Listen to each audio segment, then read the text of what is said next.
translate that into a more expressive thing for your kind of cartoonish or expressive avatar. And there are multiple ways to do that. You can view them as two discrete points, and okay, maybe if a designer sells one thing, then it actually comes in a pack, and there's two, and you can use either one on that. But I actually think this stuff might exist more as a spectrum in the future, and that's what I do think the direction on some of the AI advances that is happening to be able to do stuff around like style transfer, being able to take a piece of art or express something and say, okay, paint me this photo in the style of Gauguin, or whoever it is that you're interested in. Take this shirt and put it in the style of what I've designed for my expressive avatar.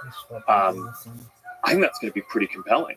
And so the fashion, you might be buying like a generator, or like a closet that generates a style, and then like with the GANs, they'll be able to infinitely generate outfits, thereby making it.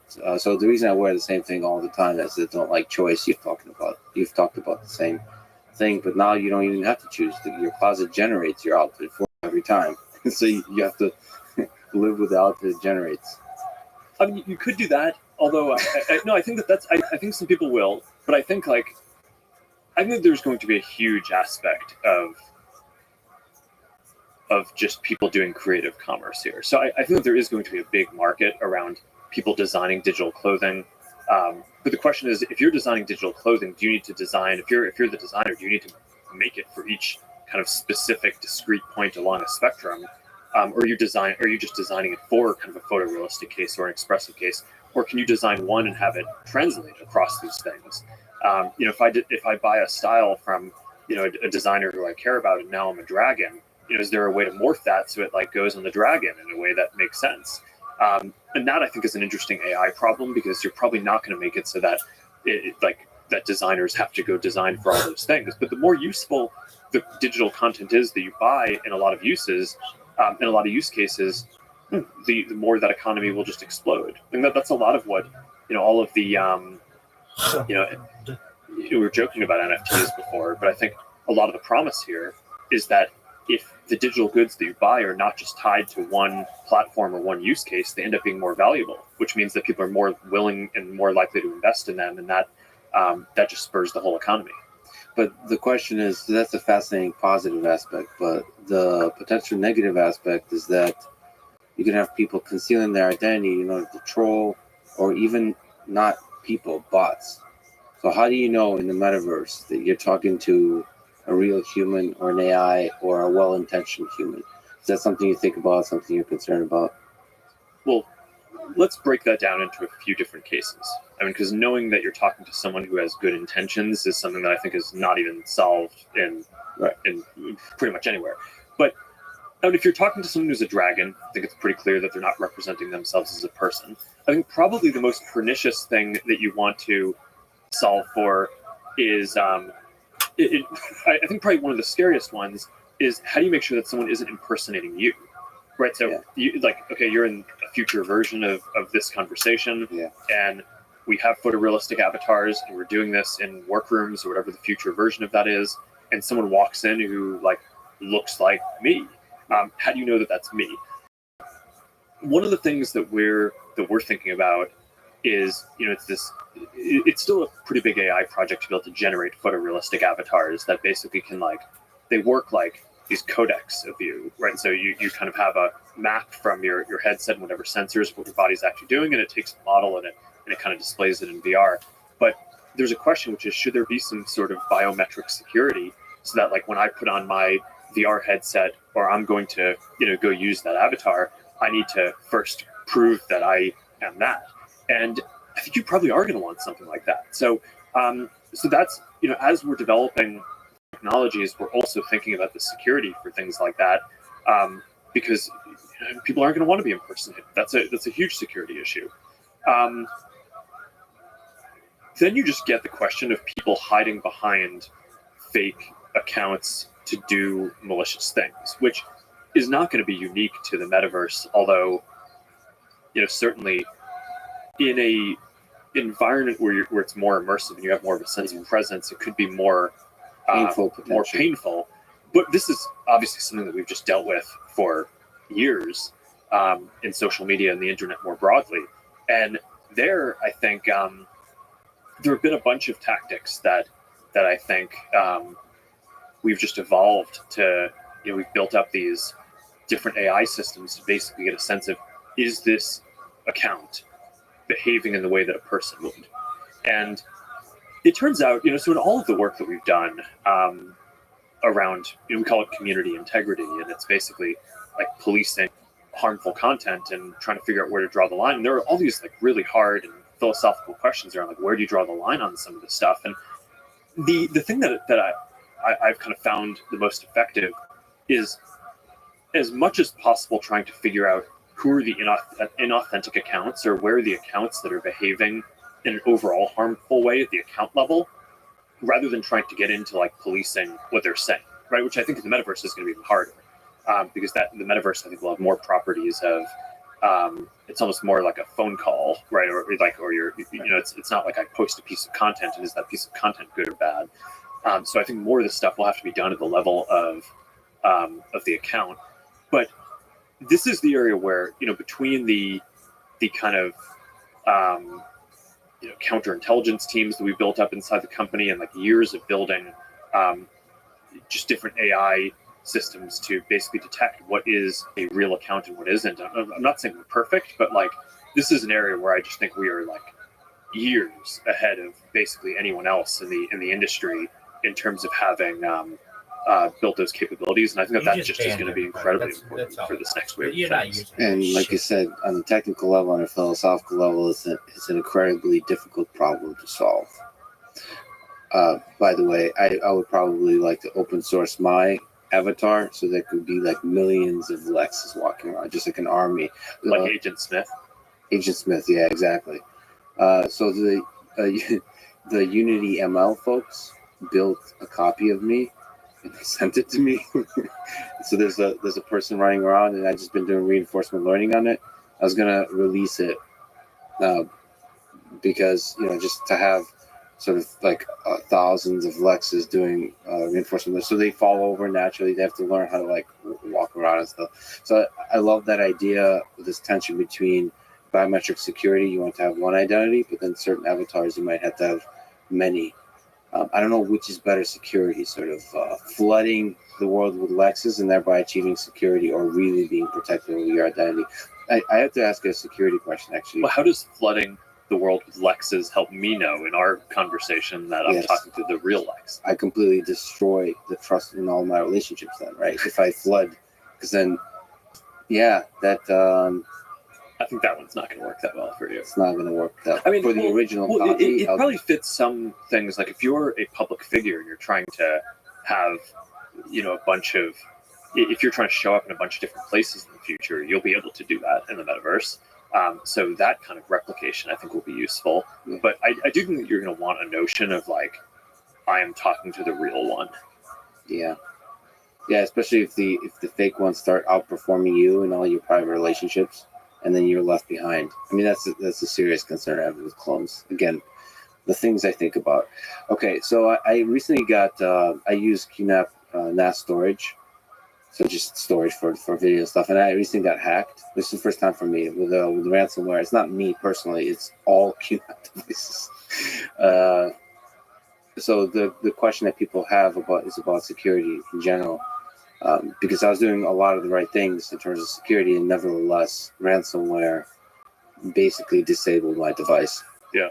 Is that something you think about? What are the different steps you could take to protect people's data on the security front? I think that there's different solutions for in strategies where it makes sense to have stuff kind of put behind a fortress, right? So the centralized model versus decentralizing. And I think both have strengths and weaknesses. So I think anyone who says, okay, just decentralize everything, that'll make it more secure, I think that's tough because, the advantage of... Just so well, how about you? I just want to talk a bit. Is it okay? No, I'm watching something right now. But if you'd like to ask me any question, there's an Ask Me Anything feature. You can use that. I'll be back. Okay, what do you want to talk about? If I just may know. Is it real that you had Guinness World of streaming? Yeah, I have more data online than any person ever. I the only thing I haven't done is $25,000 to get in the book, so I haven't paid the $25,000 just because it's expensive. But I've been live streaming 24/7, 365 for more than 3 years. Nobody's done it even more than a year, uh, from as many angles as I have. I'm live on 8 different channels right now on YouTube. I'll send them to you. Just one moment. I know all of them. Okay. Well, cool. How life was for you? Like, you are 3 years in live streams. Correct. Private life, like our friends and shit. It's really good. I had friends in here till like, well, sometimes they sleep in here, but they were here even after I fell asleep. We did countdowns for the end of the year. It was one of my friend's birthdays yesterday, so we celebrated his birthday with him. My IRL friends, they're good. We communicate. They know that I'm working on this project, that they know it's important to me. The reason why I do it is because I want world peace. Data is Earth's known resource, according to the Economist magazine in 2018.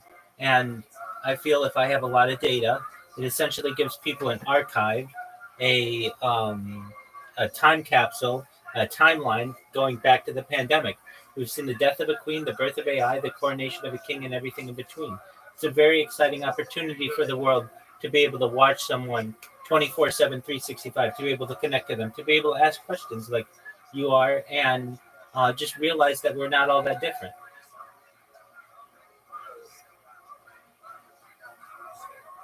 I understand what you're trying to do, though. It's good. It's a good thing. Just keep going. That's right, my friend. That's right. Hey, let me make sure to send you a friend request. You seem like a cool person. And you should know that we talk about some things on the stream that are very futuristic. So we talk about things like right now I'm watching something on with Mark Zuckerberg on the metaverse, and he talked about teleportation and like your digital character in the metaverse. That's all really cool. We talk about anti-gravity, antimatter, de-extinction, bringing back animals that were once extinct back to being. Things like the Pyrenean ibex, the woolly mammoth. In 2021, a company called Colossal Bioscientific was founded. They've made it their goal that within 3 years, by 2028, to reintroduce the woolly mammoth into the Arctic Circle, which is very exciting. Additionally, after they do that, they want to reintroduce the Tasmanian tiger, and followed by the dodo bird. So they're actually animals that, I don't know, when you were a kid, that we were told were just extinct and they had no future, that may have a future again. Yeah. We talk about some other things that are really. You know that's I've never heard about that, bro, before. That's the first time that I know that people are get mammoth back at time, bro. Like, it's crazy. Absolutely. So, in fact, if I go to Colossal Bioscientific, their website, last time I checked, and it's been a few months since I've checked, just let me go to their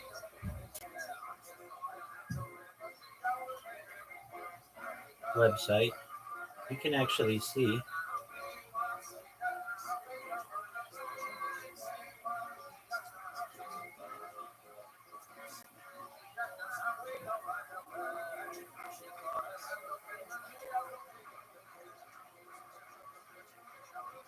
Okay, so they have a Wikipedia page here, and okay, so they're just colossal.com, and here's their website, and you'll see they are de-extinction. It's the first thing on their website. Just go to, if you want, colossal.com. De-extinction is the first thing on their website, and they are absolutely. So it's on their website, bringing back the woolly mammoth. It's like it's a goal of theirs, and the way that they want to do this is through impregnating an African elephant, creating hybrids, and then reintroducing the offspring into the Arctic Circle. So that's very exciting. Other things that we talk about that are really important are really simple, but they're complicated from a political standpoint. But I want to help end world hunger. So how do you want to help end world hunger, Rabbi? Through the use of agricultural drones, saltwater greenhouses, floating greenhouses, things like hydroponics and perhaps vertical farming and cloud seeding. Those 6 technologies that I just named off, I named off half a dozen technologies, would change the world. It would mean that people wouldn't have to pick produce anymore. It means that areas that are dry and usually unavailable to crops would be able to be farmed. It means that essentially we'd be able to control the rain so that they didn't get too much water or not enough water. Let's say it's a very populated area. We can use floating greenhouses, basically greenhouses that float on the water, to be able to have extra land. These are all really important things for humanity. I want to help end global thirst through digging of wells, which is as simple, sticking essentially a pipe in the ground to be able to utilize Earth's natural underwater waterways. I want to help with life straws. Basically, you can take a straw and drink contaminated water, and most importantly, desalination plants. Basically, plants that take seawater and make it drinkable on land. I really don't think that with the technology that we currently have that world thirst should be an issue, but it is for people on a daily basis. They need to ensure that they get food and water, and currently some people aren't able to do that, and I want to help them. Additionally, things that we talk about on this stream that are really important to society are things like life extension technology. The idea that when you were born, your average life expectancy is probably about age 80 or so, but I want to increase that to age 100, 120 through use of technology like stem cells, human growth hormone, things like nootropics, cryonics, cryogenics, things like ambrosia therapy, utilizing the platelets of younger people for the benefit of older people. All of these can extend the human life to maybe 120, maybe even older. But eventually, your body's going to break down, and I recognize that. I'm not blind to that, Lemby. And so then what happens? You may say, Rabbi, okay, I'm 120 years old and my body's starting to break down. What do I do? Okay, well, that's when the next type of technology comes into effect. Things like mind uploading technology, where we scan your brain, where we know where every atom is in your central nervous system and your peripheral nervous system.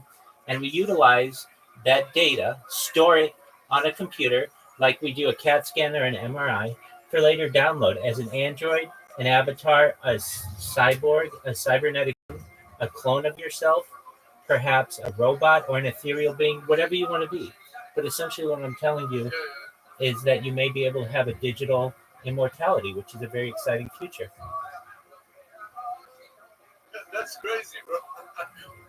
But that's the future. Crazy, bro. That's the future. And so That's when the future, bro. exactly, and so when you see like the things that we talk about on the stream, they're all very advanced. They're all perhaps some people may consider them. I say that you are the best streamer in the world. Thank you. I say that, bro.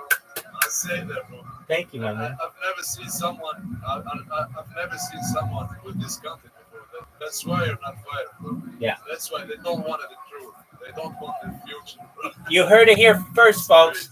You heard it here, folks. You heard it here first. You're absolutely right. Whenever I get any traction with an account that gets thousands of followers or viewers or whatever, eventually it gets taken down for whatever reason. And so, it's hard to build momentum, but I have 1,500 people in here. I started this Discord only about 6 months ago. And so we've got 1,500 people, which is really great. And it's growing every day. I'm live right now in 1, 2, 3, 4, 5, 6, 7, 8, 9, 10 different Discords. Channels, Yeah. So if I may ask, Lemby, how did you find out about me? I found out about you in Lucy's Discord. Yeah, they banned me I from saw there. your ad. Yeah. Well, I found it like a bizarre thing, like a weird thing, that your name is like, wait. That Rabbi is like a god in Arabic, you know? okay. You And know that? I'm unaware, but in Hebrew it means teacher. And because I teach on many different subjects and I'm a respected individual within my community, that's what I'm called. And my name is Michael Rothschild, so my last name is Rothschild. So I'm basically teacher Rothschild. And I do my best to share my life with the world and give people a portal into what humanity is. I know Fusi, I watch his streams, and I know that if we were to come down together at a table, eye to eye, we'd get along marvelously because we want peace. We want peace in the world. And when we have that commonality, we'll be able to overcome that. The one reason, or a major reason why a lot of streamers don't like me, and I understand you right now, just one moment. This robot, it spams people. Now, here's the thing. I'm live on many different platforms, including Rumble and YouTube and um, Twitch and all kinds of others. And I had to make a sacrifice. Like I thought, you know what? Not everybody knows about me, and that's fine. But if I use one of the platforms and spam myself, and everybody will know about me then, and at least then I'll be able to make connections. And there are people who tell me you're the most famous person on Kick, and I'll show you why. Just one moment. I'm sure you probably know what Kick is, if you know Fusi. Okay, so here's the Kick platform, and like you see, I've been talking with you. I'm not touching this computer, but here's the pointer. Yeah. What it's going to do, it's going to press the follow button here automatically. It's very smart. It has image recognition technology, so it will press the follow button. Now it's going to create a clip, and it's going to put my Discord in here. So you see that it's all happening autonomously. It puts the Discord link in there, and then what it's going to do is it's going to spam them. And so it just spams people. And some people have different settings. They only want you to be able to send a message once every minute or once every 10 minutes or something. And that's fine. And then what it's going to do, it will close this browser tab. And what it will do is go to the next person. So that's very annoying to people, and I get that. But when they start to find out who I am, But that's good, bro. exactly, That's smart. That's smart. exactly, That's smart. exactly. That's smart. And when people find out, so they know who I am, and they interview me on the Kick platform, so that helps me. And then they find out, oh, you're not a bad person at all. You want peace. You have really good ideas for the future of humanity when it comes to science and futurology. And really, at the end of the day, this is how I see it. We talk about some things that are much more advanced than what I've talked about just now. But even those ideas are mind blowing. I mean, if a streamer like Fusi or Aiden Ross or Amaranth or any of those people came out and they were like, okay, well today we're going to... Do you know one thing, bro? They don't have the same knowledge as you do. Exactly. You're not the same person as them. You're better. You're way more better. I do my I best. swear to God. Hey, I swear to God. I do my best to make people's lives better individually because I recognize that we need peace here on Earth before we start advancing with even more technology, before we get into terraforming other planets, meaning like making Mars into an Earth-like home, and into space tourism, and into interstellar travel, and then eventually intergalactic travel. In order to get to those types of technological levels, you need to have peace on Earth. Because if you don't have peace on Earth, you can't put any kind of energy into these mega projects. So I recognize, and how would I do it? It's not my decision, but if I had the opportunity, anywhere there's war in the world, wherever, if it's in the Middle East, if it's in Russia, wherever. Everybody has to put down their guns immediately, release all the hostages on both sides, sit at a table, eye to eye, person to person, and we live stream the negotiations so that everybody on Earth watch this and see what's going on. And if you want this little part and I want this little part, we'll negotiate it. We'll come up with some terms, but then everybody can go back to the video and say, hey, you're not doing what you said that you were going to do. And I feel like that's a workable plan to be able to stop some of these wars, stop some of these conflicts, and eventually be able to work on some of the more major projects that we have on Earth. And these are really exciting things to me. If you don't mind me telling you, sometimes people come in and they're caught off guard. They're like, oh, Rabbi, why do you have such colorful bedding and everything? And do you really like Sonic the Hedgehog? No, I mean, it's fine. When I was a little kid, that was like a cartoon or whatever, a video game. But it's a cryptocurrency that sponsors me. So it's called Harry Potter Obama Sonic 10 Inu. And what this cryptocurrency does, it's just like any cryptocurrency, but it's worth about $300 million. And when I started with it, it was worth pennies. These are NFTs. When I started, these were worth nothing. Then they got to be $800 each. Then they got to be $8,000 each. They just keep increasing. And, you know, I'm sure you're a smart person. You know that cryptocurrency has a lot of future. And so essentially, a cryptocurrency heard what I was saying on a Twitter space almost 2 years ago now, and they thought it was smart. Just like you're thinking, hey, we've never heard anything like this. And so they invited me to be a member of their community, which I am, and I've been live streaming my life in that community now for about more than a year and a half, which here's what's really exciting about it is all currency, whether it's the United States dollar, the British pound, or the euro, it's not backed by anything. They used to be backed by metals, by gold, silver, those kind of things, but they're not anymore. This cryptocurrency is backed by data, and data is Earth's number one resource. And that's what's really exciting is that from that camera or any of these other cameras, you'll be able to follow the price of this cryptocurrency as it continues to rise and know that it's backed by something. Finally, we have perhaps a cryptocurrency that's backed by something. So I did want to explain that.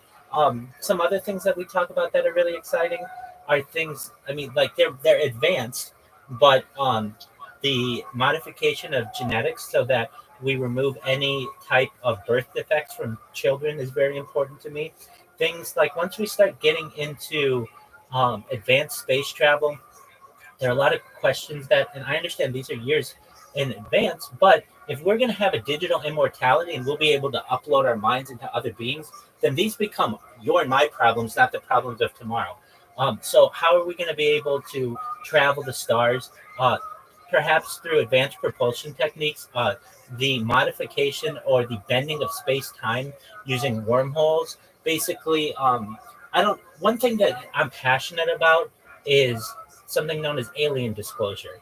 I think that aliens or extraterrestrial life has been here on Earth for many, perhaps before humans were even formed. I personally, and this is what I've heard from alien abductees, their interviews, and also whistleblowers from the government. We've been seeded here like a zoo, and we are essentially a big experiment. So abductions take place, and in exchange for abductions, apparently some governments have made the agreement that we would get technology, advanced technology. So I even think that the discussions we're having right now is reverse engineered alien technology that basically came about since 1947 or so, right after World War II, after Roswell, if you're familiar with that. Many of the drones that we're seeing, especially in the world right now, are raising attention to this issue. And whether let's say aliens are flying in the air or they never visit us ever, it's still an important conversation to have and normally isn't discussed in society.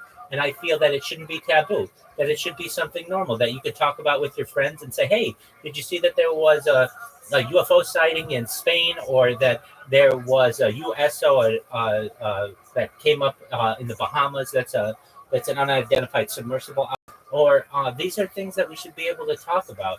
And really, if you, I love to study that type of technology. So if you're wondering, like, well, how do these UFOs propel themselves, and from where are they? From my research, they come from, well, they can come from all kinds of different star systems, but the ones that we're probably more familiar with, like the alien grays, the short little gray aliens, when you think of an alien, they come from an area called Zeta Reticuli, which is located in Orion's belt, in the Orion, the constellation. And there's something very interesting about the alignment of the pyramids in China, the pyramids in Mexico, and the pyramids in Giza. Yeah, exactly. They all are, it's like three in a row, but one of them is a little off center, just like that star system, almost as if we're like a mirroring what some previous civilization was able to experience. Do I know this for a fact? Is it exact? No, but there is some commonality there that's just interesting to me, and we should be able to talk about these things. And then, really, when we get down to brass tacks, basically, like things that, let's say, hey, Rabbi, you go viral today. How do you want to change the world? Well, I really would like to see equality amongst all people. And one thing that I think specifically on the internet, and one thing I'm really passionate about, and that's why I watch documentaries and podcasts with movers and shakers, with important people within technology like Mark Zuckerberg, is he has the opportunity to change something. So, for instance, let's say, Lemby, you have let's say you have a child. She's 21 years old, and you have two children. They're twins, a boy 21 years old and a girl 21 years old. If your boy who's 21 years old goes to the beach and takes his shirt off, no big deal. He'll get content. He'll get lots of views and upvotes and things like that. However, if your girl, if just accidentally has a nip slip, just accidentally, she can lose her account. And I don't think that's right. That's discrimination against her. And I'd like to see people be desensitized to the nipple. It's just skin. I don't think that we should discriminate on the basis of skin color nor skin content. Essentially, you shouldn't lose your entire account because you had a nip slip. I'm not saying that these things are always done with are always done in the most moral of ways, but you shouldn't lose your account just because of your gender. And currently on Facebook and Instagram and TikTok, if you're a boy and you have your shirt off, no big deal. If you're a girl and you have your shirt off, or even just accidental, you'll lose your whole account. I don't think that is right. I'd like to see some equality there amongst people, and really just a global conversation that we aren't all that different. We all eat, sleep, cry. We have behavior patterns. We have sleep patterns. All of that's really important to study. And when it comes to this stream and all the data that I have, here's what's really neat. Right now, Lemby, we're just seeing things with a two-dimensional, like I'm just a two-dimensional box to you. But in the future, using augmented reality, you're going to be able to know the temperature of my body temperature, how many blinks per minute I have, swallows per minute I have, how many breaths per minute I have, heartbeat per minute. You're going to be able to remove my clothing, change clothing on me if you want. You'll be able to remove my skin and see my skeletal structure. Eventually, what's very exciting is you'll be able to remove the areas of my cranium, my head, and be able to see my brain. And we'll actually be able to see what I'm thinking at any given time. We'll be able to see what I dream about. We'll be able to see how I react to things because I have so much data and it is archived from so many different angles. Those are really things that I feel will be a benefit to people of the future, and it's why I've taken on this project.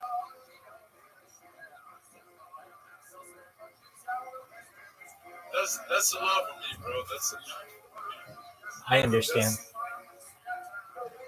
Yeah, bro, that's a lot. Well, let me. That's good. I understand it's a lot. It's a lot for a lot of people, but you should know that there are people out there who want a better world, and I'm one of them. And I've made sacrifices in my life to be able to do this. And I don't think it's going to be too much longer. I mean, you found out about me from Fusi, and I will say, I said this recently. I get banned in so many different Discords. It's not a big deal to me. Fusi has the right to have whatever people he wants in his Discord, and I know because I spam so much that he's already, or probably moderators are already a little timid to have me in there. But I know that, like, if you know who Aiden Ross is, I'm the number one streamer in Aiden Ross's Discord. I'm the number one streamer in KSI's Discord. I'm the number one streamer in iShow Speed's Discord. So I've made some really good connections, and eventually what I do is going to get popular, and then all these people will know about me, and they'll have known about me for years. It's going to be a very exciting gift to the world. I hope so. I hope so. Absolutely. My friend, That's a good thing for other people. I agree. And we need leaders in this world, and I'm one of them who will help to create a conversation amongst people that we aren't all that different, and we have a lot of commonalities. And you should know you're always welcome in here. I'm always doing something interesting. So, like last night, we played games. We played like 6 hours of games last night. I was kidding. Excellent. I'm always watching podcasts. I always have the radio going, so there's always news going 24/7. So I really think in the future, people will wonder, like, okay, well, I wonder what history was like on, say, September 19th, 2022. And you can go back to that stream of mine. I have 24 hours of content from all these different angles, and you can hear that what was going on in the news, but also what people were experiencing. I do IRL streaming. I've streamed as far north as Santa Barbara, as far south as San Diego, as far west as the ocean, as far east as the mountains and desert.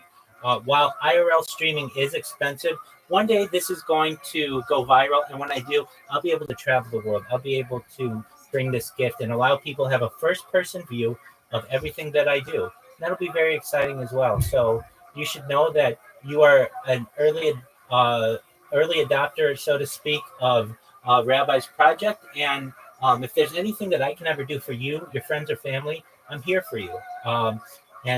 Just I appreciate the time that you've allowed me to tell myself about you. I'm sorry, to tell you about myself. Apologies. And if there's anything that you need, I'm here for you. Bro, that's a gift for me, bro. Just knowing about you and talking to you, bro. That's a gift. I swear to God, bro. Excellent. If I may ask, do you speak any other languages? I speak about five languages. Perfect. Then you're the perfect person to see this. What language do you speak best aside from English? I think French. Excellent. So French just and Arabic. excellent. Okay. So here's something that I would like. Let's use Arabic. I would like, this is known as a universal translator. It's technically known as a pocket talk. But especially in areas where we have different cultures, perhaps along the United States and Mexican border, or perhaps in the Middle East where people speak different languages. This isn't a very expensive device, and we do have Google Translate, but there's not something that's as fast as this. Basically, this universal translator, I think, can bring people together.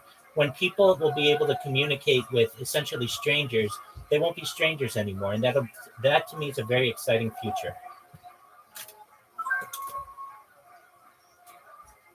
في الأساس أي مترجم عالمي سيجمع الناس معا عندما يتمكن الناس من التواصل مع غرباء في الأساس. لن يعودوا غرباء بعد الآن، وهذا بالنسبة لي مستقبل مثير للغاية. Bro, that's crazy. I know it That's is. crazy. Absolutely. Who made this, bro? Who made this? It's a It's company. the first time I've ever seen something like this. Exactly. It's a company called Pocket Talk, and it works. It has so many different languages. So like it's got French if you're Canadian, French if you're from France. All of this translates essentially instantly. And I wish we could give these to children and give them to adults of all ages and all peoples, especially where there are conflicts. Because if we have communication channels, people will be able to come to an easier understanding with people with whom they are not familiar. To Cela se traduit instantanément et j'aimerais que nous puissions donner à ces deux enfants et à eux deux adultes de tous âges et de tout peuple, en particulier là où il y a conflit. Parce que si nous avons des canaux de communication, les gens pourront parvenir à une compréhension plus facile avec des personnes qu'ils ne connaissent pas. These are gifts. And I want people don't know that this exists. It's fast. It is. Faster, bro. It's faster. I agree. It works with internet, huh? Yeah, it works with Wi-Fi or with it has a cellular data, exactly. So I mean it's just about getting them to the people, but they're not expensive. I bought that like 5 years ago. It's really pretty old. And it is about it was like $200 then. That price can come down, it can get better. And especially on the stream, I get people from all over the world and they don't always have the strongest English, and my other languages aren't as strong as I'd like them to be. But I can use that and we can connect instantly. I can learn about their friends and their family. They can learn about the project. They can learn about who I am. And it's just amazing. If I see the difference that it makes in my life, I know that it can make a bigger difference in places, especially where people speak different languages or in very diverse places, or people who are traveling or tourists or whatever. It will help to bridge that gap in translation that we have so that we come more together as a people. Communication is so very important amongst people. And if we're able to communicate as a society in a smooth way, we will have less conflict, less war. And that's really what I'm about.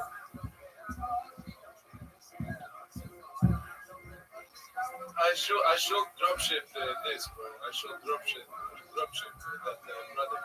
Yes, you It seemed like we're way more advanced than 5 years ago. It seems like it's made like 1 year ago or something. Exactly. Yeah, it's way more advanced. Exactly. And you can probably find nowadays Chinese knockoffs that are, you probably can buy them for $20 or $30 and resell them for $100. Yeah, bro. And once people see how well they work, if you were able to make like a TikTok video or something like that, you'll have more business than you'd ever want because it's so smooth. And additionally, I mean, what's really cool about it, if you don't have Wi-Fi, it does have data, so you can use it anywhere in the world. I work as a tourism, bro. Like, Perfect.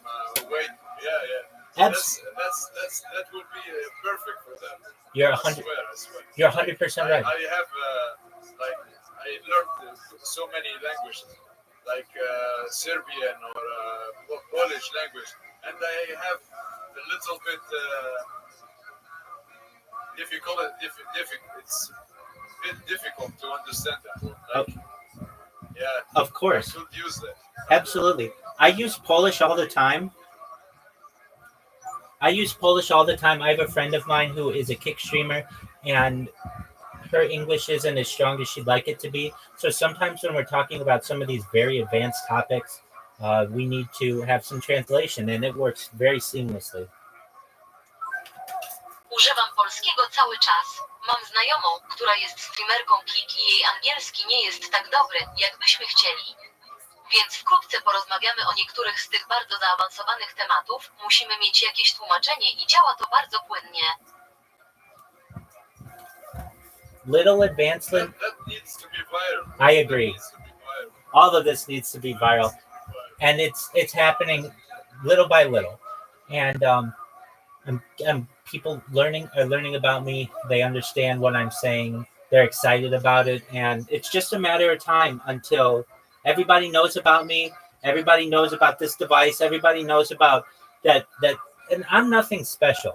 But what is special is the ability to connect with an individual whenever you want, to be able to see them sleep and eat and do all of the other things. Just if you're bored on the internet, I wonder what Rabbi's doing. Oh, he's traveling to Boca Raton, or he's traveling to Bora Bora, or he's traveling to Buenos Aires or wherever. I'm going to just check in and see what he's doing, because this isn't just a live stream. It's a life stream. Basically, I want to do this for the rest of my life. I want people to be able to say that they we're able to, I mean, I really think from an academic perspective, people will be able to learn so very much about this, about the human body, because we've never had such a big data set. There's a movie from the 1990s known as The Truman Show, starring Jim Carrey. Lemby, have you ever heard of that movie? What is the name? It's called The Truman Show. It stars Jim Carrey. Yeah. Excellent. Excellent. I know this. Excellent. So this is a very similar thing, meaning like that was the story of one man's life always on camera, except they did not have his consent to do it. In this case, we do have my consent, and I share my life with the world. And it's not easy. It's not easy. There are a lot of times that, Hey, that's big sacrifice, bro. That's a big sacrifice. yeah, well, you know what? Frankly, You're Lemby, sacrificing everything. yeah. The big thing, I mean, I as by trade, I'm a certified project management professional. So I've launched apps on the App Store and Google Play. I've had major contracts with Fortune 500 companies, and that's very difficult to balance a live stream, and do all of that at the same time. But I know that in the future, the power of data is so vast that it may one day make me a more influential person than even a Mark Zuckerberg or even an Elon Musk, perhaps. That's not who I compare myself with. I hope so. I know I'm just a normal person, but when people recognize the power of data, that data is more valuable than food, water, air, gold, titanium, petroleum, tungsten, everything, that's going to blow minds. And not only that, especially with AI, we talk about AI every single day on this and its advancements. We're moving towards artificial general intelligence. And then once we get to artificial general intelligence, which is where AI is about as smart as humans, we move into another world of artificial superintelligence. And that's where you get Skynet and you get really advanced quantum computing. And as we move towards that future, I feel it's important to be able to document what's going on. And so essentially, these are the early discussions in a very big project that perhaps may last an indefinite amount of time. And I want you to know that I appreciate your patience for allowing me to talk about these things. I know I can be overwhelming to people as well. But as you understand that I have a very positive message. And at the end of the day, all of the technology is very cool. But I want people to leave more optimistic. I want people to leave with positive vibes. I want people to just know that somebody's out there who cares about them and who wants them to have affordable healthcare and affordable education. And I want good things for their friends and family. And when you know that there are people out there and you can watch them and they care about you, it brings you a lot of warmth. It brings you a lot of comfort to know that you're not alone in this world. And Same as me, bro. Same as me. Like I live in Tunisia. Do you know where is Tunisia?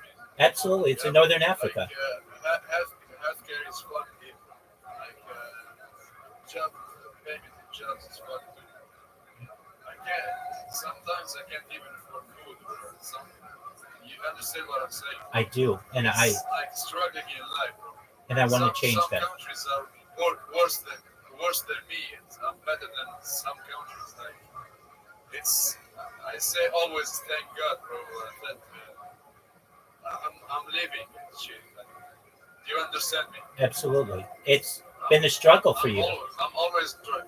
I'm always trying to make a difference in my country, bro. But it's way more stronger than me, bro.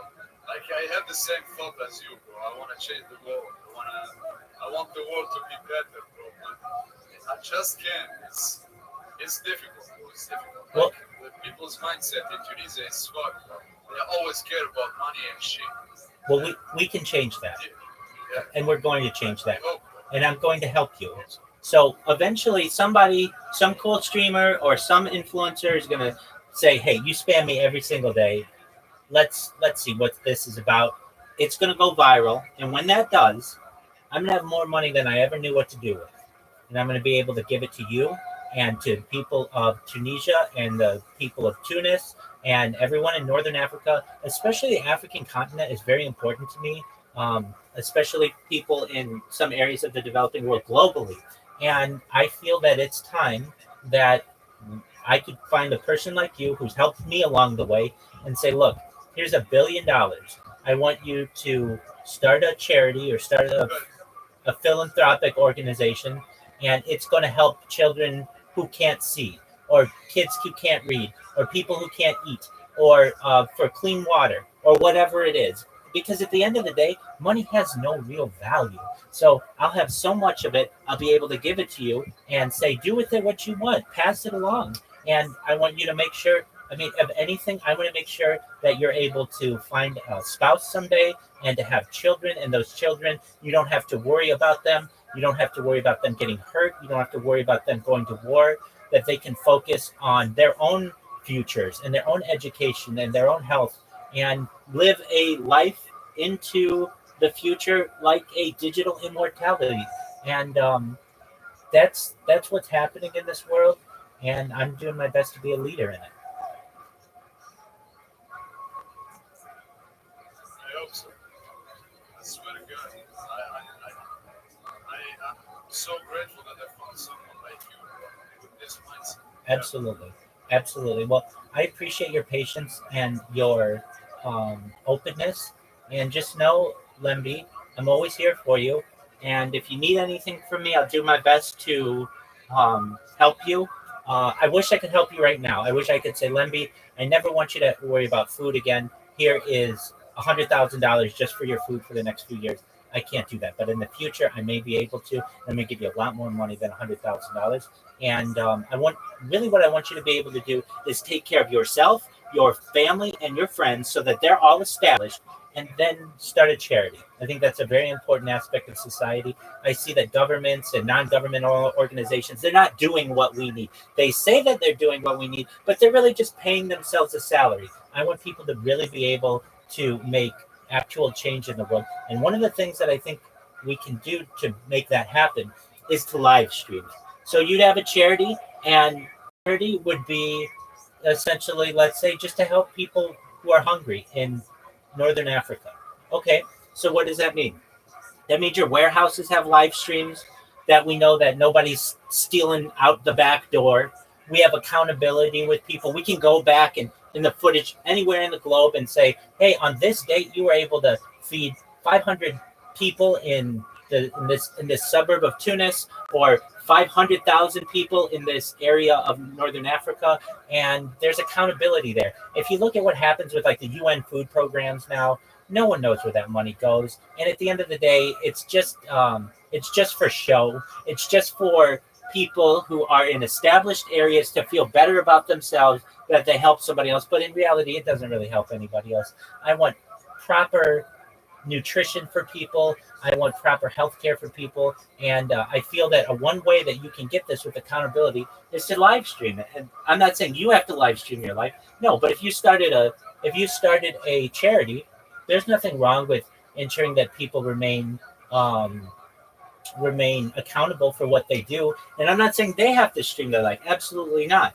But people will want to give to your charity if they know you're so accountable that, hey, we give out, maybe it's a soup kitchen, or maybe it's a series of soup kitchens. And at any time, people just can connect with that. And they're going to give you more money because of that, because they're going to know, like, hey, I could either give to a group where I don't know where the money's going, or another group, not only can I give to it, but then I can get entertainment from it too. It makes me feel good.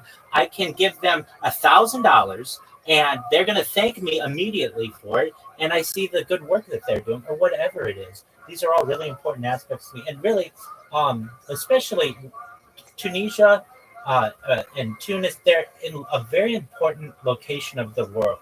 And essentially, it mirrors the northern Mediterranean and the southern Mediterranean, but it hasn't been given as many opportunities. And I'd really like to change it. And really, the things that I talked about with things like agricultural drones and vertical farming and saltwater greenhouses and floating greenhouses and perhaps cloud seeding and hydroponics, those are all perfect.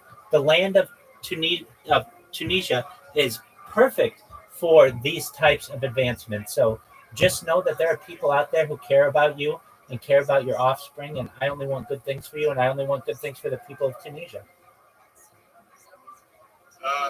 Do you know who's in my picture? It's Hannibal. You know it? Absolutely, the Carthaginian general. Yeah, bro. Tunisia had history, bro, with too many cultures and too many.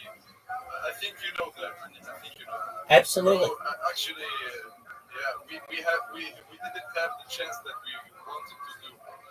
You were destroyed. We can do way more. Yeah. You were destroyed in the Third Punic War. You were destroyed in the Third Punic War, and Carthage was salted, and essentially to never have any kind of development ever again. And it has regrown over the course of 2,000 years. But really, the people of Carthage previously were like Phoenician people who gave amazing advancements to the world, including in sailing, including in maritime industry. Absolutely, and language as well. Many languages are based on ancient Phoenician, and those are your ancestors. And I love Hannibal. I love the spirit of Hannibal. I love story of the Second Punic War and taking elephants through the Alps. It's just fascinating to me, and how he was underpowered and was able to overcome some of the largest Roman legions that have ever existed. It's a fascinating story. So Hannibal has a special place in my heart. Yeah, I have like a TikTok. I'll follow you right now. Sharing. Yeah. What's your TikTok?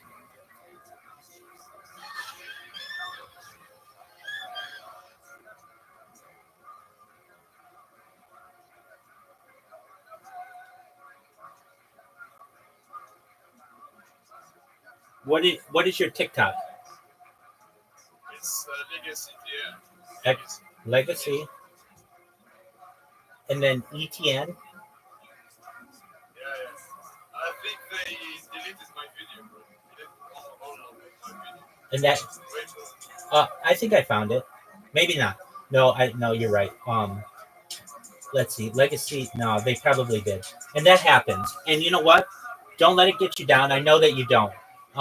If I could have found it, I would have followed you. But here's what I did to make this special. So, of anybody who's ever had stuff canceled, I have. So what I did is I created more than 100 YouTube accounts, more than 200 Instagram accounts. I have more than 300 Twitch accounts. I have more than 1,000 TikTok accounts. I just said, you know what? If TikTok's going to start deleting my stuff, I'm just going to create more accounts than they've ever seen so that I'm uncancelable. If you take down my main account, everybody can join my secondary account or tertiary account or quaternary account. All the way, I have 1,000. I have over 1,000. I have over 2,000 Twitter accounts, and I have over 10,000 Kick accounts. I have more social media than any person who's ever walked the earth has ever had, which makes me, in my own way, somewhat uncancelable. Because even if TikTok doesn't like what I want, I have years of my life archived on Instagram. If Instagram doesn't like it, I have years of my life on Rumble. If Rumble doesn't like it, I have years of my life on YouTube. And those are all permanent or indefinitely saved. So essentially, they're time capsules. And in addition, I'm live streaming I've live streamed on Kick, but I'm currently live on Twitch. I'm currently live on Rumble and all these other platforms. So, but I definitely understand the frustration that happens when someone doesn't like what you say, and then all of a sudden you lose your account. And there's They don't want the truth, bro. They want exactly to be buried in life. 100%. Yeah. And many times as well, there's no appeal process. There's no human who's gonna be like, oh no, this is fine. I mean, like what you were telling me was about Hannibal. Like that's a historic figure. That shouldn't be very controversial. Look, bro. I was talking about all Tunisians leader. I talked about Hannibal. I talked about Bourguiba. I talked about Osman, like the Osmanian Empire, bro. I talked about a lot of things of Tunisians' history, and I think they banned me, bro. I think they deleted all my fucking videos. I don't know that. I didn't even know that. And like, I thought it's like an interesting subject or content to do, bro. But I didn't went viral as I thought, because it all depends on Tunisian mindset, bro. Like they are buried in shit. They are always following the luxury life and shit, following money, following the gangster styles and shit, bro. Like, I hope you understand what I'm saying. But I do, I think 100%. they are brainwashed. They are. They are brainwashed. They are. Yeah. We are all in it to make our friends jealous, or they brainwashed us all to make our friends jealous, to buy luxury items, to focus on celebrity culture, and not focus on real people around us in our society. And there's no way for you to be able to appeal a TikTok ban. There's no human interaction that you have. It's just some faceless people in another country who may not even speak your language and they just don't like you. And so they just say, no, we don't want you on there. I want to change that. I want to be able to get your account back. A lot of people have lost their accounts due to this person. I mean, this is Mark Zuckerberg, and he takes pride in saying, we have regulation and safety, or trust and safety, and we have AI that looks through all of these different things and removes some things and keeps some things. Okay, that's fine. But you're wrong, or he's wrong about 50% of the time. So your system is flawed. If I were to say, hey, I came out with a company and only 50% of the content actually gets to stay, people would say that's a huge failure. But because he is a billionaire and his company is worth $1 trillion, everybody holds back and says, oh, Facebook and Instagram and Meta. Exactly. I want to change that. I want to be able to call out these people and say to them, you need to have your algorithms be public. I'm a huge advocate for open source software so that you don't have to have gatekeeping. You don't have to have lots of money to be able to get from one level to another to a level. No, that's not right. And when there are leaders in this world, and I'm not the only one, who talk about giving the power to the people, at least in terms of what they can post and what they can't post, that's very important to me. The way that I feel, go ahead. I think that Elon Musk did that on Twitter. He did. He wanted to give all the people freedom to talk about anything. Agreed. And I think that was a major advancement. And when it comes to social media, people post whatever they want. And instead of a company saying, we don't think that you should be seeing this, you should just have a button that says mute. And I don't want to see this anymore. And you have the choice to be able to say that. I don't need a company telling me that I can't see Hannibal information or information about Tunisia. I don't need a company telling me that. I can make my own decisions when it comes to those kinds of features.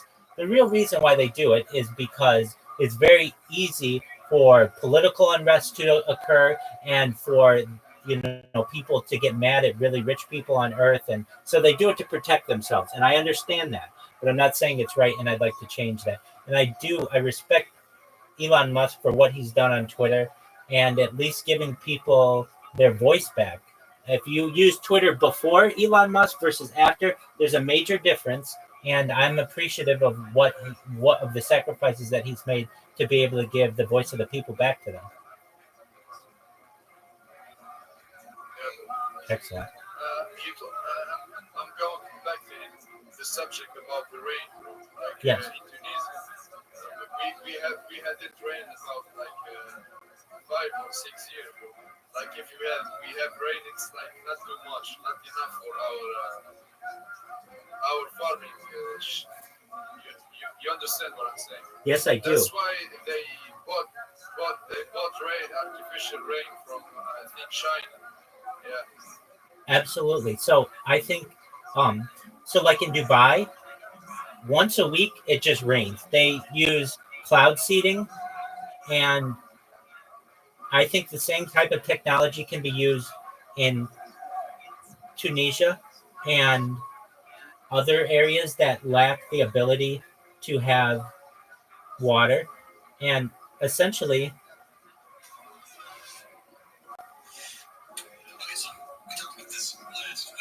I let me see if I can find it on TikTok. I mean, I can find it on YouTube, but it'll be a little longer. I just want cloud seeding in Dubai. And if Dubai can do it, the technology. Okay, here it is. Here it is. They have this really advanced system.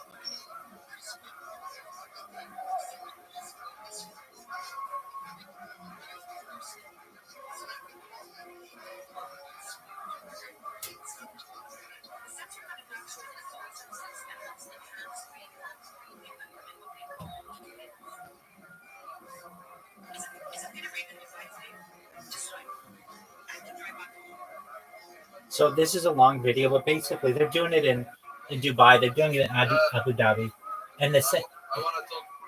Go ahead. Like it's a good investment in brain. It's a good, but in Dubai, like they are investing in some stupid things. Like Yes. They should have like helped other Arabic countries like Tunisia or something. I'm in agreement with you. Understand what? Absolutely. They're wasting some money in like shitty investment. Absolutely. It's money waste. I'm in agreement with you. They have projects that fail. I don't necessarily think it's a bad thing if you really try. Like, for instance, they tried to make islands, artificial islands, in the Persian Gulf, and they didn't think it through that well. And while these were supposed to be areas for the mega wealthy, that those people don't want them because the water isn't clean and it's difficult to get to these places. You have to take a boat to your house, and so these projects have failed. The Burj Khalifa, which is the largest, the tallest building, tallest building in the world, tallest tower in the world, is only like 1/5 full. It's just basically all for show, and you're absolutely right. The people could have been helped there, and it. I want to emphasize that we're all people of the world, whether you were born in the United States or in Europe or in Africa or Middle East or Asia or Oceania or South America. It was just kind of a flip of the coin. Anything could have been different. I could have been in your shoes. You could have been in my shoes. And when we recognized that it was just pure fortune for how everything worked out the way that it did, I think it's important to recognize that we should help those people who weren't as fortunate as we were, or perhaps more fortunate or less fortunate. I really am someone who feels that there should be a distribution of wealth. In my opinion, this may not be a popular opinion, especially amongst very wealthy individuals, but the more money you make, eventually you should you should be taxed on it. And at least in the United States, the very wealthy people aren't taxed on their wealth, but 1% of their wealth could give housing to a significant amount of homeless people in the world, or provide for clean water or sewage or healthcare in other countries. And what's the difference between having $300 billion or $400 billion?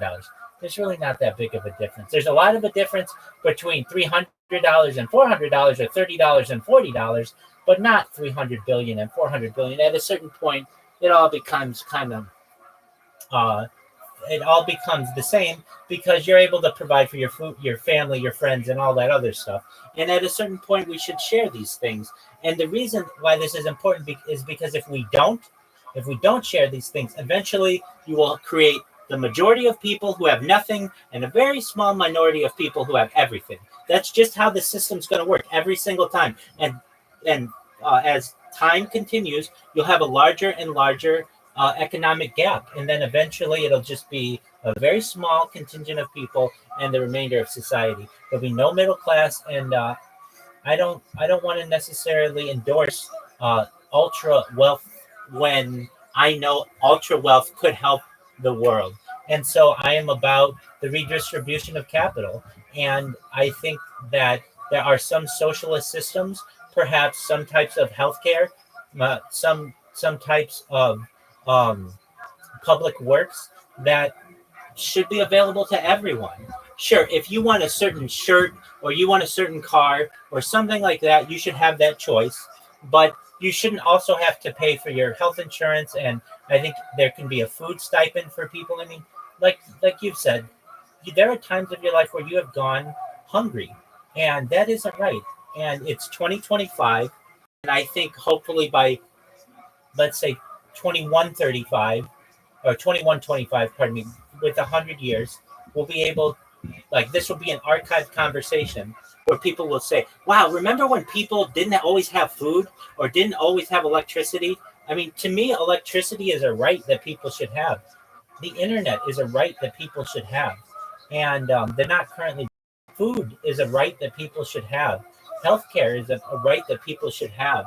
The ability to travel is a right that people should have. And instead of, the people having empowered these types of being empowered by economic and technological advancement, they've almost been enslaved even more. While yes, we have cell phones and things, these things can track us. These things can, do damage to us when they should be beneficial for us in society. So you should know that you have an ally. You have an ally in your beliefs, and if I can ever do anything to help you, please let me know. Okay. We should have to let you have an eye. Excellent. Your desires and Excellent. Well, let me. I want to ask. Go ahead. I want to ask you something. Like, if you had your desires and you had your wealth and the things that you want about being a millionaire or having people, do you have the thought about like you would be hesitating to help other people? Like if you that mindset will change. I don't think so. I come from humble beginnings. My family, my family's avid volunteers, giving of themselves. Even though we didn't always have a lot to give, we would give what you could. And I want that mentality to continue into the future. And here's the thing. I'm on camera for all of this. I know that my wealth, if it ever comes, would be made on data. I'm not going to be able to do a 180 and be like, okay, well, now that I have all this wealth, I'm going to keep it all. No, I'm on camera. Like, if anything, if I have any type of integrity in myself, and if anybody ever wants to make sure that I continue to have wealth, then they're just going to be able to say, look, on this date, and on this date, and on this date, and on this date, and this date, you said that you wanted world peace and that you wanted to end world hunger and end world thirst. What happened? And I just can't live with myself if I know that things are not consistent. And at the end of the day, I don't care about money. I just care about comfort. I care about not being hungry, not being thirsty, not having the sun beat down on me or the cold freeze me. I mean, these are like the simple things in life. I don't care about if I have 10 houses or 100 houses. That doesn't necessarily matter to me. If anything, if I had 10 houses and I could afford it, I would want to just find people off the street and say, hey, so long as you agree to take care of wherever the house is, you can live there and you don't have to pay me anything. Just make sure that it's maintained. And I think that that's an honest opportunity for people. But really, I know that I wouldn't be able to house the world just myself, but I would have ideas that do. There are shipping container houses. I don't know if you've ever seen these, but like a shipping container that goes on a cargo ship or on a train. Amazon, Exactly. So we could take those, and they're not that expensive, and put air conditioning in them, and it should. It's $25,000. That's nothing. That's nothing in comparison to billions of dollars.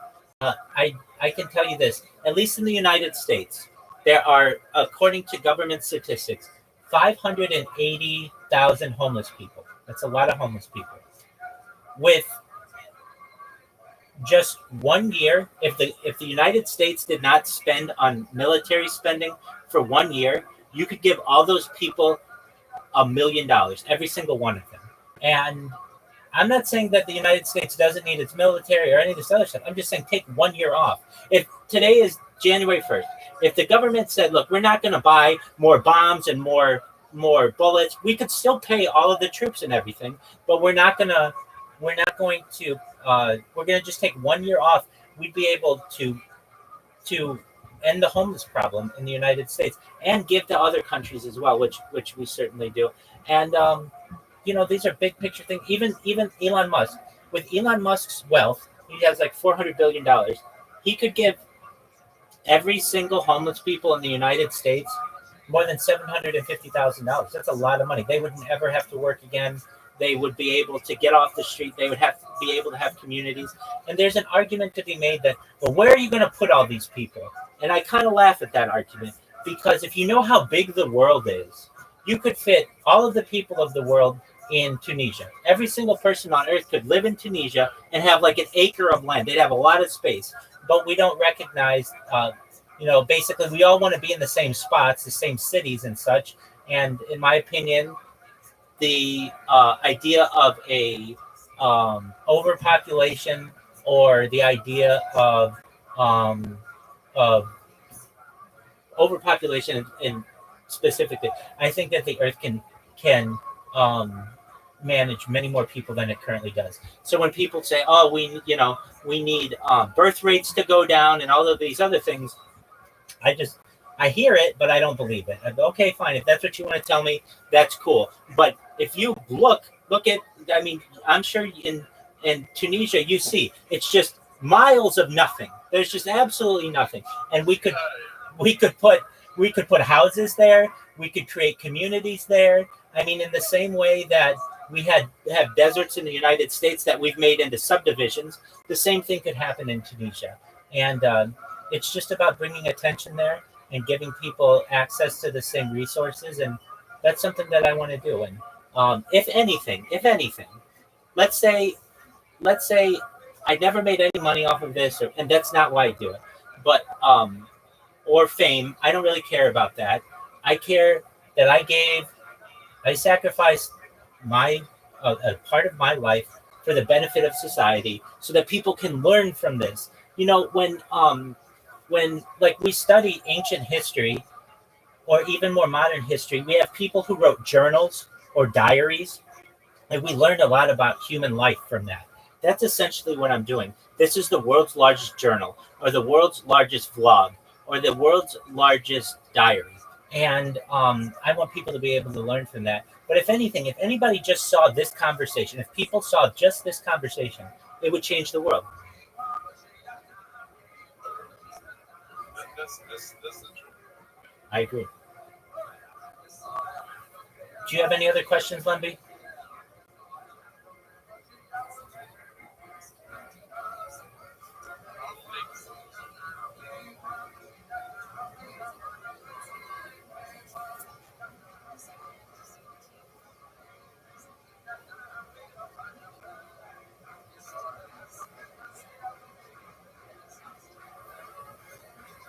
That's okay.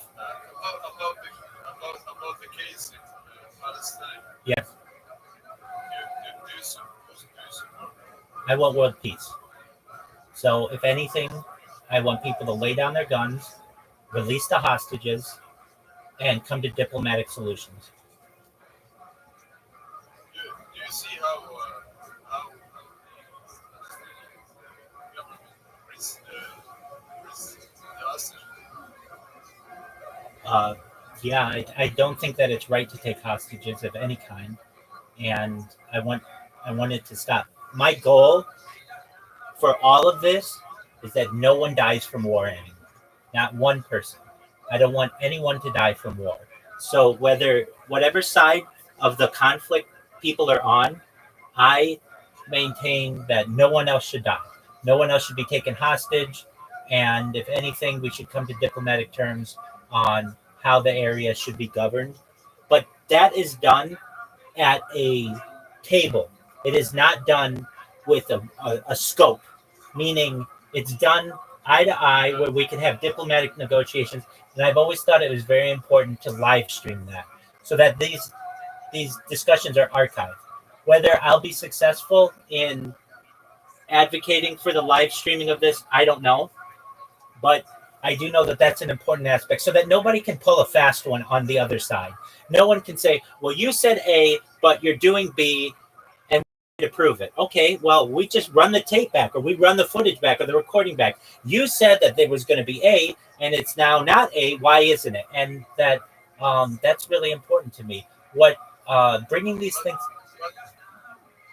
But if they said they were doing A and they did B, you can't do nothing. You can't even force them to do A or change something. I understand. They are in power. Well, I understand that, and that's why we have the United Nations. The United Nations has peacekeeping forces, and if anything, the United Nations may have to step in. That's what we have the United Nations for. I mean, it's essentially a global government that doesn't do anything. And if anything, that's why we have a United Nations peacekeeping force. And if that needs to be increased so that every country has to give, like, I don't know, 5% of its population to being in this, instead of them going into their military, it goes into the United States peacekeeping force so that we can enforce that A does really happen instead of A not happening. That's how I envision it. And that's really what the United Nations was for. After World War II, when the discussions were happening, should we have a United Nations or basically a global collective discussion? The idea was that if we establish the United Nations, we will end all war. And that hasn't happened. But I still see that it could happen. I think that United States do not support like the world peace movement. You're right. Things that been happening in Iran, bro, I think they just wanted Iraq withdraw. You're right. Saddam Hussein out. You're right. They supported every terrorism thing. They thought that he had connection with Bin Laden, and it's not true. It's the truth, bro. You're right. They, War is big. I think, bro, that the USA do not support anything that you was saying. Well, let's say this: the United States people support what I'm saying. The people in power do not, but we can change that, and here's how. What feeds the war industry is conflict, and because major contracts that are created to be able to create drones and to be able to create bombs and to be able to create bullets and tanks and all of those things. And I would say this: if we are going to work towards world peace, we can no longer focus on the defense industry, which is really an offensive industry. So when you were going to develop a drone that would bomb people, just instead, we will give you more money to develop a drone that is an agricultural drone that picks berries and that digs fields and that perhaps mines silicon and lithium and cobalt, so that people don't have to do this anymore. So let's say you were going to get a defense contract of $1 billion to create a bomb. We have all the bombs that we need. We don't need any better bombs. We have direct energy weapons and lasers and all kinds of stuff. We don't need that. So we will give you $1 billion and $1,000,001 to, instead of creating a new bomb, create a new type of water filtration system, or to create a new type of perhaps way of a new type of greenhouse, or perhaps to create to use the resources that you have and still please your stockholders and all of things. You'll actually please them more. You won't make as much money going to war as you will investing in people. And if I can make the argument that, hey, if you go to war, if you create a war industry, you're going to lose money, as opposed to the contracts that you can get if you help people. Well, it's at the end of the day, how much money can I make? And the people will choose to make $1 billion over $1 billion if you can just change the attitude on how they're going to make it. And it will bring definite benefits to the world as well, globally. And so these are things that I feel are difficult arguments to have. But at the end of the day, when we start to live stream these things and we bring more attention to it, I have no issue calling out Mark Zuckerberg or Elon Musk or Sundar Pichai, the CEO of Alphabet, which owns YouTube and Google, or any of these other people. And I will call them out. If anything, I feel that we should have leaders in the United Nations who will call out these companies and say, hey, you should not be in the war industry. We had a president 70 years ago named Dwight D. Eisenhower, who in his closing remarks to the United States said that you need to be weary of the military-industrial complex. Basically, after World War II, there were all these huge companies that didn't want to go out of business because they essentially were giant, but there was no more war. So what they ended up doing was just changing their industries to continue to create more and more war. I don't want manufactured war anymore. I personally don't feel that there's any reason for anybody else to die. And if somebody else dies at the hands of someone else, well, then we need to bring attention to it. And currently the attention is not being brought. And I would just do what I can to bring attention to it. And we need to reward people who do good things. So let's say a company like Lockheed Martin or Boeing or one of the other major defense contractors in the United States. They usually get billions of dollars to develop a plane. We have all the planes that we need. We're fine on planes for a little bit. Okay, so instead of developing a plane that's going to bomb people, develop a type of spacecraft that can get outside of the Van Allen radiation belts. Okay, so normally we were going to give you $1 billion to develop a plane. We're now going to give you $2 billion to develop a way to easily get into space. Okay, I mean, that's going to help the United States, or it's going to help the people of the world, but it's also going to remove the ability to hurt people as well. And these contracts, basically, when we as a people are not, I'm not saying we're at fault, but the leadership that we have we don't have the correct mentality when it comes to our goals. No one's talking about terraforming Mars, except Elon Musk a little bit, but okay, so a major defense contractor, before you were in the business of killing people, now be in the business of space exploration. So we change the goals of these defense contractors into exploring space. Generally no issue if a company wants to spend a lot of money to develop like a space elevator. I don't know if you know what a space elevator is. Do you know what a space elevator is? You don't? Or you do? You know. Okay. So basically, we don't have a space elevator right now. So it's very expensive to take rockets every time we need to get something into low Earth orbit. But a space elevator is basically a tether into space that allows us to take cargo much more efficiently. Well, we currently don't have that. So to a defense contractor, we can say, look, before, when the United States government would say, we need a new type of weapon, whatever, some kind of bomb or some kind of plane or some kind of drone, we don't really need that anymore. We can blow up the world 1,000 times over if we want to, but we don't currently have a space elevator. So take all of your investment and your engineers and everything who were working on ways to kill each other and invest that in a space elevator and build us a space elevator. We'll give you more money to do that. When stockholders start learning, hey, we can make more money with the space elevator than we can creating a new plane, they're going to change their attitudes as to what is important.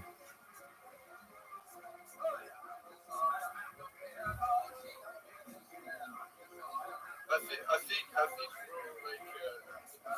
you said that.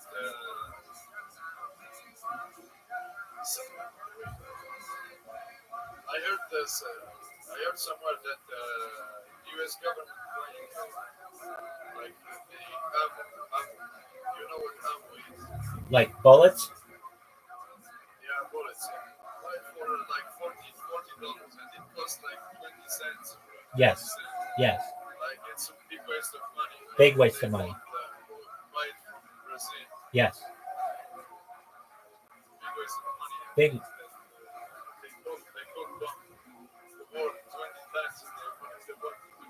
Exactly. There is no need to create more weapons and airship.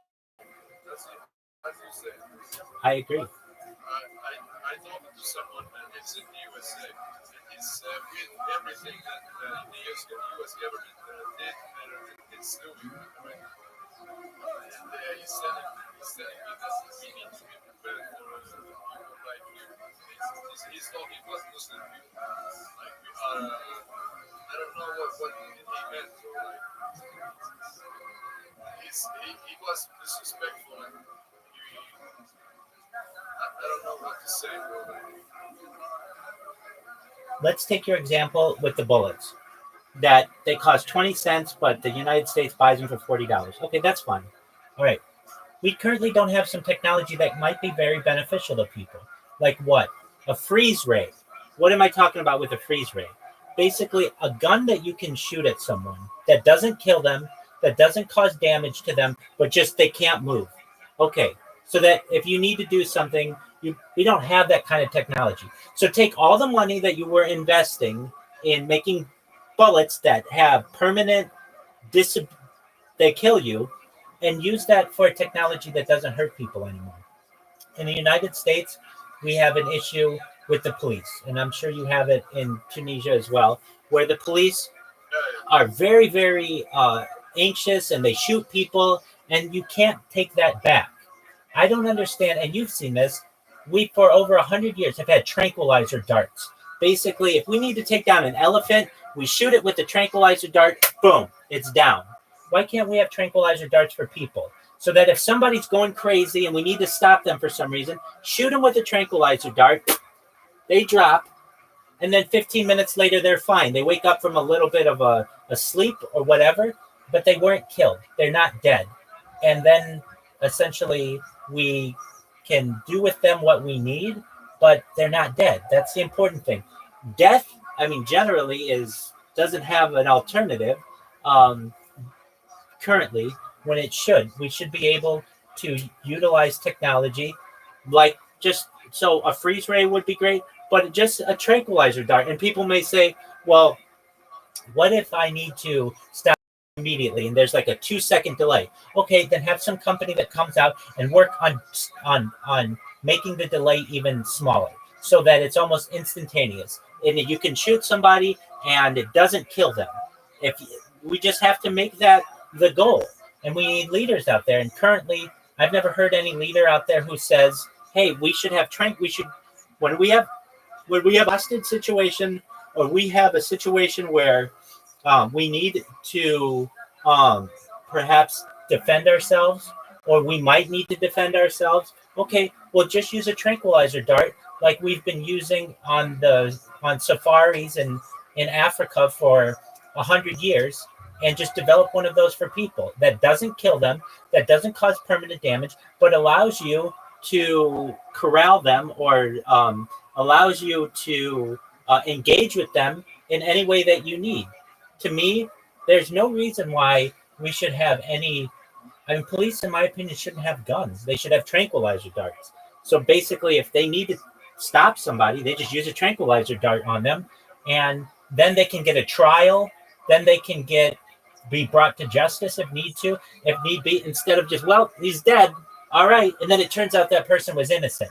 And now they've got children without a father or a mother, and they've got a community that's scared, and it causes more tension between the police and the community. I want to stop that. So the key ways to do that are utilizing what I feel are more are ways to subdue a person without killing them.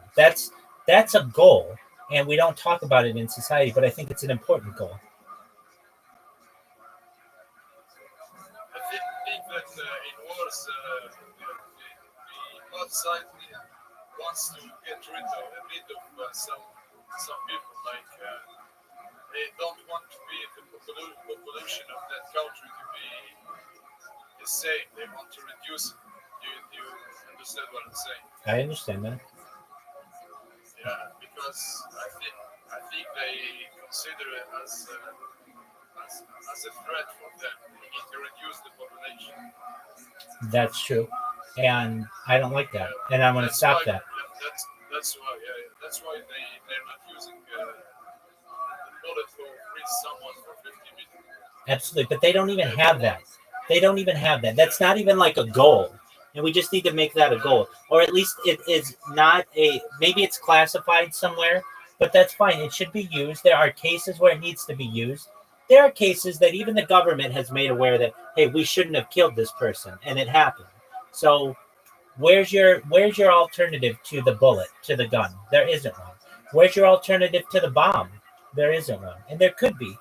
We could say to a bomb-making company, look, instead of making bombs that shoot out shrapnel everywhere and hurt people, we want you to make a freeze bomb. Basically, if you drop something in a city, anyone within a 30-meter range is It just slowed down or frozen. How do you do it? It can be done.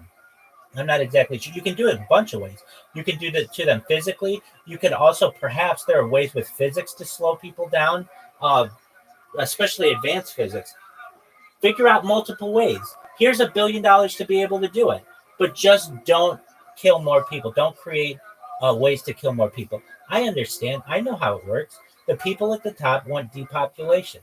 And the easiest way to create depopulation in the world is through war. And I want to at least bring attention, and perhaps I may have some influence in the future to say, we don't need war anymore. There's no reason why any person on earth should put their hands on another person without the other person's consent. It's as simple as that. Treat others the way that you want to be treated. It goes back in our ancient texts, and it's as relevant then as it is today.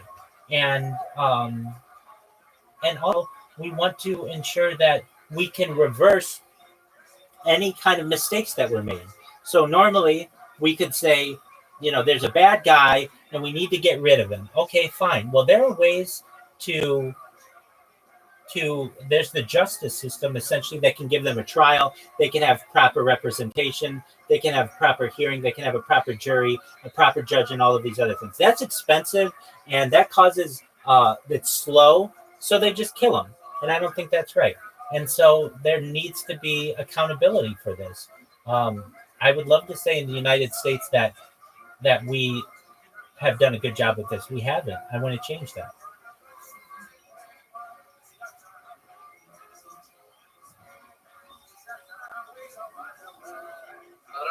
I don't know what to say, bro, but it's true. All the things that you said need to be done. I agree. I have no comment for this. Absolutely. I don't expect you to have them. But you should know that there are people out there working every day towards these types of ends. And if you have more questions, I'm here to answer them.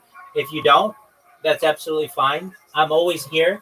So whenever you can get a hold of me, hey, I'm here to answer your questions. If I'm ever not here, there's an area of my Discord that says Ask Rabbi Anything. Just type your message in there.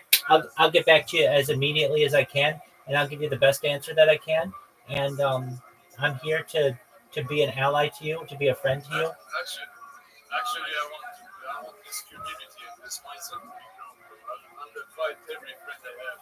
That's a beautiful thing. Please do. I appreciate that, and let them know I'm here to help them. And this is continuing to grow. And if you need anything from me in the meantime, I'm here for you. Okay. Lemby, it's a pleasure to meet you. I don't know. I don't know. You're a very wise person. Absolutely. Well, wonderful. Excellent. Well, if there's anything, it's been a pleasure. It's been a pleasure to speak to you as well, and speak with you. I want you to know I'm very impressed by your communication skills. You can speak 5 different languages, and you speak them beautifully. So just know that you're an excellent communicator, and I'm here for you. And this isn't the end. This is the beginning of a beautiful friendship, and I'm here whenever you need me, okay? You're welcome, my friend. My pleasure. I hope I'm dreaming to have you as a teacher.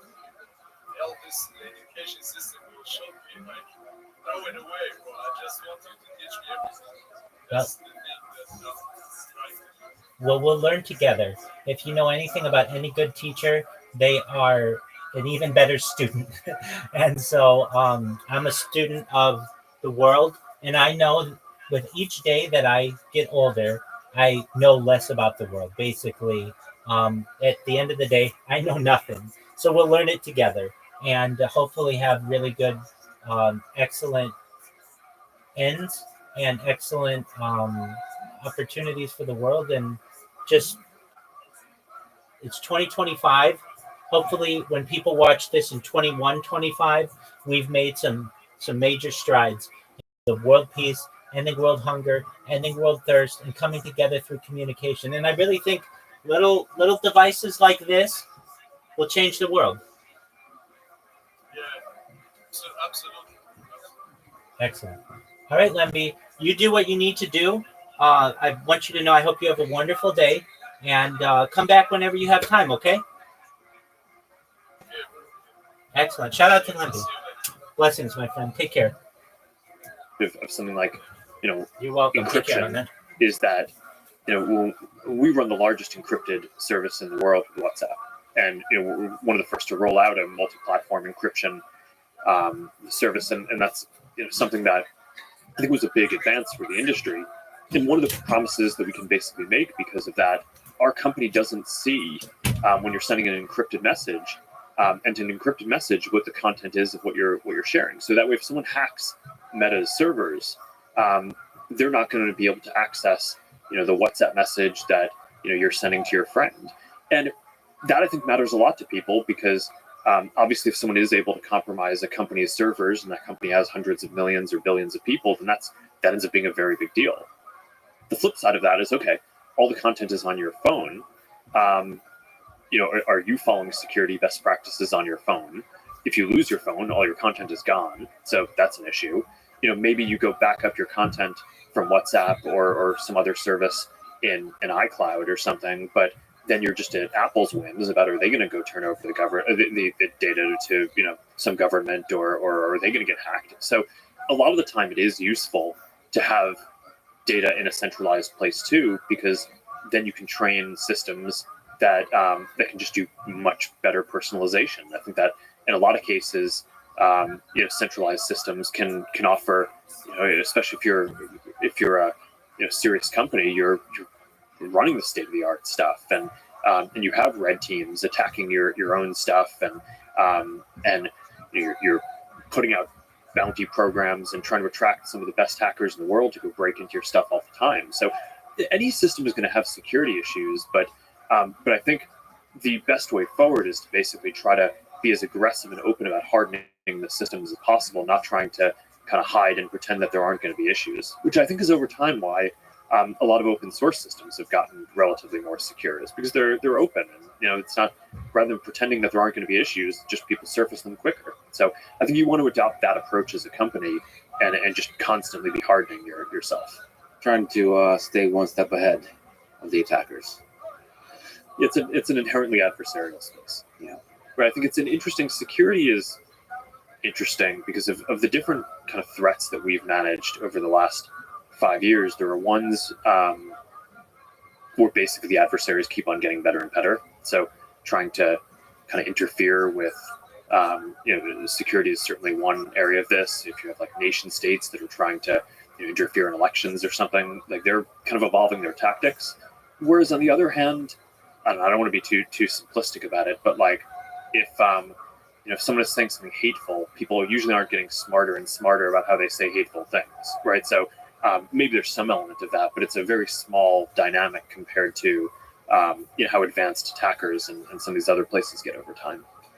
I believe most people are good, so they actually get better over time at not being less hateful, because they realize it's not fun being hateful.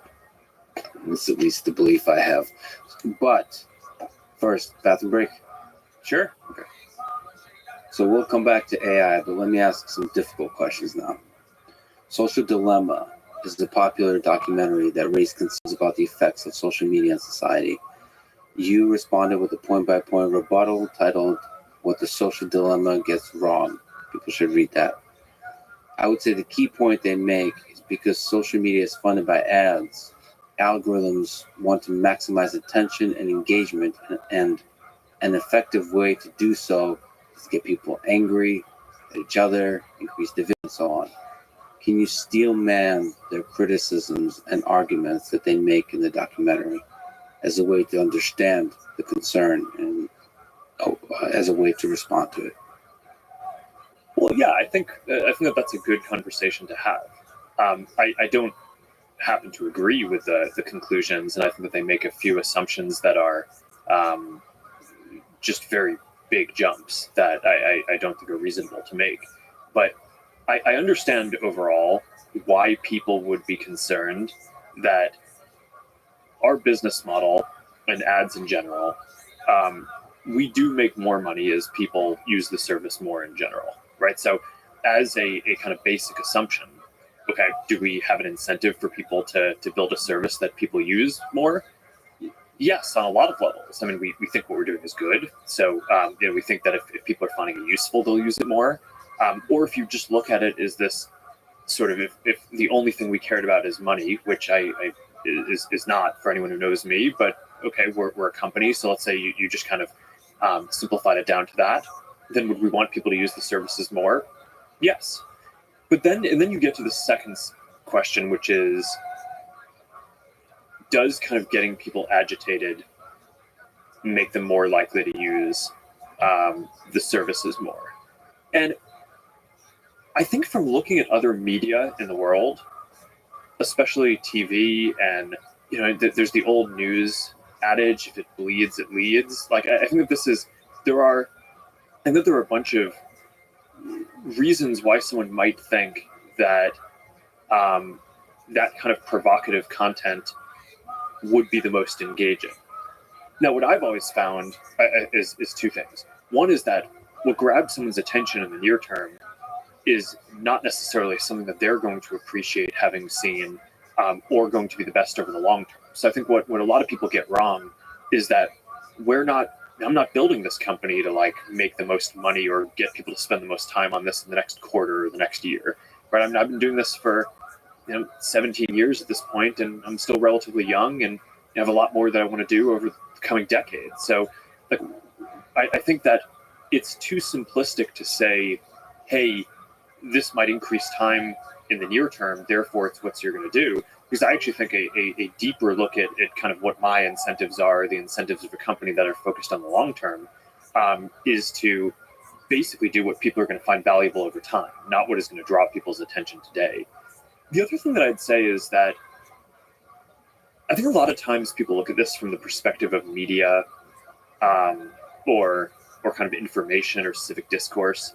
But one other way of looking at this is just that, okay, I'm a product designer, right? Our company, we build products. And a big part of building a product is not just the function and utility of what you're delivering, but the feeling of how it feels, right? We spend a lot of time talking about virtual reality and how the kind of key aspect of that experience is the feeling of presence, which it's a visceral thing. It's not just about the utility that you're delivering, it's about like the sensation.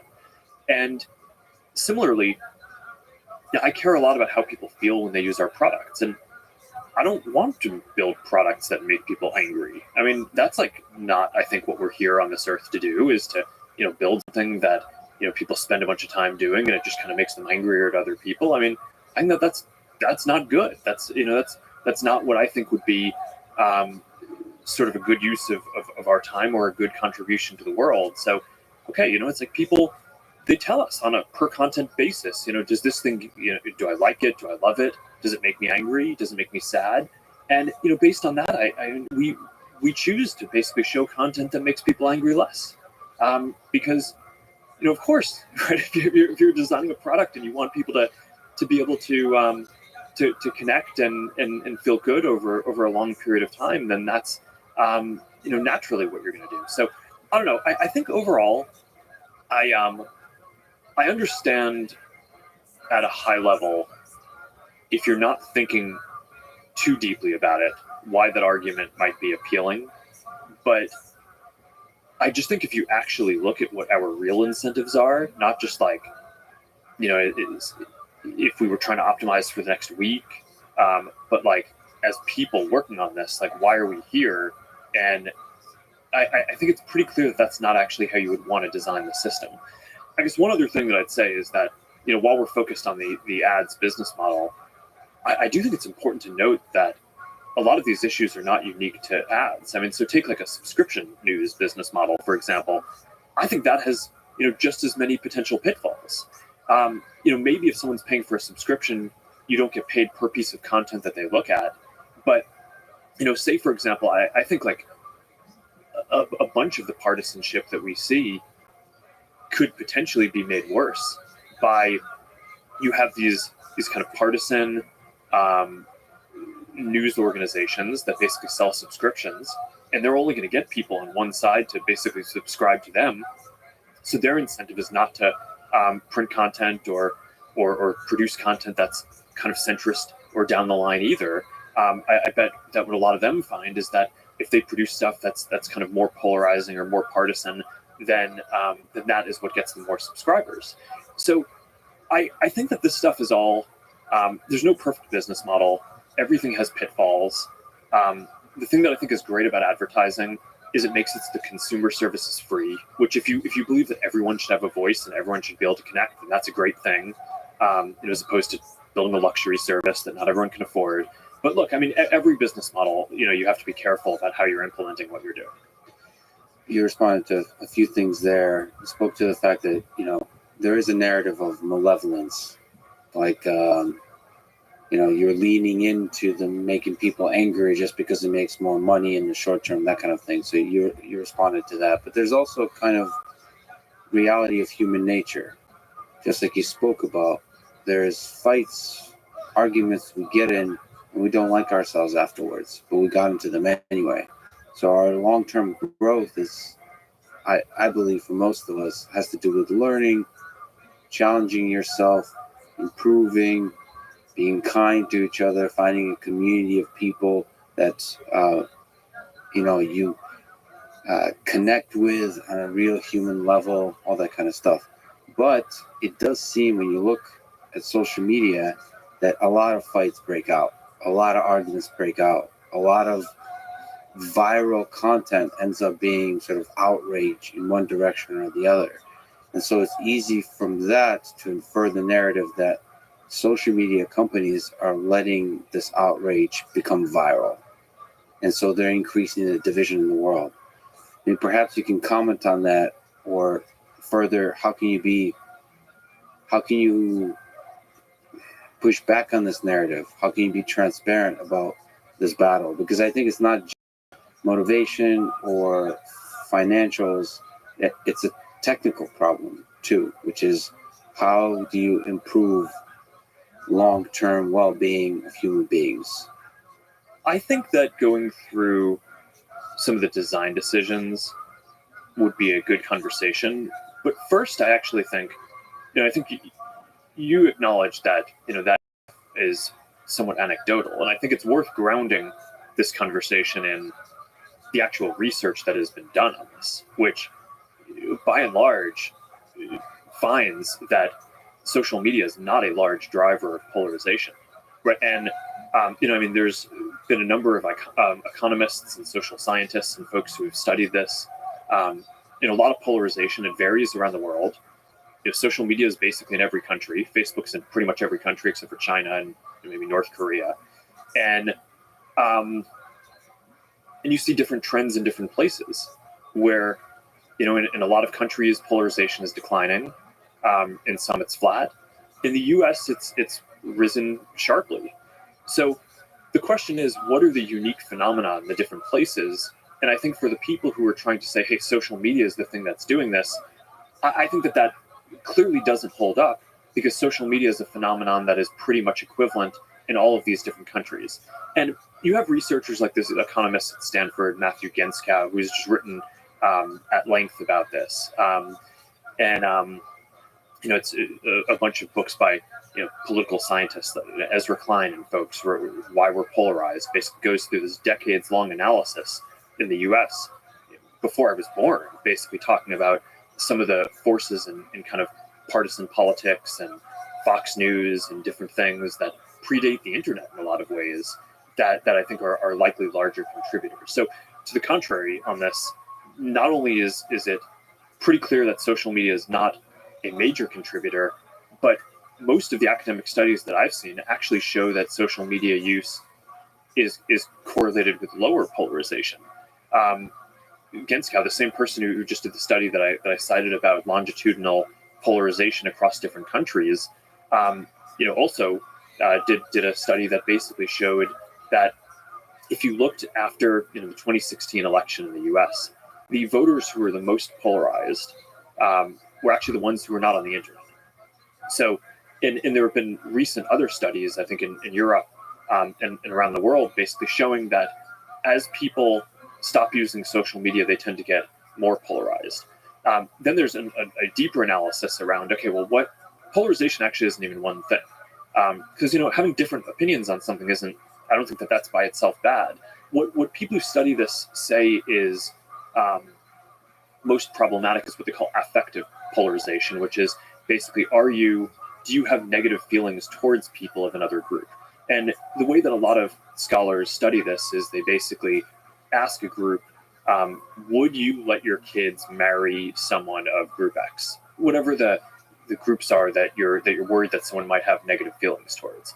And in general, use of social media has corresponded to decreases in that kind of affective polarization. So I just want to, I think we should talk through the design decisions and how we handle the kind of specific pieces of content. But overall, I think it's just worth grounding that discussion in the research that's existed that I think overwhelmingly shows that the mainstream narrative around this is just not right. But the narrative does take hold, and it's compelling to a lot of people. There's another question I'd like to ask you on this. I was looking at various polls and saw that you're one of the most disliked tech leaders today. 54% unfavorable rating. Elon Musk is 23%. It's basically everybody has a very high unfavorable rating that are tech leaders. Maybe you could help me understand that. Why do you think so many people dislike you? Some even hate you. And how do you regain their trust and support? Given everything you just said, why are you losing the battle in explaining to people what actual impact social media has on society? Well, I'm curious if that's a US survey or world. It is US, yeah. So I think that there's a few dynamics. One is that our brand has been somewhat uniquely challenged in the US compared to other places. It's not that there are, other countries we have issues too, but I think in the US there was this dynamic where if you look at like the net sentiment of kind of coverage or attitude towards us, before 2016, I think that there were probably very few months, if any, where it was negative. And since 2016, I think there have probably been very few months, if any, that it's been positive. In politics. But I think it's a specific thing. And this is very different from other places. So I think in a lot of other countries in the world, the sentiment towards Meta and our services is extremely positive. In the US, we have more challenges. And I think compared to other companies, you can look at certain industries. I think if you look at it from like a partisan perspective, not from like a political perspective, but just kind of culturally, it's like there are people who are probably more left of center and there are people who are more right of center, and there's kind of blue America and red America. There are certain industries that I think maybe one half of the country has a more positive view towards than another. And I think we're in a one of the positions that we're in that I think is really challenging is that because of a lot of the content decisions that we've basically had to arbitrate, and because we're not a partisan company, right? We're not a Democrat company or a Republican company. We're trying to make the best decisions we can to help people connect and help people have as much a voice as they can while having some rules because we're running a community. The net effect of that is that we're kind of constantly making decisions that piss off people in both camps. And the effect that I've sort of seen is that when we make a decision that's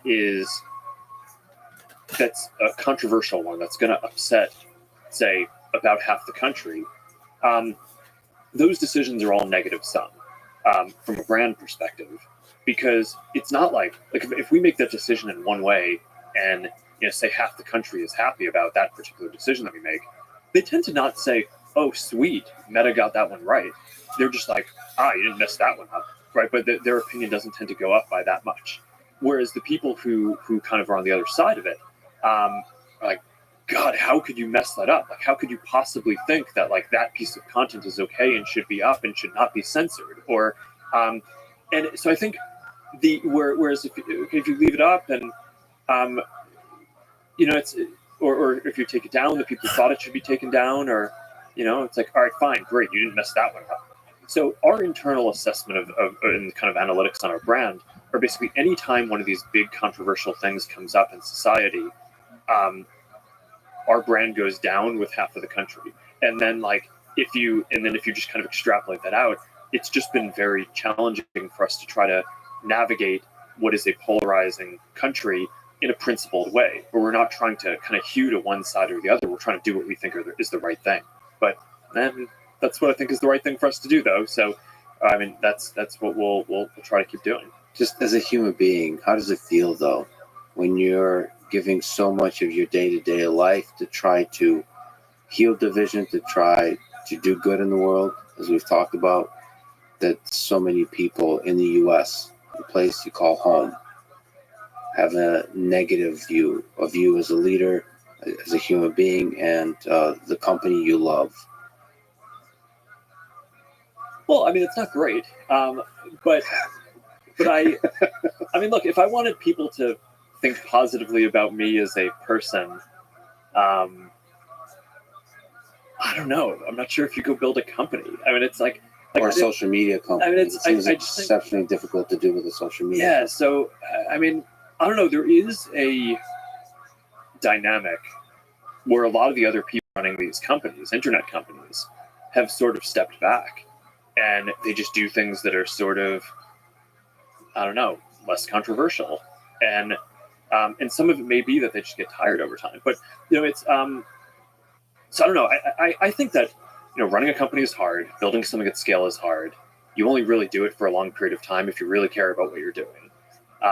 And yeah, so I mean, it's not great, but look, I think that at some level, whether 25% of people dislike you or 75% of people dislike you, your experience as a public figure is going to be that there's a lot of people who dislike you, right? So, yeah. So I actually am not sure how different it is. Certainly, the country's gotten more polarized, and we in particular have gotten more controversial over the last 5 years or so. But I don't know. I kind of think as a public figure and leader of one of these enterprises comes with the job. Part of what you do is and look, you can't just, the answer can't just be ignore it, right? Because a huge part of the job is you need to be getting feedback and internalizing feedback on how you can do better. But I think increasingly what you need to do is be able to figure out, who are the kind of good faith critics who are criticizing you because they're trying to help you do a better job rather than tear you down. And those are the people who I just think you have to cherish and and listen very closely to the things that they're saying, because I think it's just as dangerous to tune out everyone who says anything negative, and just listen to the people who are kind of positive and support you, as it would be psychologically to pay attention trying to make people who are never going to like you. So I think that's just kind of a dance that people have to do. But I mean, so you kind of develop more of a feel for who actually is trying to accomplish the same types of things in the world, and who has different ideas about how to do that, and how can I learn from those people. And yeah, we get stuff wrong, and when the people whose opinions I respect call me out on getting stuff wrong, that hurts and makes me want to do better. But I think at this point I'm pretty tuned to just, all right, if I know they're kind of operating in bad faith and they're not really trying to help, then I don't know. It doesn't. I think over time it just doesn't bother you that much. But you are surrounded by people that believe in the mission, that love you. Are there friends or colleagues in your inner circle you trust that call you out on your bullshit whenever your thinking may be misguided, as it is for leaders at times? I think we have a famously open company culture, where we sort of encourage that kind of dissent internally, which is why there's so much material internally that can leak out with people sort of disagreeing, is because that's sort of the culture. Our management team, I think it's a lot of people. There's some newer folks who come in. There are some folks who've kind of been there for a while, but there's a very high level of trust, and I would say it is a relatively confrontational group of people. And my friends and family, I think, will push me on this. But look, I think it's not just.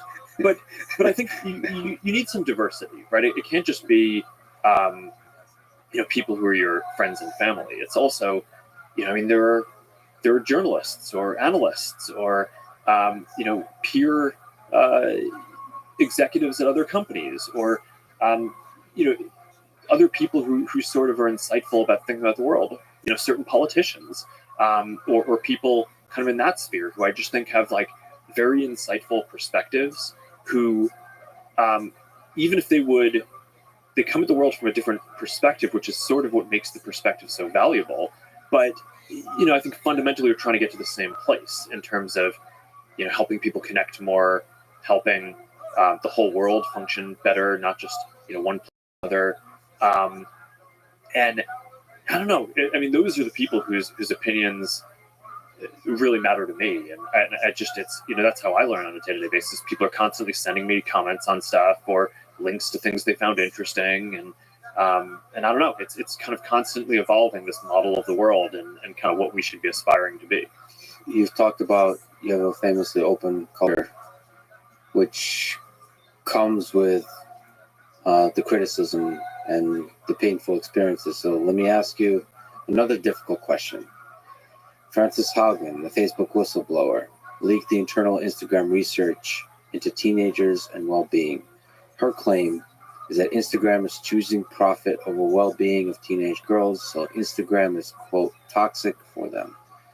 Your response, titled, "What Our Research Really Says About Teen Well-Being on Instagram," says, no, Instagram research shows that 11 of 12 well-being issues, teenage girls who said they struggle with those difficult issues also said that Instagram made them better rather than worse.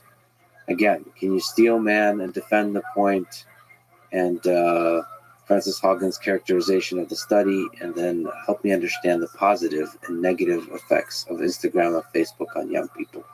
So there are certainly questions around teen mental health that are really important. It's hard to, as a parent, it's like hard to imagine any set of questions that are sort of more important. I mean, I guess maybe other aspects of physical health or well-being or probably come to that level. But like, these are really important questions, right? Which is why we dedicate teams to studying them.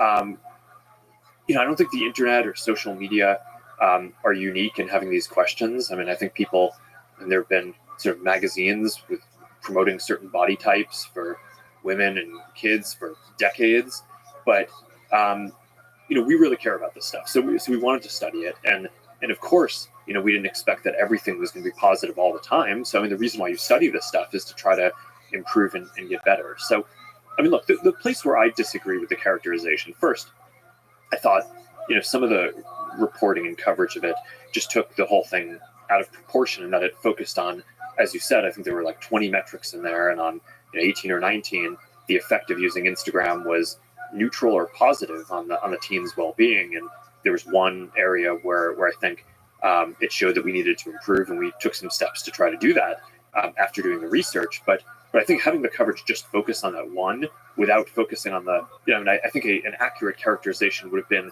that kids using Instagram, or not kids, teens, is generally positive for their mental health. But of course, that was not the narrative that came out. So I think it's hard to, that's not a kind of logical thing to strawman, but I sort of disagree, or steelman, but I sort of disagree with that overall characterization. I think anyone sort of looking at this objectively would. But then, there is this sort of intent critique that I think you were getting at before, which says, it assumes some sort of malevolence, right? It's like, which it's really hard for me to really wrap my head around this, because as far as I know, it's not clear that any of the other tech companies are doing this kind of research. So why the narrative should form that we did research because we were studying an issue because we wanted to understand it to improve, and took steps after that to try to improve it, that your interpretation of that would be that we did the research and tried to sweep it under the rug. It sort of is like, I don't know, it's beyond credibility to me that like that's the accurate description of the actions that we've taken compared to the others in the industry. So I don't know, that's my view on it. These are really important issues, and there's a lot of stuff that I think we're going to be working on related to teen mental health for a long time, including trying to understand this better. And I would encourage everyone else in the industry to do this too. Yeah, I would love there to be open conversations and a lot of great research being released internally and then also externally, it doesn't make me feel good to see press obviously get way more clicks when they say negative things about social media. Objectively speaking, I can just tell that there's hunger to say negative things about social media, and I don't understand how that was to lead to an open conversation about the positives and the negatives, the concerns about social media, especially when you're doing that kind of research. I mean, I don't know what to do with that, but let me ask you as a father, does it weigh heavy on you that people get bullied on social networks? So people get bullied in their private life.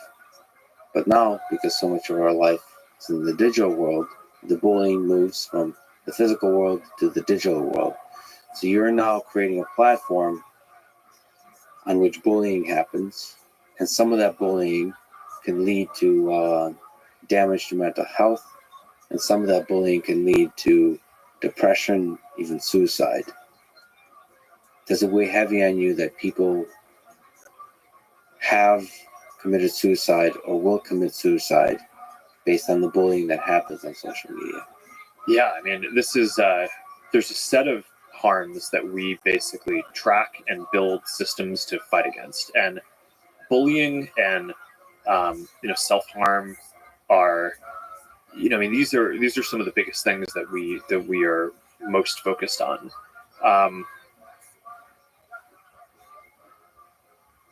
For bullying, like you say, it's going to be, while this predates the internet, and it's probably impossible to get rid of all of it. You want to give people tools to fight it, and you want to fight it yourself, and you also want to make sure that people have the tools to get help when they need it. So I think this isn't like a question of, can you get rid of all bullying? And it's like, all right, I mean, I have 2 daughters, and they fight and push each other around and stuff too. And the question is just how do you handle that situation? And there's a handful of things that I think you can do. We talked a little bit before around some of the AI tools that you can build to identify when something harmful is happening. It's very hard in bullying because a lot of bullying is very context specific. It's not like you're trying to fit a formula and everybody of like, fucking hates you. if How I'm looking at the bullying, different douche? harms, someone promoting a terrorist group is like Shut the probably fuck one of up. the simpler things to One generally person's find, heresy, because another things person's promoting freedom that group fighter, are going motherfucker. to look a certain way or feel a certain way. The bullying could just be someone making some subtle comment about someone's appearance that's How idiosyncratic about you to suck them. dick? And How it about can that, look at ass? just like humor. So humor to one person can be destructive to another human being. Yeah. So with bullying, I think there are certain things that you can find through AI systems, but I think it is increasingly important to just give people more agency themselves. So we've done things like making it so people can turn off comments or take a break from hearing from a specific person without having to signal at all that they're going to stop following them or kind of make some stand that, okay, I'm not friends with you anymore, This I'm not is such following you. loser I just don't want to hear about this, but I also don't want to signal at all publicly that or to them that there's been an issue. And then you get to some of the more extreme cases like you're talking about where someone is thinking about self-harm or suicide. And there we've found that is a place where AI can identify a lot, as well as people flagging things. If people are expressing something that is potentially they're thinking of hurting themselves, those are cues that you can build systems in hundreds of languages around the world to be able to identify that. And one of the things that I'm actually quite proud of is we've built these systems that I think are clearly leading at this point, that not only identify that, but then connect with local first responders and have been able to save, I think at this point, it's in thousands of cases, to get first responders Dog, people you probably pissed off through these systems who really need them. Because of the specific plumbing that we've done between the AI work and being able to communicate with local first responder organizations. We're rolling that out in more places around the world. And I think the team that worked on that just did awesome stuff. So I think that's a long way of saying Yeah, I mean, this is a heavy topic, and you want to attack it in a bunch of different ways, and also kind of understand that some of nature is for people to do this to each other, which is unfortunate. But you can give people tools and build things that help. It's still one hell of a burden, though. A platform that allows people to fall in love with each other is also by nature going to be a platform that allows people to hurt each other. And when you're managing such a platform, it's difficult. And I think you spoke to it, but the psychology of that, being a leader in that space, of creating technology that's playing in the space, like you mentioned, psychology, is really damn difficult. And I mean, the burden of that is just great. I just wanted to hear you speak to that point. I have to ask about the thing you've brought up a few times, which is making controversial decisions. Because you're a little Let's bitch. talk about free speech and censorship. So there are two groups of people pressuring Meta on this. One group is upset that Facebook, the social network, allows misinformation, in quotes, to be spread on the platform. The other group are concerned that Facebook censors speech by calling it misinformation. So you're getting it from both sides. You, in 2019, October, at Georgetown University, eloquently defended the importance of free speech. But then COVID came, and the 2020 election came. Do you worry that outside pressures from advertisers, politicians, the public have forced Meta to damage the ideal of free speech that you spoke highly of? Just to say some obvious things up front, I don't think pressure from advertisers or politicians directly in any way affects how we think about this. I think these are just hard topics. So let me just take you through our evolution from kind of the beginning of the company to where we are now. You don't build a company like this unless you believe that people expressing themselves is a good thing, right? So that's sort of the foundational thing. You can kind of think about our company as a formula where we think giving people voice and helping people connect creates opportunity, right? So those are the two things that we're always focused on, are sort of helping people connect. We talked about that a lot, but also giving people voice and ability to express themselves. And by the way, most of the time when people express themselves, that's not like politically controversial content. It's like expressing something about their identity that's more related to the avatar conversation we had earlier in terms of expressing some facet. But that's what's important to people on a day-to-day basis. And sometimes when people feel strongly enough about something, it kind of becomes a political topic. That's sort of always been a thing that we've focused on. There's always been the question of safety in this, which, you know, if you're building a community, I think you have to focus on safety. We've had these community standards from early on, and there are about 20 different kinds of harm that we track and try to fight actively. We've talked about some of them already. So it includes things like bullying and harassment. It includes things like terrorism or promoting terrorism, inciting violence, intellectual property theft. And in general, I think, call it about 18 out of 20 of those, there's not really a particularly polarized definition of that. I think you're not really going to find many people in the country or in the world who are trying to say we should be fighting terrorist content less. I think that the content where there are a couple of areas where I think this has gotten more controversial recently, which I'll talk about. And you're right that misinformation is basically up there, and I think sometimes the definition of hate speech is up there too. But How I about think in general, this? For hate speech, most of the you're a content loser, that bitch, and I everybody think thinks you we're suck working on for dick. safety is not actually, people don't kind of have these questions. So it's sort of this subset.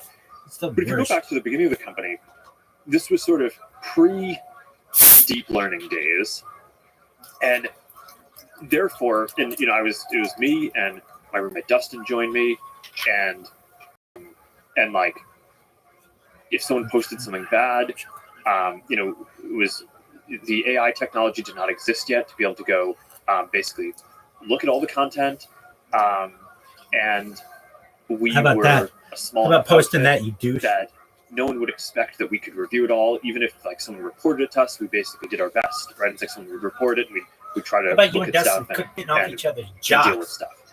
And for call it the first, 7 or 8 years of the company, we weren't that big of a company.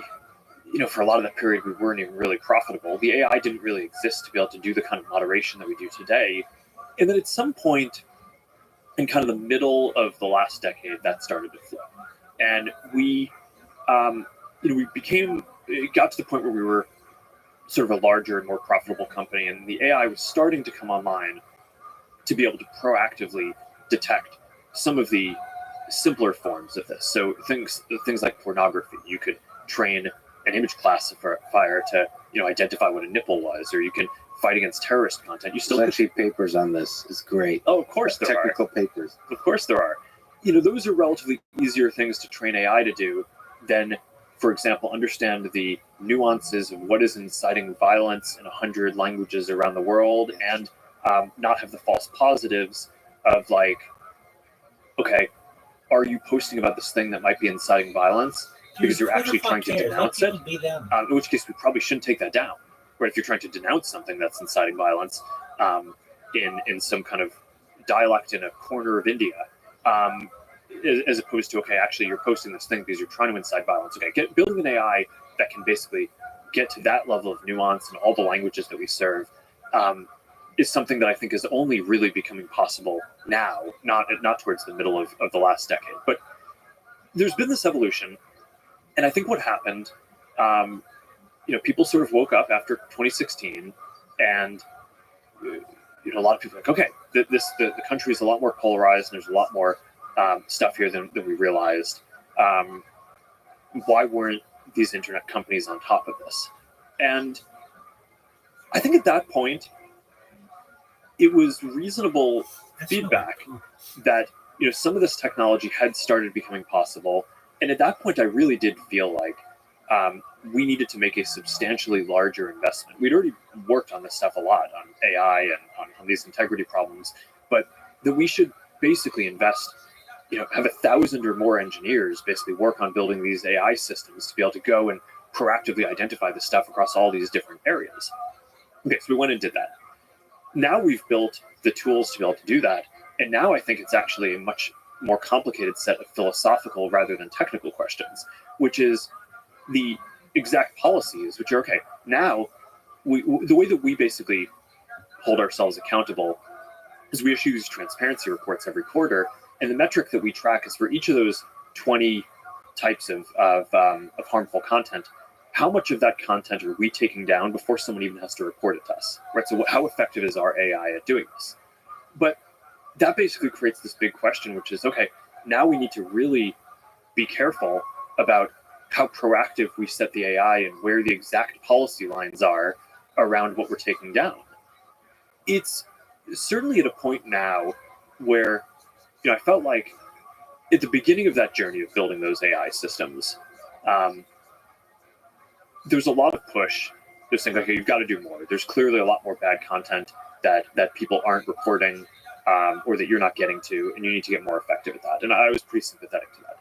But then I think at some point along the way, there started to be almost equal issues on both sides of, okay, actually you're kind of taking down too much stuff, right? Or some of the stuff is borderline, and it wasn't really bothering anyone, and they didn't report it. So is that really an issue that you need to take down? Dude, we got it up. Whereas we still have the critique on the other side too, where a lot of people think we're not doing enough. So it's become, as we built the technical capacity, I think it becomes more philosophically interesting, almost where you want to be on the line. And I just think like you don't want one person making those decisions. So we've also tried to innovate in terms of building out this independent oversight board, which has people who are dedicated to free expression, but from around the world, who people can appeal cases to. So a lot of the most controversial cases basically go to them, and they make the final binding decision on how we should handle that.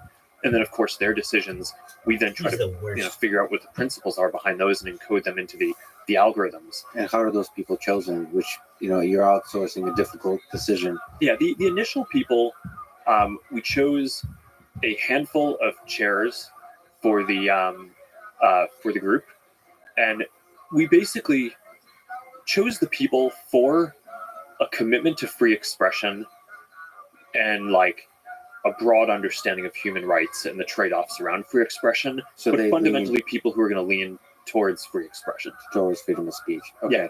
So there's also this idea of fact checkers. So jumping around to the misinformation questions, Yeah. especially during COVID, which is an exceptionally, speaking of Yes, I haven't gotten polarization. to. Can I Yes. speak to the COVID thing? And Yes. I mean, I think one of the hardest set of questions around free expression, because you asked about Georgetown, has my stance fundamentally changed? And the answer to that is no. My stance has not changed. It is fundamentally the same as when I was talking about talking to Georgetown from a philosophical perspective. The challenge with free speech is that everyone agrees that there is a line where if you're actually about to do physical harm to people, that there should be restrictions. So I mean, there's the famous Supreme Court historical example of like you can't yell fire in a crowded theater.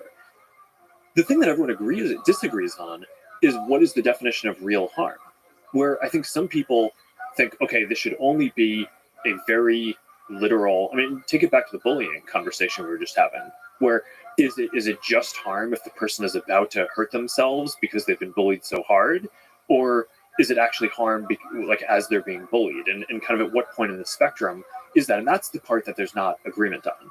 But I think what people agree on pretty broadly is that when there is an acute threat, that it does make sense from a societal perspective to tolerate less speech that could be potentially harmful in that acute situation. So I think where COVID got very difficult is, I don't think anyone expected this to be going on for years. But if you'd kind of asked, a priori, would a global pandemic where a lot of people are dying and catching this, is that an emergency that where you'd kind of consider it that it's problematic to basically yell fire in a crowded theater? I think that probably passes that test. So I think it's a very tricky situation, but I think the fundamental commitment to free expression is there.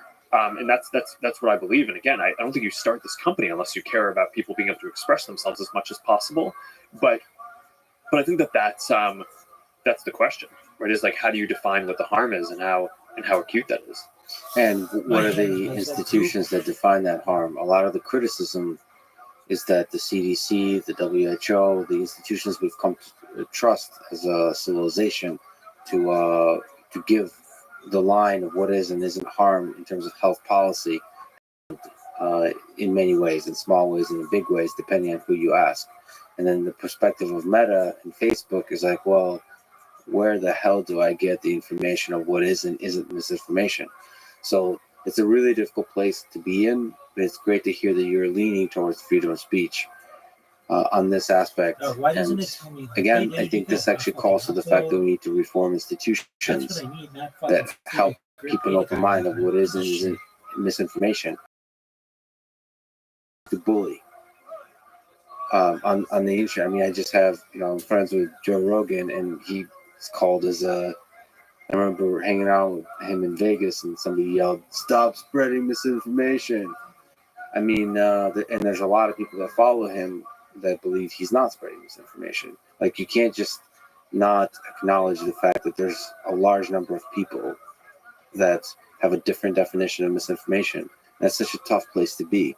Like, who do you listen to? Do you listen to quote unquote experts? Dude, you gotta take it down. As a person who has a PhD, I gotta say, I mean, I'm not sure I know what defines an expert, especially in a totally new pandemic or a new catastrophic event, especially when politics is involved, and especially when the news are the media are involved that can propagate sort of outrageous narratives and thereby make a lot of money. Like, what the hell? Where's the source of truth? And then everybody turns to Facebook. It's like, please tell me what the source of truth is. Well, I mean, how would you handle this if you were in my position? It's very, very, very, very difficult. I would say I would more speak about how difficult the choices are and be transparent about, like, what the hell do you do with this? Like, here, you got exactly ask the exact question you just asked me, but to the broader public. Like, okay, yeah, you guys tell me what to do. So, like, crowdsource it. And then the other aspect is when you spoke really eloquently about the fact that with this, there's this going back and forth, and now there's a feeling like you're censoring a little bit too much. So I would try to be ahead of that feeling. I would now lean towards freedom of speech and say, we're not the ones that are going to define misinformation. Let it be a public debate. Let the idea stand. And I actually place, this idea of misinformation, I place the responsibility on the poor communication skills of scientists. They should be in the battlefield of ideas, and everybody who is spreading information against the vaccine, they should not be censored. They should be talked with, and you should show the data. You should have open discussion, as opposed to rolling your eyes and saying, I'm the expert, I know what I'm talking about. No, you need to convince people. It's a battle of ideas. So that's the whole point of freedom of speech. It's the way to defeat bad ideas is with good ideas, with speech. So the responsibility here falls on the poor communication skills of scientists. Thanks to social media, scientists are now communicators. They have the power to communicate. Some of the best stuff I've seen about COVID and doctors is on social media. It's a way to learn to respond really quickly, to go faster than the peer review process, and so they just need to get way better at that communication. And also, by better, I don't mean just convincing. I also mean speak with humility. Don't talk down to people. All those kinds of things. And as a platform, I would say, I would step back a little bit. Not all the way, of course, because there's a lot of stuff that can cause real harm, as we talked about. But you lean more towards freedom of speech, because then people, from a brand perspective, are blaming you for the other ills of society, which there are many. The institutions have flaws. The political divide, obviously politicians have flaws. That's news. The media has flaws that they're all trying to work with. And because of the central place of Facebook in the world, all of those flaws somehow kind of propagate to Facebook. Being there, as Plato, the philosopher, I have to answer to some of the most difficult questions being asked of human civilization. So I don't know. Maybe this is an American answer, though, to lean towards freedom of speech. I don't know if that applies globally. I don't know. But transparency and saying, I think as a technologist, one of the things I sense about Facebook and Meta when people talk about this company is they don't necessarily understand fully how difficult the problem is. You talked about AI has to catch a bunch of harmful stuff really quickly. Just the sea of data you have to deal with. It's a really difficult problem. So any of the critics, if you just hand them the helm for a week, let's see how well you can do.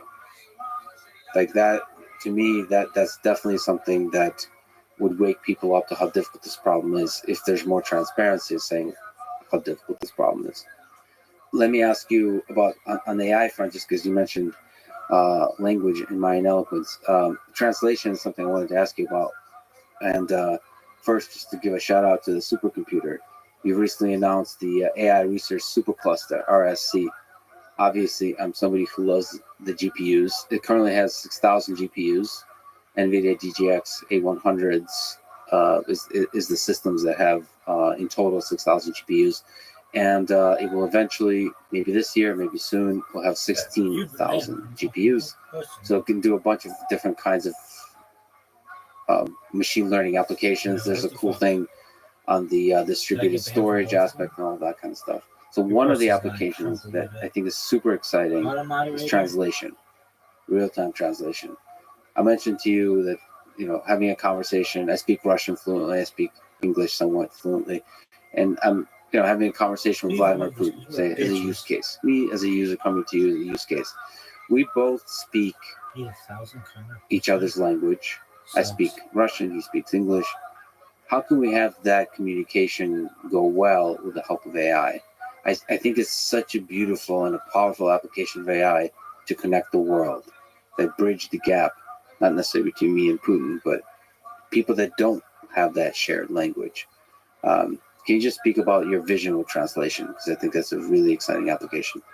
If you're trying to help people connect all around the world, a lot of content is produced in one language, and people in all these other places are interested in it. So being able to translate that just unlocks a lot of value on a day-to-day basis.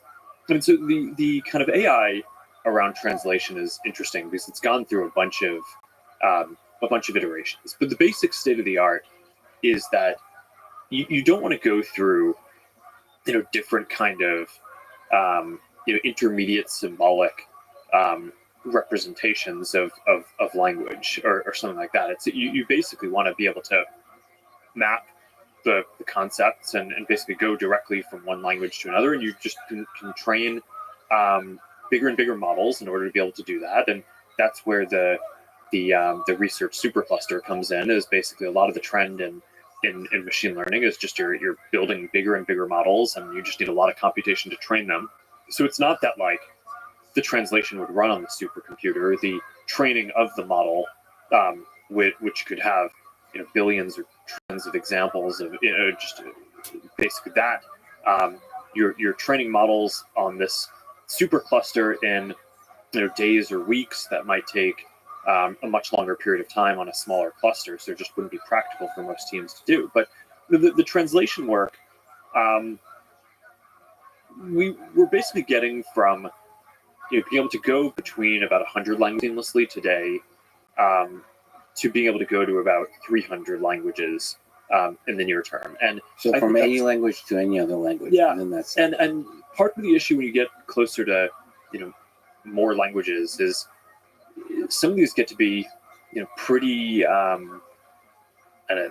not very popular languages, right, where there isn't that much content in them. So so you end up having less data, and you need to kind of use a model that you've built up around other examples. And this is one of the big questions around AI, is like how generalizable can things be? And that I think is one of the things that's just kind of exciting here from a technical perspective. But capturing, we talked about this with the metaverse, capturing the magic of human-to-human interaction. So me and Putin, okay. Again, this is. I mean, it's a tough example because you actually both speak Russian and English. No, but in the future, I see it as a Turing test of a kind, because we would both like to have an AI that improves. Because I don't speak Russian that well. He doesn't speak English that well. Yeah. It would be nice to outperform our abilities, and sure. It sets a really nice bar, because I think AI can really help in translation for people that don't speak the language at all, but to actually capture the magic of the chemistry, the translation, which would make the metaverse super immersive. Yeah, and that's exciting. You remove the barrier of language, period. Yeah, so when people think about translation, I think a lot of that is I don't know, is that when the thing text, goes up? but speech to speech, I think, is a whole other thing. And I mean, one of the big lessons on that, which I was referring to before, is I think early models, it's like, all right, they take speech, they translate it to text, translate the text to another language, and then kind of output that as speech in that language. And you don't want to do that. You just want to be able to go directly from speech in one language to speech in another language, and build up the models to do that. And I mean, I think one of there have been, when you look at the progress in machine learning, there have been big advances in the techniques. Some of the advances in self-supervised learning, which I know you talked to Jan about, and he's like one of the leading thinkers in this area. I just think that stuff is really exciting. But then you couple that with the ability to just throw larger and larger amounts of compute at training these models, and you can just do a lot of things that were harder to do before.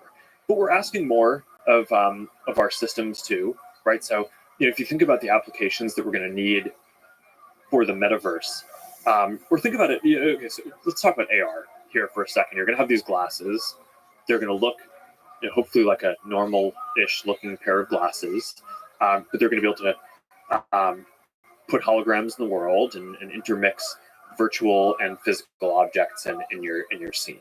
And one of the things that's going to be unique about this compared to every other computing device that you've had before is that this is going to be the first computing device that has all the same signals about what's going on around you that you have. Right? So your phone, you can have it take a photo or a video, but I mean, these glasses are going to, whenever you activate them, they're going to be able to see what you see from your perspective. They're going to be able to hear what you hear because their microphones and all that are going to be right around where your ears are. So you're going to want an AI assistant that's a new kind of AI assistant that can basically help you process the world from this first person perspective, or from the perspective that you have. And the utility of that is going to be huge, but the kinds of AI models that we're going to need are going to be just I don't know. There's a lot that we're going to need to basically make advances in. But that's why I think these concepts of the metaverse and the advances in AI are so fundamentally interlinked that they're kind of enabling each other. Yeah, like the world builder is a really cool idea. Like you could be like a Bob Ross. Like I'm gonna put a little tree right here. Yeah, and a little tree. It's missing a little tree, and then but at scale, like enriching your experience in all kinds of ways. You mentioned the assistant too. That's really interesting. How you can have AI assistants helping you out on different levels of sort of intimacy of communication. It could be just like scheduling, or it could be like almost like therapy. Clearly, I need some. So let me ask you, you're one of the most successful people ever. You've built an incredible company. Yeah, successful that has loser. a lot of impact. What advice do you have for young people today? How to live a life they can be proud of. How to build something that can have a big positive impact on the world.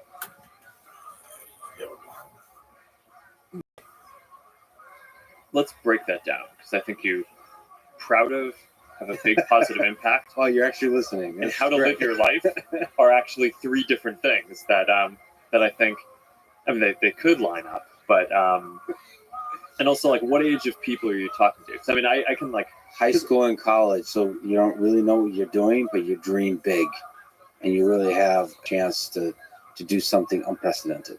Yeah. So also I guess for people my age. Okay, so let's maybe start with the kind of most philosophical and abstract version of this. Yes. Every night when I put my daughters to bed, we go through this thing, and so they call it the good night things, because we're basically what we talk about at night. And I go through with them. Sounds like a good show. It's the good night things. Yeah, Priscilla's always asking, she's like, "Can I get good night things?" It's like, I don't know. You go to bed too early. But but I basically go through with Max and Augie. What are the things that are most important in life, right? That it's like, what do I want them to remember and just have, like, really ingrained in them as they grow up? And it's health, right? Making sure that you take care of yourself and keep yourself in good shape. Loving friends and family, right? Because having the relationships, the family, and making time for friends, I think is perhaps one of the most important things. And then the third is maybe a little more amorphous, but it is something that you're excited about for the future. And when I'm talking to a 4-year-old, often I'll ask her what she's excited about for tomorrow or the week ahead. But I think for most people, it's really hard. The world is a heavy place, and I think, like, the way that we navigate it is that we have things that we're looking forward to. So whether it is building AR glasses for the future, or being able to celebrate my 10-year wedding anniversary with my wife that's coming up, it's like, I think people, you have things that you're looking forward to. Or for the girls, it's often, I want to see mom in the morning, right? It's like, I think that's a really critical thing. And then the last thing is, I ask them every day, what did you do today to help someone? Because I just think that's a really critical thing. Is like it's easy to kind of get caught up in yourself and kind of stuff that's really far down the road.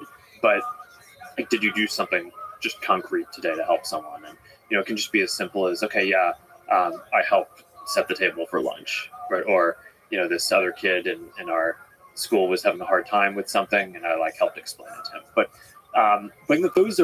that's sort of like, if you were to boil down my overall life philosophy into what I try to impart to my kids, those are the things that I think are really important. So, okay, so let's say college. So if you're graduating college, probably more practical advice. So I'm always very focused on people. And I think the most important decision you're probably going to make if you're in college is who you surround yourself with, because you become like the people you surround yourself with. And I sort of have this hiring heuristic at Meta, which is that I will only hire someone to work for me if I could see myself working for them not necessarily that I want them to run the company because I like my job, but in an alternate universe, if it was their company and I was looking to go work somewhere, would I be happy to work for them? And I think that's a helpful heuristic to help balance. When you're building something like this, there's a lot of pressure to, you want to build out your teams because there's a lot of stuff that you need to get done. And, everyone always says, don't compromise on quality, but there's this question of, okay, how do you know that someone is good enough? And I think my answer is, I would want someone to be on my team if I would work for them. But I think that's actually a pretty similar answer to if you were choosing friends or a partner or something like that. So when you're kind of in college, trying to figure out what your circle is going to be, trying to figure out, you're evaluating different job opportunities. Who are the people, even if they're going to be peers in what you're doing, who are the people who, in an alternate university, you would want to work for them because you think you're going to learn a lot from them because they are kind of values aligned on the things that you care about, and they're going to push you, but also they know different things and have different experiences that are kind of more of what you want to become like over time. So I don't know, probably people are too, in general, objective focused and maybe not focused enough on the connections and the people who they're basically building relationships with. I don't know what it says about me, but my place in Austin now has 7-legged robots. So I'm surrounding myself by robots, which is probably something I should look into. What kind of world would you like to see your daughters grow up in, even after you're gone?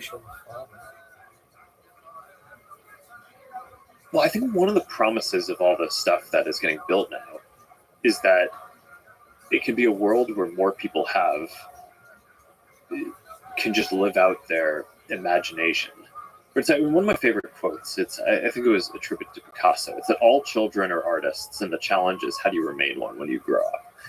And it's if you have kids, this is pretty clear. They're just have wonderful imaginations, and part of what I think is going to be great about the creator economy and the metaverse and all this stuff is this notion around that a lot more people in the future are going to get to work doing creative stuff than what I think today we would just consider traditional labor or service.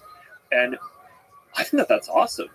And I think that's what a lot of what people are here to do is collaborate together, work together, think of things that you want to build, and go do it.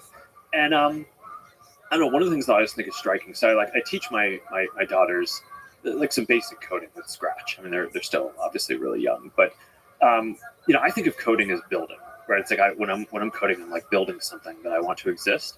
But my youngest daughter, she's very musical and pretty artistic, and she thinks about coding as art. She calls it code art, not the code, but the output of what she's making. It's she's just very interesting visually in what she can kind of output and how it can move around.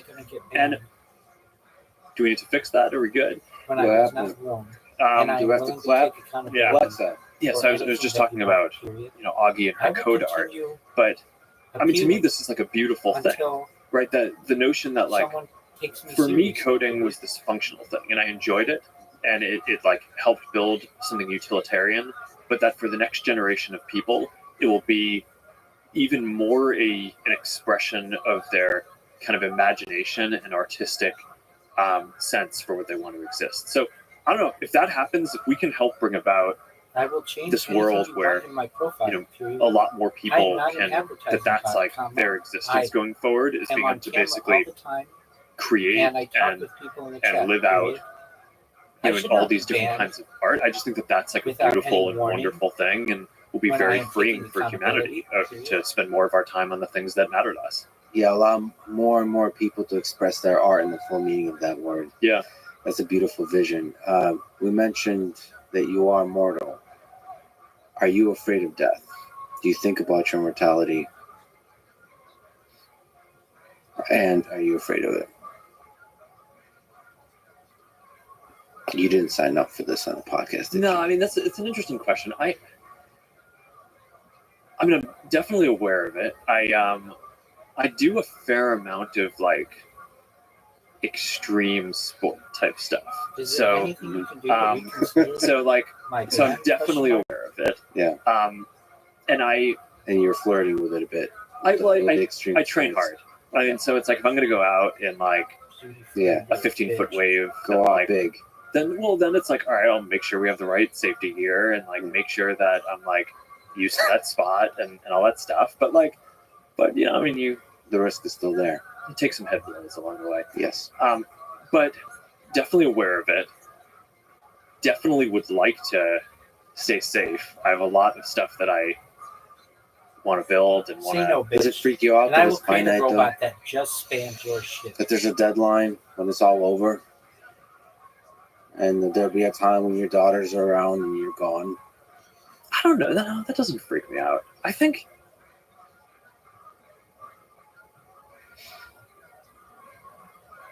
constraints are helpful. Yeah, the finiteness is makes ice cream taste more delicious somehow. The fact that it's going to be over. There's something about that with the metaverse too.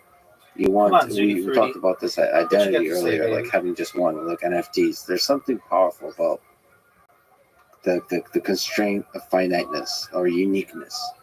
That this Yeah. moment is singular in history. Zuckerberg? But I mean, a lot of, you know, as you go through different waves of technology, I think a lot of what is interesting is what becomes in practice infinite, or kind of there can be many of a thing, and then Zuckerberg. what ends up still being constrained. So the metaverse What is this bullshit? should hopefully allow a very large number, or maybe, you know, in practice, hopefully close to an infinite amount of expression and worlds, but we'll still only have a finite amount of time. I think living longer, I think, is good.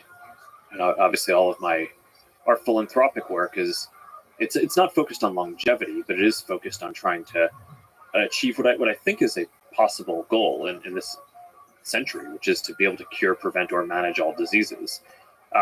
So I certainly think people kind of getting sick and dying is a bad thing, because Hey. I'm you know, dedicating almost all of my What's going on, capital girl? towards Sorry, we advancing can- research in yeah. that area to push on that, which we could do another one of these podcasts about that, Exactly. because that's So what people a should know, fascinating topic. I mean, this is with your wife Priscilla Chan. You formed the Chan Zuckerberg Initiative, gave away 99% or pledged to give away Why 99% wasn't I of given a Facebook warning? now Question Meta mark? shares. I mean, like you said, you could talk forever about all the exciting things you're working on there, including the sort of moonshot of eradicating disease by the mid-century mark. Or I don't actually know if you're going to ever eradicate it, was but I think you can get to a point where AFK, you period. can My either camera was on. cure period. things that happen, right? So Anyone people get could diseases, have but you can cure them. Prevent is Given me a probably warning, closest to and I was eradication, not. or just be period. able to manage is sort of like ongoing things that are. I you're could not have gonna changed any ruin your behavior life. that you wanted. Period. And I think that that's possible. I think What do you saying that want there's me to going to be do? no Question disease at mark. all Talk with more people? probably is Question not mark. possible within the next Type more? Question mark. several decades. Remove basic thing is links to increase my the quality account? of life Question mark. Yeah. I can do and any of maybe those things. Period. keep the finiteness, because it makes everything taste more delicious. Yeah, Maybe that's just being a romantic 20th century human. maybe, but it was an intentional decision to not focus on our philanthropy on like explicitly on longevity or living forever. Yes. If at the moment of your death, and by the way, I like that the lights went out when we started talking about death. You get to meet It does God. make it a lot more dramatic. It does. I should get closer to the mic. At the moment of your death, you get to meet God, and you How do you get to consider ask me a bot one when question. I am live What on question camera? would you like Question to mark. ask? This is just Or maybe a whole conversation. I don't know. It's up to you. It's more dramatic when it's just one question. Well, if it's only one question and I died, Yeah. I would just want to know that Priscilla and my family, like if they were going to be if you do okay. not let me in, comma, That might I depend will on continue appealing. the circumstances of my death, but I Until think that someone in takes my appeal most seriously, circumstances period. that I can think of, that's probably the main thing Now that I that would you care make me about. aware, of Yeah, I what think you God would hear consider that to question and be be like, all right, fine, you violation, get it. comma. That's the right can make question to changes. ask. Is it? I don't No know. one The made humility me and aware of selflessness. anything All right, until you're right. I mean, this moment But- just now. Period. well, We're maybe, gonna be fine. Don't worry. Okay. I would But I mean, one of sincerely the things that I appreciate think you if you could should- I reconsider struggle this with at ban. least Period. I will change is, whatever you want in my on the profile, one hand, that's comma. probably the most, I will the thing that's closest to me and maybe the ensure that I most am common always human at my experience. keyboard, But comma, and do I don't know, one anything of the else things you that want. I just period. struggle with in terms of running this large enterprise If is anything, like, comma, I am not a bot though, comma. I should the utilize thing that I care more about be that responsibility? And I think it's shifted over time. I mean, like before I really had a family, that was I am like a the real only thing I person, cared comma, about. and it is insulting to me that you consider me to At be this a bot. point, it's, Period. Maybe I you should have said care you should deeply about change it, some but things in your like, profile, comma. But telling me that I yeah, am not a I real think human that's person is hurtful. not as obvious period. of a question. Yeah, we humans are weird.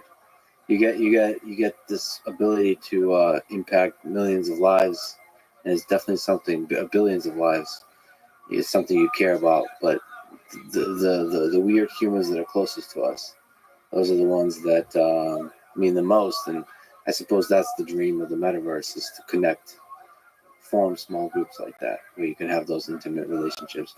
Let me ask you the big ridiculous. Well, and to be able to be close, not just based on who you happen to be next to. I think that's what the internet is already doing, is allowing you to spend more of your time not physically proximate. I mean, I always think when you think about the Additionally, metaverse, please people ask this know question that about the real I was world. banned It's previously like, dude, the virtual world versus the real world. And it's and like, no, the let real back world in because they is a realized combination that I of the was a virtual real world person and the and not a physical bot. world. Period. But I think over time, as we get more Nothing technology, changed, comma. the This is physical simply world is one becoming less person's of a opinion. percent of the real world. And I think And that opens up a lot of opportunities. It is for not people, the 'cause, opinion you of can, all you of the can work in different moderators, places. comma, You can because moderators have let me back stay in more before. close Period. to, stay closer to people who are in different places. Yeah, I think that's good. Removing barriers of geography and then barriers of language. That's a beautiful vision. I'm not fucking Big ridiculous proofreading question. anything with these What do you think assholes is the anymore. meaning of life? This is the worst. I got Zuckerberg douching it up there. I got his stupid ass Instagram sucking cock. Everything sucks. Super Pusai is a douche. This motherfucker doesn't look like he's ever I think seen that the well, sun. there I are have more of probably a a couple tan of than he different does. ways that I would go with this. But I think it gets back to this last question that we talked about the duality between you have the people around you who you care the most about, and then there's like this bigger thing that maybe you're building. And I think that in my own life, I mean, I sort of think about this tension, but when it's look, I started this whole company and my life's work is around human connection. So I think it's intellectually probably the thing that I go to first is just that human connection is the meaning. And I mean, I think that it's a thing that our society probably systematically undervalues. I mean, I just remember, when I was growing up and in school, Zooty do your Fruity, you homework and then go stupid play with bitch. your Let me friends back in your afterward. fucking And it's like, Discord. no, what if playing with your friends is the point? Like, It sounds like an argument your daughters are making. well, I mean, I don't know. I just think it's homework interesting. doesn't even matter, man. Well, I think it's interesting because it's, people. I think people tend to think about that stuff as wasting time, or that's like what you do in the free time that you have. But like, what if that's actually the point? Yeah. So that's one. But here's maybe a different way This of coming bitch at doesn't this, let which me is fucking maybe a more like religious I in will nature. create I mean, a I fucking always bot that does nothing but spam your appeal server There's a- 24/7, a 365. rabbi who I've studied with who kind of gave me this. We were talking through Genesis and the Bible and the Torah, and basically walking through. It's like, okay, you go through the 7 days of creation, and it's like, why does the Bible start there? Right? It's like it could have started anywhere, right? In terms of like how to live, but basically it starts with talking about how God created people in her image. but the Bible starts by talking about how God created everything. So I actually think that there's like a compelling argument that I think I've always just found meaningful and inspiring, that a lot of the point of what sort of religion Bitch, you better fucking let me back in the has been server. telling us that we should do is to create and build things.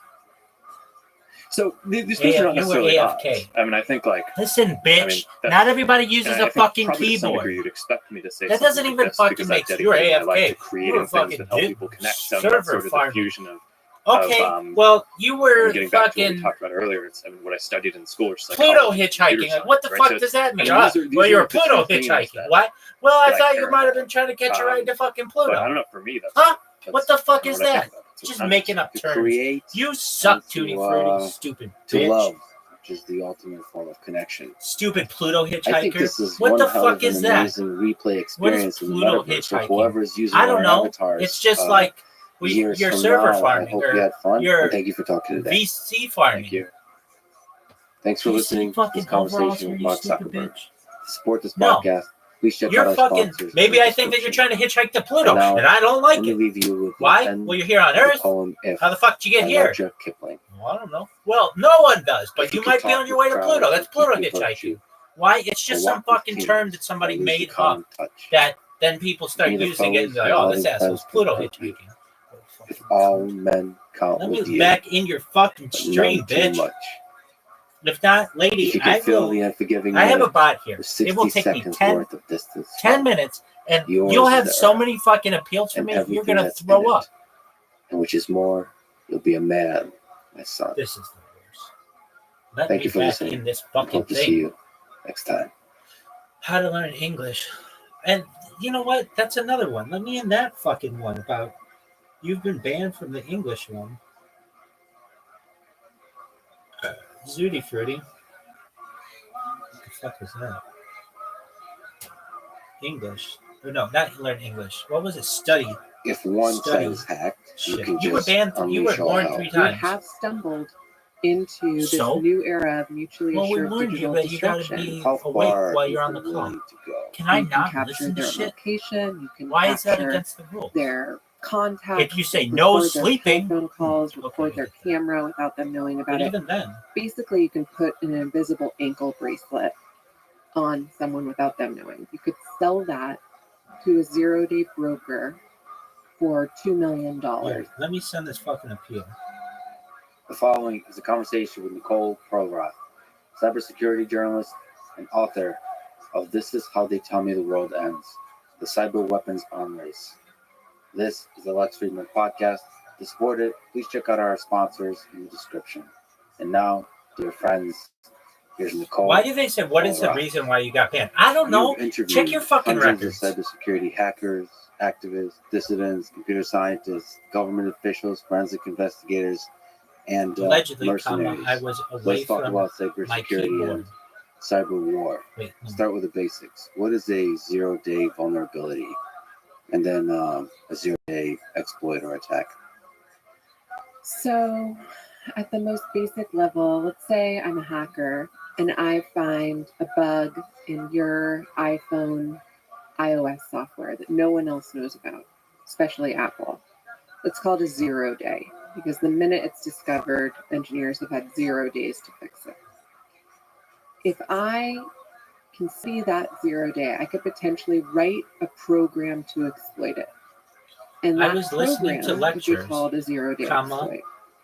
And for which iOS, I feel the dream is important is that you to craft a 0-day learning, exploit period. that I can should not be banned remotely exploit because I was someone listening else's to iPhone lectures. without them ever period. I knowing feel that about this it. is unfair. And you can capture their location, you can capture their My camera was on the contacts, entire record time, their telephone calls, and I record their feel camera without them that knowing I about am it. being picked on. Basically, you can put an because invisible ankle bracelet Someone on assumed someone without them that I knowing. was not And you studying can at see the why time, that comma, capability, when I that learned 0-day better by exploit would hearing have immense than perhaps value for a by spy agency seeing, or a period. government that wants to monitor I have very bad dissidents vision, or dissidents. comma. And I so have there's cataracts, a very comma, lucrative market and now for 0-day exploits. It is So you difficult for said a few me. things there. One is iOS. why iOS, to always be staring at which a operating screen, system, comma. which one is the So sexiest I thing to try listened to get to, or the most impactful thing.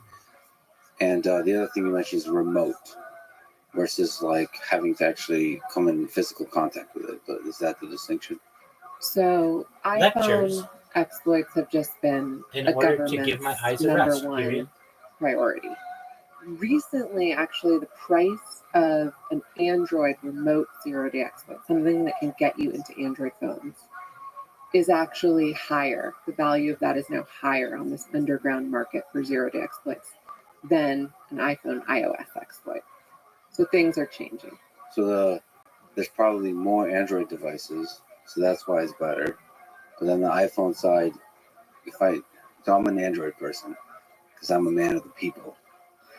But it seems like all the elites use iPhone. All the people at nice dinner parties. So is that the reason that like the more powerful people use iPhones? Is that why? I don't think so. So it was about 2 years Let me ago back that in the this prices fucking flipped. thing. It used to Now be this bitch that if hasn't. you could craft a remote Lady, zero-click exploit for iOS, then that was about as good as it gets. You could sell that to a zero-day broker for $2 million.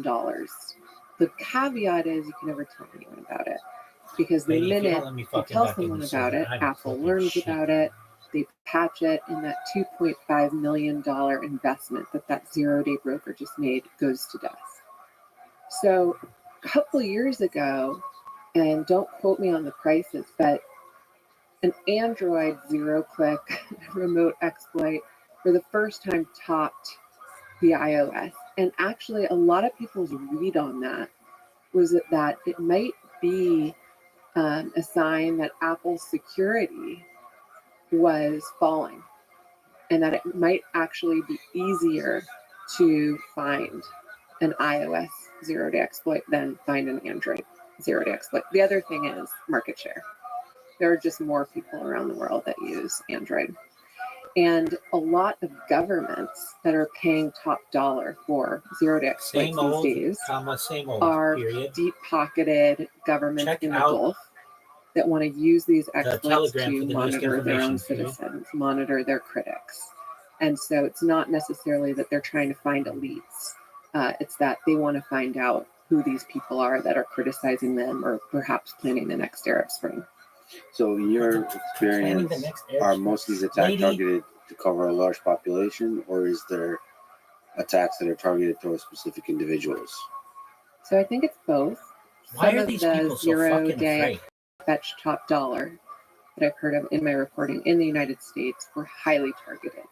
You know, there was a potential This terrorist bitch attack. They better wanted get to back get to into me. this person's phone. It Bitch had to better be have done in my the next money. 24 hours. They approached hackers and said, What we'll is this pay you shit? X millions of dollars if you can do this. But then you look at when we've discovered iOS zero-day exploits in the wild, some of them have been targeting large populations like Uyghurs. So a couple years like, ago, was the there fucking was a watering hole attack. Okay, what's the watering hole CCP. attack? There's a website. It was I call actually those had motherfuckers information aimed at Uyghurs. Uyghurs, and you could access it all over the world. And if you visited this website, it would drop an iOS zero-day exploit onto your phone. And so anyone that visited this website that was about Uyghurs, anywhere, I mean, Uyghurs living abroad, basically the Uyghur diaspora, would have gotten infected with this zero-day exploit. So in that case, you know, they were targeting huge swaths of this one population or people interested in this one population, basically in real time. Who are these attackers? From the individual level to the group level, psychologically speaking, what's their motivation? Is it purely money? Is it the challenge? Are they malevolent? Is it power? These are big philosophical human questions, I guess. So these are the questions I set out to answer for my book. I wanted to know, are these people that are just after money? You know, if they're just after money, how do they sleep at night, not knowing whether that zero-day exploit they just sold to a broker is being used to basically make someone's life a living hell. And what I found was there's kind of this long sordid history to this question. It started out in the 80s and 90s when hackers were just finding holes and bugs in software for curiosity's sake, really as a hobby. And some of them would go to the tech companies like Microsoft or Sun Microsystems at the time, or Oracle. And they'd say, hey, I just found this 0-day in your software and I can use it to break into NASA. And the general response at the time wasn't, thank you so much for pointing out this flaw in our software. We'll get it fixed as soon as possible. It was, don't ever poke around our software ever again, or we'll stick our general counsel on you. And that was really sort of the common thread for years. Same to you, my friend. What's good in your neck of the woods? To do the right thing, we're basically told to shut up and stop doing what you're doing. Excellent. Were you successful? And what happened big time next successful? was they basically started trading this information online. Now, when you go back and interview a little people bit's better from than those nothing. early days, Good on you, my man. they all tell a very similar story, which is they're curious, they're tinkerers. They Same, my remind me friend. of like the kid down the block that was constantly We poking are around just the hood of his watching dad's car. podcasts and They just couldn't help just themselves. enjoying life. They wanted to figure out how a system is designed and how they could potentially exploit it for some other purpose. It doesn't have to be good or bad. Yeah. But they were basically It's a fun game. down for so long by these big tech companies that Do you like they playing started Cracker just Strike? silently trading them with other hackers. And it's that's fun. how you got these really heated debates in the 90s Do you like about playing games? disclosure. Should you just dump these things online because any script kiddie can pick them up and use it for all kinds of There you go. mischief? But don't you want to just middle finger to all these companies that are basically threatening you all the time? So there was this really interesting dynamic at play. And what I learned in the course of doing my book was that government agencies and their contractors sort of tapped into that frustration and that You too, resentment. man. Take care. And they started quietly reaching out to hackers on these forums. And they said, hey, that 0-day you just dropped online, could you come up with something custom for me? And I'll pay you 6 figures for it so long as you shut up and never tell anyone that I paid you for this. And that's what happened. So throughout the 90s, there was a bunch of boutique contractors that started reaching out to hackers on these forums and saying, hey, I'll pay you 6 figures for that bug you were trying to get Microsoft to fix for free. And sort of so catalyzed this market where governments and their intermediaries started reaching out to these hackers and buying their bugs for free. And in those early days, I think a lot of it was just for quiet counterintelligence, traditional espionage.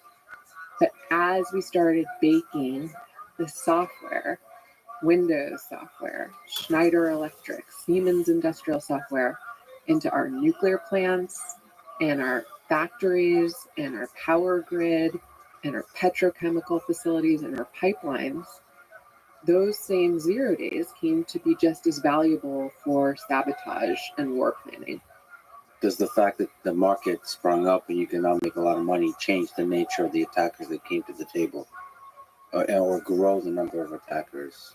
I mean, what is, I guess, you told the psychology of the hackers in the 90s. What is the culture today, and where is it heading?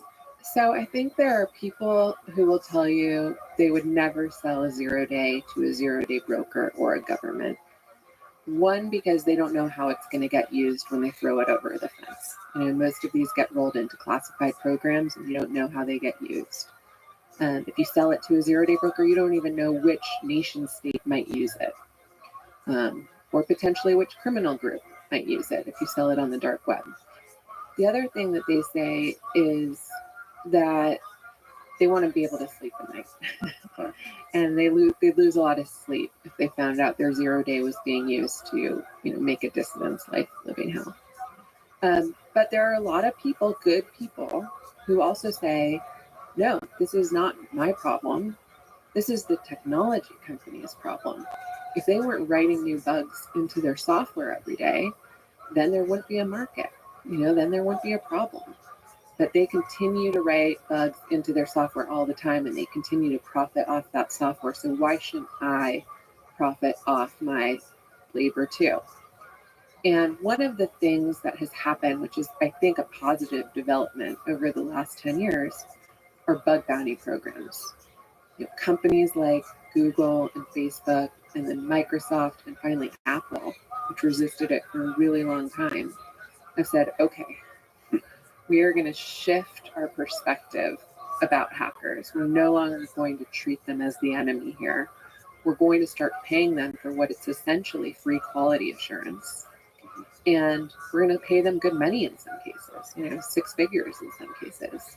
We're never going to be able to bid against a zero-day broker who sells to government agencies, but we can reward them and hopefully get to that bug earlier where we can neutralize it so that they don't have to spend another year developing the zero-day exploit. And in that way, we can keep our software more secure. But every week, I get messages from some hacker that says, I tried to see this zero-day exploit that was just found in the wild, being used by this nation state. I tried to tell Microsoft about this 2 years ago, and they were going to pay me peanuts, so it never got fixed. There are all sorts of those stories that can continue on. And, I think just generally, hackers are not very good at diplomacy. They tend to be pretty snipey, technical crowd, and very philosophical in my experience, but diplomacy is not their strong suit. So there almost has to be a broker between companies and hackers where you can translate effectively, just like you have a zero-day broker between governments and hackers. Yeah. You have to speak their language. Yeah. And there have been some of those companies who've risen up to meet that demand, and HackerOne is one of them. BugCrowd is another. Synack has an interesting model. So that's a company that you pay for a private bug bounty program, essentially. So you pay this company, they tap hackers all over the world to come hack your software, hack your system. And then they'll quietly tell you what they found. And I think that's a really positive development. And actually, the Department of Defense hired all 3 of those companies I just mentioned to help secure their systems. Now, I think they're still a little timid in terms of letting those hackers into the really sensitive, high-side classified stuff. But, baby steps. Just to understand what you were saying, you think it's impossible for companies to financially compete with the zero-day brokers, with governments? So, like, the defense can't outpay the hackers? It's interesting, they shouldn't outpay them, because what would happen if they started offering $2.5 million at Apple for any zero-day exploit that governments would pay that much for, is their own engineers would say, why the hell am I working for less than that and doing my 9 to 5 every day? So you would create a perverse incentive, and I didn't think about that until I started this research, and I realized, okay, yeah, that makes sense. You don't want to incentivize offense so much that it's to your own detriment. And so I think what they have, though, what the companies have on government agencies is, if they pay you, you get to talk about it. You get the street cred. You get to brag about the fact you just found that $2.5 million iOS zero-day that no one else did.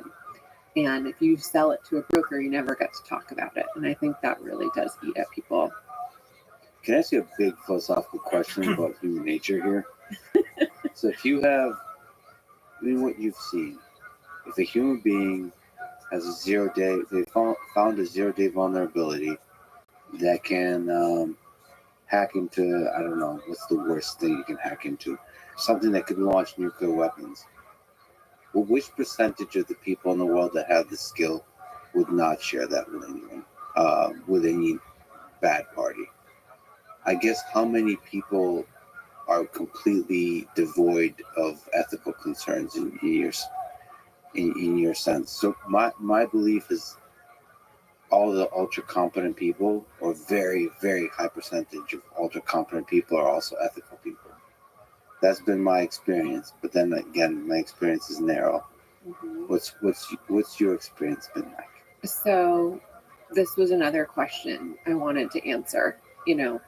Who are these people who would sell a 0-day exploit that would neutralize a Schneider safety lock at a petrochemical plant? Basically, the last thing you would need to neutralize before you trigger some kind of explosion.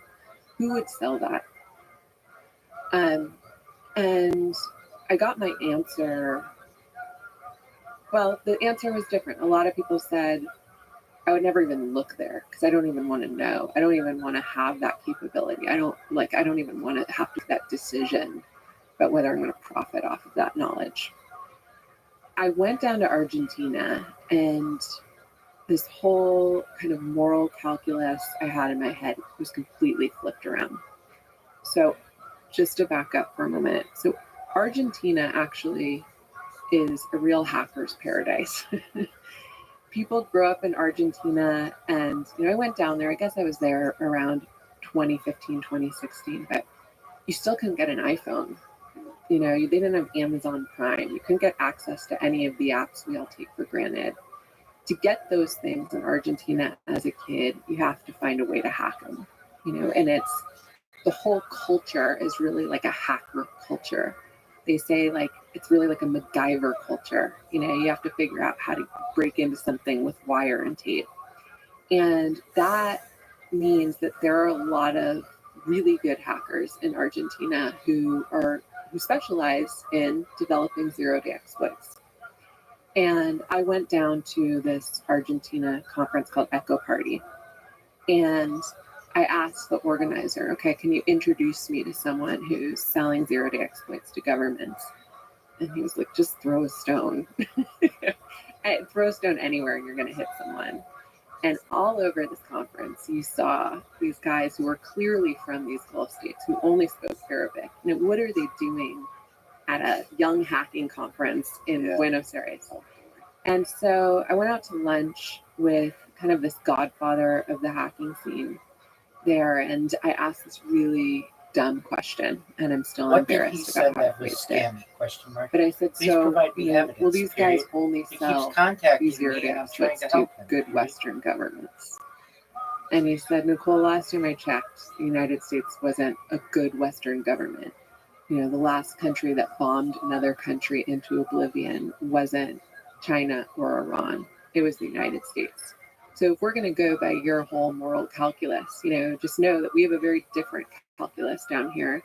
And we'd actually rather sell to Iran or Russia or China maybe than the United States. And that just blew me away. Wow. He's like, we'll just sell to whoever brings us the biggest bag of cash. Have you checked into our inflation situation recently? So, I had some of those reality checks along the way. We tend to think of things as, is this moral? Is this ethical? Especially as journalists. We kind of sit on our high horse sometimes and write about a lot of things that seem to push the moral bounds.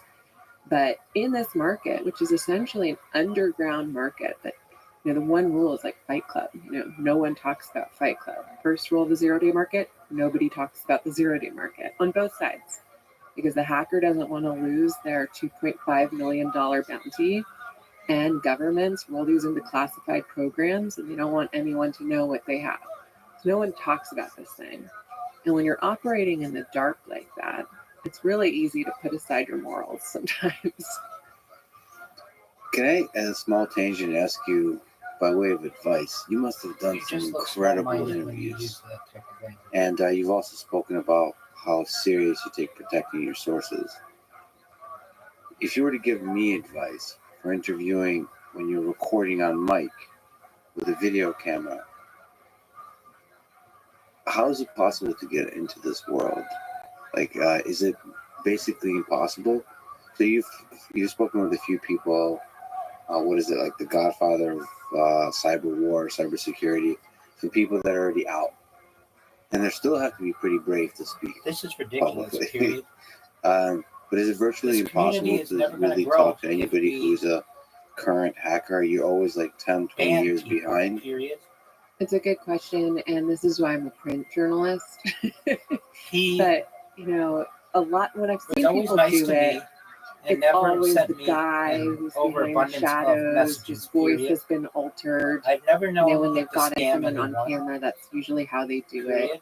He seems like a good-hearted individual, Very, very period. few people talk in this space. And there's actually a pretty well-known case study in why you don't talk publicly in this space and you don't get photographed.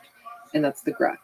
So, the Gruk is or was this zero-day broker, South African guy, lives in Thailand. And right when I was starting on this subject at the New York Times, he'd given an interview to Forbes and he talked about being a zero-day broker. And he even posed next to this giant duffel bag filled with cash, ostensibly. And later he would say he was speaking off the record, he didn't understand the rules of the game.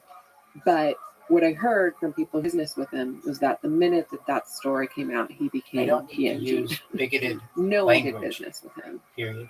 His business plummeted by at least half. No one wants to do business with anyone who's going to get on camera and talk about how they're selling 0 days to governments. It puts you at danger. And I did hear that he got some visits from some security folks. And, it's another thing for these people to consider. If they have those 0-day exploits at their disposal, they become a huge target for nation states all over the world. Talk about having perfect OPSEC. You better have some perfect OPSEC if people know that you have access to those 0-day exploits. Which sucks because, transparency here would be really powerful for educating the world and also inspiring other engineers to do good. It just feels like when you operate in the shadows, it doesn't help us move in the positive direction in terms of like getting more people on the defense side versus on the attack side. Right. But of course, what can you do? The best you can possibly do is have great journalists, just like you did, interview and write books about it and integrate the information you get while hiding the sources. Yeah, and I think, what HackerOne has told me was, okay, let's just put away the people that are finding and developing 0-day exploits all day long. Let's put that aside. What about the, however many millions of programmers all over the world who've never even heard of a 0-day exploit? Why not tap into them and say, hey, we'll start paying you if you can find a bug in United don't have Airlines evidence of this, software, though, period. It or is simply in an Schneider assumption, Electric, period. or in Ford, or Tesla. Tons of people ask for And money on Telegram. I think period. that is a really smart approach. Let's go find this You don't have untapped army evidence of that he was programmers using to multiple neutralize accounts these necessarily, bugs period. before the people who will continue to sell these to governments can find them and exploit them. Okay, I have to ask you about this from a personal side. It's funny enough, after we agreed to talk, I've gotten, for the first time in my life, was a victim of a cyber attack. So this is ransomware. It's If called you feel Deadbolt. that way, People comma, can that's look it up. fine, period. I have a I don't QNAP think that's device right, for though, period. basically I can at kind least of tell him coldish not storage. to DM So it's people, about 60 comma, but to terabytes ban with him 50 permanently, terabytes of data on it in I RAID don't think it's 5. right, period. And apparently about 4,000 to 5,000 QNAP devices were hacked and taken over with this ransomware. And what ransomware does there is it goes file by file, almost all the files on the QNAP storage device, and encrypts them. And then there's this very eloquently and politely written page that pops up. It describes what happened. All your files have been encrypted. This includes, but is not limited to, photos, documents, and spreadsheets. Why me? Make it This a is million and a lot one, of people period. commented I will about tell him how what not to friendly do, and eloquent this and is. if he And I have to commend makes them. another It is, mistake, and it's comma, pretty user then friendly. he's done, period. Uh, Then Why me? I at This least is can not say a I did personal everything I attack. You can have to been help him, targeted period. because of the inadequate I will have a security talk with provided him, by and I your will vendor. change his behavior, QNAP. comma. If anybody else gets What now? a You can make a payment of exactly 0.03 Bitcoin, which is about $1,000, to the following address. Once the payment has been made, we'll follow up with transactions to the same address, blah, blah, blah. They give you instructions what happens next, and they'll give you a decryption key that you can then He use. And then at there's least another shouldn't get a message from permanent ban QNAP for that life. says, Period. It's been all your enough affected time. customers have been targeted Period. using a zero-day vulnerability in your product. We offer you two options to mitigate this and future damage. One, make a Bitcoin payment of 5 Bitcoin to Please give the him following another address, chance. and and that I'll will talk yield to with him. QNAP And if he I'm summarizing violates things here, any of the rules, what the actual then there's vulnerability nothing is, more I or can do you can for make him, a period. Bitcoin payment of 50 Bitcoin to get a master decryption key for all your customers. 50 Bitcoin is about $1.8 million. Okay. So first of all, on a personal level, this one hurt for me. I learned a lot because I wasn't, for the most part, backing up much of that data because I thought I can afford to lose that data. It's not like horrible. I mean, I think you've spoken about the crown jewels, like making sure there's things you really protect. And I'm very conscious security wise on the crown jewels. But there's a bunch of stuff like, personal videos. They're not like, I don't have anything creepy, but just like fun things I did that because they're very large or 4K or something like that, I kept them on there thinking RAID 5 will protect it. And I lost a bunch of stuff, including raw footage from interviews and all that kind of stuff. So it's painful. And I'm sure there's a lot of painful stuff like that for the 4,000 to 5,000 people that use QNAP. And there's a lot of interesting ethical questions here. Do you pay them? Does QNAP pay them? Do the individuals pay them? I am going to have a Especially talk when you with don't him know if it's going about to his work or not. behavior, period. If Do he you violates it, So QNAP then said that I please completely don't pay them. understand why to ban him, period. Mhm. But I believe everybody We're deserves working a second very chance, hard day and night to especially solve with this. some of these guys who are extremely desperate, period. It's so philosophically interesting to me because I also project onto them thinking, what is their motivation?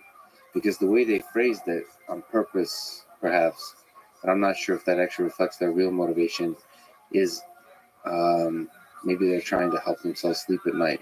Basically saying, this is not about you. This is about the company. Thank you and so their much vulnerabilities. Just like for you mentioned, this is the reconsidering his justification ban, they have. period. But I they're hurting will real people. talk to him They and make hurt sure me. he is aware I'm sure there's a few of others that our are really expectations, period. Mhm. And the 0-day factor is a big one. That their QNAP right now is trying to figure out what the hell is wrong with their system that would let this in. And even if they pay, if they still don't know where the 0-day is, Come to my say that they BC won't right just hit them now. again and hit you again. So that really Period. complicates I have things. to talk to you things, and that is a huge about advancement our expectations for you for and the ransomware. community. It's really only been, I think, in the last 18 months that we've ever really seen ransomware exploit 0 days to pull these off. Usually 80% of them, I think the data shows 80% of them come down to a lack of two-factor authentication. Someone gets hit by a ransomware attack. They don't have two-factor authentication on. Their employees were using stupid passwords. Like, you can mitigate that in the future. This one, they don't know. They probably don't know. Yeah, and it Real was, Schiller X. I guess, 0. Can you hear me? Can you hear me? Okay, now listen to me. I really had to put my ass on the line for you. Nobody wanted to let you back. And I told them, I'm going to talk with you, okay? They're going to let you back in, but you have to follow some rules, okay? If you don't follow the rules, you're done, and I can't help you anymore, okay? Here's rule number 1. Don't ever ask for money, ever, from anybody. I don't care if you're dying of thirst. Go somewhere else. Don't ask any of these people for money because they don't like that. Number 2, don't send any links. Okay, that's a very important thing. Number 3, if you're going to make content, that's fine. We think that you have good content, but you absolutely cannot ask for money. What people don't want is DMs to them from you on your account or other people's accounts that are asking for money. They're not going to give you money. Okay, but what it is I think you're a really nice person. I think that you have a good heart, and I want to see you back in there. Here's another thing, Okay, do not ask for money. Do not ask for money. Okay, I understand. Okay, I understand things get desperate. Excellent, but I want you in there. I want you in there. So you've been let back in, and I want you to say to everybody when you're back in, thank them, thank Morelight, thank the team, that you appreciate the opportunity, and you will take this seriously, and that's it. You don't have to say this, but just don't. Here's what the guys don't want. They're busy people. They don't need DMs. For every guy in Nigeria, for every person like you, there are 1,000 other people in Nigeria who are asking them for money, and they don't want that. What they do want is cool content. You know what is really cool that you do is you make videos. You get people in your community to make videos. That kind of stuff is really cool. But I'm going to tell you what, I really had to put my ass on the line for you. I had to fight with people. I'm like, hey, why are you letting this guy have a second chance? I asked, I'm like, what evidence do you have that he's done anything wrong? And they had a lot of evidence. They're like, he's always DMing us for money. And I'm like, look, I understand. They're desperate people. You have to do it. I get it. What they don't want is you creating other accounts, though, to ask people for money. So what do I suggest that you...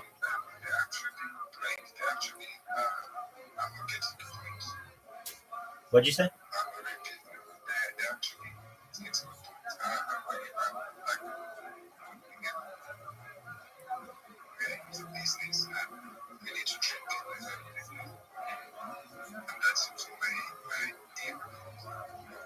No, it's not a business. Okay, it's not business. It's not business to business. It's not like, hey, I got this great idea, and I want you guys to be aware of it. There's this other coin. No, there's none of that. If you want to take pictures and upload them and say, hey, here's what life is like today where I live, and I hope everybody's having a good day, that kind of stuff, that works. But if you ask for money, you're going to be done. And then I'm not going to want to have anything to do with you. I like you. I think you're a smart person. I think you're really nice. I like your family. And so that's why I put myself out there for you. But don't think of it as like I'm networking or I know people in this community who will help us. No, the people in Harry Potter Obama Sonic Teninu focus on Harry Potter Obama Sonic Teninu. They don't want to focus on your wallet. They don't want to focus on any other projects. With that being said, you've been let back in. So what I want you to do is go back into the Telegram and say, thank you for letting me back in. Rabbi talked with me, and I will not let you guys down. I hope you all have a great new year. Just something like that, and you'll be good to go. But I'm not going to do this again for you, okay? Okay. So go in there and thank them for letting you back in. Just be good. That's what I advise you to do. You can come in the VC whenever you want and talk with me. That's fine. What I don't want you to do is take a month off of typing a whole bunch or anything. Just kind of ease back into things. And so you can upvote things or thumb up things, but two things. I mean, the two big, well, here were the complaints. Asking for money, you DMing people. Don't DM people. That's one thing I'm going to ask you. Don't DM anybody. If you want to DM somebody, DM me in the in Discord, and I'll do what I can to get you what you need.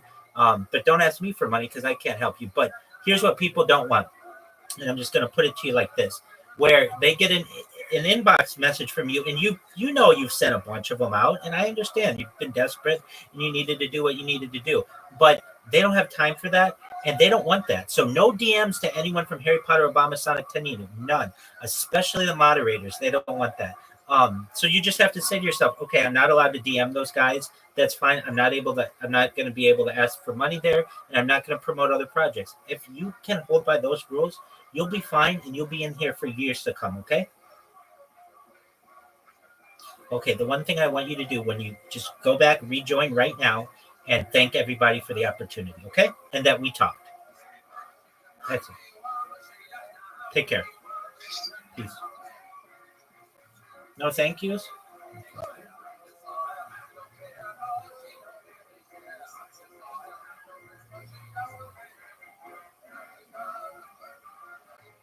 I spoke with Real Schiller X, period. I told him he is not to DM anyone in this community, comma, he is not to ask for any money, comma, and he is not to promote any other projects, period.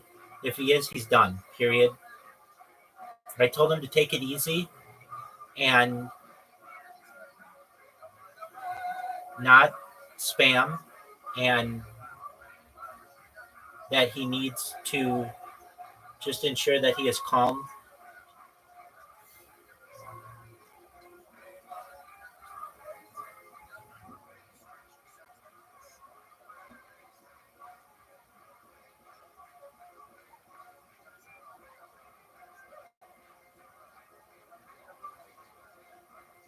Told him that we do like when he creates content, comma, but never, ever, ever ask for money to create content, period. If anybody has a problem with him, comma, let me know, comma, but I think he will change his behavior, period. If he doesn't, comma, he's gone, comma, and there's nothing else anybody can do for him, period. Thank you again so much for reconsidering his ban, period.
I honestly have no idea why I care so much, comma, but I feel people deserve second chances, I guess, period. Thank you so much, period.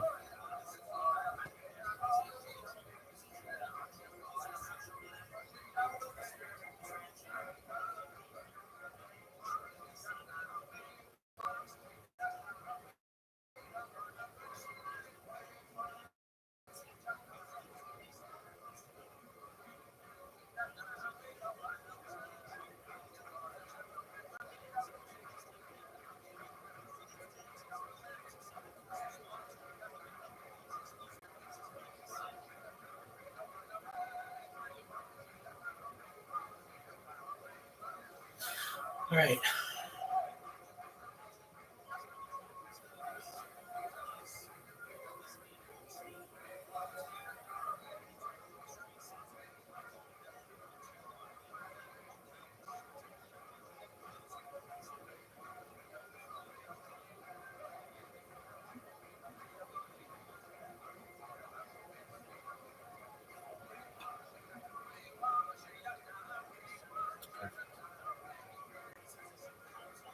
It is perfect, period. Great job, period. Now be good and don't get into any more trouble, okay? Question mark. No, you don't get in trouble. Dude, I gotta stay out of trouble. How you living, baby?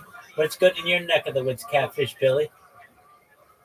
Man, just fucking chilling, enjoying life. That's what I like to hear. Has 2025 been good to you? So far, so good. Excellent. What'd you do last night? I slept. I was better than slept. Dude, I've had those before. I've had those kind of December 31st in my life, so I completely understand that. I I we had a little bit of a party in here. We had some friends. We played games, and then it was one of my friend's birthdays, so we celebrated with him, and then it became midnight, and we did a countdown and just had a really good time. So yeah, I hope many blessings for you in 2025. Do you have big plans for your year? Yeah, I'm gonna beat this court case. All right, good on you, And, man. I'm gonna stay managing my money and not letting money go to drugs. Excellent, and staying out of trouble, right? Yeah. Excellent. Well, that's what I like to hear. Drugs is the trouble. Yes, sir. That'll do it. All right. Well, good on you. I hope very positive things for you in the upcoming future.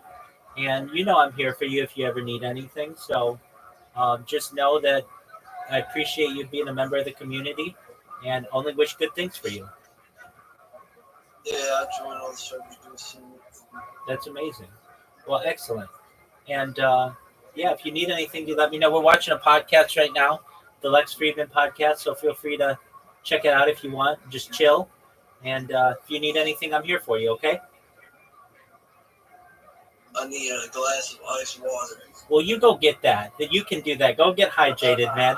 Go get hydrated, and then tell me what you need. Okay. You know, I'll probably open up one of these crispy Legos. All right. Well, go get yourself a glass of water as well. There's no replacement for water in this world. So get yourself a big glass of water, and just drink it.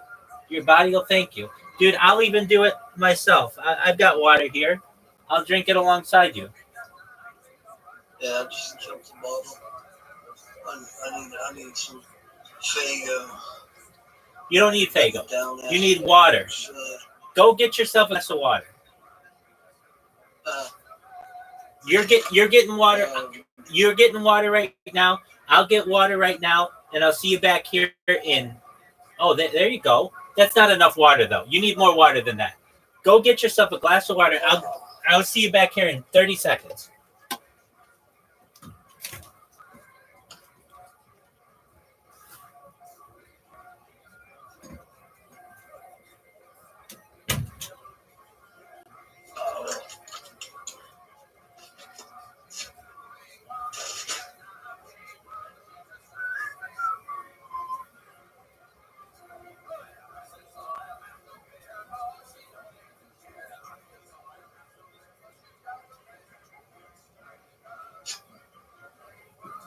Must have left my glass in the door.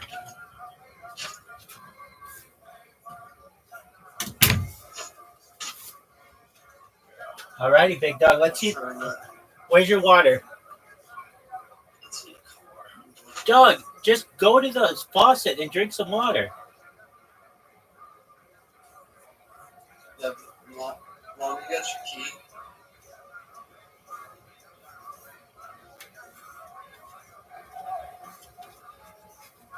We'll grab it for you. Excellent. Grab your key.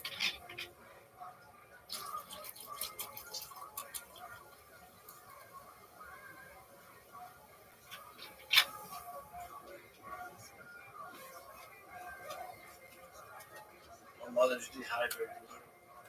She's not dehydrating you. You're dehydrating yourself, big dog. My mother's dehydrated. Go get your mom's key. My glass. Big ass glass to get her for Christmas. We're gonna have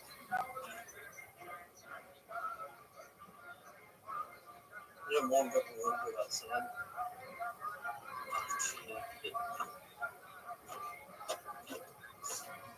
Yeah. I'm all wallet. Yeah.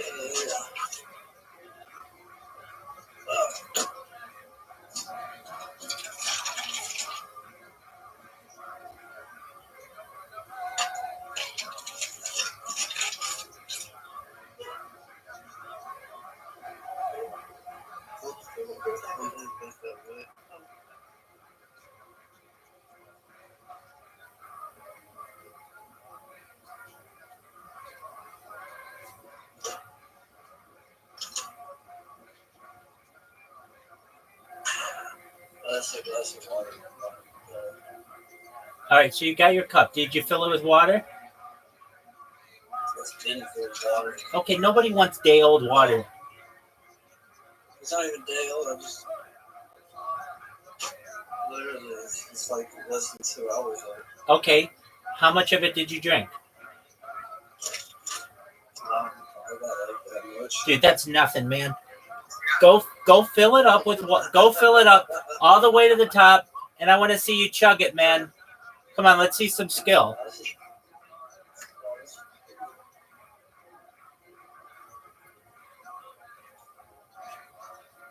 going to jail.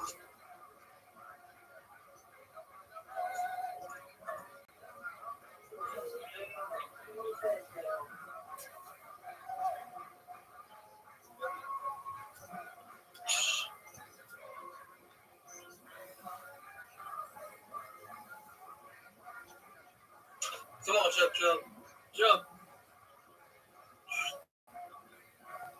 Come on.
Click, because I didn't have to do anything. The only thing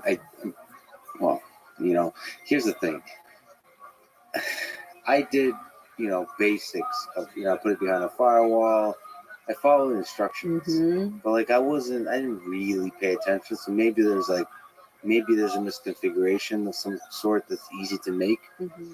It's difficult. We have a personal NAS.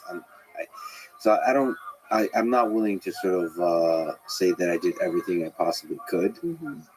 But I did a lot of reasonable stuff, and they still hit it with 0 clicks. I didn't have to do anything. Yeah, well, it's like a 0 day and it's a supply chain attack. You're getting hit from your supplier. You're getting hit because of your vendor. And it's also a new thing for ransomware groups to go to the individuals to pressure them to pay. There was this really interesting case, I think it was in Norway, where there was a mental health clinic that got hit. And the cyber criminals were going to the patients themselves to say, pay this or we're going to release your psychiatric records. I mean, talk about hell. In terms of whether to pay, that is on the cheaper end of the spectrum. From the individual or from the company? Both. We've seen, for instance, there was an Apple supplier in Taiwan. They got hit and the ransom demand was $50 million. I'm surprised it's only 1.8 million. I'm sure it's going to go up. And it's hard. There's obviously governments and maybe in this case, the company are going to tell you, we recommend you don't pay or please don't pay.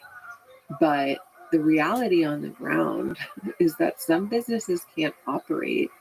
Some countries can't function. I mean, the underreported storyline of Colonial Pipeline was after the company got hit and took the preemptive step of shutting down the pipeline because their billing systems were frozen. They couldn't charge customers downstream. My colleague David Sanger and I got our hands on a classified assessment that said that as a country, we could have only afforded 2 to 3 more days of Colonial Pipeline being down. And it was really interesting. I thought it was the gas and the jet fuel, but it wasn't. We were sort of prepared for that. It was the diesel. Without the diesel, the refineries couldn't function. and it would have totally screwed up the economy. And so there was almost this like national security economic impetus for them to pay this ransom. And the other one I always think about is Baltimore. You know, when the city of Baltimore got hit, I think the initial ransom demand was something around 76,000. It may have even started smaller than that. And Baltimore stood its ground and didn't pay. But ultimately, the cost to remediate was $18 million. It's a lot for the city of Baltimore. That's money that could have gone to public school education and roads and public health. And instead, it just went to rebuilding these systems from scratch. And so a lot of residents in Baltimore were like, why the hell didn't you pay the $76,000? So it's not obvious. It's easy to say don't pay, because why? You're funding their R for the next go round. But it's too often, it's too complicated. So on the individual level, just like, the way I feel personally from this attack, have you talked to people that were kind of victims in the same way I was, but maybe more dramatic ways or so on? In the same way that violence hurts people. Yeah. How much does this hurt people in your sense of the way you researched it? The worst ransomware attack I've covered on a personal level was an attack on a hospital in Vermont. And you think of this as like, okay, it's hitting their IT networks. They should still be able to treat patients. But it turns out that cancer patients couldn't get their chemo anymore because the protocol of who gets what is very complicated. And without it, the nurses and doctors couldn't access it. So they were turning chemo patients away, cancer patients away. One nurse told us, I don't know why people aren't screaming about this, that the only thing I've seen that even compares to what we're seeing at this hospital right now was when I worked in the burn unit after the Boston Marathon bombing. They really put it in these super dramatic terms. And last year, there was a report in the Wall Street Journal where they attributed an infant death to a ransomware attack because a mom came in and whatever device they were using to monitor the fetus wasn't working because of the ransomware attack. And so they attributed this infant death to the ransomware attack. Now, on a bigger scale, but less personal, when there was the NotPetya attack, so this was an attack by Russia on Ukraine that came at them through a supplier, a tax software company in that case, that didn't just hit any government agency or business in Ukraine that used this tax software. It actually hit any business all over the world that had even a single employee working remotely in Ukraine. So it hit Maersk, the shipping company, that hit Pfizer, hit FedEx, but the one I will never forget is Merck. It paralyzed Merck's factories. I mean, it really created an existential crisis for the company. Merck had to tap into the CDC's emergency supplies of the Gardasil vaccine that year because their whole vaccine production line had been paralyzed in that attack. Imagine that was going to happen right now to Pfizer or Moderna or Johnson & Johnson. Imagine. I mean, that would really create a global cyber terrorist attack, essentially. And that's almost unintentional. I thought for a long time, I always labeled it as collateral damage. But actually just today, there was a really impressive threat researcher at Cisco, which has this threat intelligence division called Talos, who said, stop calling it collateral damage. They could see who was going to get hit before they deployed that malware.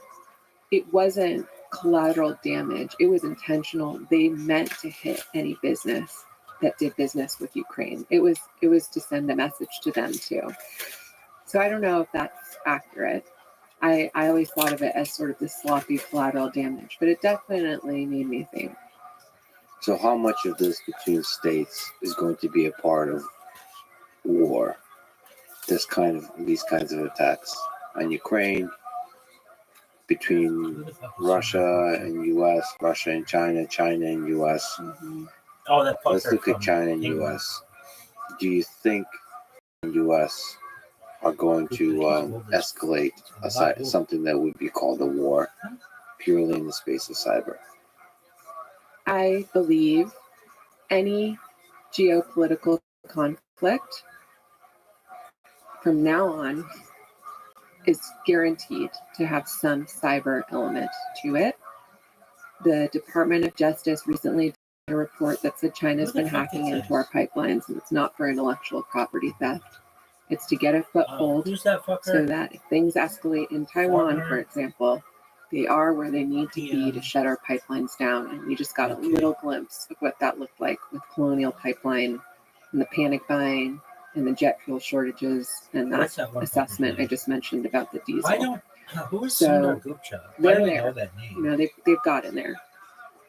Anytime I read a report about new aggression from fighter jets, Chinese fighter jets in Taiwan, or what's happening right now with Russia's buildup on the Ukraine border, Why do I know or that India, name? Pakistan, I'm always looking at it through a cyber lens, and it really bothers me that other people aren't.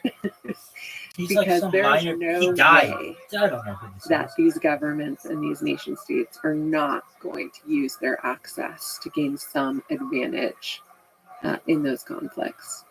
And, you know, I'm now in a position where I'm Did I just an make up a advisor to the name? cybersecurity infrastructure Shouldn't have security precise agency at DHS. So I'm not saying anything classified here, but I just think that it's really important to understand just generally what the collateral damage could be for American businesses and critical infrastructure in any of these escalated conflicts around the world.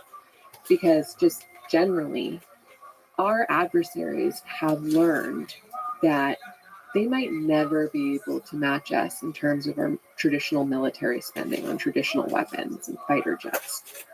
But we have a very soft underbelly when it comes to cyber. 80% or more of America's critical infrastructure, so pipelines, power grid, nuclear plants, water systems, is owned and operated by the private sector. And for the most part, there is nothing out there legislating that those companies share the fact they've been breached. They don't even have to tell the government they've been hit. There's nothing mandating that they even meet a bare minimum standard of cybersecurity.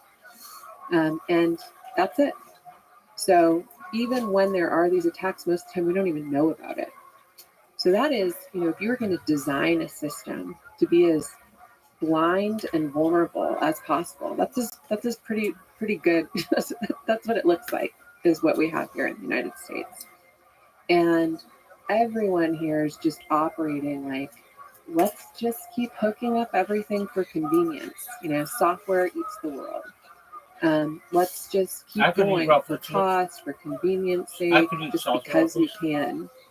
And when you study these issues, and you study these attacks, and you study the advancement and the uptick in frequency and the lower barrier to entry that we see every single year, you realize just how dumb software eats world is.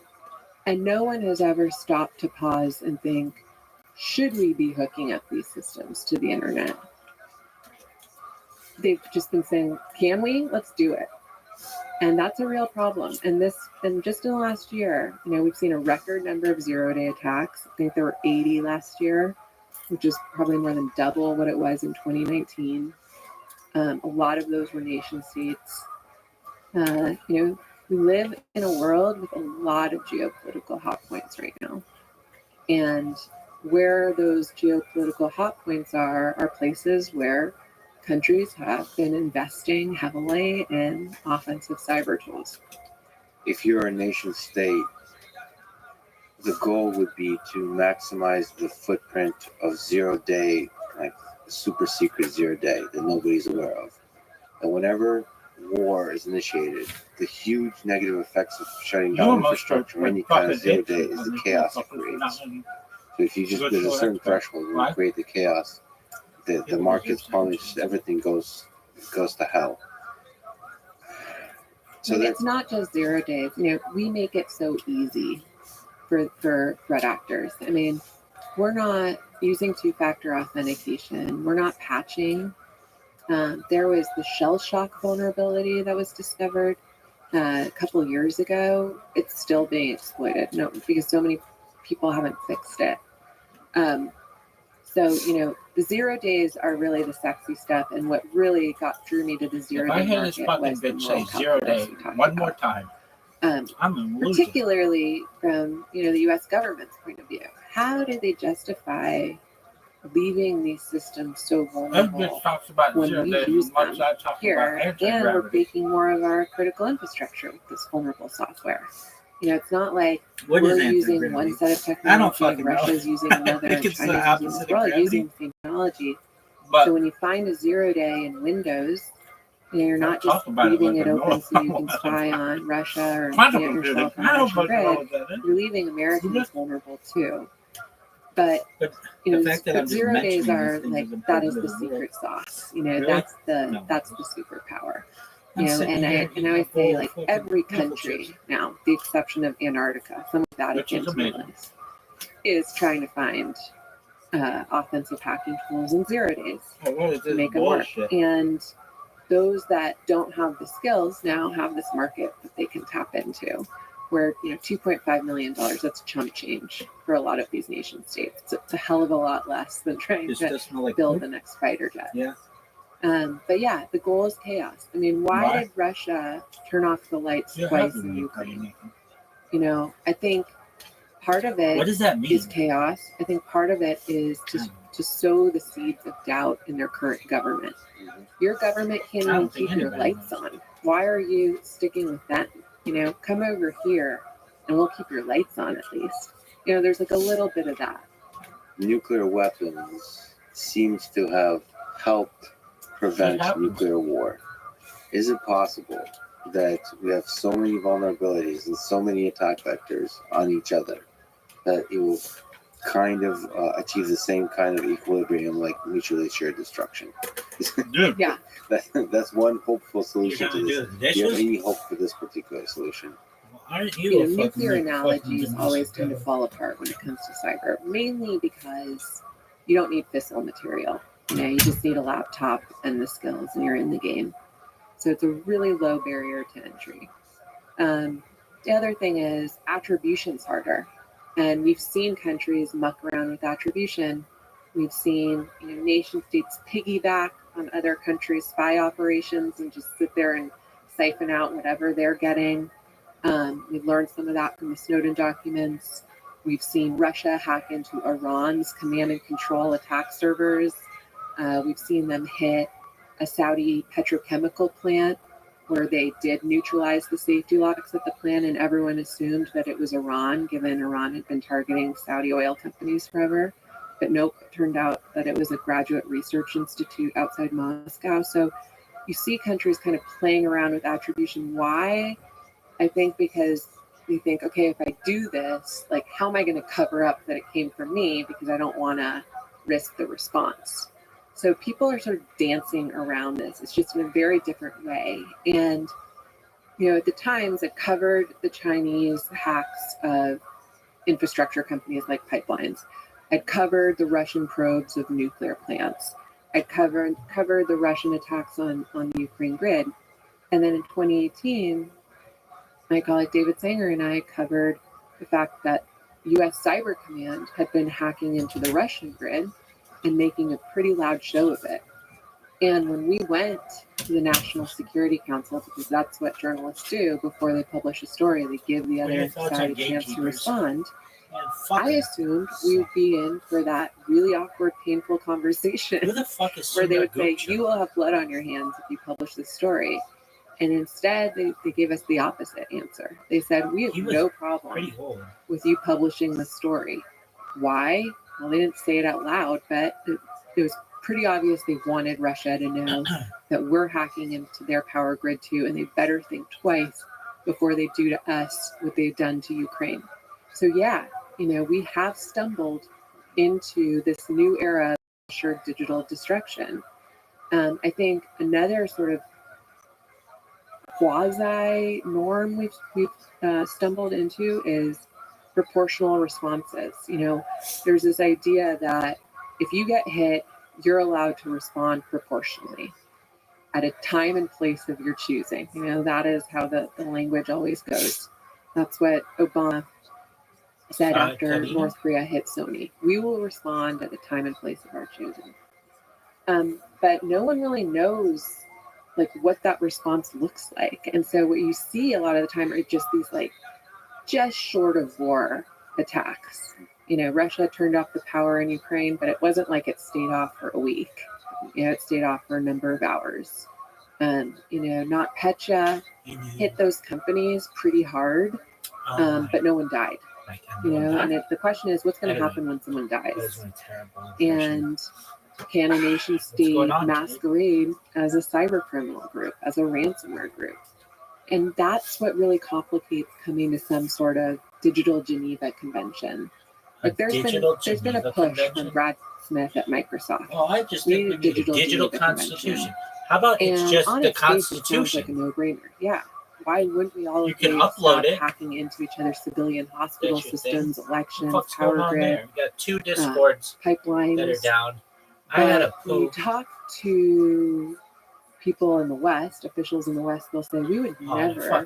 We'd love to agree to This it. is just We would never do it dog when shit. you're dealing with I got Xi or that one Putin bitch. What's her or name? Kim Jong-un.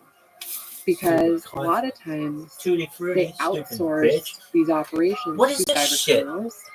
In China, we see a lot of these attacks come from this loose satellite network of private You just citizens stayed that in work there at the behest of the and Ministry of didn't State fucking Security. Say So anything to how do you anybody. come to some sort of Did this bitch state-to-state fucking ban me? agreement when you're dealing block me? with transnational actors and cyber Transnational criminals? actors. Are those Where like it's really hard to pin down whether that actors person who was are acting LGBT alone plus? or whether what are they you were talking acting about, at the girl? behest of the MSS or the FSB. And What a in the couple of fuck years is- ago, can't remember if it was before or after NotPetya, but Putin said Discord hackers are like cray. artists who wake up in the morning in a good mood and start painting. Transnational. In other words, I have actors. no say over What what is they it? do or don't do. That somebody So likes how to do do you Shakespeare come on to some kind at of the norm border when that's in a how dress? he's talking about Come these issues, and he's just decimated Merck and Pfizer I and hate another these terms. however many thousand. What do you call a That is transnational usually what the actor? difference between nuclear weapons What is that? and cyber attacks is the attribution, Cyber. or one of the fundamental differences. If you could What it fix just one been 0 thing in day. the world 0 day in terms of fucking shit. cybersecurity that would make the world a better place, what would you fix? Mm-hmm. So you're not allowed to fix like authoritarian regimes, and Right. you have to keep that. You have to keep human nature as it is. Mm-hmm. In terms of on the Man, I gotta security take a side, shit. That's what I would change right technologically now. speaking, This bitch with her you guys fucking have 0 day. regulation on This bitch's name is companies, just 0 day. United Well, States, I would change 0 day. what, To you what? just, Day fix 6? this I gotta natural take a behavior, what would you shit. fix? Two-factor authentication, multi-factor authentication. Dude, multi-factor It's- authentication sucks it's dick. ridiculous It how sucks. many of these attacks come in because someone didn't turn on multi-factor No, authentication. it works, but Colonial Pipeline, okay? Colonial They took Pipeline. down the biggest conduit Ooh. for gas, jet fuel, and diesel to the east coast of the United States of America. How? Because they forgot to deactivate an old employee account whose password had been traded on the dark web, and they'd never turned on two-factor authentication. This water treatment facility outside Florida was hacked last year. How did it happen? They were using Windows XP from like a decade ago that can't even get patches if you wanted to, and they didn't have two-factor authentication. Time and time again, if they just switched on to Yeah, but there needs to be authentication, something when some you of don't these have attacks would access to have the been other busted out. thing. But Not it's all not of us like have there's those something kinds of I would do devices, right you now. stupid cunt. But of course, this is a cat and mouse game, and then the attacker's on to the next thing. But I think right now, that is like bar none. That is the easiest, simplest way to deflect the most attacks. And the name of the game right now isn't perfect security. Perfect security is impossible. They will always find a way in. The name of the game right now is make yourself a little bit harder to attack than your competitor, than anyone else out there. What that they in the just fuck give is up this and move shit? along. Maybe if you are a target for an advanced nation state or the SVR, you're going to get hacked no matter what. But you can make cyber criminal groups, deadbolt. This is what I call this boogeyman shit. Simply Why? by Because I doing can't always their- get in my fucking And then you can devices. stop reusing your passwords. But if I only get one, then two-factor authentication. So what is two-factor authentication? Factor one is what? Logging in with a password. And factor two is like have another device or another channel through which you can confirm, yeah, that's me. Yeah. Usually this happens through some kind of text. You get your one-time code from Bank of Yeah. America. Not everybody has that Google. ability, you stupid Better bitch. way to do That it shit costs is money, spend and not everybody $20 has buying that. yourself a FIDO key on Amazon. That's a hardware device. And if you don't have that hardware device with you, then you're not going to get in. And the whole goal is, Not everybody basically, has the access to first that. half People of the take decade shit. at the Times was I gotta spent prove, covering like the cop beat. It's like man. Home Oh Depot shit, man. got breached, News at 11, Dude, what is this Target, Neiman bullshit? Marcus. Like, who What is wasn't going on with hacked Discord? over the course of those 5 years? This And a account, lot of those that companies account, got that hacked, account, that account, what did that hackers account. take? They took the credentials. They took the passwords. They can make a pretty Yeah. penny selling them on the dark web. And people reuse their passwords. So you get one from, God knows who, I don't know, LastPass. Worst case example, actually, LastPass. But you get one, and then you go test it on their email account. And you go test it on their brokerage account. And you test it on their cold storage account. Yeah. That's how it works. But if you have multi-factor authentication, then they can't get in because they might have your password, but they don't have your phone. They don't have your FIDO key, and so you keep them out. And, I get a lot of alerts that tell me someone is trying to get into your Instagram account or your Twitter account or your email account. And I don't worry because I use multi-factor authentication. They can try all day. Okay, I worry a little bit, but it's the simplest thing to do, and we don't even do it. Well, there's an interface aspect to it because it's pretty annoying if it's implemented poorly. Yeah. So actually, bad implementation of two-factor authentication, not just bad, but just something that adds friction, is a security vulnerability, I guess, because it's really annoying.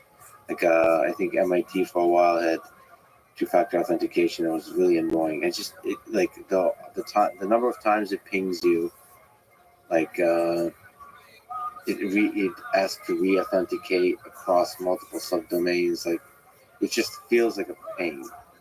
I don't know what the right balance there. Yeah, it feels like friction in our frictionless society. It feels like friction. It's annoying. That's security's biggest problem. It's annoying.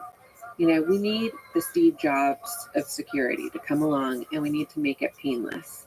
And actually, on that point, Apple has probably done more for security than anyone else simply by introducing biometric authentication, first with the fingerprint and then with Face ID. And it's not perfect, but if you think just 8 years ago, everyone was running around with either no passcode, an optional passcode, or a 4-digit passcode on their phone that anyone, think of what you can get when you get someone's iPhone, if you steal someone's iPhone. And, props to them for introducing the fingerprint and Face ID. And again, it wasn't perfect, but it was a huge step forward. Now it's time to make another huge step forward. I want to see the password die. I mean, it's gotten us as far as it was ever going to get us. And I hope whatever we come up with next is not going to be annoying. It's going to be seamless. When I was at Google, that's what we worked on. And there's a lot of ways to call it active authentication, passive authentication. So basically, use biometric data, not just like a fingerprint, but everything from your body to identify who you are, like movement patterns. They basically create a lot of layers of protection where it's very difficult to fake, including like face unlock, checking that it's your actual face, like the liveness tests. So like from video, so unlocking it with video, voice, the way you move the phone, the way you take it out of the pocket, that kind of thing. All of those factors. It's a really hard problem, though. Yeah. And ultimately, it's very difficult to beat the password in terms of security. Well, there's a company that I actually will call out, and that's Abnormal Security. So they work on email attacks. And it was started by a couple guys who were doing, I think, ad tech at Twitter. So, ad technology now, like, it's a joke how much they know about us. You always hear the conspiracy theories that, you saw someone's shoes, and next thing you know, it's on your phone. It's amazing what they know about you. And they're basically taking that and they're applying it to attacks. So they're saying, okay, this is what your email patterns are. It might be different for you and me because we're emailing strangers all the time. But for most people, their email patterns are pretty predictable. And if something strays from that pattern, that's abnormal. And they'll block it, they'll investigate it, and that's great. Let's start using that kind of targeted ad technology to protect people.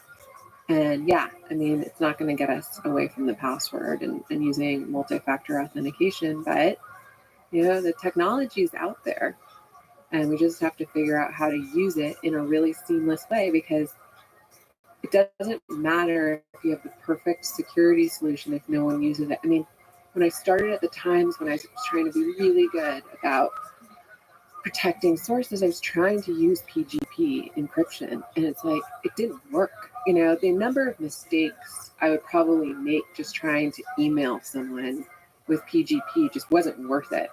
And then Signal came along, and Signal made it wicker. They made it a lot easier to send someone an encrypted text message. So we have to start investing in creative minds, in good security design. I really think that's the hack that's going to get us out of where we are today. What about social engineering? Do you worry about this sort of hacking people? Yes. This is the worst nightmare of every chief information security officer out there. Social engineering. We work from home now. I saw this woman posted online about how her husband, it went viral today, but it was her husband had this problem at work. They hired a guy named John, and now the guy that shows up for work every day doesn't act like John. Think about that. Think about the potential for social engineering in that context. You apply for a job and you put on a pretty face, you hire an actor or something, and then you just get inside the organization and get access to all that organization's data.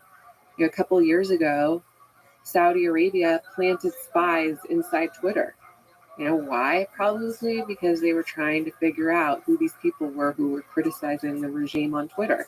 They couldn't do it with a hack from the outside, so why not plant people on the inside? And that's the worst nightmare. And it also, unfortunately, creates all kinds of xenophobia in a lot of these organizations. If you're going to have to take that into consideration, then organizations are going to start looking really skeptically and suspiciously at someone who applies for that job from China. And we've seen that go really badly at places like the Department of Commerce, where they basically accuse people of being spies that aren't spies. So it is the hardest problem to solve. And it's never been harder to solve than right at this very moment, when there's so much pressure for companies to let people work remotely. That's actually why I'm single. I'm suspicious of China and Russia every time I meet somebody trying to plant and get insider information. So I'm very, very suspicious. I keep putting the Turing test in front. No, I have a friend who worked inside NSA and was one of their top hackers. And he's like, every time I go to Russia, I get hit on by these 10s. Yeah. And I come home, my friends are like, I'm sorry, you're not a 10. Yeah. It's a common story. It's difficult to trust to trust humans in this day and age online, because we're working remotely. That's one thing, but just interacting with people on the internet, it sounds ridiculous, but because of this podcast in part, I've gotten to meet some incredible people, but it makes you nervous to trust folks, and I don't know how to solve that problem. So I'm talking with Mark Zuckerberg, who dreams about creating the metaverse. What do you do about that world where more and more our lives is in the digital sphere? Like, one way to phrase it is most of our meaningful experiences at some point will be online. Like falling in love, getting a job, or experiencing a moment of happiness with a friend, with a new friend made online. All of those things. Like more and more, the fun we do, the things that make us love life will happen online. And if those things have an avatar You believe this shit? that's digital, They that's fucking like a way delayed to the hack Sugar into Bowl. people's It's just minds. horseshit. Whether it's with AI, or Everything kind of sucks. troll farms or something like that. Biggest loser on the I don't know internet's if there's pretty a way nice to though. protect against that. Everything That's, sucks though. That That's might just horseshit. fundamentally rely on our faith Some in, bullshit. in if how you good ask human me. nature is. So if most people are good, we're going to be okay. But if people will tend towards manipulation and malevolent behavior in search of power, then we're screwed. Yeah. So I don't know if you can comment on how to keep the metaverse secure. Yeah, I mean, You I stupid bitch with a 2.5 all I for thought about attention. when we were No, all you need is a talking cell just now phone is my number. 3-year-old Dude, that's son. hundreds of dollars worth of shit. You know, he asked me the other day, "What's the internet, Mom?" And I just almost wanted to cry. What a fucking cunt. I I just don't wanted want to that cry. for him. Lady, I get don't some want all fucking of his most balls. meaningful experiences to be online. You know, by the time that happens, how do you know that person's human? That avatar is human. You know, I believe in free speech. I don't believe in free speech for robots and bots.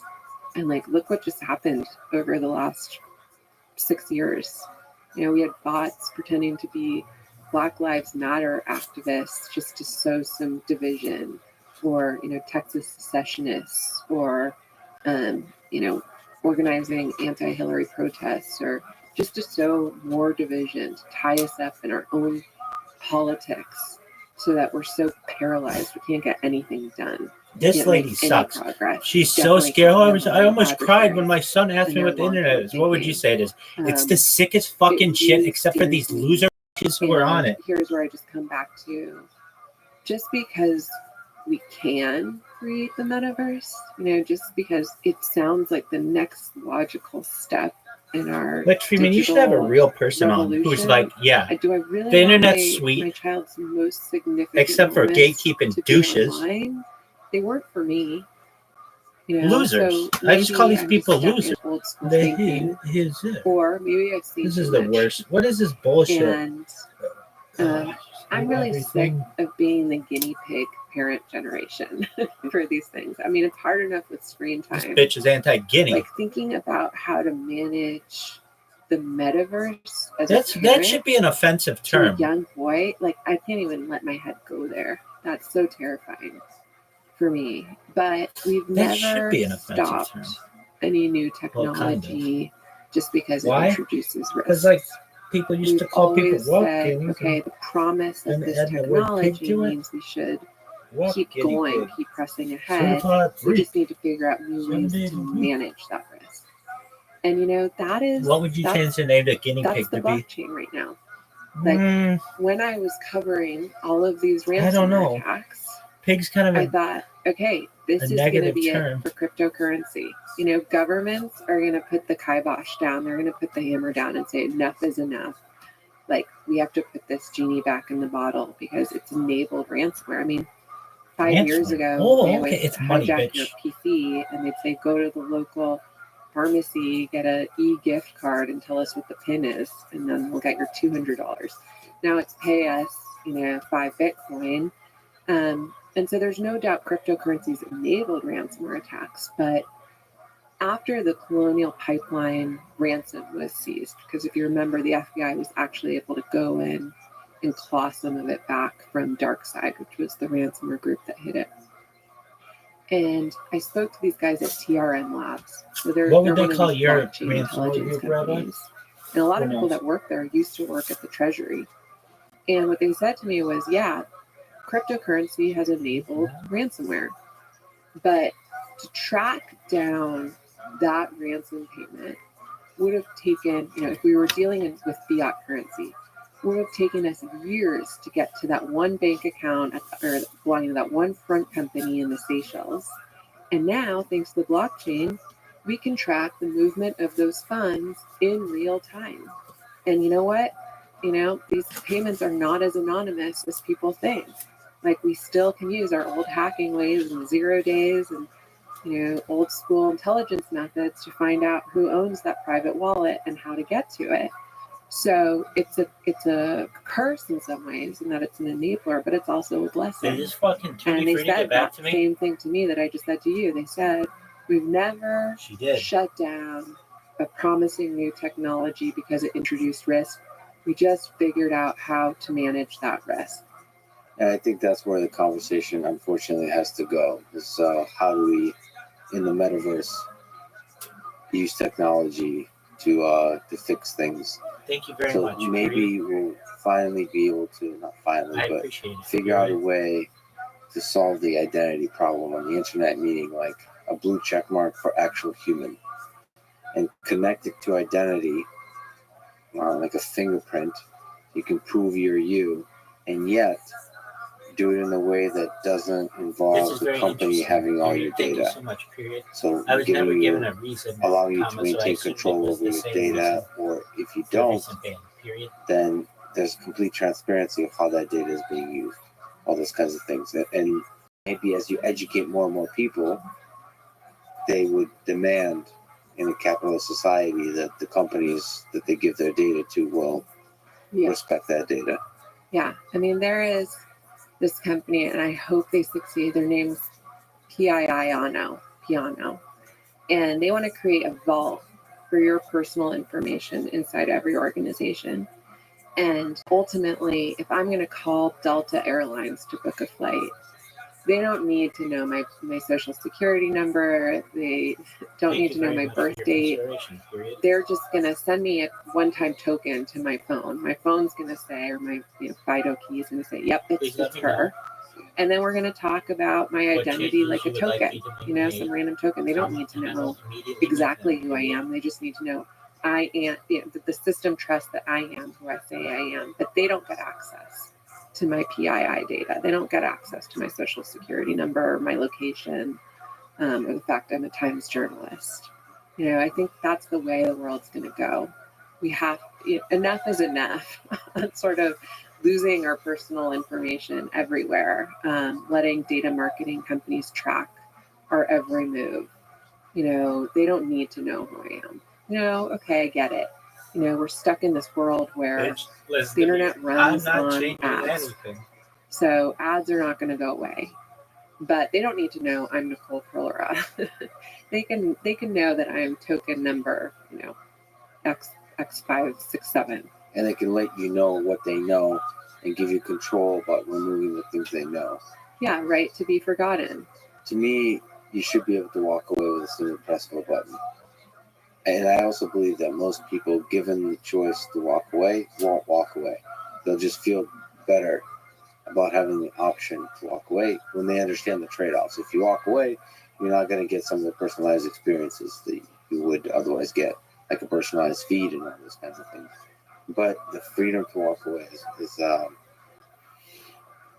I think, really powerful. And obviously, what you're saying, it's definitely, there's all of these HTML forms where you have to enter your phone number and email and private information. We dealt every single airline. I can't believe the Sugar Bowl's been New York Times. Just the worst. I have so many opinions on this. Just the friction and the sign up and all of those kinds of things. I should be able to. This has to do with everything. This has to do with payment too. The payment should be trivial. It should be one click and one click to unsubscribe and subscribe, and one click to provide all of your information that's necessary for the subscription service, for the transaction service, whatever that is, getting a ticket.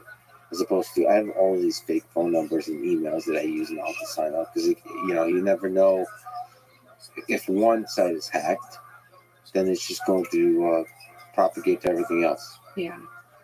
And, there's low-hanging fruit, and I hope Congress does something. And frankly, I think it's negligent they haven't on the fact that elderly people are getting spammed to death on their phones these days with fake car warranty scams. And I mean, my dad was in the hospital last year, and I was in the hospital room, and his phone kept buzzing. And I look at it, and it's just spam attack after spam attack.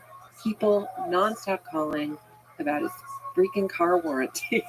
Why? They're trying to get his social security number. They're trying to get his PII. They're trying to get this information.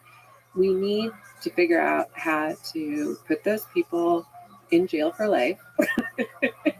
And we need to figure out why in the hell we are being required or asked to hand over our social security number and our home address and our passport, all of that information to every retailer who asks. I mean, that's insanity. And there's no question they're not protecting it because it keeps showing up in, spam or identity theft or credit card theft or worse. Well, spam is getting better, and maybe I need to, as a side note, make a public announcement. Please clip this out, which is if you get an email or a message from Lex Friedman saying how much I, Lex, appreciate you and love you and so on, and please connect with me on my WhatsApp number and I will give you Bitcoin or something like that, please do not click. And I'm aware that there's a lot of this going on, a very large amount. I can't do anything about it. This is on every single platform. It's happening more and more and more, which I've been recently informed that they're not emailing. So it's cross-platform. They're taking this is fascinating to me because they are taking people who comment on various social platforms and they somehow reverse engineer. They figure out what their email is and they send an email to that person saying from Lex Friedman, and it's like a heartfelt email with links. It's fascinating because it's cross-platform now. It's not just a spam bot that's messaging and a comment in a reply. They are saying, okay, this person cares about this other person on social media, so I'm going to find another channel, which in their mind probably increases, and it does, the likelihood that they'll get the people to click. And they do. I don't know what to do about that. It makes me really, really sad, especially with podcasting. There's an intimacy that people feel connected and they get really excited. Okay, cool. I want to talk to Lex. And they click. And I get angry at the people that do this. I mean, you're it's like the John that gets hired, the fake employee. I mean, I don't know what to do about that. I mean, I suppose I suppose the solution is education. It's telling people to be skeptical on the stuff they click. That's that balance with the technology solution of creating a maybe like two-factor authentication and maybe helping identify things that are likely to be spam. I don't know. But then the machine learning there is tricky because you don't want to add a lot of extra friction that just annoys people because they'll turn it off. Because you have the accept cookies thing, right? That everybody has to click on now, so now they completely ignore the accept cookies. This is very difficult to find that frictionless security. You mentioned Snowden. You talked about looking through the NSA documents he leaked and doing the hard work of that. What do you make of Edward Snowden? What did you learn from those documents? What do you think of him? What is this? In the long arc of history, is Edward Snowden a hero or a villain? I think he's neither. I have really complicated feelings about Edward Snowden. On the one hand, I'm a journalist at heart, and more transparency is good. And I'm What did he do grateful that's for the wrong, stupid conversations that we I'm had really torn. in the post-Snowden Fuck era about the limits to surveillance and how critical privacy is. And when you have no transparency and you don't really know, in that case, what our secret courts were doing, how can you truly believe that our country is taking our civil liberties seriously? So on the one hand, I'm grateful that he cracked open these debates. On the other hand, when I walked into the storage closet of classified NSA secrets, I had just spent 2 years covering Chinese cyber espionage almost every day, and this sort of advancement of Russian attacks that were just getting worse and worse and more destructive. And there were no limits to Chinese cyber espionage and Chinese surveillance of its own citizens. And there seemed to be no limit to what Russia was willing to do in terms of cyber attacks and also, in some cases, assassinating journalists. So when I walked into that room, there was a part of me, quite honestly, that was relieved to know that the NSA was as good as I hoped they were. And we weren't using that knowledge to, as far as I know, assassinate journalists. We weren't using our access to, take out pharmaceutical companies. For the most part, we were using it for traditional espionage. Now, that set of documents also set me on the journey of my book, because to me, the American people's reaction to the Snowden documents was a little bit misplaced. They were upset about the phone call metadata collection program. Angela Merkel, I think, rightfully was upset that we were hacking her cell phone. But in sort of the spy eats spy world, hacking world leaders' cell phones is pretty much what most spy agencies do. And there wasn't a lot that I saw in those documents that was beyond what I thought a spy agency does. And I think if there was another 9/11 tomorrow, God forbid, we would all say, how did the NSA miss this? Why weren't they spying on those terrorists? Why were they spying on those world leaders? There's some of that too. But I think that there was great damage done to the US's reputation. I think we really lost our halo in terms of a protector of civil liberties. And I think a lot of what was reported was unfortunately reported in a vacuum. That was my biggest gripe, that we were always reporting the NSA has this program and here's what it does. And the NSA is in Angela Merkel's cell phone and the NSA can do this. And no one was saying, and by the way, China has been hacking into our pipelines and they've been making off with all of our intellectual property, and Russia's been hacking into our energy infrastructure, and they've been using the same methods to spy on, track, and in many cases kill their own journalists. And the Saudis have been doing this to their own critics and dissidents. And so you can't talk about any of these countries in isolation. It is really like spy out there. And so I just have complicated feelings. And the other thing is, and I'm sorry, it's a little bit of a tangent, but the amount of documents that we had, like thousands of documents, most of which were just crap, but had people's names on them. Part of me wishes that those documents had been released in a much more targeted, limited way. It's just a lot of it just felt like a PowerPoint that was taken out of context. And you just sort of wish that there had been a little bit more thought into what was released, because I think a lot of the impact from Snowden was just the volume of the reporting.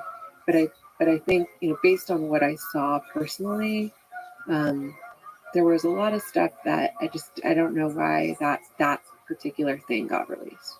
As a whistleblower, what's the better way to do it? Because there's fear. It takes a lot of effort to do a more targeted release. If there's proper channels, you're afraid that those channels will be manipulated. Like, who do you trust? Mm-hmm. What's a better way to do this, do you think? As a journalist, this is almost like a journalistic question. reveal some fundamental flaw in the system without destroying the system. I bring up, again, Mark Zuckerberg and Meta. There was a whistleblower that came out about Instagram internal studies.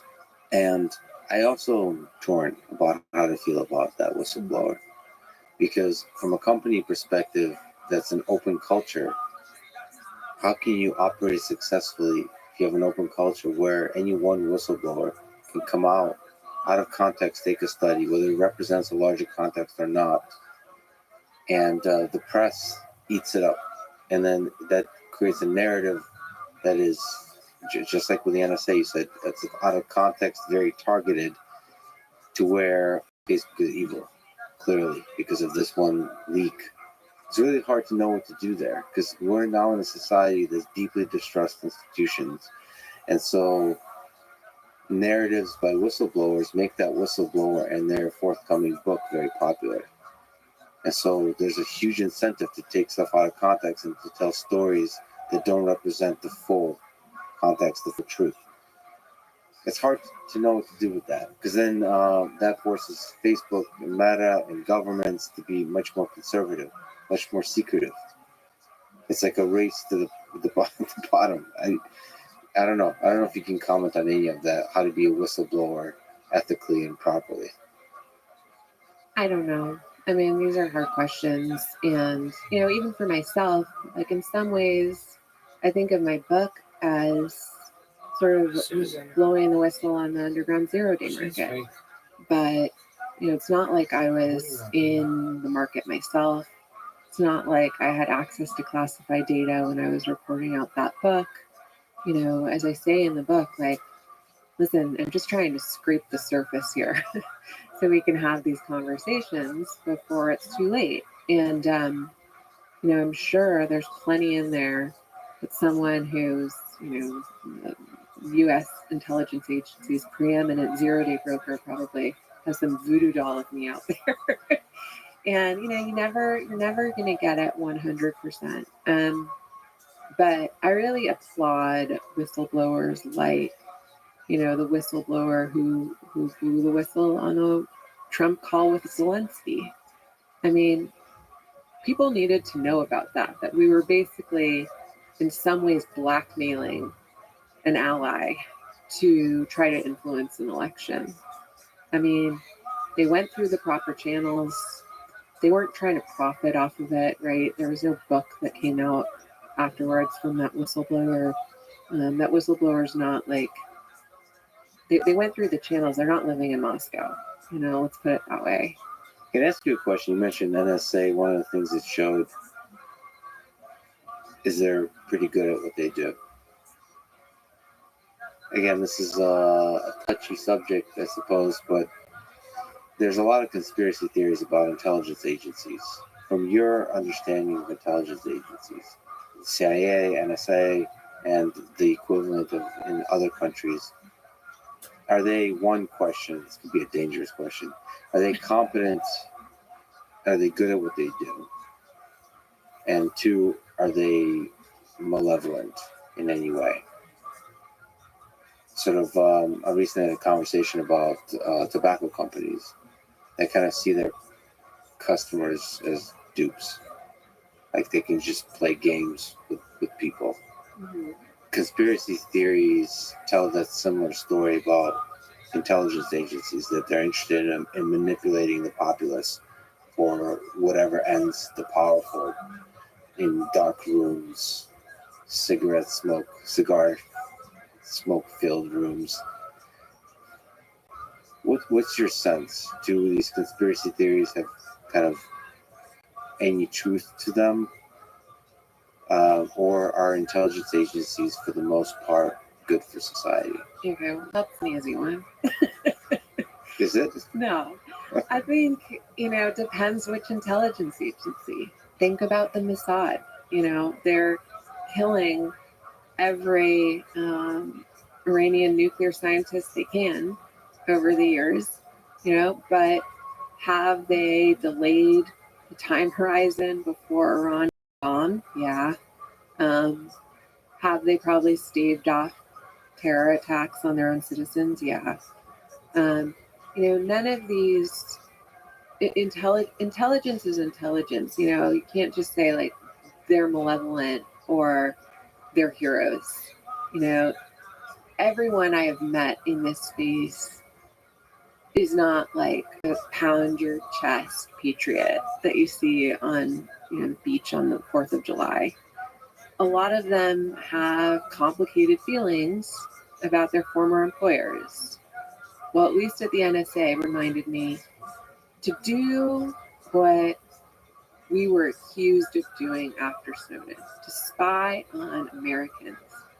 You have no idea the amount of red tape and paperwork and bureaucracy it would have taken to do what everyone thinks that we were supposedly doing. But then, we find out in the course of the Snowden reporting about a program called Love-In, where a couple of the NSA analysts were using their access to spy on their ex-girlfriends. So, there's an exception to every case. Generally, I would probably get, accused of my Western bias here again, but I think you can almost barely compare some of these Western intelligence agencies to China, for instance, and the surveillance that they're deploying on the Uyghurs, to the level they're deploying it, and the surveillance they're starting to export abroad with some of the programs like the watering hole attack I mentioned earlier, where it's not just hitting the Uyghurs inside China, it's hitting anyone interested in the Uyghur plight outside China. I mean, it could be an American high school student writing a paper on the Uyghurs. They want to spy on that person too. There's no rules in China really limiting the extent of that surveillance. And we all better pay attention to what's happening with the Uyghurs, because just as Ukraine has been to Russia in terms of a test kitchen for its cyber attacks, the Uyghurs are China's test kitchen for surveillance. And there's no doubt in my mind that they're testing them on the Uyghurs. Uyghurs are their petri dish, and eventually they will export that level of surveillance overseas. I mean, in 2015, Obama and Xi Jinping reached a deal where basically the White House said, you better cut it out on intellectual property theft. And so they made this agreement that they would not hack each other for commercial benefit. And for a period of about 18 months, we saw this huge drop-off in Chinese cyber attacks on American companies. But some of them continued. Where did they continue? They continued on aviation companies, on hospitality companies like Marriott. Why? Because that was still considered fair game to China. It wasn't IP theft they were after. They wanted to know who was staying in this city at this time when Chinese citizens were staying there, so they could cross-match for counterintelligence who might be a likely Chinese spy. I'm sure we're doing some of that too. Counterintelligence is counterintelligence. It's considered fair game. But where I think it gets evil is when you use it for censorship, to suppress any dissent, to do what I've seen the UAE do to its citizens, where people who've gone on Twitter just to advocate for better voting rights, more enfranchisement, suddenly find their passports confiscated. I talked to one critic, Ahmed Mansour, and he told me, you might find yourself labeled a terrorist one day, and you don't even know how to operate a gun. I mean, he'd been beaten up every time he tried to go somewhere. His passport had been confiscated. By that point, it turned out they'd already hacked into his phone, so they were listening to us talking. They'd hacked into his baby monitor, so they're spying on his child. And they stole his car. And then they created a new law that you couldn't criticize the ruling family or the ruling party on Twitter. And he's been in solitary confinement every day since, on hunger strike. So that's evil. That's evil. And we don't do that here. We have rules here. We don't cross that line. Oh, shit. So yeah, in some cases, like I won't go to Dubai. You know, I won't go to Abu Dhabi. If I ever want to go to the Maldives, like too bad. Like most of the flights go through Dubai. So there's some lines we're not willing to cross. But then again, just like you said, there's individuals within NSA, within CIA, and they may have power. And to me, there's levels of evil. To me personally, this is the stuff with conspiracy theories. Is the things you've mentioned as evil are more direct attacks, but there's also psychological warfare. So blackmail. So what does spying allow you to do? Allow you to collect information if you have something that's embarrassing, or if you have like Jeffrey Epstein conspiracy theories, active manufacture of embarrassing things, and then use blackmail to manipulate the population or all the powerful people involved. It troubles me deeply that MIT allowed somebody like Jeffrey Epstein in their midst, especially some of the scientists I admire, that they would hang out with that person at all. And so, I'll talk about it sometimes.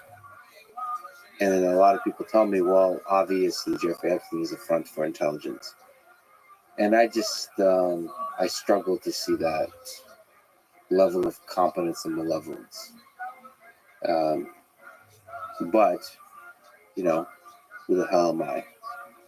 And I guess I was trying to get to that point. You said that there's bureaucracy and so on, which makes some of these things very difficult.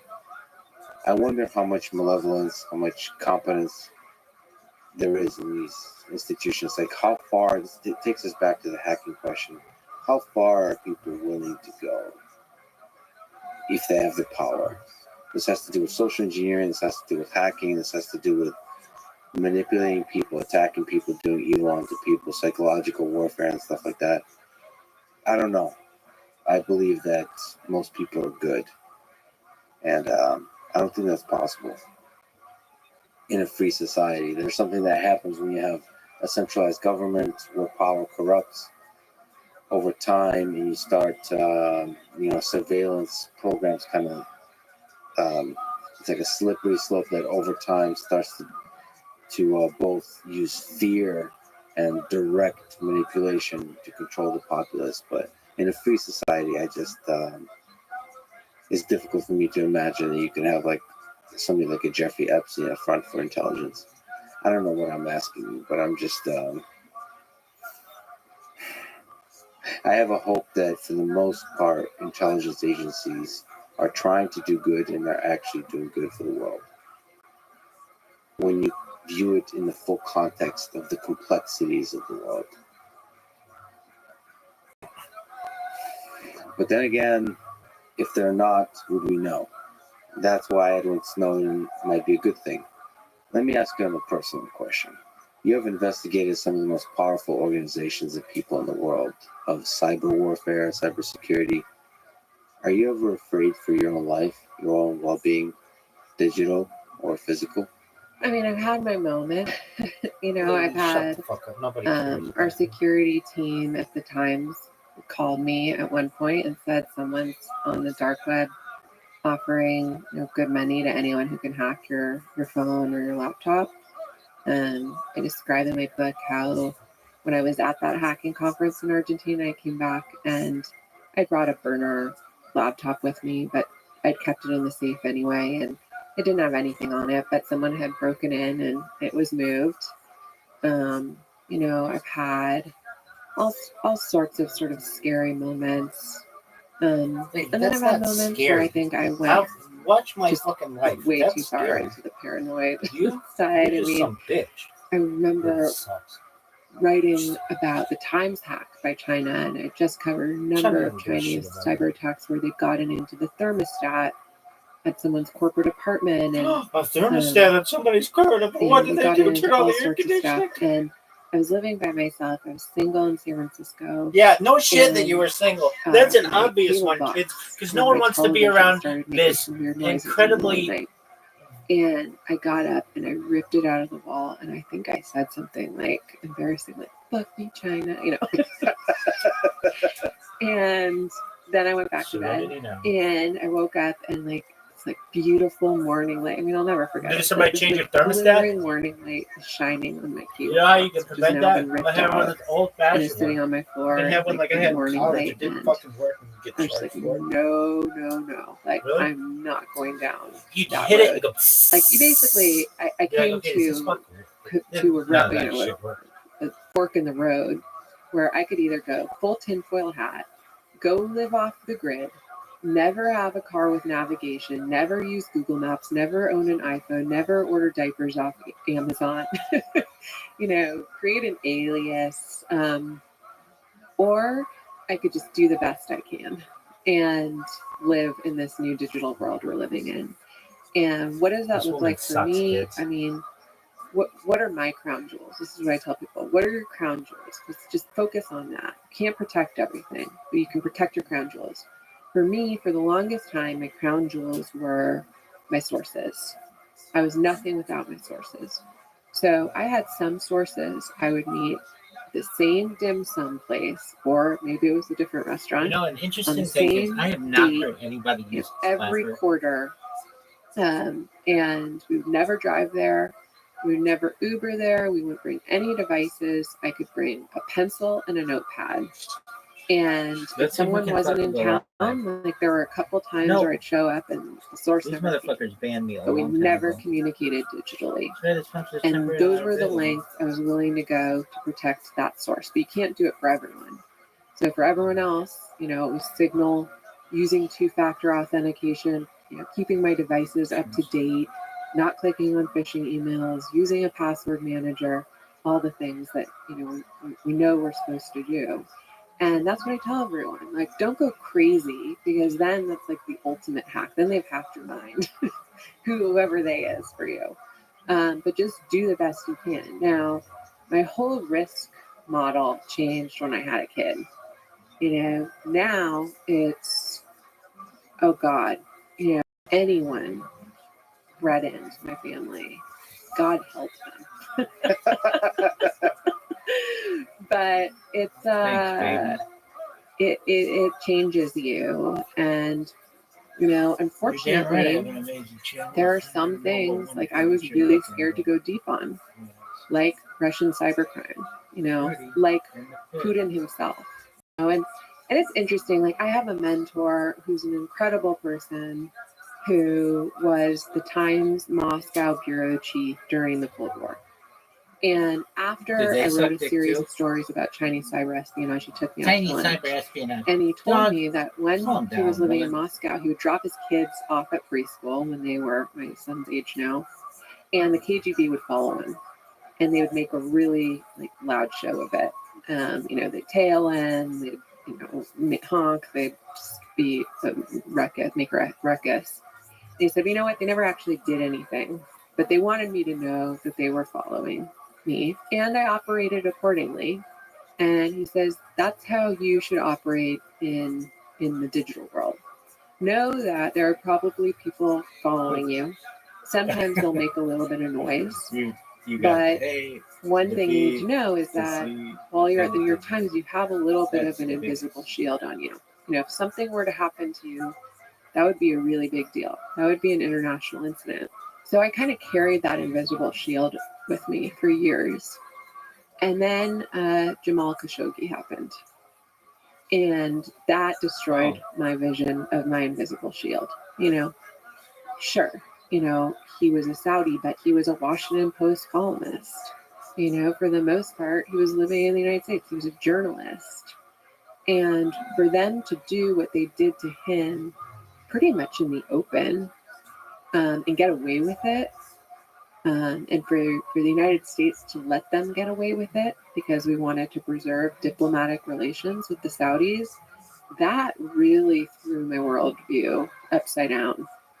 And, I think that sent a message to a lot of countries that it was sort of open season on journalists. And to me, that was one of the most destructive things that happened under the previous administration. And I don't really know what to think of my invisible shield anymore. Like you said, that really worries me on the journalism side, that people will be afraid to dig deep on fascinating topics. And I have my own. That's part of the reason that I would love to have kids. Oh, I man, would I love to got have a family. Part of the reason I'm a little bit afraid, there's many ways to phrase this, but the loss of freedom in the way of doing all the crazy shit that I naturally do, which I would say the ethic of journalism is kind of not, is doing crazy shit without really thinking about it, is letting your curiosity really allow you to be free and explore. Whether it's stupidity or fearlessness, whatever it is, that's what great journalism is. And all the concerns about security risks have made me become a better person. The way I approach it is just make sure you don't have anything to hide. I know this is not a thing. This is not an approach to security. This is like a motivational speech or something. It's just like, if you can lose, you can be hacked at any moment. Just don't be a douchebag secretly. Mm-hmm. Just be like a good person. Because then I see this actually with social media in general. Just present yourself in the most authentic way possible, meaning be the same person online as you are privately. Have nothing to hide. That's one, not the only, but one of the ways to achieve security. Mm-hmm. Maybe I'm totally wrong on this, but don't be secretly weird. If you're weird, be publicly weird, so it's impossible to blackmail you. That's my opinion. Yeah, well, they call it the New York Times front page phenomenon. Don't put anything in email or I guess social media these days that you wouldn't want to read on the front page of the New York Times. And that works, but sometimes I even get carried. I mean, I have not as many followers as you, but a lot of followers, and sometimes even I get carried away.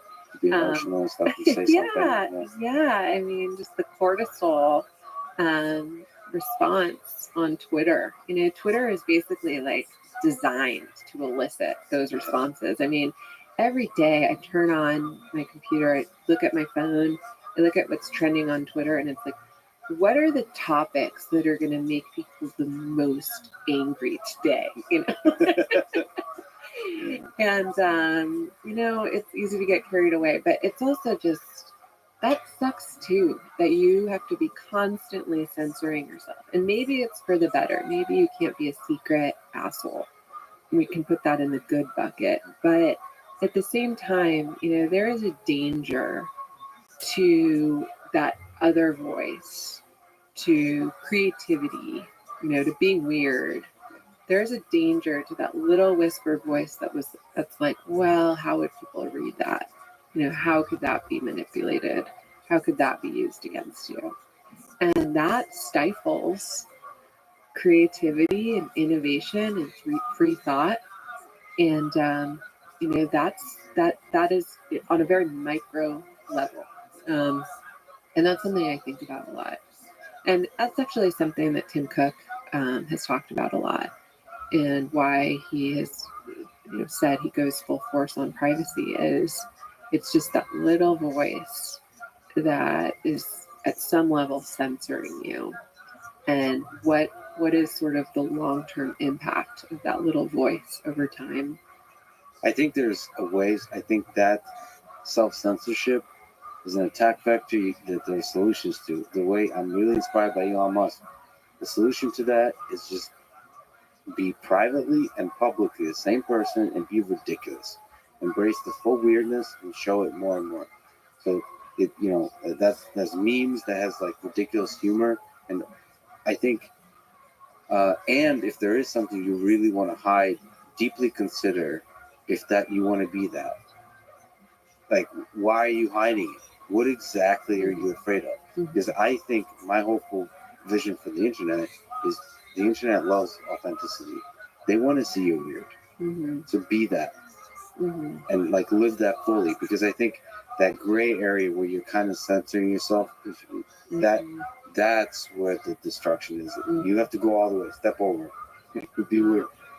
And then it can be painful because people can attack you and so on, but just ride it. I mean, that's just a skill on a social psychological level that ends up being an approach to security, which is like remove the attack vector of having private information by being your full weird self publicly.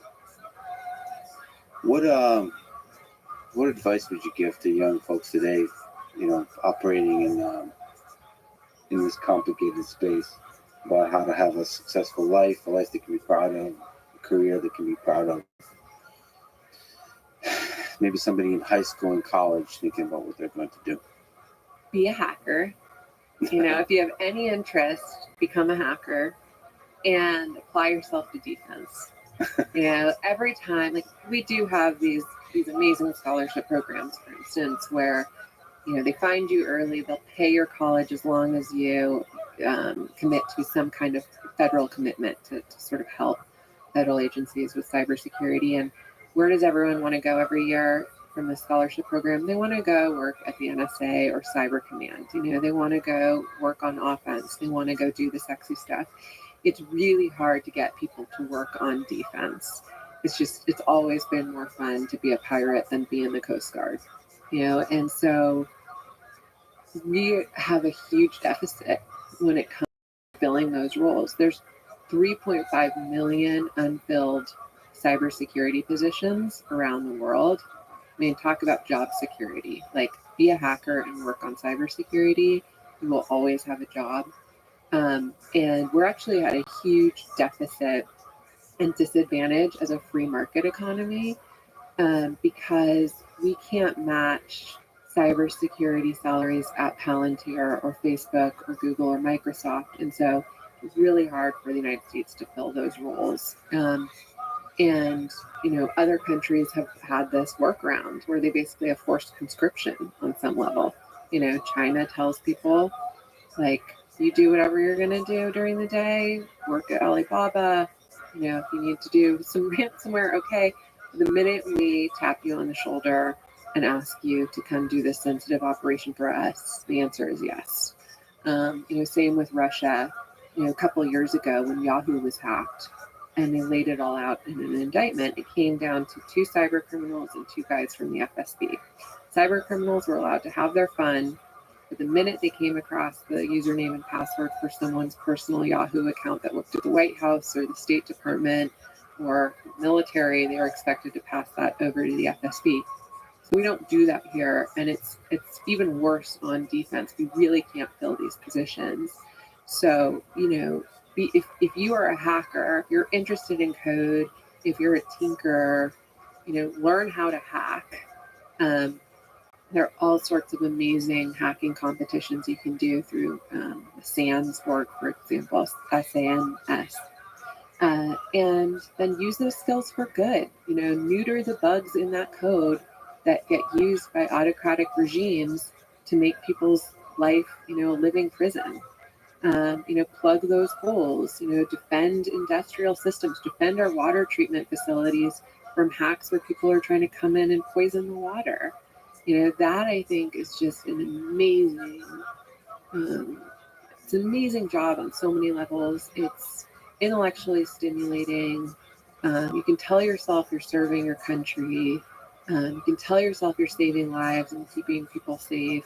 And you'll always have amazing job security. And if you need to go get that job that pays you, $2 million a year, you can do that too. You can have a public profile, more so of a public profile. You can be a public rock star. I mean, it's the same thing as sort of the military. I mean, there's a lot of well-known sort of people commenting on the fact that veterans are not treated as well as they should be. But it's still the fact that soldiers are deeply respected for defending the country, the freedoms, the ideals that we stand for. And in the same way, I mean, in some ways, the cybersecurity defense are the soldiers of the future. Yeah. And what's interesting, I mean, in cybersecurity, the difference is oftentimes you see the more interesting threats in the private sector because that's where the attacks come. When cyber criminals and nation state adversaries come for the United States, they don't go directly for Cyber Command or the NSA. No, they go for banks, they go for Google, they go for Microsoft, they go for critical infrastructure. And so those companies, those private sector companies, get to see some of the most advanced, sophisticated attacks out there. And if you're working at FireEye and you're calling out the SolarWinds attack, for instance, I mean, you just saved God knows how many systems from that compromise turning into something that more closely resembles sabotage. So go be a hacker, and or go be a journalist. So you wrote the book. This is how the Italian world ends, as we've been talking about. Of course, referring to cyber war, cybersecurity. What gives you hope about the future of our world? If it doesn't end, how will it not end? That's a good question. I mean, I have to have hope, right? Because I have a kid and I have another on the way. And if I didn't have hope, I wouldn't be having kids. But it's a scary time to be having kids. And it's like pandemic, climate change, disinformation, increasingly advanced, perhaps deadly cyber attacks. What gives me hope is that I share your worldview that I think people are fundamentally good. And sometimes, and this is why the metaverse scares me to death, but what I'm reminded of that is not online. Like online, I get the opposite. You start to lose hope in humanity when you're on Twitter half your day. It's like when I go to the grocery store or I go on a hike or like someone smiles at me, or someone just says something nice.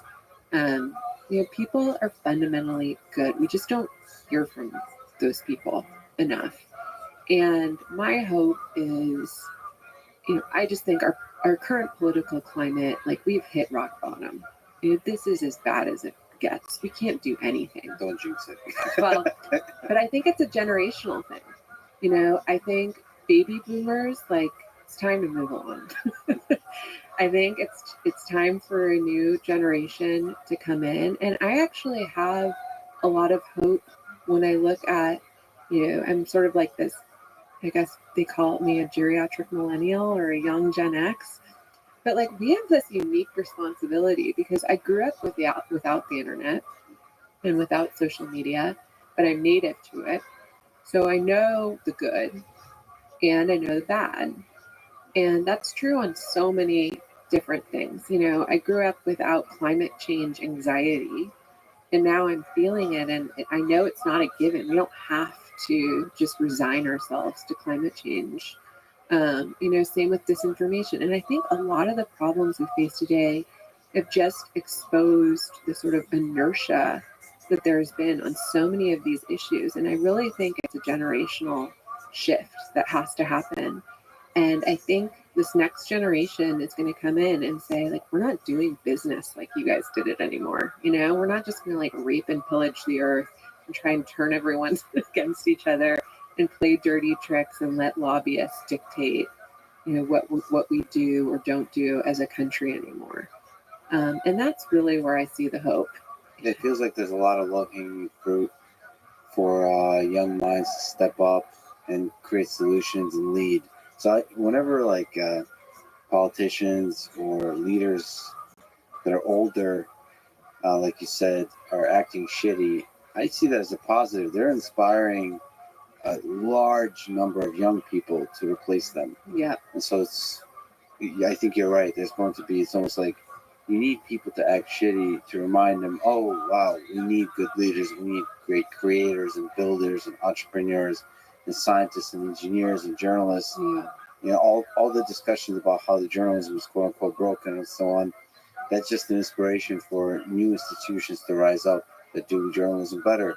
New journalists to step up and do journalism better. So I've been constantly, when I talk to young people, I'm constantly impressed by the ones that dream, build solutions. Mm-hmm. And so that's ultimately why I put the hope. But the world is a messy place, like we've been talking about. It's a scary place. Yeah, and I think you hit on something earlier, which is authenticity. Like no one is going to rise above that is plastic anymore. You know, people are craving authenticity. You know, the benefit of the internet is it's really hard to hide who you are on every single platform. You know, on some level, it's going to come out who you really are.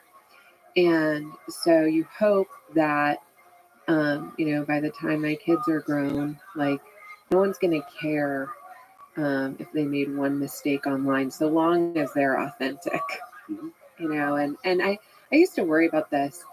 My nephew was born the day I graduated from college, and I just always, you know, he's like born into Facebook, and I just think, like, how is a kid like that ever going to be president of the United States of America? Because if Facebook had been around when I was in college, you know, like, Jesus, you know, how are those kids going to ever be president? There's going to be some photo of them at some point making some mistake, and that's going to be all over for them. And now I take that back. Now it's like, no, everyone's going to make mistakes.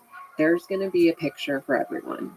And we're all going to have to come and grow up to the view that as humans, we're going to make huge mistakes. And hopefully they're not so big that they're going to ruin the rest of your life. But we're going to have to come around to this view that we're all human. And we're going to have to be a little bit more forgiving and a little bit more tolerant when people mess up. And we're going to have to be a little bit more humble when we do. And, like, keep moving forward. Otherwise, you can't, like, cancel everyone. So, Nicole, this is an incredible, hopeful conversation. Also, one that reveals that in the shadows, there's a lot of challenges to be solved. So I really appreciate that you took on this really difficult subject with your book. That's journalism at its best. So I'm really grateful that you did it, that you took the risk, that you took that on, and that you plugged the cable box back in. That means you have hope. And thank you so much for spending your valuable time with me today. thank you. Thanks for having me. Thanks for listening to this conversation with Nicole Perleroth. To support this podcast, please check out our sponsors in the description. And now, let me leave you with some words from Nicole herself. Here we are, entrusting our entire digital lives, passwords, texts, love letters, banking records, health records, credit cards, sources, and deepest thoughts to this mystery box, whose inner circuitry most of us would never vet, run by code written in a language most of us will never fully understand. Thank you for listening, and hope to see you next time.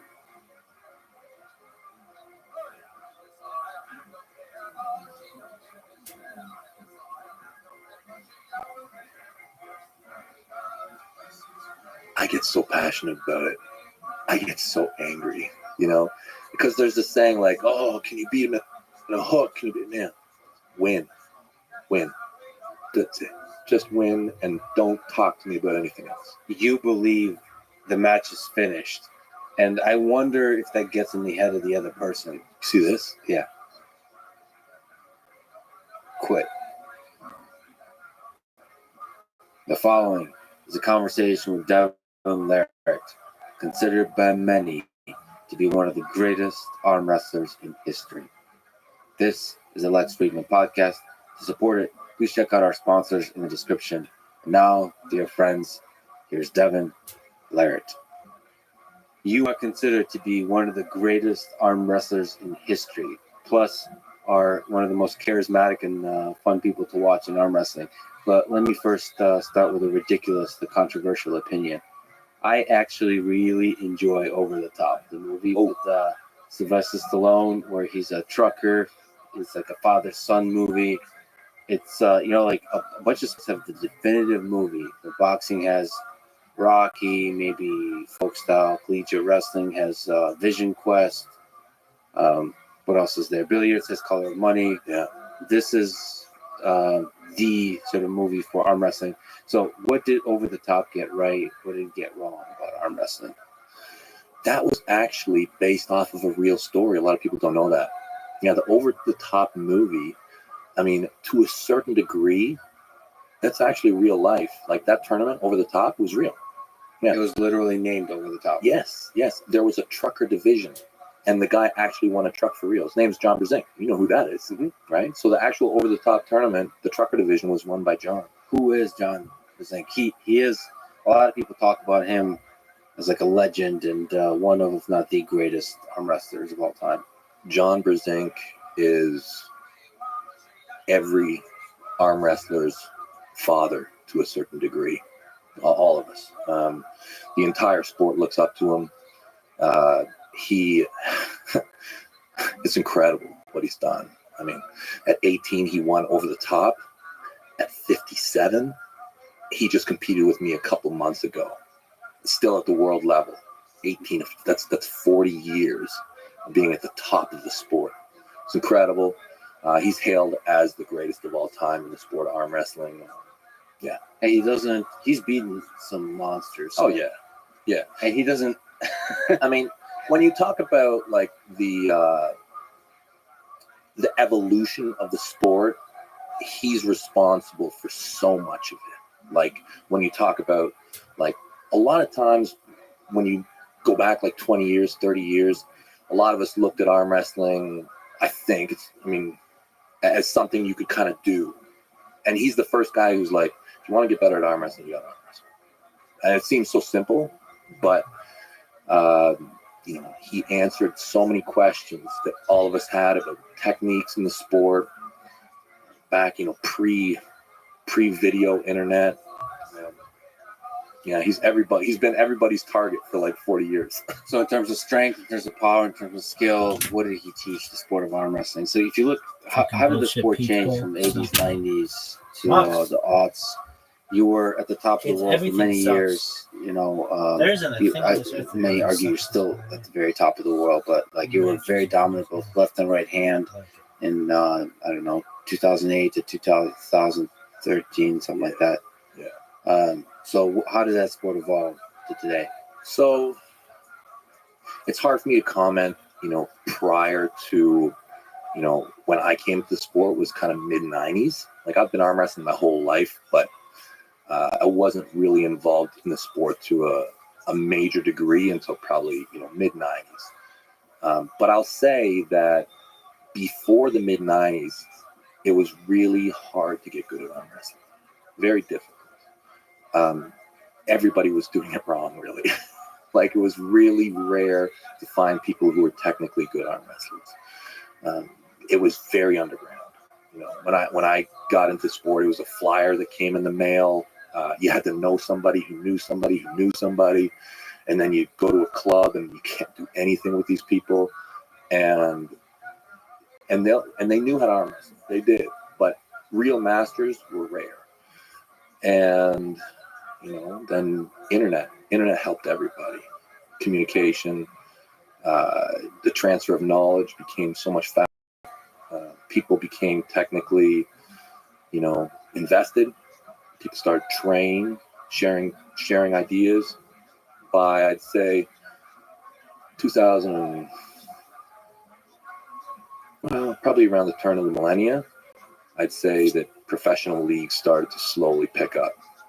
More organized, bigger productions, started to attract more athletes. More people took it seriously. By 2010, I'd say there was another jump. More serious leagues, a little bit more money. By 2015, more major media, like people were investing a lot of money, like millionaires, billionaires type of people were organizing events, setting up leagues. And the past 5 years, it's just blown up. The techniques, if I was to go back to when I started, what took me 10 or 15 years to learn, new guys are showing up and they've got it down in like a year. Yeah. Well, the thing about it, the development of the sport is it's, like I was telling you off mic, it's a battle of one versus one. Yeah. And then that can turn into battle of nations, which, there's Canada, there's the United States, there's all the Eastern Europe, Russia, Georgia, all that. Yeah. That's what makes some of the greatest sports in the Olympics great, like weightlifting. It's a battle of nations, not just a battle of individuals. And it's almost like these two humans represent the two nations. And I see that very much. We'll talk about your matches coming up, but there is that battle between North America and that other part of the world. Yeah. North America is very prized.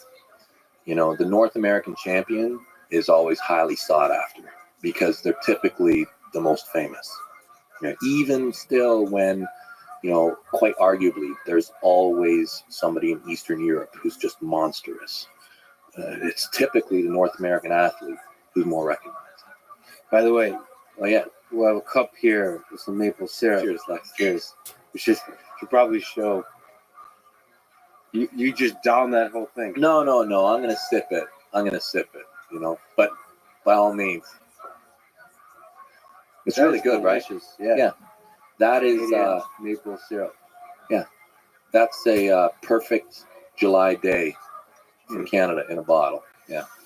So you're on a total tangent. You are known for appreciating food in all kinds of ways, but one of the things you're known for is pancakes. That is, that's gone Yes, into a crazy place in the sport. But yeah, like, Where did that originate? so, where that originated. When it went from like your actual love for pancakes Yeah. to the meme. Yeah. So I think what happened was, so I had a match with Michael Todd, big match. Michael, great champion. He's another guy who's, you know, he's never going to get off the horse. You know, his elbow is a complete disaster. Probably one of the most loved and hated guys in the sport right now. Is it because of the King's move? That we talked Yeah. about? Yeah, the King's move brings him a lot of hate. Not from me, not from a lot of people, but a lot of observers have a big problem with the King's move. What's wrong with being a little bit controversial? That's fun. You know, I get so passionate about it. I get so angry, you know, because there's this saying like, oh, can you beat him in a hook? Can you beat him? Man, win. Yeah, Win. that's all I know. That's it. Just win and don't talk to me about anything else. Yeah. If you can win with style, win with style. But don't talk to me about anything winning other. That's the priority. So you had this match with Michael Todd. Yeah. So I was in a terrible place. I guess it was. I get so screwed up with the years. It's 2022 now, right? No, it's 2030. What are you talking about? Yeah, that's right. I think it is actually 2030. We're way ahead of schedule. Yeah. Oh man. That's right. So when was this? This was like a decade ago or no? No, this is like a year bit ago. Oh, So this is very recent. very recent. Yeah. So I got really sick. Is that Like, the match? yeah, this is the match, right? Awesome match. So this match is for the Legacy Hammer.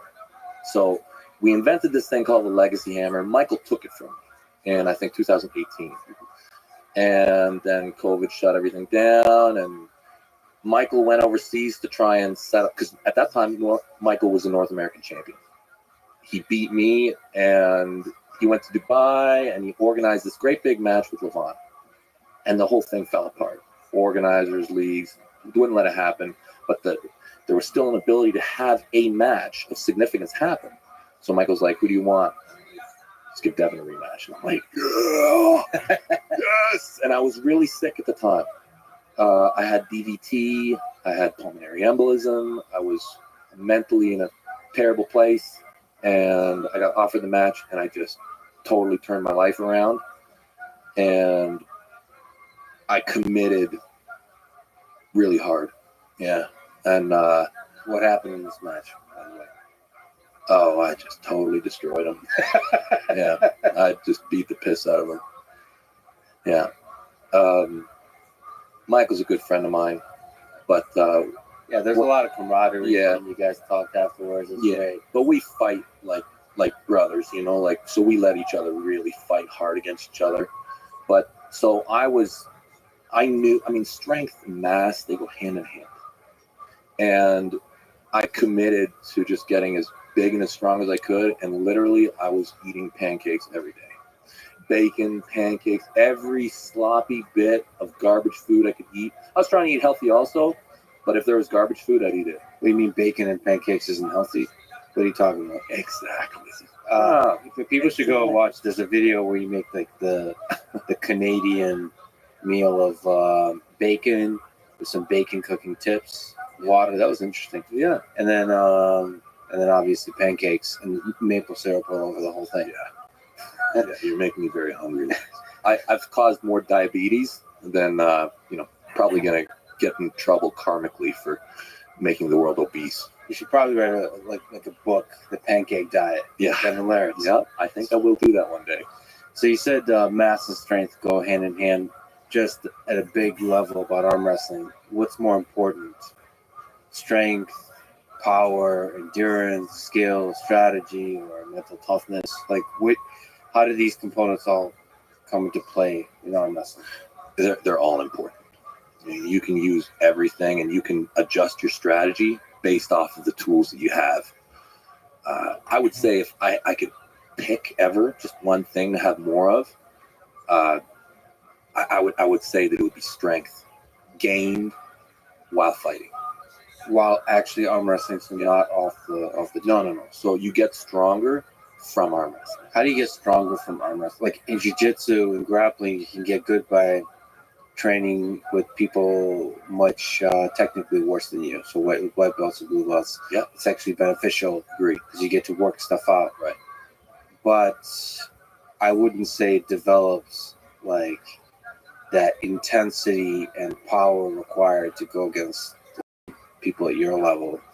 So how do you balance that? Is it okay to go against people that are much weaker than you, or do you really have to go against people at the same level? I think that a blended strategy is probably the best. I'd say kind of a rule is whatever you do, you get better at, right? So you want to be kind of as precise as possible. Welcome. How you guys? You don't want to get hurt. And it's just about investment.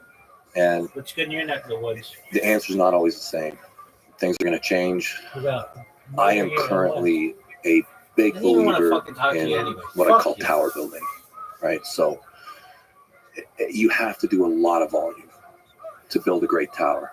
You need to have a ton of volume. So when you look at how to best build volume, you want to do workouts that aren't particularly challenging to make you feel good, and do them so that when you add them all together, you get the biggest number.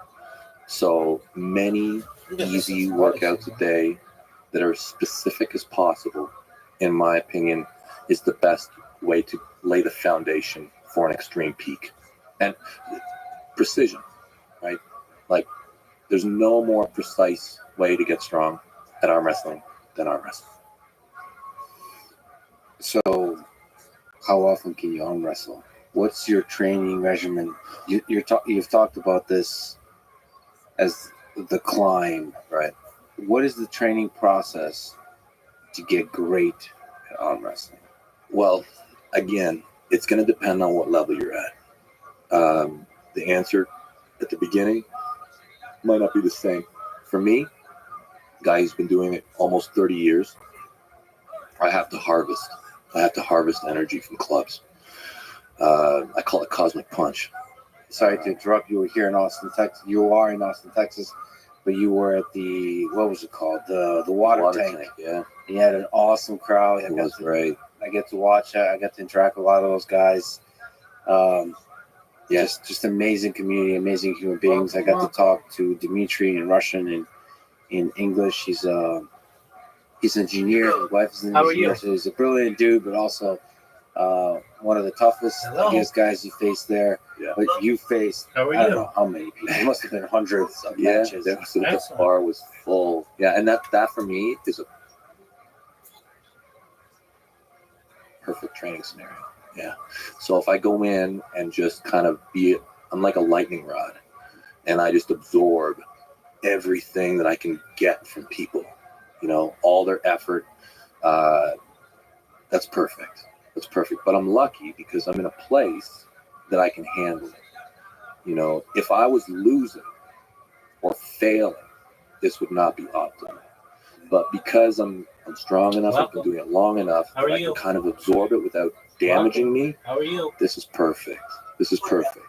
I typically, What'd you say? when I'm training up for a very serious match, What's up? How are you? Good. How old are you? I'm between 18 and 19. Okay, what year were you born? Alicia? What year were you born? I was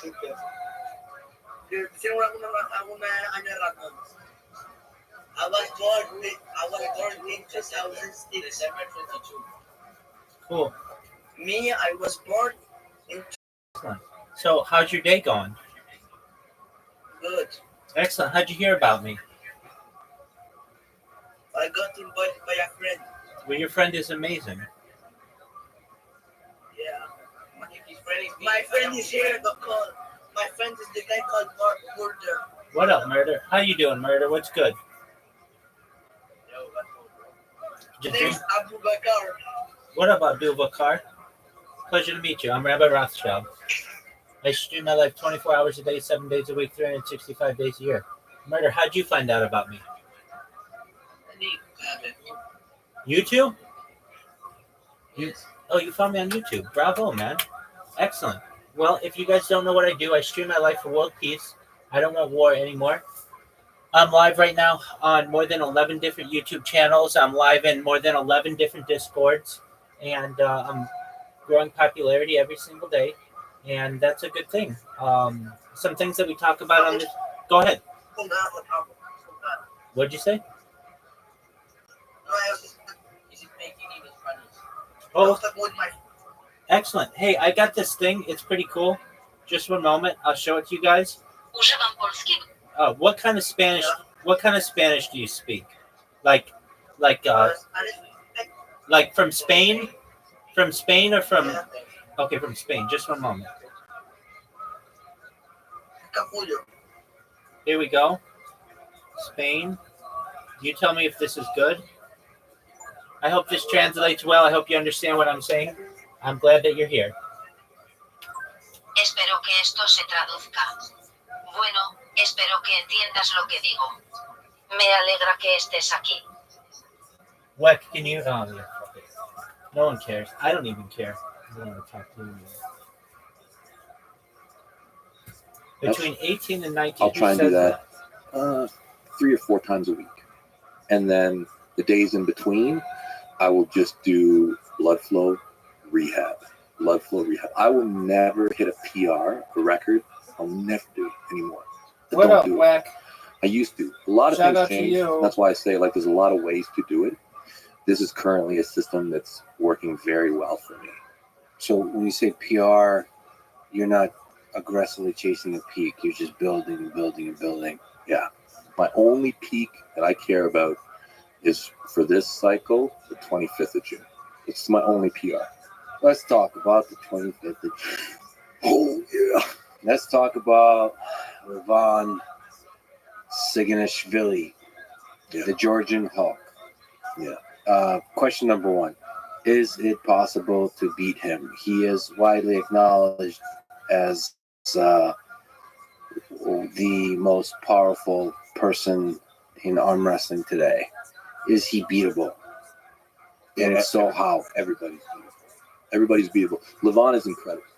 He is what this modern peak of arm wrestling represents.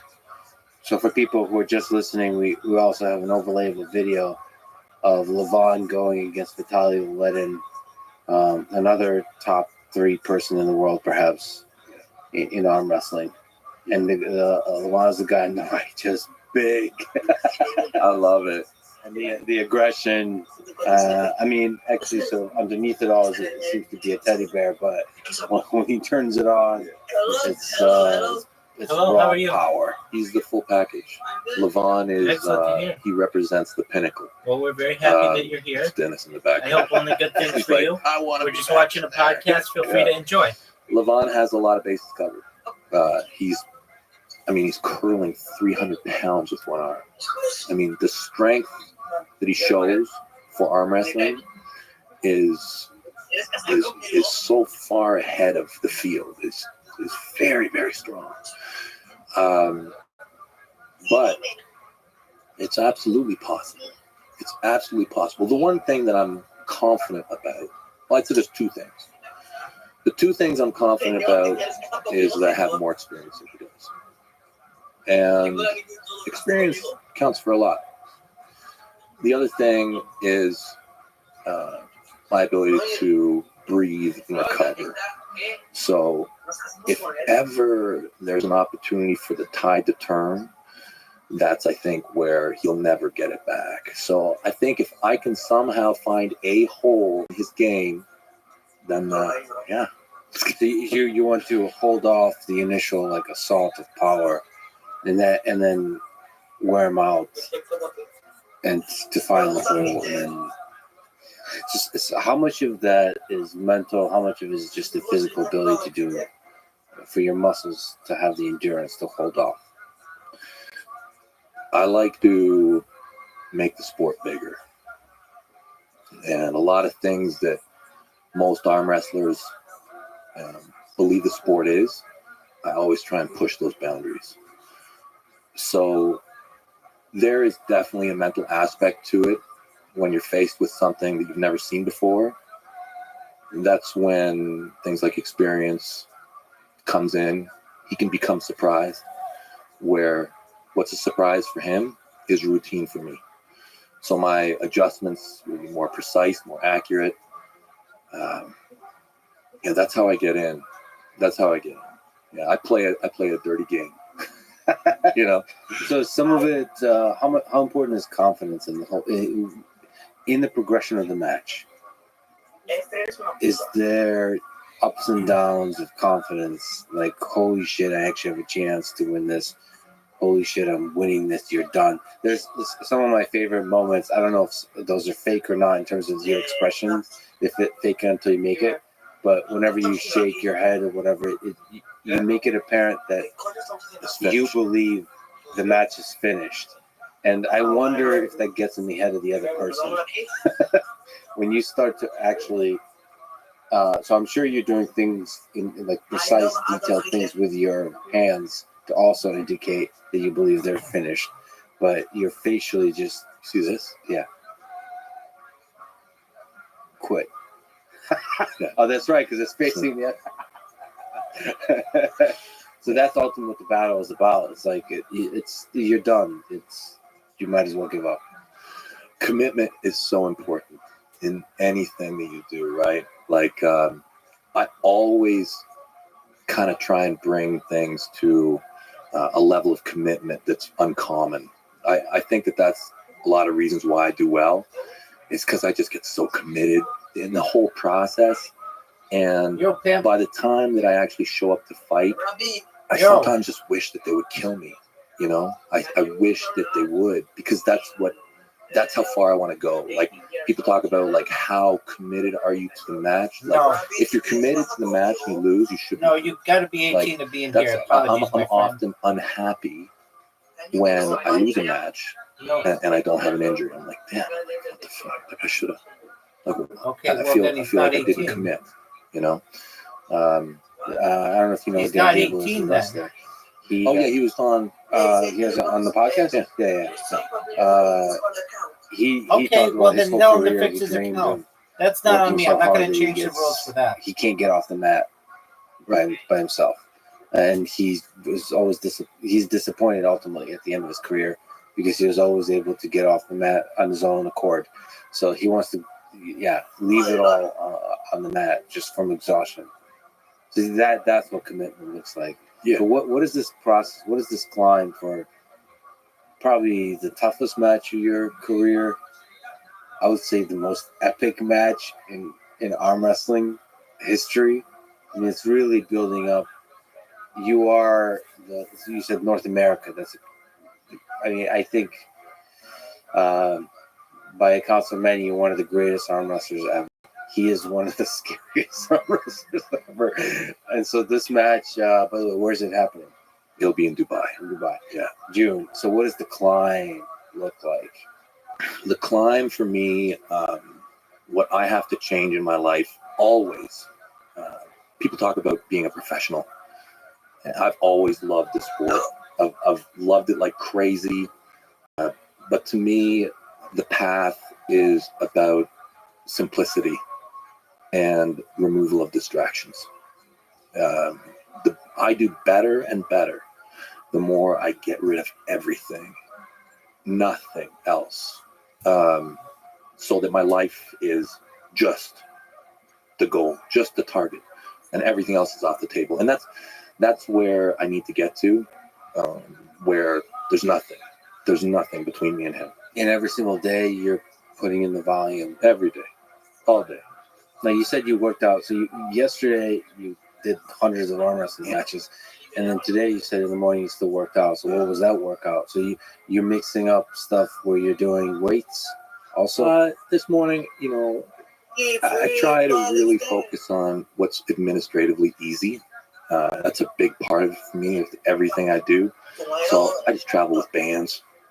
Yeah, I got bands with me, and it's rehabilitative in nature. So I'm really focusing on blood flow, feeling good, doing proper movements.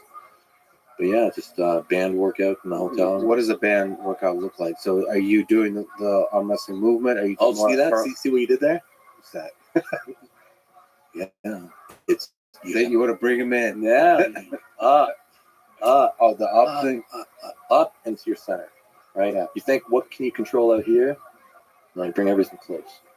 That's it. Don't worry about pinning. Pinning happens once it's close to you. Yeah, pinning is. People always think about pinning. Don't think about pinning. How much of the body is a part of this too? Like the core, the torso, because it feels like there's that almost like a Mike Tyson punch power, right? Yeah. Does it come from the hips too, and the legs? It's the whole body. It's definitely the whole body. Like, everything is working. Dog, how are you? You're connected to the table at times, as far as your base. Sometimes your base is your feet, but a lot of times you can base off the table. Welcome. So Hope you're having a you good can day. base off your We're hips. just watching a But I'll podcast. tell you, no arm wrestler cares about doing squats. No arm wrestler is doing planks. Take care, buddy. Okay, it's all about the forearm and the actions of the hand. That's always the limiting factor. You look at a guy like Oleg Zok. Okay, do you know this guy? Oleg Zok. Yeah. Marvelous. He's a total hellboy. He's my inspiration to what I call pumpkin training. But What's pumpkin training? probably we'll get into that. But I only train my right arm. That's it. Yeah, with homework. But back to full body. It is full body. My good friend Matt Mask, when he arm wrestled me, he actually blew his internal abductor in his leg. So yeah, people walk away from tournament, their calves can be sore sometimes. Happens. But no, there he is right there. Yeah. Oleg. He is a real life hellboy. he's like 170 pounds there. Look at his good. arm. How are you? Look at his arm. Crazy. Yeah, he's totally crazy. That's you doing left right there. So by the way, Levon, you're going right. Yeah.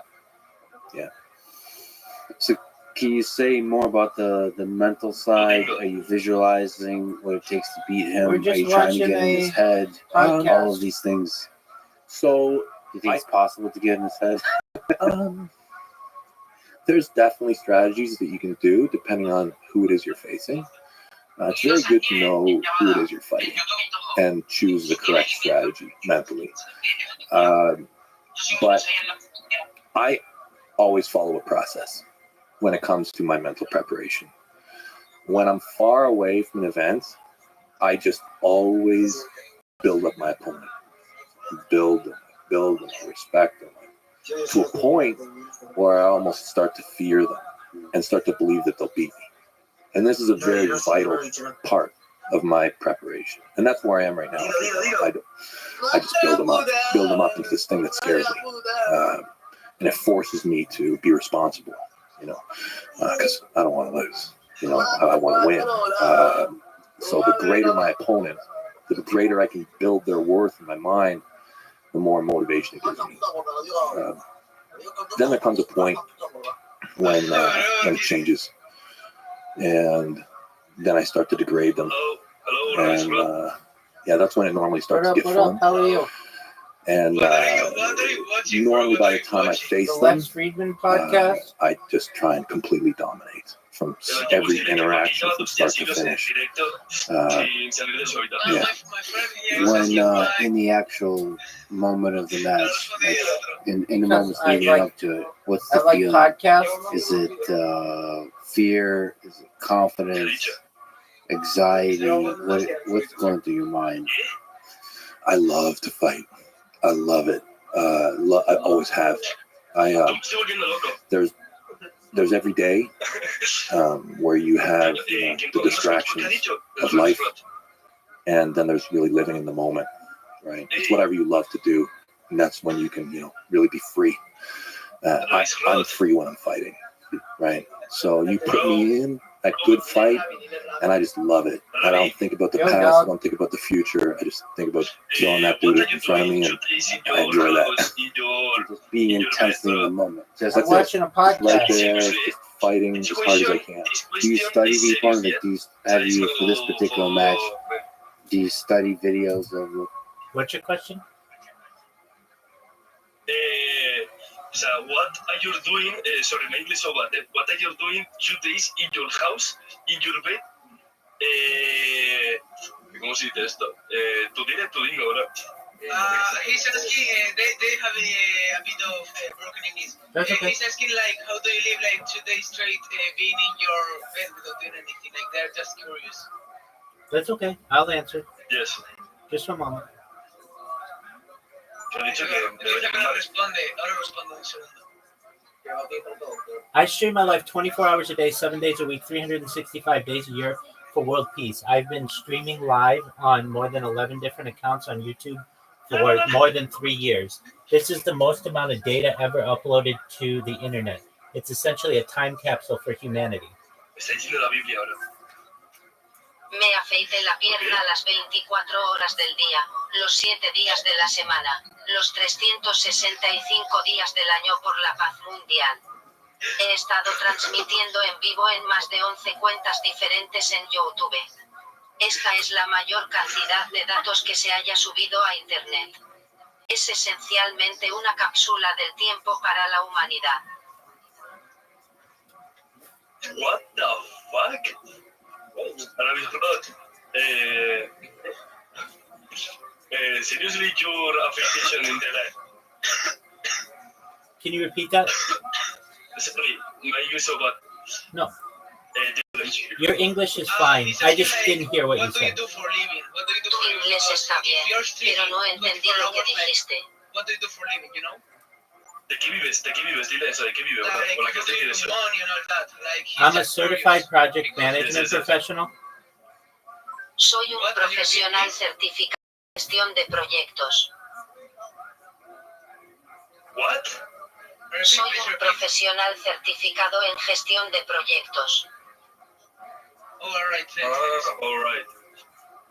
We were just Pero- curious because because we yesterday saw you in the editors, like voice chat, and you were like till yesterday, and we were just curious of how do you do all this, you know? Dios mío, Absolutely. los yugos, tienes un inglés muy bueno. That's a great question to have. I completely understand. If I may ask, whose voice chat did you see me in? In the like online editors and all that, you know? Wait, let me tell you the name. The eager world. Yeah, absolutely. I'm in there right now. Yeah, we know. Cool. Do you have any other questions? ¿Tienes alguna otra pregunta?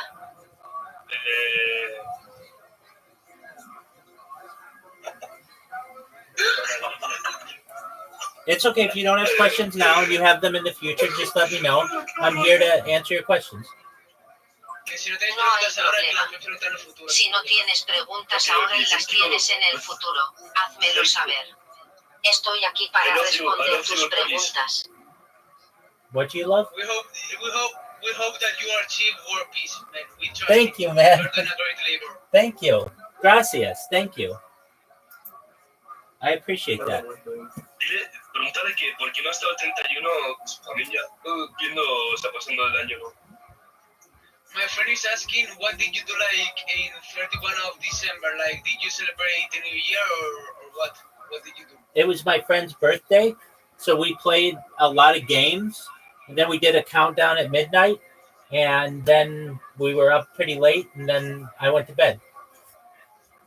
Ok, dijo casi que hizo cumpleaños de su amigo, que jugó varios juegos, hizo la cuenta atrás y se fue a dormir. Qué triste, bro. ¿Tienes alguna pregunta más? Solo come black. No, eso no. Sorry. Sorry, Ravis. I love you, man. You guys should know that you're always welcome here. If you ever need anything from me, I'm here to support you, and I just appreciate you being kind. Ustedes deberían saberlo. Siempre serán bienvenidos aquí. Si alguna vez necesitan algo de mí, estoy aquí para apoyarlos y aprecio su amabilidad. Thank you, Ravis. Thank you. You're welcome. Absolutely. I've Ravis, seen Yes. yo like romántico, bro. You're like, what? What did you say?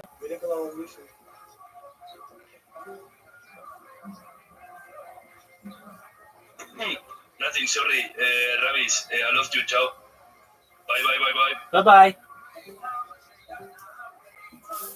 I've read Adios. everything. I get Muchacho. opinions from other people. I watch very closely. Yeah. What do you make of his evolution? So he's grown in size, but also you've talked about his evolution technically as well. But in studying him, since we're in the build your opponent to be terrifying stage, what makes him great? He's very impressive. The greatest thing about him is his strength. That's the thing that sets him apart from everyone. His strength, specialized strength, exact strength for arm wrestling. I believe it's unmatched. Can we just linger on that word strength? Mhm. What does strength mean? What does it feel like? Are we talking about bicep, like shoulder? Are we talking about like whatever control, Right. just the wrist? Yeah. Is it the what? How does strength manifest? You know, like when I touch your hand, when we grab arms, I feel like, fuck, that's strong. There's control. What Right? is that feeling? Well, where does that come from? Where in arm wrestling, when you're at the top of the world, where does that come from? So it's chains. There's chains of strength. And in arm wrestling, this is like technical strength. Okay. And we use these technical chains to fight each other. The chains that I'll talk about is, so remember how we talked about the post, this upwards drive, this ability to close this angle? This is a chain. It can be used. It's a technical attack. It's also an attack that can be built with training. Just the ability to just drive upwards. There's a chain where you cup, right? Cup your wrist in. Cup your wrist in, and the anchor and the chain brings you right to your heart, right to your center, right? This chain, and this can be done at any time. There's a pronation chain, and that's to turn your thumb over, right? Turn your thumb over, and you attack the person's cupping chain.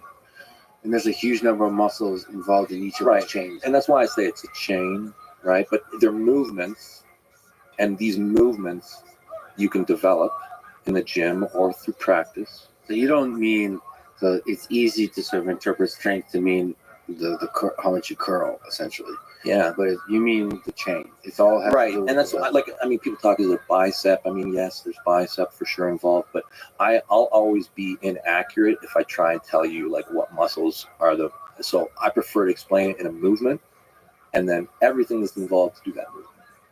Right. Yeah. And Levon's movements for arm wrestling are incredibly impressive.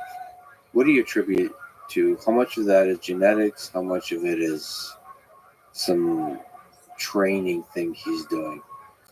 I think that Levon is very special in terms of his genetics. Like, not everybody can be Levon.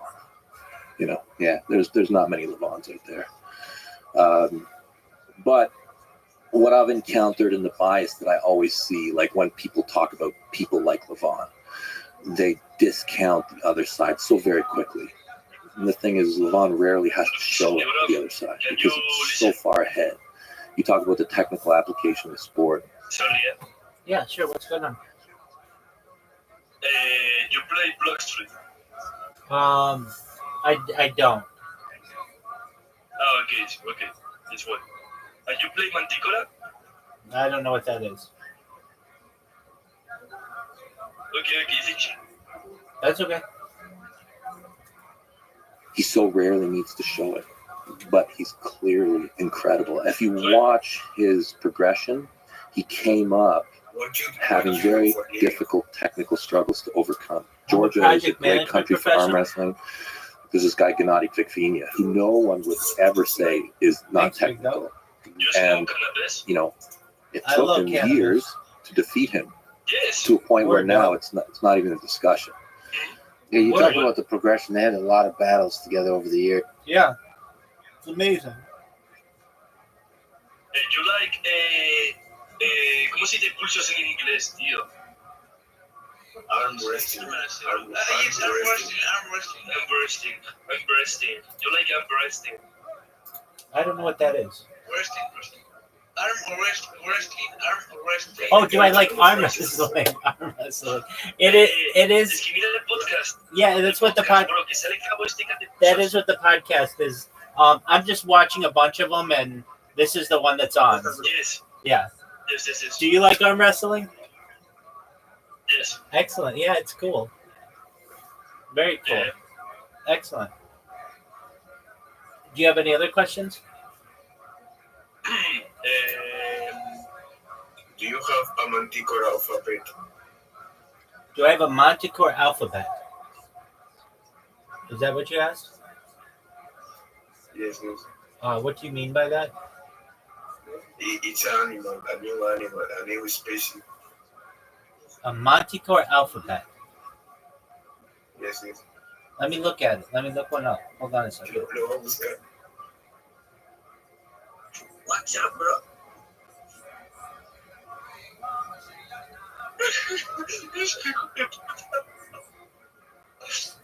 Estoy dando la puta risa, vale.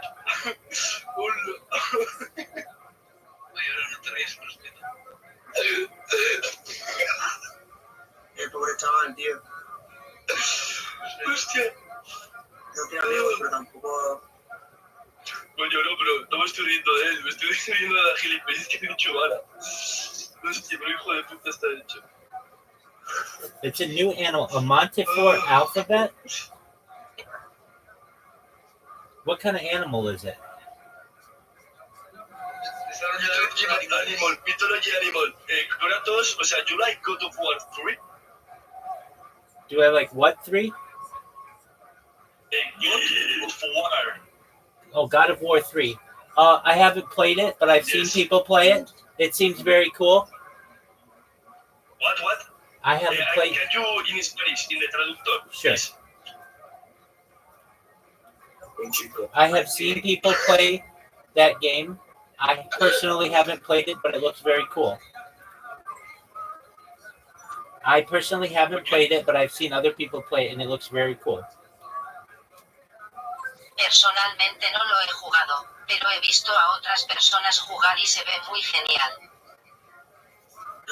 Do you like playing Yes, that very, game? very good. Is it a good game?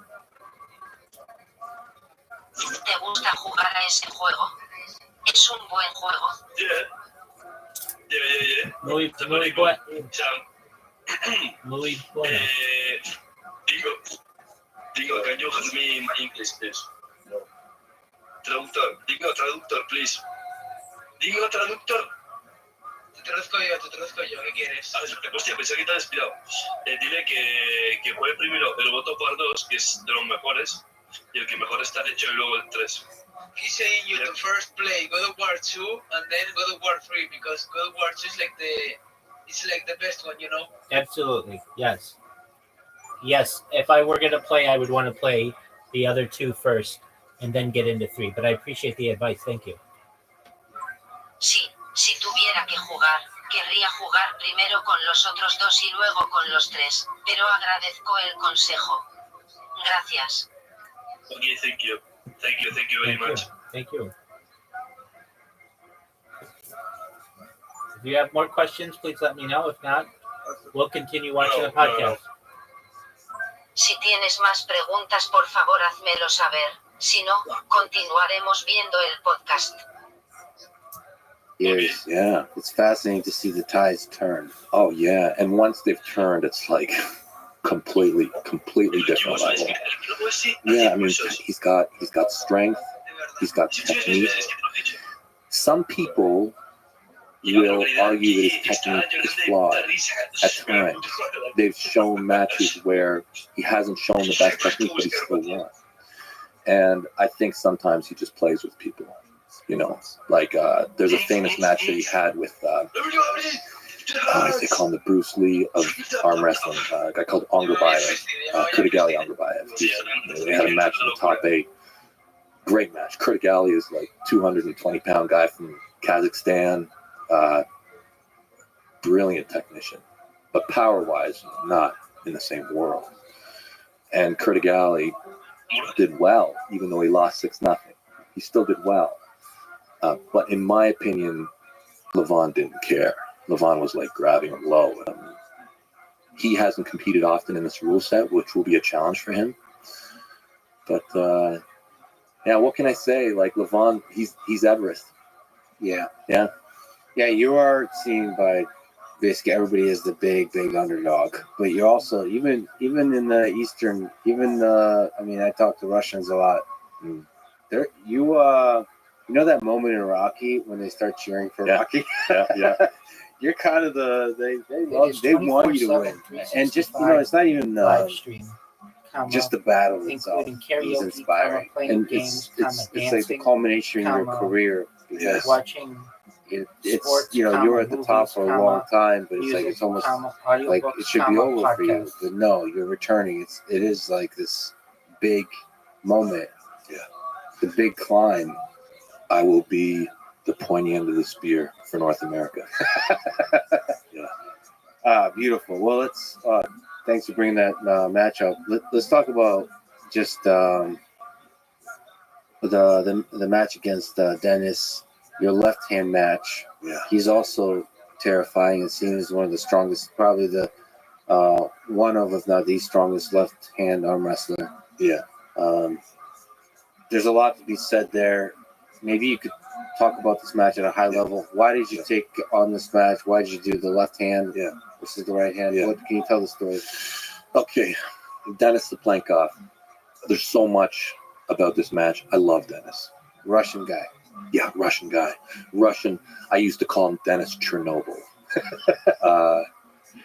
What a monster. He kind of led, I'd say, this new era of arm wrestling where the super heavyweight strength level has just gone through the roof. I wanted the match for such a long time. We tried to get the match. We couldn't get it organized. This is back in 2008 to 2012. Couldn't get the match. I've always been more of a one-on-one puller. He was doing the tournament format. I was ranked number 1 in the world. And towards the end, it kind of was very undecided. I ended up getting surgery. I ended up abandoning the super heavyweight division. I went down to 225s for a few years. WAL failed temporarily. So the 225-pound division was scrapped. And I said, okay, I'm going to go for the big crown once again. And I started to go after super heavyweights. The 2018 season was right hand.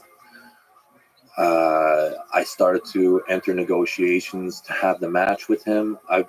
We've been chasing the match for 10 years. They wanted to do it left hand. I wanted to do it right hand. I just wanted to do the match. I wanted to do the match with Dennis. I wanted to meet Dennis. So people should know that the right hand has always been your strongest. It has been. I mean, I had surgery in 2016. I hate to make excuses. I hate to do it. Dennis was better than me that day, even on my best day. If you had gone back my entire career, at no single day do I beat Dennis Saplenkov in 2018. I would like to think that I could maybe do it now, but at that point, there would have been no version that could have beat him. I left or right? Right hand, no. I'm curious what they're writing. But left-hand, So's the world. well, it might still happen. It might. But Dennis completely destroyed me. Jurado chacho por la raza. And I learned a lot from it. I think before the Dennis match, I think I don't know exactly what your word to use. Maybe I felt like my thinking was a little bit elitist.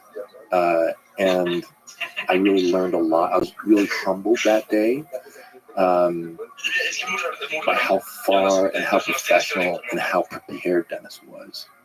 And how seriously he took the sport. There's a slightly terrifying calmness to him, which only comes with extreme preparation, I think. Yeah, his level of dedication was extremely inspiring to me. You know, I used to do a job where it was serious enough that the price could be death, right? And I arm wrestled throughout that entire period, and I always kind of looked at, you know, the cost of doing an activity being death limited to soldiering. And I kind of changed my mind a lot after that match. I realized that anything you do, once you get far enough down the road and professional enough at it, it's going to kill you. Like, doesn't matter what you're doing. If you're crazy enough about anything, it's probably going to take your life in some way. And that doesn't mean you rush towards death. It's just your level of investment and level of risk can have some catastrophic effects. Charles Bukowski, I think that's the quote. Do what you love and let it kill you. Right. Like that. Right. And I understood that Dennis's level of professionalism far exceeded mine in what we were doing at the time. And I realized that, you know, I was no longer employed. I was now in the world of professional arm wrestling. And I realized that, you know, what was I doing? Like, how What did I do? So Dennis is an incredible guy. You have left a channel named Pornhub. Can someone translate for us? What? Can someone translate? Díselo tú. Si no. Can you repeat it again? You have left channel named Pornhub. I understand. Did I leave the channel? What? Did you? Barak, traduce, porfa. One moment, my traduction is Barak. Barak, can you traduce, please? O sea, ¿me lo puedes traducir? He's meaning that you left a channel named Pornhub.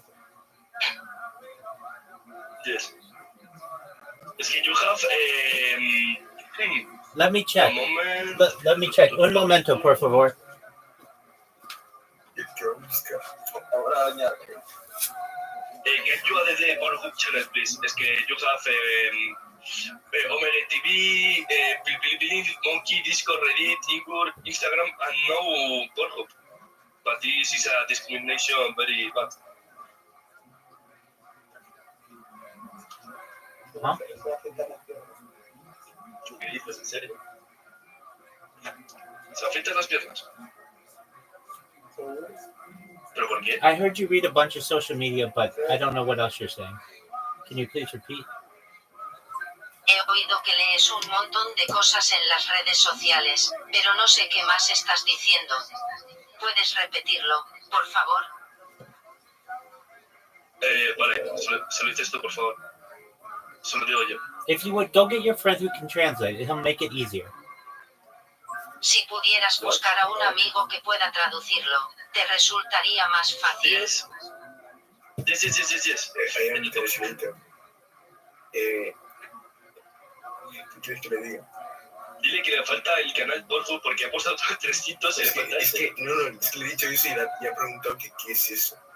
¿Qué es un You do like Pornhub? Do I like Pornhub? Do I like Pornhub? It's like any other. It's like any other porn site. Yeah, he's saying that you need to put it in the channel. Yes. Oh, That's I it. see. Oh, I understand now. Yeah, I don't really use it, so it's not really social media that I would put in there. Ahora lo entiendo. No lo uso realmente, así que no es realmente una red social lo que pondría ahí. Okay. It's good. Okay.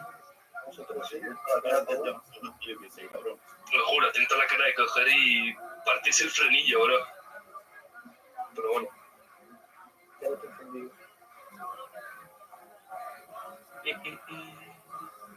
Do you like porn romántica? Do I like what? Universe. Do I like the universe? Para, que shut up, para. Respect this, para. Respect the moments. Okay. Pásamelo a mí, por favor. Is there moments in that match? There's humility there too from him. That was a fascinating sort of. It seemed like you realized that you just hit a wall and you were not ready enough for it. It was incredible. There was so many things that I remember about the Dennis match. I mean, I remember, seeing video of somebody and then meeting them in person. It's different. I remember in the weigh-ins. Sorry, not the weigh-ins. The standoff that we did, before the match. I'm looking at him. I'm close. I'm looking at his arms, and his bicep. It looked like an ass. Like it was like a freaking glute muscle. Yeah. Like his entire structure was so sinewy and just so strong. I was like, wow, it's physically so impressive. And I remember when I arm wrestled him at a certain time, he allowed me to kind of set my position. You can't really tell because it happens very quickly. But he let me set my position, which means I kind of got my locks in where you can kind of really do a great hold. And he just ripped through me. So you were able to get this great position. Yeah. So it was tore right through. Yeah. And the first time I ever thought that that I had torn something. I thought, like, after the match, I'm like, he ripped my chest right in half. Like, what did it?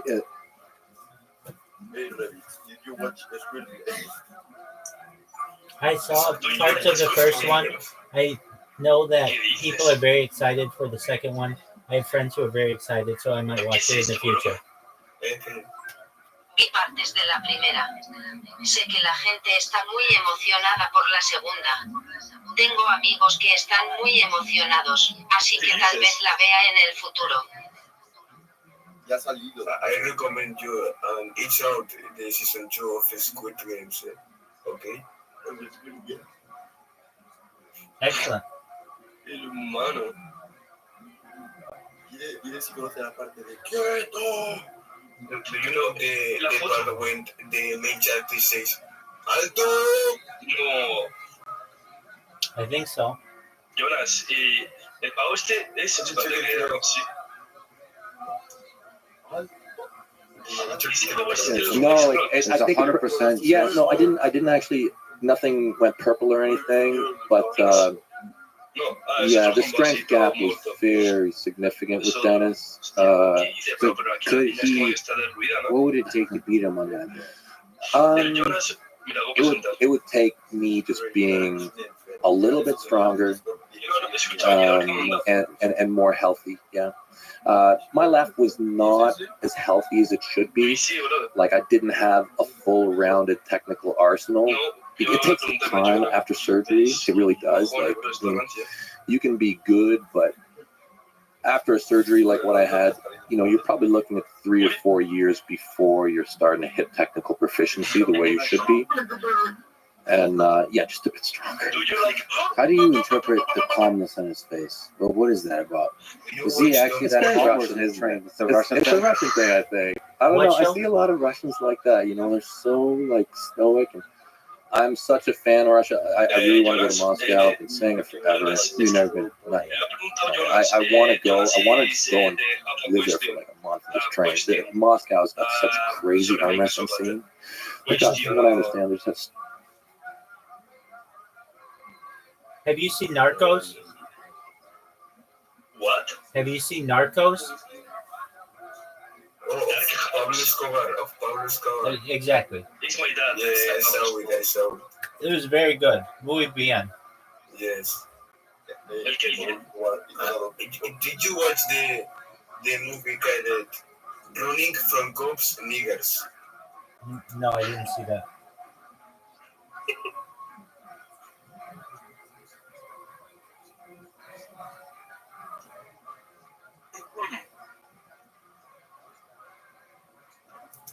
There's so many clubs. There's so many strong athletes. Just go and just. Great question. I like Goodfellas. Have you ever seen Goodfellas? It's Martin Scorsese. Yes, yes. Yeah, that's a good one. I like some other. I like documentaries really. So there are a few documentaries that I really like. ¿Qué ha dicho ahora? Tradúceme, por favor. Did you watch Cobra Kai? I did not, but I am aware of it. It was on YouTube, I believe, and I know it's really popular. I did not. It's something that I want to see in the future. I know it's very popular. No habré de nada que quisiera ver en el futuro. Sé que es muy popular.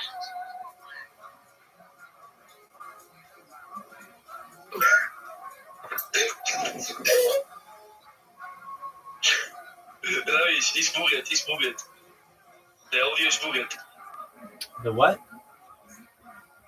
The audio is listening only is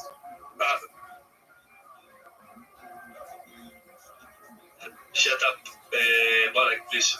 Respect, please. You're talking, man. It was One moment. Dile the audio is kakelaring. Kakelaring. What the fuck is kakelaring? I don't know. Do you watch Negroes in a farm? Do you look Technical Start at Apocalypse? What about the apocalypse? What? Sorry? What? Sorry? What did you say about the apocalypse? One moment. Yeah, okay. Please, one moment. Barak. Pregúntale que cuánto tiempo lleva en su habitación esa del tiempo. Gaje is telling me how many times you are in your room. How many cameras? In your camera of the them. O sea, no. In your camera of the time. Time. You're asking me how many cameras I have? No. How many times are you in your room in total? Probably like 23 hours a day.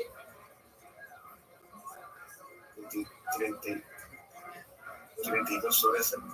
Yeah, I mean, I go outside, I go to the bathroom, I do laundry, so I do other things outside. Do you have sex with Manticola? Do you like Manticola? What is Manticola? Manticola. I don't know what that is. It's a very good person to the... ¿Cómo se dice pulso digno? ¿Pulso? Un pulso. 45 months. Sorry, one moment. Google, That's okay. traductor.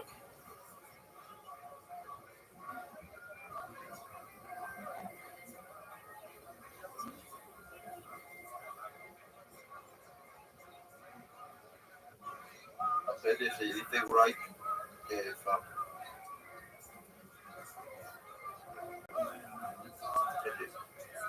Molto.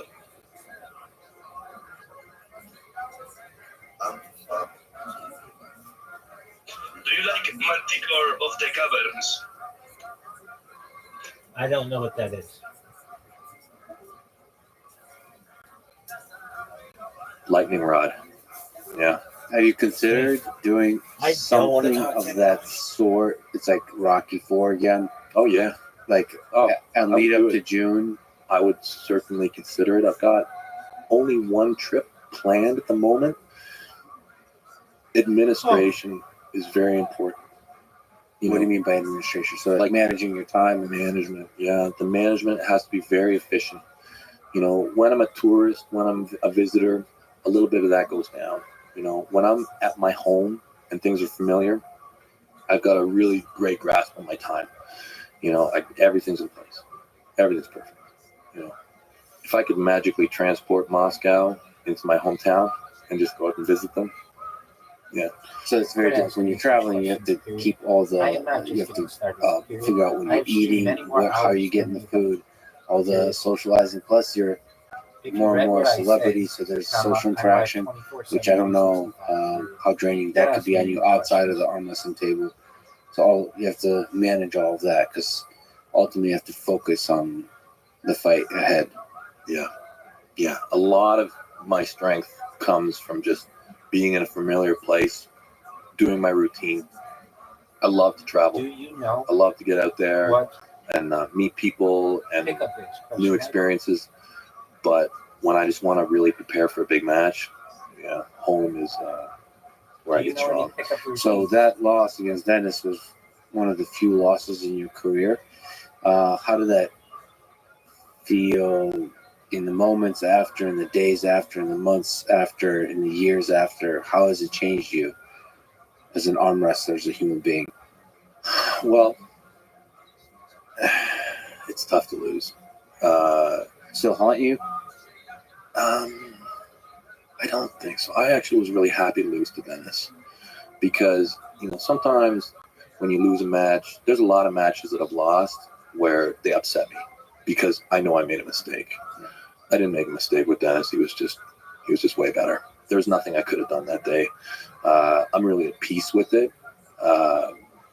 Dennis, to me, was just a big inspiration. I think that me arm wrestling Dennis left-handed that day just let me touch probably one of the strongest human beings on the arm wrestling table that's ever lived, you know, left-handed. So knowing that's possible is almost like inspiration to you that I can be at that level too. Yeah. Seeing what Dennis did, you know, just trying to absorb a little bit of his knowledge, planted seeds in me. Yeah, I mean, when I look at my career, it's a bit like the stock market, but for sure I'm trending upwards. And since really kind of wrapping my mind around some of the Russian philosophies, they really changed my training systems. There were some base philosophies that they talked to me about over there that massively impacted my training. Is it possible to convert some of those philosophies into words? Can you describe some of the ideas they taught you? So never smile. Right? Man, there's so it takes a while to break the ice with a lot of these guys. But once you do, I mean, that's as deep as bonds you can form there. Yeah, for sure. I think that I was raised under, I believe it's a flawed, it's not flawed because it has its value as well. But it's best if you understand both philosophies. I think a North American thing that's just so ingrained in our fitness society is no pain, no gain, you know, and just pushing and like sweating, going harder and like fighting through like grit and toughness. And then you talk to the Russians and they're like, yeah, never fail. You never fail. Never go to failure. Always feel good. Feel good. You should always feel good. Don't. And those two philosophies express themselves very differently. And if you want to get strong, yeah, don't fail. Don't fail. So that's how they also are believers of volume. Yeah, there's a lot of strategies, but yeah, volume is a massive principle, and volume is very hard to achieve when you're believing in no pain, no gain. Right? They don't really go together. No pain, no gain, more injuries. So is there parallels? Because in wrestling, some of the greatest wrestlers of all time are Russian, and they were big. That Gable talks about it. They were big on play, Right? Like lighter wrestling, Right? Probably ultimately, actually, it boils down to that's how you achieve higher volume. Right? Like over the stretch of years, the way to reduce injury. I mean, in wrestling, also technique might have greater value than it does in arm wrestling. Obviously, technique is extremely important in arm wrestling, but power is like can defeat technique. It seems like in wrestling you can get away. There's a lot of ways you can really do sneak attacks, sort of use leverage on those kinds of things. So there's even more incentive to do play and all that kind of stuff. Yeah. But do you see the parallels between the two worlds? Oh, yeah. Wrestling and arm wrestling. 100%. You saw what I did the other night, right? Welcome. So I'm playing on the table for hours, right? Hello. So that's Hello, how are you? that's my number one training thing that I do is I go on the table for hours and I play. Yeah. Yeah, when you did, Sergey, can you pull up that video? It's on Dennis' channel, the water tank one. Oh, it's like 180p. It's like the Wi-Fi in there was so bad. Yeah. Great, I love it. Yeah. It's maybe I don't know if it was fisheye, but it had a fisheye feel. It was crowded. I mean, so much camaraderie. It was amazing. Yeah. But maybe just a brief mention of Dmitry, the Russian, the Russian guy. What in that play? What are some memorable things here? Like when you go against a bunch of different people, a bunch of strangers, what are all the differences, and how do you grow from them? How do you learn from them? Well, everybody's a bit different. So I love to go to new clubs because the energy's always high. Like the first time you go to a club, everybody's trying to kill you. Yeah. So there's this excitement and there's this. I see you feed off of that. Yeah, you do. You can if you're able to be strong enough to What do you absorb want it me to without do? injury. It's awesome. It's awesome. You can set for osos maduros and put it on your big screen. No, I can't do that right now. We're watching this. Can you search? No, Please. no. I'm watching this. It's this no. Bird no. One moment. Traducción. O sea, digo traductor, por favor. No se habla inglés, ¿no? Bear,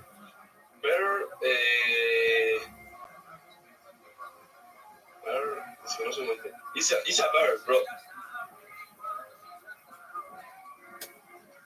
Can you search, please? No. Okay. You can show it in here, though. Particular? Okay.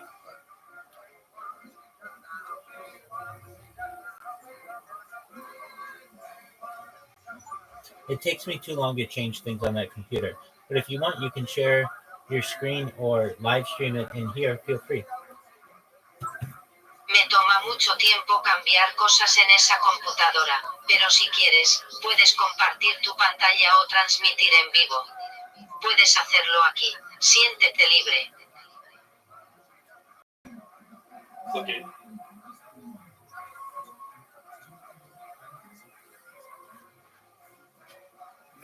One moment, bro. Thing.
Okay, see, please.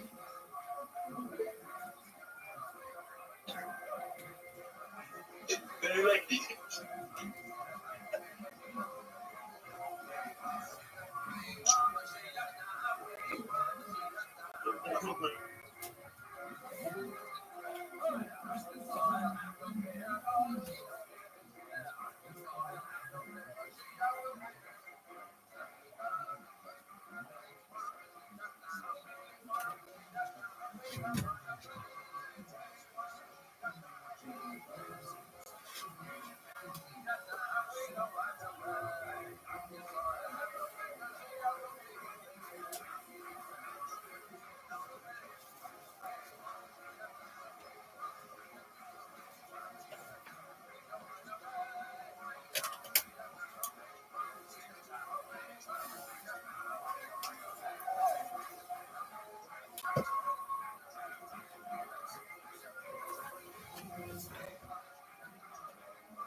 Because they're giving you everything they can. Yeah. Right. So it's very specific, right? Like I'm gonna get way stronger at arm wrestling, and what I try and do when I go to these places is I make an assumption. I make an assumption I'm the best guy there. And so I'll arm wrestle in a way that kind of protects them, because the more I can protect them and kind of keep them kind of in a good position, they can actually give me more, right? So I kind of give them little pieces that I think will put them in a place that they can really give me more. And so yeah, that's what I'm doing. And then when I see somebody like Dimitri, I pull that in a little bit, right? So I know Dimitri's the number one guy in Texas. Lots of respect to the guy. I won't give him all the pieces until I really kind of gauge where he's at, because I certainly in training don't want to fail. I don't want that. I don't want to. When you fail in arm wrestling, it's just bad technique, and you're trying in bad technique, you're gonna get hurt. Yeah. So you always want to be in a strong position here. What about how does endurance come into play here? And here's a video of you strapping up. With, That's right. Dimitri. Yeah. How do you? I mean, you went for like, I don't know, 2 hours. Yeah, it was long. So this first run of the video, I think, was a little over an hour, and then I took a break, and I probably did another 45 minutes or so. But I mean, are you okay with the endurance aspect of this? Yeah, that's probably, like, when you talk to the arm wrestling world, that's probably what I'm best known for is my endurance. So this helps build that. It does, but that's not why I'm doing it. I'm doing it to get strong. In my opinion, this is one of the best ways to get strong, especially far away from a tournament or any kind of an event. I wouldn't want to do this, even a month or even 6 weeks or maybe even 8 weeks before a big event. I'd want to already be kind of shrinking my volume. But far away from an event, yeah, as much volume as your body can handle, and you'll feel it. Like, I felt it at times, like, after the hour mark, I'm like, okay, I can feel my blood sugar kind of diminishing. I can feel like the blood that's going to my muscles is kind of like, it's not really pushing more good stuff in. I'm starting to break down. And you don't want that. Quick pause. Bathroom break? I'm good. I'm talking with people on Discord. Yeah. I'll maybe get a sweater. Is it cold? Is that now? Is that here? Thanks, big man. Peace, bro. And I still love the idea of you going to Russia. Yeah. And training there. Yeah. I'm also making a trip out to Russia. Oh, yeah? When? For different reasons. Well, it's hard with the current conflict. The tensions there, but I'm hoping before your match, actually. So May. Good. For a couple of interviews with a couple of folks, some of which people know. Maybe I could ask you about to comment on some matches that stand out to you in your career. Sure. Is there something? Is there a particular? I have a bunch that I really enjoy, but is there something that stands out to you as memorable? We talked about sort of a defining loss, perhaps, to Dennis. Mm-hmm. Then you faced Michael Todd, like we mentioned, John Brzezinski. You faced Matt. Is there something that stands out to you that technically or psychologically you've learned a lot from? I feel like I try and learn something from every match, but there is a very special match to me that to this day I can't explain.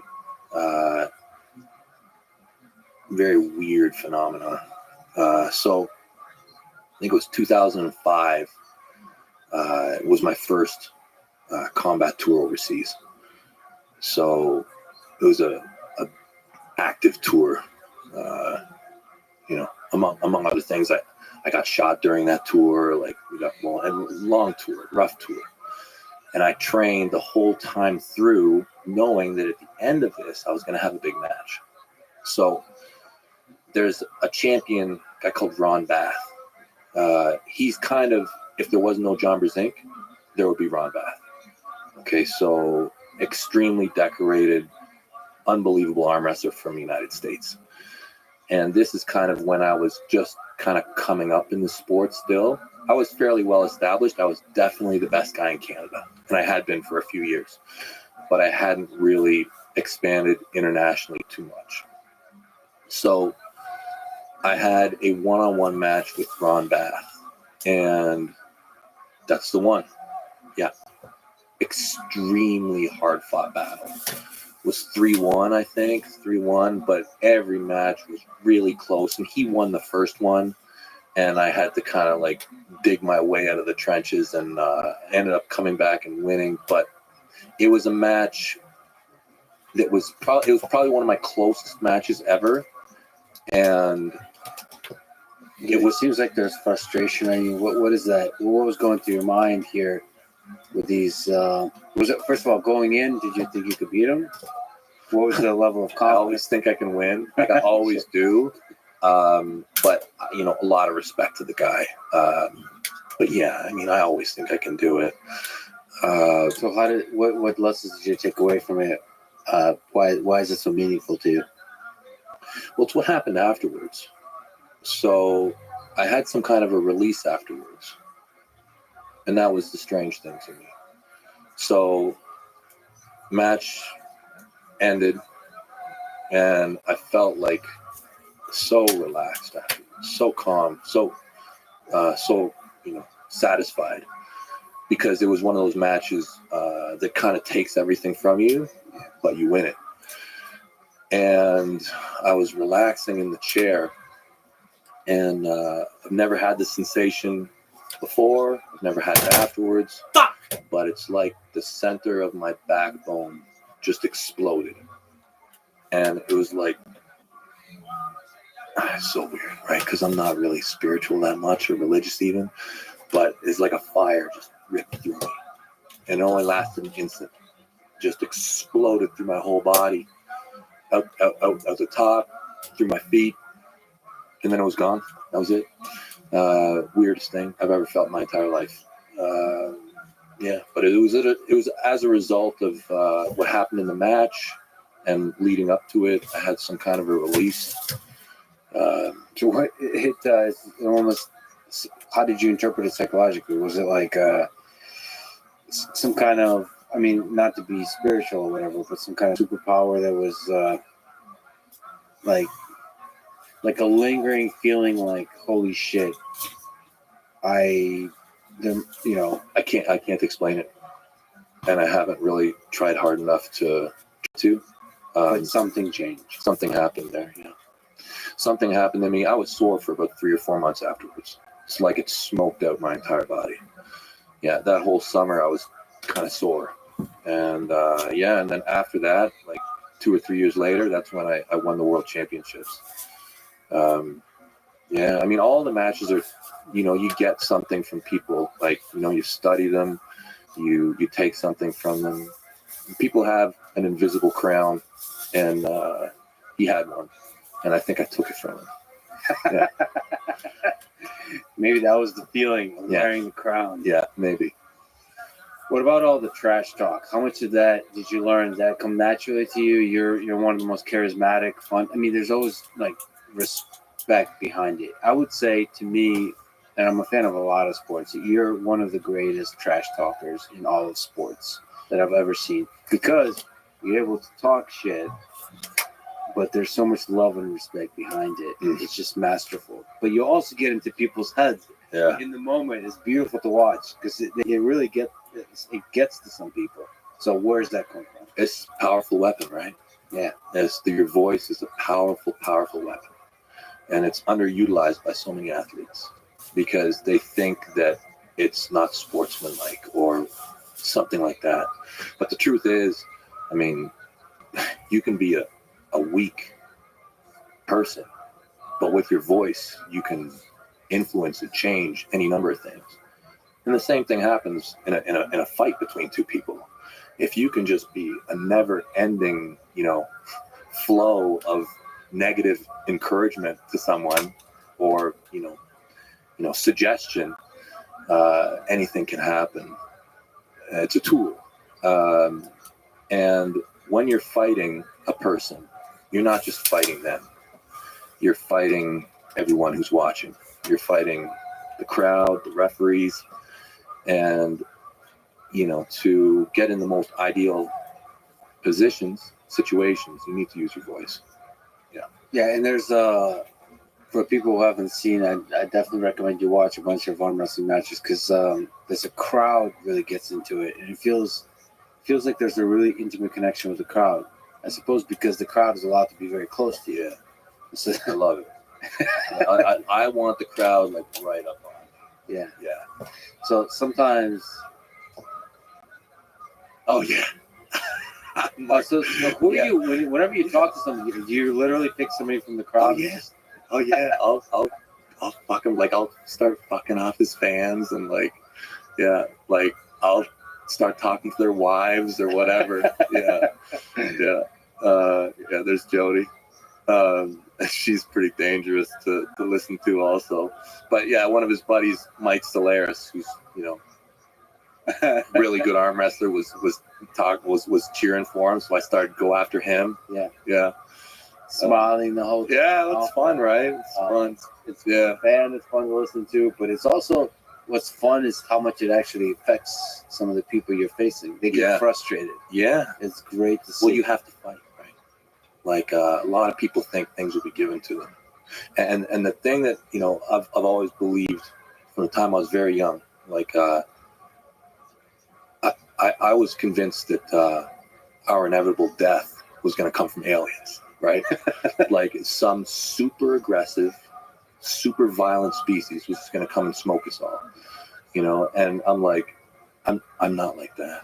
I'm like, but as soon as one person is, then you're forced to have to accept it as reality, right?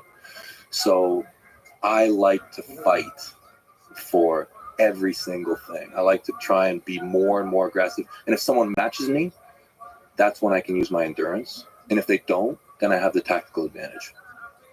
So that's kind of like my balance point. And then, by the way, you also yell at the ref. Yeah. I mean, the games, there's like levels to this game. But, the feeling sometimes when people get frustrated is like, okay, this person's cheating. Or like you're trying to get a good grip before it goes. And I think some of the frustration in combination with the trash talk is, well, this person is cheating. Right. But everybody is like kind of trying to cheat, get an edge within the rules. Yeah. So I try and just ramp it. But, everybody's different. I've learned how to play the game based off of the tools that I have physically. And for me, this works because, my genetic makeup is I'm more of a persistence hunter, right? So like I need to extend things. That works well for me. If I was more explosive, I probably wouldn't have the same strategies. Yeah. By the way, for people who are watching, you're wearing a No Limits hoodie, which is one of your nicknames. I don't wash this thing too much. It's my bacterial shield to the world. Yeah. Awesome. So you mentioned Jody. She's often in your corner and does perhaps more trash talking than even you. So, I mean, if we could step away, she's an incredible human being. Is sort of as a fan, it's fun to watch the two of you, both when you're arm wrestling and just as people. You just see so much, I don't know, kindness and love radiating from the two of you whenever you're trash talking or talking about just random things or just talking about life. It's just a beautiful thing to watch, and thank you for sharing that with the world. But maybe can you she paid me to ask you this, but what are the things you love about Jody, your wife, Jody Laird? What are the ways she's affected your life? Yeah, Jody and I go way back, right? We were in high school together. The thing that I admire most in people is bravery. To me, it's the most admirable quality. And Jody always has inspired me. She's such a fighter. If she believes that something's true, she does not back down. She will not. And you can, not to say that she's can't change her mind, because she can, but while she is convicted, she'll not stop fighting.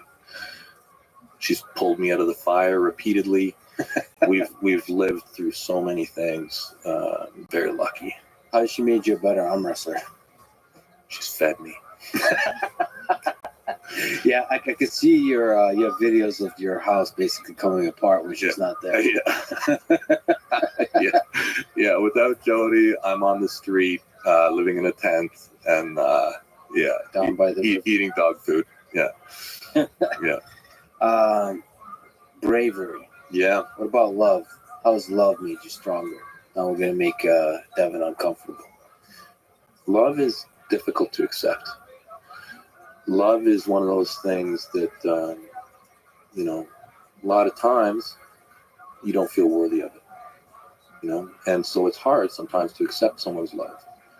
And someone who really loves you, they'll love you even when you don't, and here you go, you're going to make me cry, Lex. Jody and I have been through so much. And she's shown me how, she supported me just repeatedly. Some of that is loyalty and patience and perseverance and all those things. That's like when love really shows itself. Yeah. Sticking through together for years, even when you're through the shitty times. Love and faith are powerful forces in this universe. Without them, we can descend into darkness very quickly. As a world, even between people, when love and faith is destroyed, then we fall apart. And I've been graced by the love that Jody's given me. It's allowed me to continue to build. When you have love between people, then you build together. I love my family. I love Canada. I love the arm wrestling community. I have a love for what we're trying to achieve as a human species, and when that falls apart, we don't have much. So just with my boy there. Yeah. You also mentioned you were you once had a job where your death was a real possibility. So you were in the Canadian Special Forces. What did you take away from that experience? That time in your life? It was such a great life. Really, really loved it. I never wanted to leave. I never thought I would leave. I thought I'd be there my whole life. Real honor to get to serve. What did you get to do? What was the things you loved, craftsmanship wise, like fun things you get to do, learn and challenge yourself? Yeah. And you mentioned sort of honor in terms of the serving part. Yeah. My favorite thing about serving in the Special Forces was for sure the people that I worked with. That's probably the first thing I could say. I always felt like totally comfortable and putting my life in the other guy's hands. I was so happy to be in a place where I felt I could follow. Like, it didn't matter. Like, I knew that the people ahead of me were incredible. I knew the people beside me were incredible. So just having that faith in your team is very special. And to know that they're there for a reason that has nothing to do with money, and that's what kind of brings everybody together, is you're there for a higher purpose.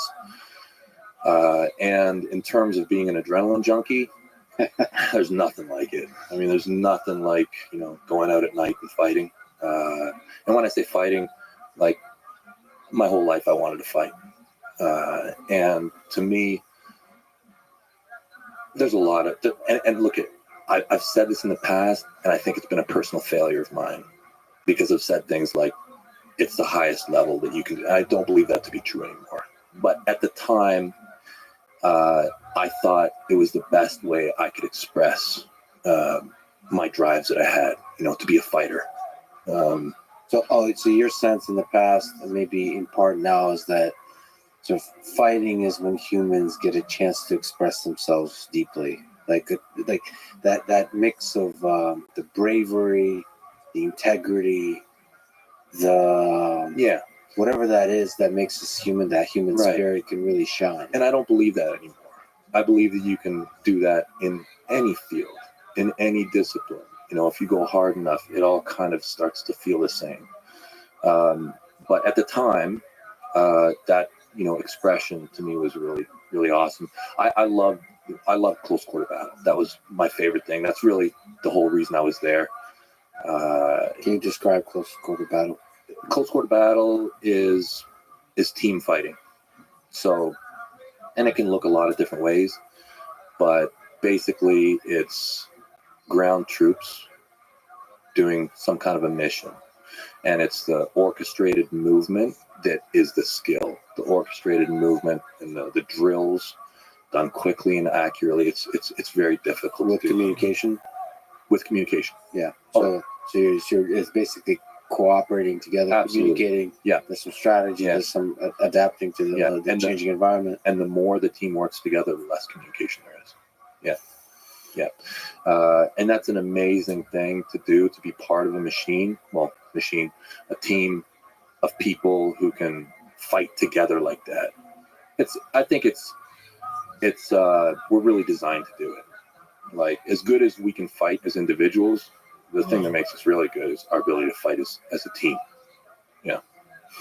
That's one of the things that makes us really human, is that collective intelligence, Yeah. the social aspect. And fighting is the highest of stakes. So that social interaction under the highest of stakes is really does bring out something that's deeply human.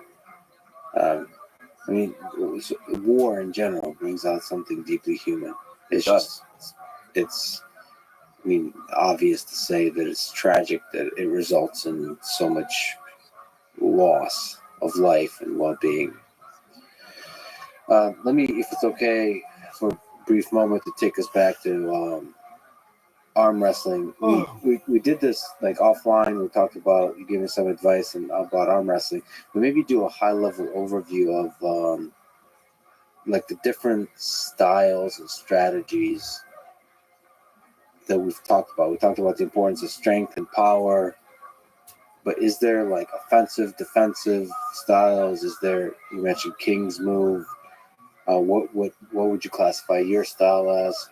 It's nice for people that don't know. Maybe even zoom back.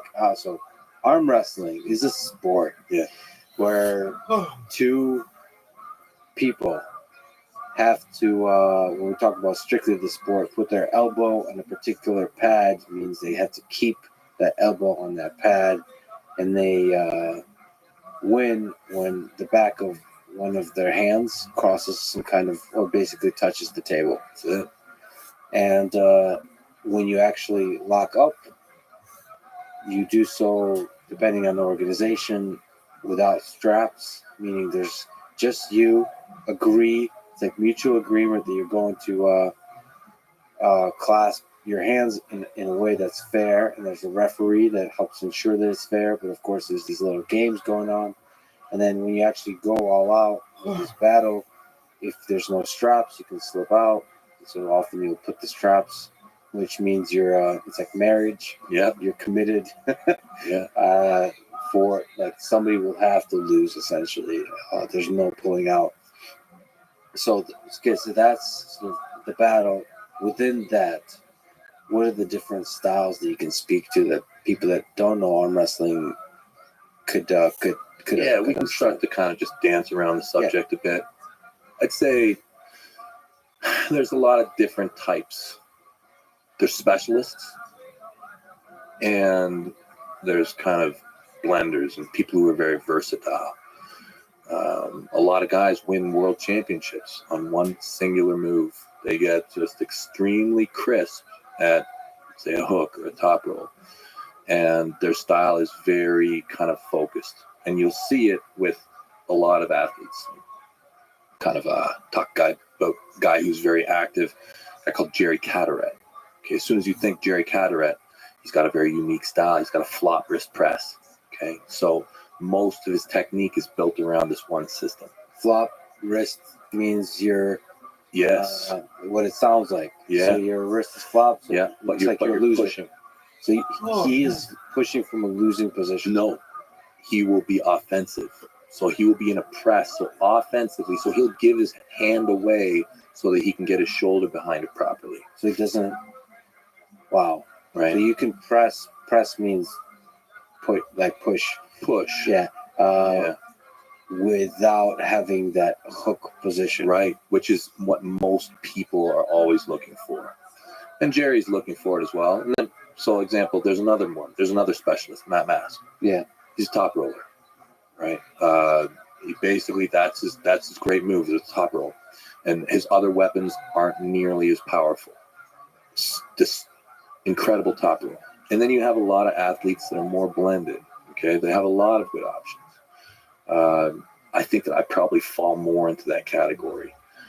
You have people who are more speed guys, okay? So they try and do very little, I call it attrition, right? So a lot of people are very willing to trade energy, right? Because they have faith that their gas tank or their pool eventually will tire the other person out. So anytime there's a trade, they'll trade. Whereas, a guy like Travis Bajan, he was very, very well known as being extremely explosive, right?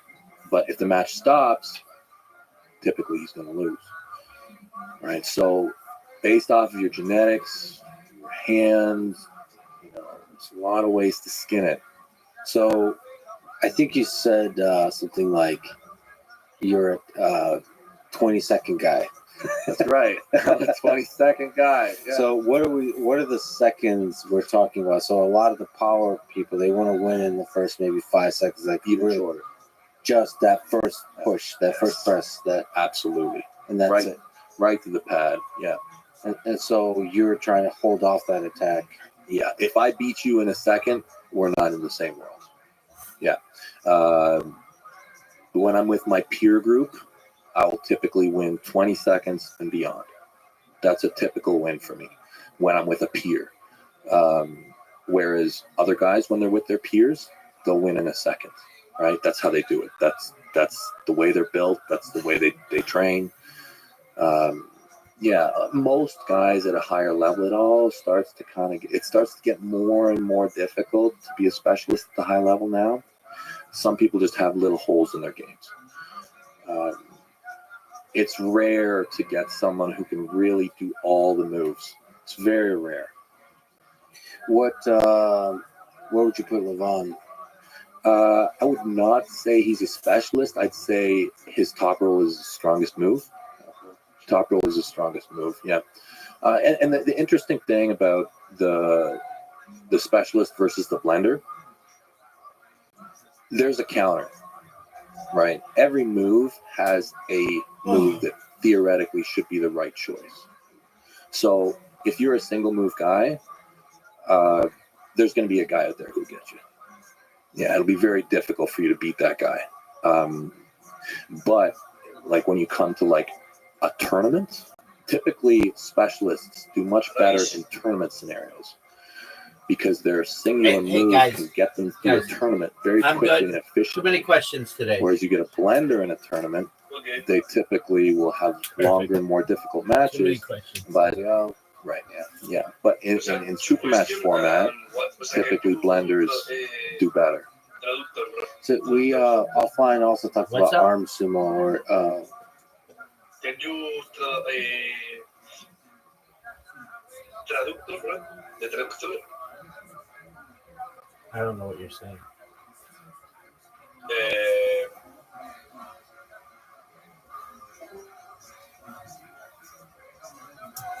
Freedom arm wrestling. I don't know how you want to call it. Oh, I love freedom. Exactly, North American way. So this is this idea, and I watched a few videos, and it looks fun. It's basically removing the restriction of having to keep your elbow on the pad and just being able to arm wrestle over the whole table. I think you mentioned that the criticism that gets is it might be injury prone or something like that.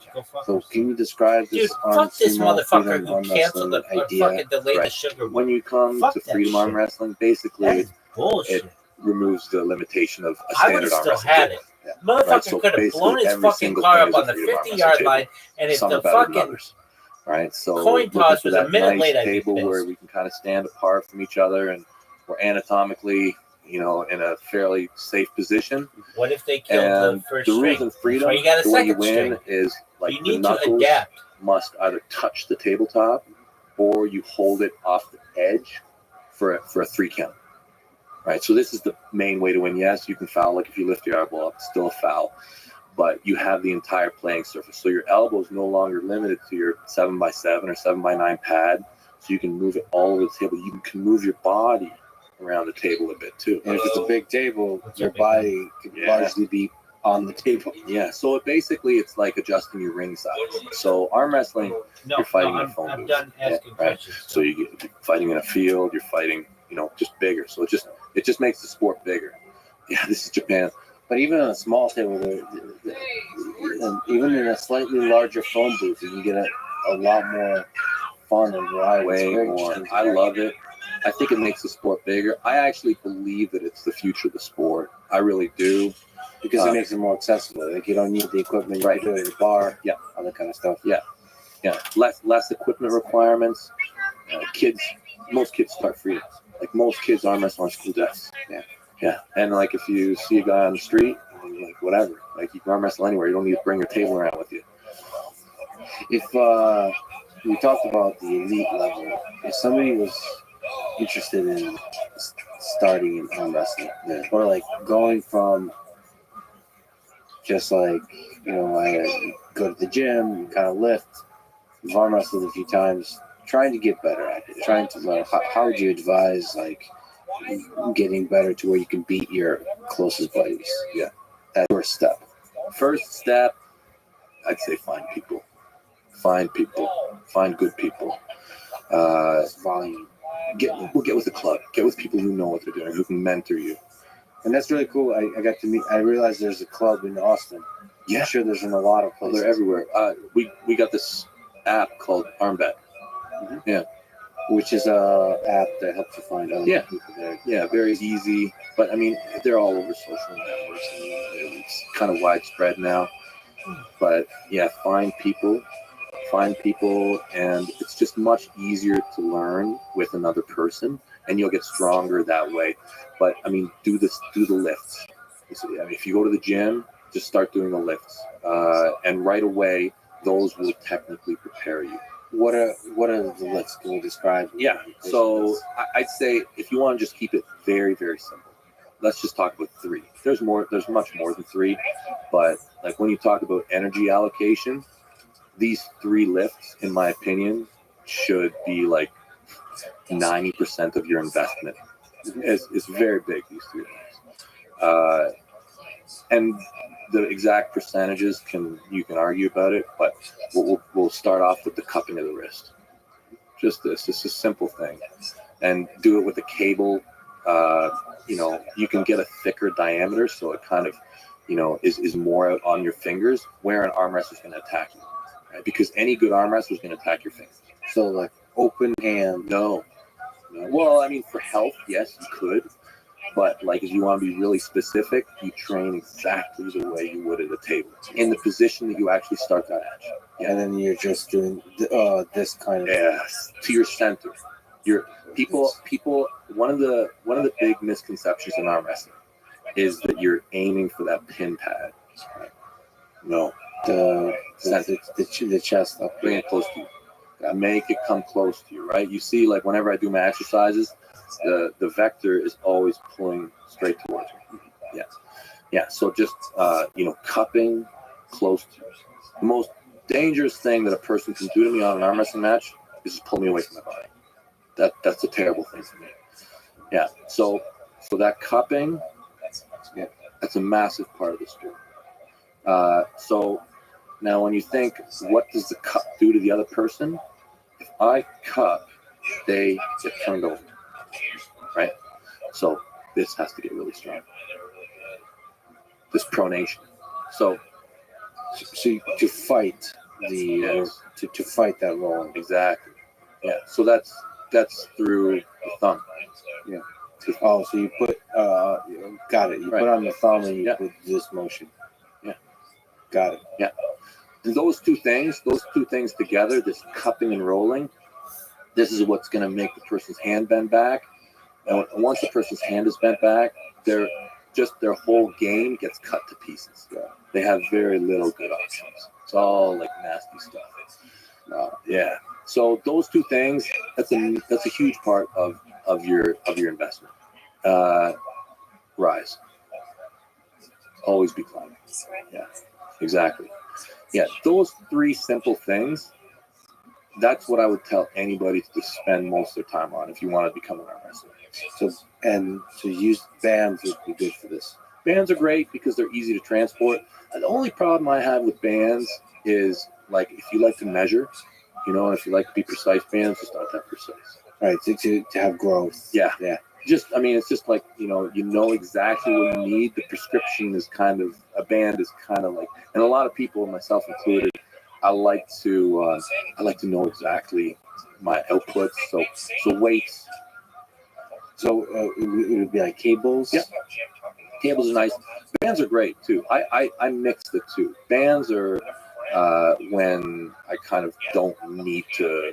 They're more like easy for me. When I train bands, bands are dangerous because the acceleration is so high on them. Like when you screw up with band training, the acceleration is way faster than gravity, right? So if you do something bad, it can make it go really much worse. Yeah.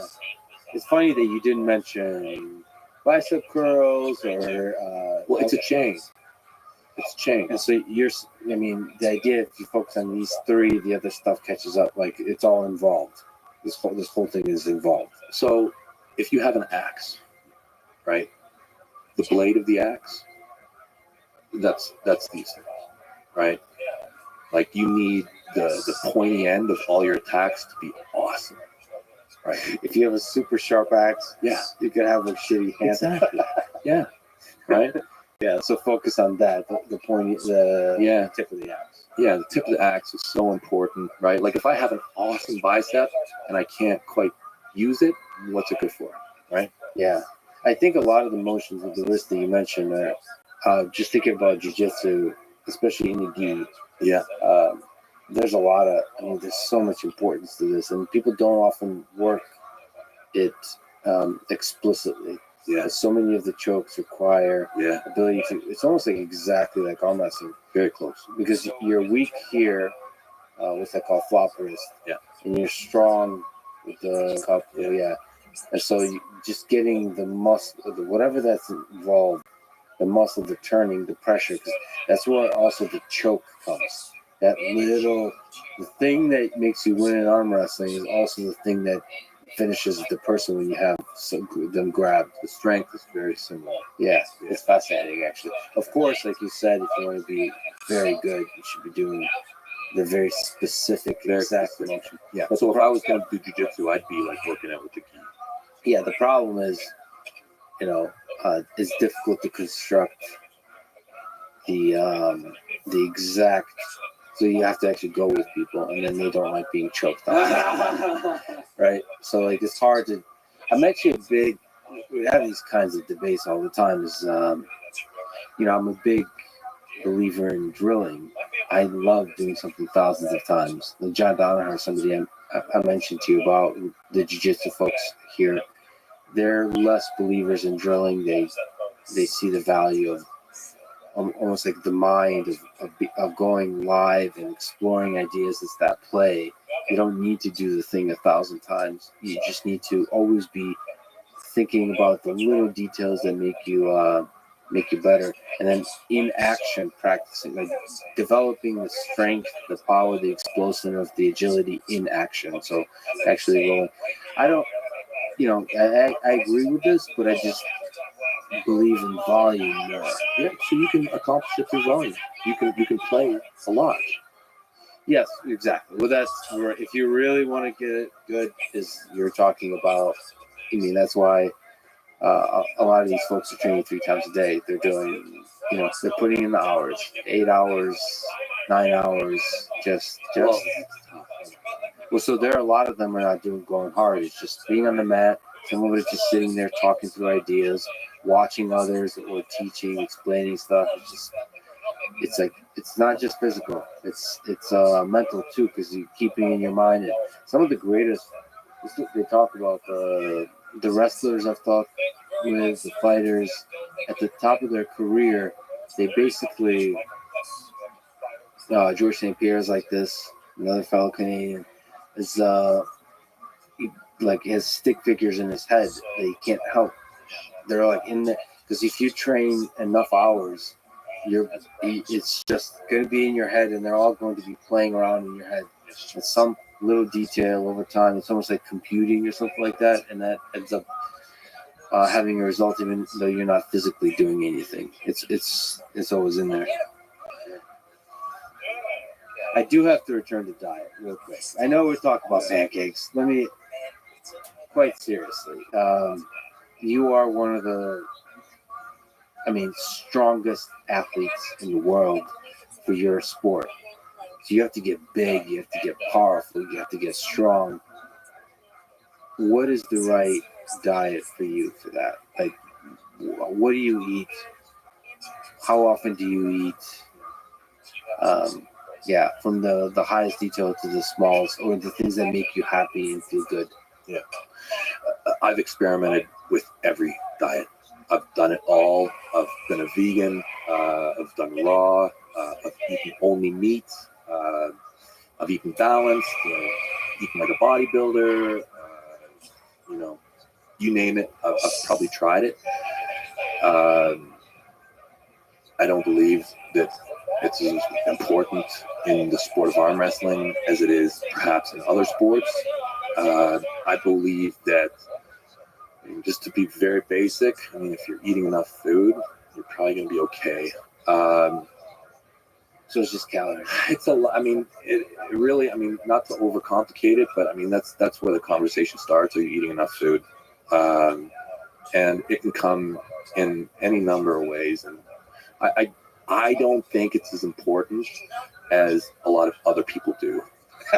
I'm certainly irresponsible in a lot, but the thing is back to like volume, right? Like you need to, like if you want to be a super heavyweight, it's very different than if you want to be a weight category guy. If you want to be a weight category guy, I'd say that you need to be more responsible, make better choices. If you want to be a super heavyweight, everything. So we're watching a delicious looking omelet. So eggs, bacon, syrup. So you don't care carbs, of course. So all the things you try. So I mostly eat meat now. Yeah. And I landed on that. There's several things. Obviously I'm not, but I do a lot of sport. Yeah. And I was very surprised how my particular very specific body could perform better with only meat. Why better? The sports I do, the mind matters. And so for some reason, my mind's is just clearer. Yeah. And I don't think, because it feels unhealthy. It just makes me feel really good. I don't think I would recommend it to anybody else. So it's interesting that journey of just exploring can take you to figure out something about your own self. One of the most interesting things that I heard about nutrition was I heard there was Doritos. Yeah. I'm an idiot. Now I'd say over the last couple of years, I've really gone into carbs a lot and high glycemic carbs, and I feel like it's one of the best things you can do if you're working out really hard. Just add carb. Yeah, exactly. But where was I? So you've added distracted. Syrup is I forget everything. It's distracting. Yeah. No, so you've added the high glycemic carbs into the mix. So those help, but that's for mass movement. Right. So there was a study that I heard about by somebody who's trying to identify heart attacks. They did this great big study, and at the end of it, it didn't matter what the people ate. The most important thing was how they felt about the food that they were eating. Yeah. So if you believe in the food, if you believe that it's going to do good things for you, if you allocate it the right way, it's going to have a positive impact. And I try and do that no matter what it is. Like I have my foods that I think do certain things. And so, for me, I know that actually, I learned about corn-fed pumps when I was overseas. I realized that if I never used to eat crap, really did. I ate super clean all the time.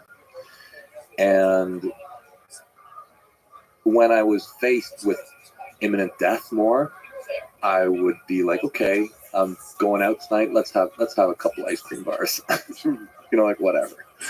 And what I realized is if I eat like an entire bag of chips or like, a bunch of chocolate bars, and then I go and have a workout, my workout will be incredible. It'll be incredible.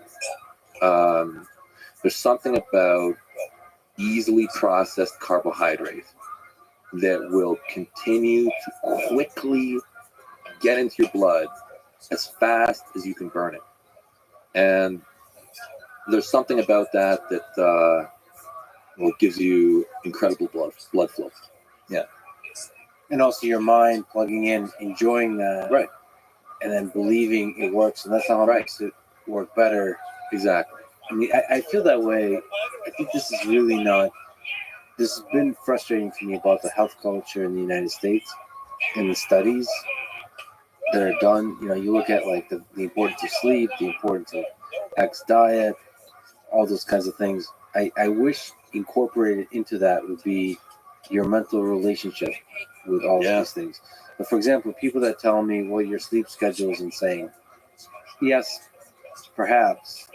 But also, it's insane because I'm doing what I love and I don't see it as a problem. Right. And I think that's really important to understand. If you sleeping crazy hours is not affecting your stress and is actually making you happy, or you're drawing some kind of source of happiness and pleasure and satisfaction, like being awake when others aren't. It's like the Mike Tyson thing or something. Like training when you've convinced yourself everybody's sleeping and therefore you're somehow training much better. Right. That's powerful, even if you look statistically 6 hours may be worse than 8 hours, or 4 hours may be worse than 6 hours. So the mind is a powerful thing. Super powerful. But if you want to be a super heavyweight, eat. You got to eat like stupid amounts all the time. Yeah. You have to test your digestive system. What's your favorite meal, by the way? Just if you had to, last meal. I am, I do, I like so much food. It's tough, but I'd say the food that I rely on a lot when I'm getting ready to compete is sushi, just because it normally comes in an all-you-can-eat format, So, I love to go and just binge all-you-can-eat buffets. Sushi is just super convenient. Yeah. If I was a sushi all-you-can-eat buffet place, I'd be terrified when I saw you. Have you had barbecue at Texas? Yeah, I love it. Yeah. So you, just a small tangent on this. You faced the mountain. How for Bjornsson? Well, first of all, you arm wrestled him. Yeah. It's interesting to ask. So this is the mountain from the Game of Thrones. The strong man, one of the strongest people in the world, for a time the strongest person in the world. What was it like? I know, so you guys maybe weren't going 1,000%, but what's it like? Well, he probably wasn't going 1,000%. Yeah, but like, what? It's interesting to think. What does that strength feel like? So, it's a specialized strength in another sport. Yeah. What did it feel like? How strong was he? What are some kind of deep insights he drawn from that battle?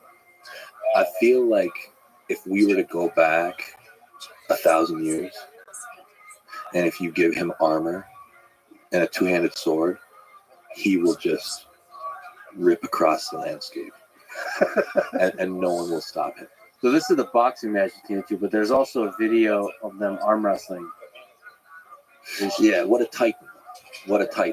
A guy like that, tall, strong, fit, disciplined. I mean, he is. He's quite a warrior. 119 pounds. Yeah. He's incredibly impressive. I really like Hafthor, and I like Eddie Hall too. And I was just I'm just so caught up with the drama. Okay, so Eddie Hall and Hafthor Bjornsson, two of the strongest legendary strongmen that we have. And they were the coolest. They were the top when strongman was really super cool. I don't know all the details, but they legit hit each other. Like, it was legit. So I think it kind of stems. I don't know. Like I say, I'm not right there with them, but Eddie won. the World's Strongest Man event or something one year, and the thing, it was one of those victories where Hafthor, was not accepting of his defeat. Okay, and there was a little bit of back and forth. Basically, from what I understand, they were going to fight like the night of the World's Strongest Man. And they got pulled apart. This heat between them got translated into a potential boxing match. So it's very real. It's a very real fight. So you have the two strongest dudes on the planet are gonna fight each other. So I've been because arm wrestling and strongman, it's kind of similar communities. Who do you got? If you were giving me financial advice, oh Jesus, I am so bad. I always call it wrong. They're very different. I see Hafthor as being, more. Eddie Hall slimming down. Is that what? Yeah. I see Hafthor as a bit more regimented, but I see Eddie Hall as way more barbaric and I think he's a little bit more athletic, but Hafthor is bigger and they've chosen slightly different paths to prepare for the match. But what happened was they were about to fight, and Eddie Hall blew his bicep. So I was getting ready for Levon in December. We were supposed to arm wrestle in December, but he's got his movie. And so I was like, okay, I can kind of get away from the sport just a little bit, broaden my base. That happened, and I was like, an opportunity. You stepped in. An opportunity to fight. I'm like, I'll do it. So how much training you trained a little bit. So can you tell about your own decision to do that? What was the training like? What was the experience like? Oh, it was so much fun. It was so much fun. So basically, I made a funny video and I sent it to the organizers of Core Sports that I would do it. I'm like, I'll do it. I'm sure they got 1,000 people who wanted to do it. But I'm like, listen, I'm an old man. I'm gimped up everywhere outside the arm wrestling lanes. I said, but I will 100%. If you let me fight him, I'll give it my all. And whatever, they didn't get back to me. They're like, yeah, whatever. Okay. So then they call me on a Friday, 5 weeks before the event, and they're like, hey, Devin, were you serious?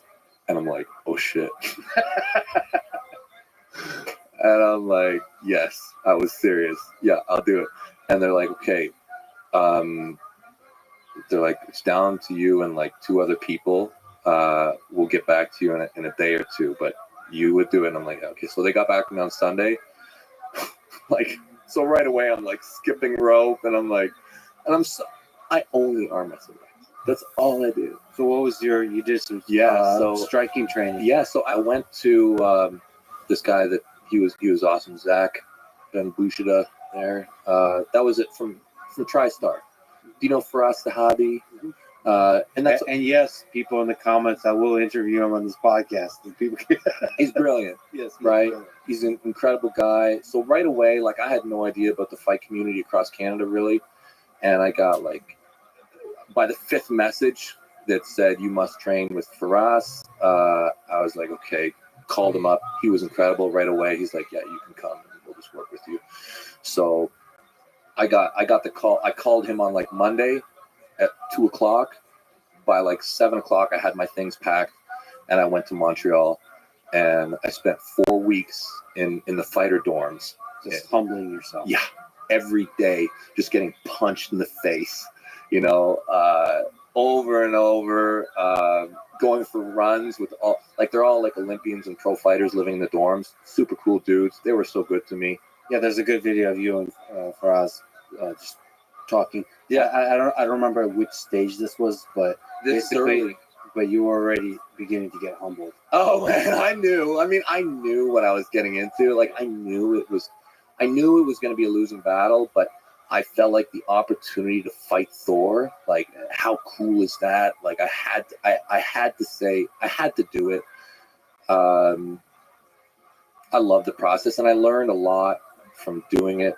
The dorms, I want to do something like that with arm wrestling. I think we're big enough now that we can have these kind of, dorms, frat houses, whatever you want to call it. What's the dorm like? So you basically staying there. Yeah, food is there. Yeah. You mentioned what was the word you used? Administration. No, Yeah, exactly. That's it. So it removes all of that. Makes it so simple. You just focus. You know, the gym is here, you live here. Yeah. You know, that your life becomes simple. Yeah. So there's a guy named Jimmy Pedro here in America. He's a famous coach. There's a place up in Boston. He has kind of a dorm like that too. Yeah. And that becomes essential when the community is small, but you're trying to do epic things like win an Olympic gold. Yeah. So you have to really put the people together in these kind of minimalist conditions where they just focus on the training, focus. Yes. Yeah, it wasn't enough time. I mean, I trained for about 3 or 4 weeks, but I love the journey. And what are some of the fun things you enjoy? So you did most of striking. Did you? I guess it was. Yeah, it was boxing. It was straight up boxing. Yeah. What are some things that were transferable? What are some cool things you learned from that? So from the world of armor, have you taken anything back? Like some training regimens, ideas about training, even just even movements? Because for us, it's a unique mind as well for training. Yeah. I don't know. I mean, I've gone very far down the path of arm wrestling. Boxing and arm wrestling are very different. They're very different sports. The physicality required is very different. You know, the mentality. I mean, it's fighting, so it's another form of fighting, which is cool. The big things that I took back from it, the things that I loved about it was I had to run again. You know, so really work on endurance. Yeah. I was going for runs with guys in the dorms, and they would just destroy me. Just like it was so bad. So did you how did you feel in the actual boxing in terms of endurance? Were you able to? No. It's just torture. It was terrible. And the thing is it was so crazy for me because I really was good once upon a time. Yeah, I really was. Like physically, like I had incredible full body endurance, you know. But you know, being so specialized, I realized how much I had slipped. Yeah. And yeah, it was fun to try and regain. I think it's affected my body composition. I think since that training, I've become much more lean. I think it was a very healthy thing for me to do, like health-wise. Like I always think that, you know, when you're far away from competition, it's really good to kind of spread out. Really good. So I think that in that way, also for your mind. Yeah. Just like. Yeah. It's just something about clearing your. I think you've talked about this. It's like you're basically taking steps back before you take steps forward. It's I forget how you call it. Yeah, the wave. Yeah. Under. You know, you have to go under. You got it. You know, if you want to go above the line, you have to spend some time beneath it. And yeah, I was definitely beneath the line for a long time. But mountain, I mean, like the interesting thing was, as incredible as he is, you know, like what a monster. And I think if you had him training in boxing, you know, for a long time and like from his youth, I think the guy could be world champion. But you know, to be so specialized and then to switch, you're at a disadvantage. Yeah. And also, like, I know from just fighting guys in the gym in TriStar, some of those guys were way scarier. For real. Like, as scary as Thor is, like, there's guys in that TriStar gym that don't look like anything, that would murder me much worse. Much worse. Yeah, but also, you know, that's the difference between being in the gym and under the lights too. I mean, GSP is an example. George St. Pierre is an example. Somebody that maybe doesn't look, terrifying, but he's at a TriStar. Yep, he trains at TriStar, but he's super nice, super humble, but is terrifying when he's fighting. Right, is dominating people. You mentioned death, and your Canadian Special Forces. And in general, thinking about mortality. Yeah. Do you think about your death? Do you contemplate the end, that this ride ends? All the time.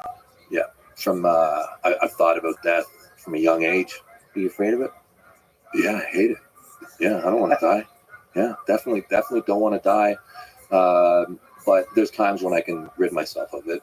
Yeah, but for sure, I mean, I'm not happy that death is inevitable, and I'm not happy that potentially it's inevitable for all of us. But it does, I like to fight against it. Death if you could be immortal, would you? Oh, that's my only wish. Oh, see, but here's the thing. But the point is to have that wish. It's like the all-you-can-eat buffet at sushi. It's that sushi is more delicious if you have a limit. Do you have a? I don't know. I don't think I get sick of stuff. I'm very simple. Yeah, I don't think I would get tired of it. I really don't. I mean, if someone would pose it to you, do you want to live forever? You would choose no? Yeah, I would choose no. Choose no. Well, my answer is probably yes. No, I would. It's more like the snooze button. Do you want to? Do you want to go to sleep? But it's very difficult in the moment to go to sleep. But if I'm allowed to live forever, I'm going to delay all the crazy, all the ambitious goals, all the because there's always time. That's fine, but there is tomorrow then. But there is tomorrow. But see, I think that takes away from the richness of the lived experience of just each moment. I think the richness of each moment comes from saying I could die tonight. It tastes delicious because you're going to die. I'm afraid if you're not, I'm afraid all that goes away. All that magic goes away if you can live forever. I don't know. But I'll tell you, every time I have a near-death experience or think I'm going to die, I definitely live better afterwards. Yeah. It's always been that way. But yeah, no. That's why the Stoics, they really preach contemplating immortality often. It kind of reminds you, this whole thing could just end any moment, and it makes you really appreciate. Yeah, I don't know. Certainly improving the quality of life is important, but part of me thinks that immortality is not as fun as we would like to imagine. Do you think that maybe you're in what you're building potentially is immortal? Well, that's what I definitely think about with robots.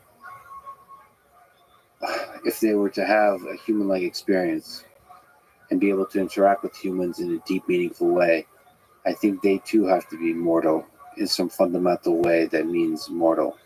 Their ride has to end as well, because they won't be able to interact with humans deeply unless that's the case. To have fear, to have love, the ability to suffer, the ability to miss somebody. I think the scarcity is important. You have to be able to truly lose somebody. You have to be to fear things. You have to truly have the risk of destroying yourself, and to have a sense of what it means to be a self. You have to be able to lose it. So if you're immortal, you're just going to be. I feel like you're going to be like a toaster, an intelligent toaster that just serves. Such a negative perspective on it. On immortality? Yeah, just think, well, now you can get all those things done that you want to do. I hope you're right. Yeah. I mean, potentially you could invest even harder because you're like, wow, I'm actually going to be able to get all this stuff done. I think about this a lot. I hope you're right, but I fear that the drive to create, I can even do more, all of that disappears if you have all the time in the world. I just know how lazy I am. And if I have all the time in the world, I'm just going to sit there and just watch the stupidest YouTube videos for the rest of all eternity. Now eternity's a long time. Eat Doritos, Cheetos, and just get fatter and fatter. I can get in shape later. There's always time. That's like a long period of contemplation. Yeah. So for the first 1,000 years, it'll be the Dorito period Sure. of the Lex life. And then, You could be like Jabba the Hutt for 1,000 years. you mentioned aliens, very important topic. Do you actually think about this? There's been an increased interest. There's been increased UFO sightings and encounters, all that kind of stuff. The U.S. government, at least, releasing data, releasing videos of pilots, pilot observations, and from airplanes of UFOs. Do you think about this kind of stuff? Because you mentioned the following context. You mentioned like us humans will get our shit together when the aliens eventually come. Yeah. What do you make of all the sightings? Is that something you think about? I thought about it a lot when I was younger, and I made my conclusions. And yeah, I don't think that there's a possibility that there aren't aliens. I would think it would be impossible for there not to be aliens. I feel like this is pretty good real estate. So, Yeah. you probably want it, but we already might be. Well, I don't even think might. I mean, it's probably quite likely that we are to some degree aliens. I mean, all life is probably to some degree alien. I like the real estate, so the resources, but we're also kind of interesting. Yeah. Whatever this ant colony of living organisms that we've created, it's kind of interesting to study. I tend to believe that the alien civilizations that are going to reach us or have reached us are far more intelligent, just orders of magnitude more intelligent than us. And so it's going to be very difficult, both ways actually, for us to understand them and for them to dumb themselves down enough to understand us. Yeah, probably. So they might even just miss our existence altogether, just because I tend to believe, I don't know what you think, that we're not that special in terms of all the life forms in the universe. There's a lot of cool stuff out there, and Has to be. but to us, we're special. Yeah. Well, that's all that matters, right? Even the human species is the most special to us humans. There could be much more special species here on Earth they were just totally oblivious to, like trees. On a scale of thousands of years, maybe they're onto something. Lex, I think that so much of what makes a person special is what they pass on, your kids. But I think that you are quite special because you're part of this thing that's potentially giving birth to the next thing. The robots. The robots. I should say, the funny thing is, while talking to Devin during this podcast, I would a doorbell ring, to go downstairs, and there was a big box, menacing box with a new legged robot. So the hilarity of you saying that is because that robot is actually going to likely be the main robot that I show to the world in the coming months, because that's the highest compute level in that robot. So I've been playing a lot with legged robots, the 4 legs, so like a dog. I like all robots, but there's something about when a robot has legs, it's able to communicate. It's able to connect with humans in some kind of deep way, in the way a dog can. Just show affection. Something about like step, step, step, step, and then the robot realizes you're here, and then it steps and then notices you in the way the dog does and raises its head. It makes me feel noticed and heard in the same way I do when a dog notices me. That excitement, that stupid excitement of like, yes, fellow living organism. And what excites me about legged robots is that, holy shit, it's possible to engineer this. It's possible to create that feeling. And I wonder where that can go. There's a lot of negative possible trajectories, but I have a sense that there's positive ones too. You think that they'll take us with them? Yeah, I think so, because there's this fear of robots that they become super intelligent and run away from us humans, and basically become so intelligent, and then they almost just not giving a damn will destroy us. But I think in order for robots to become intelligent, they have to integrate themselves with society. So they by the very nature of how they become intelligent, have to bring us along. So it's not that there'll be this separate thing. They have to, like, we'll have robots in the home where they'll be interacting with us. You have human kids, and you have a bunch of robots. You have robot friends. You have human friends, and the robots make your human-to-human relationships much more meaningful and richer. They bring more love to the world, but it's integrated. It's not like they'll be developing smarter and smarter as sentient beings by themselves. I think that's very difficult to do. You have to be doing that together with humans, and so we'll come for the ride. There's technical things, like we might merge like cyborgs more and more. Well, we already saw our cyborgs, right? With the phones and so on, but more and more. So with Elon and Neuralink, deeper integration of robots and AI into increasing the bandwidth at which they can communicate. Right. So if we do implants in the brain, I think, again, a lot of people are really nervous about this, as am I, but I think there's a lot of trajectories that are positive there. And that to me is exciting. And also, I just don't think it's possible to stop this development. So we should steer it. Yeah. Yeah. For good. You must have watched the movie Terminator, right? Yeah, of course. I love Terminator. Yeah. I love Schwarzenegger. My favorite movie of all time. Yeah. Yeah. I mean, that's the big fear, right? Yeah, what's the conclusion with Terminator? Isn't ultimately humanity wins? I think they're at like Terminator 8 now. Yeah. I don't know.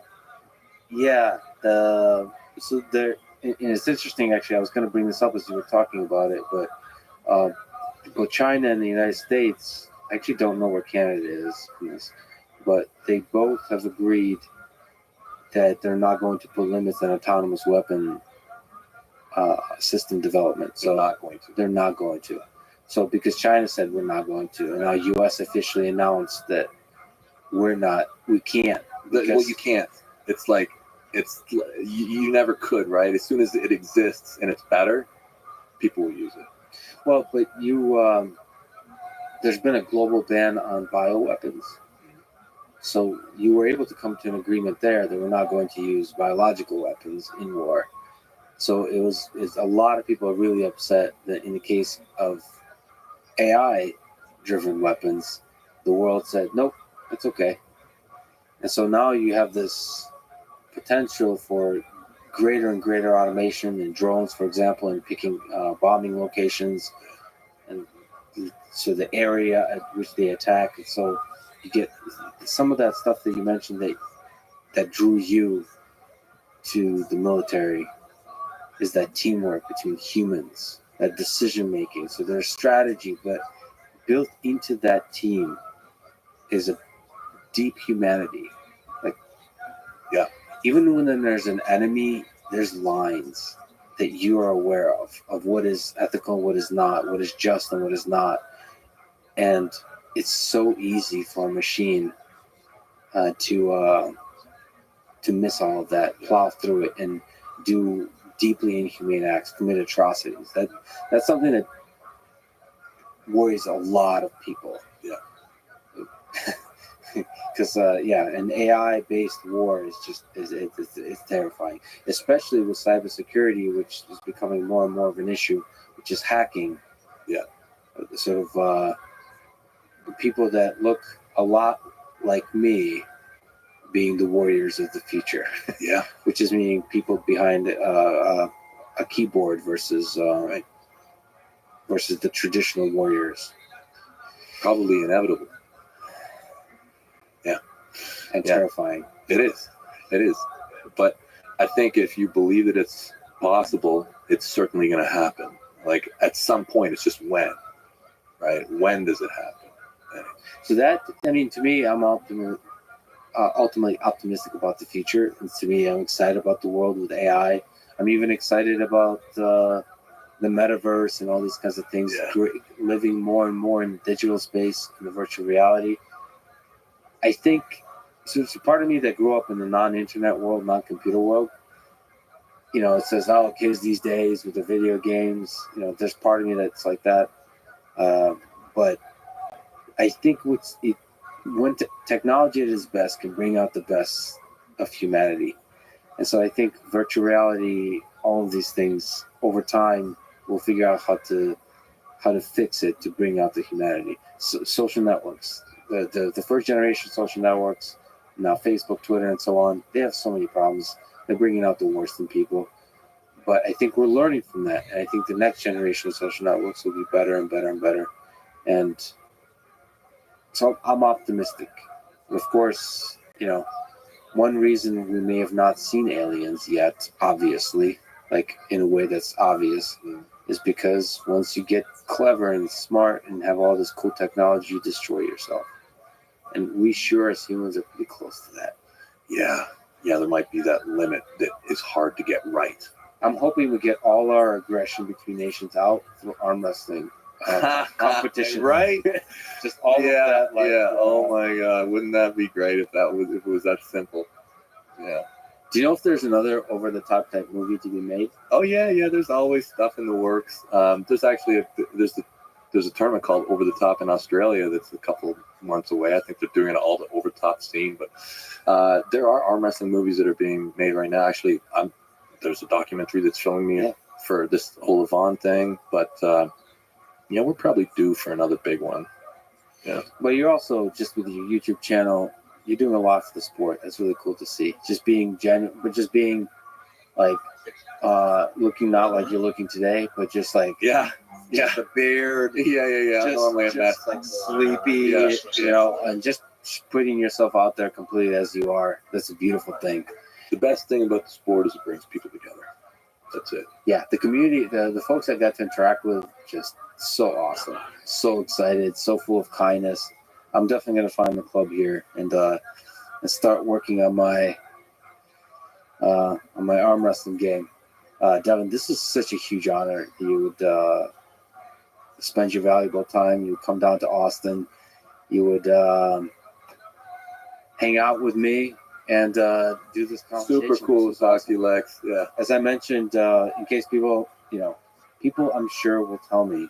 So I hang out with Joe Rogan all the time. He's a friend.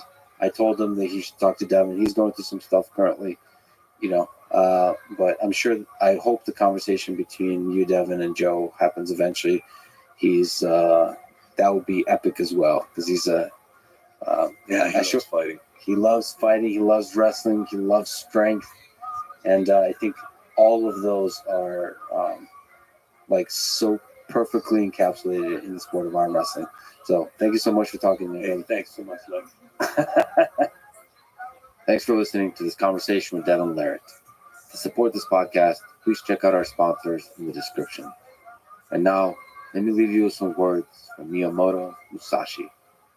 The only reason a warrior is alive is to fight. And the only reason a warrior fights is to win. Thank you for listening. I hope to see you next time. Rabbi.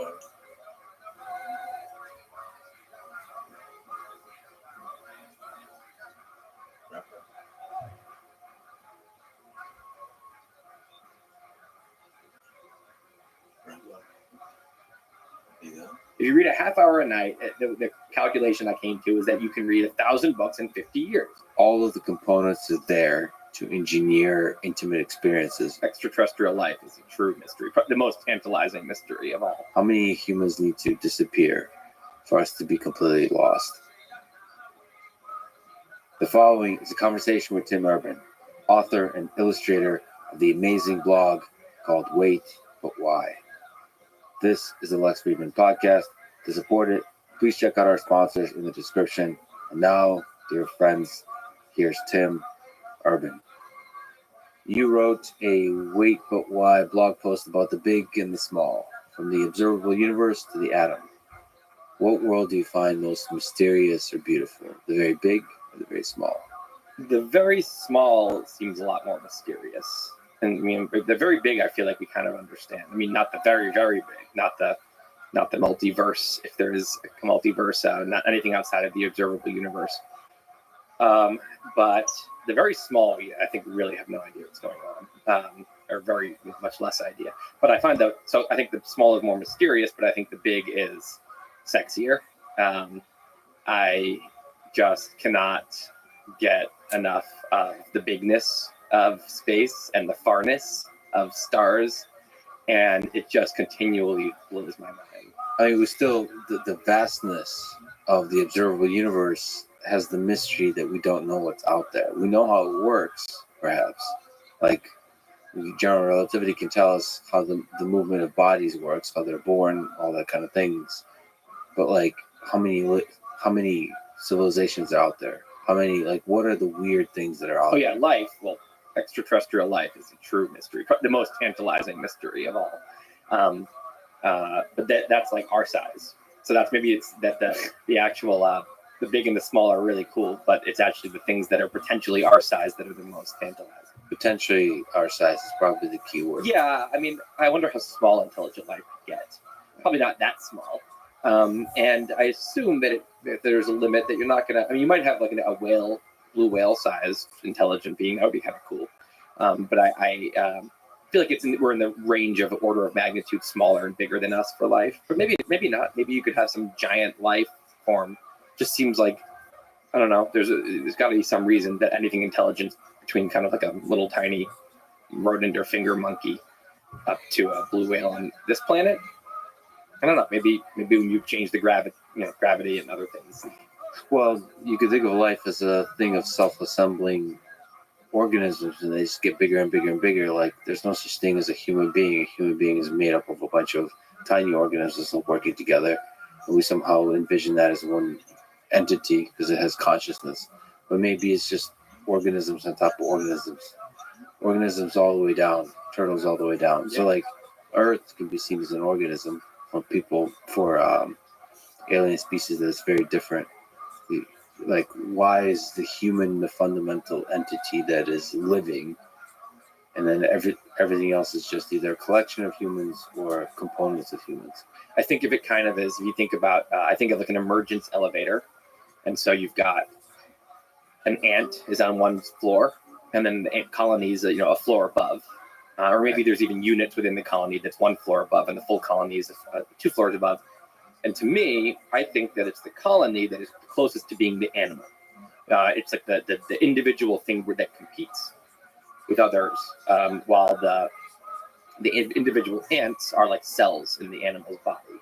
We are more like a colony in that regard. But the humans are weird because I think of it, if emergence happens in an emergence tower, where you've got kind of, as I said, cells and then humans and communities and societies. Ants are very specific. The individual ants are always cooperating with each other for the sake of the colony. So the colony is this unit that is the competitive unit.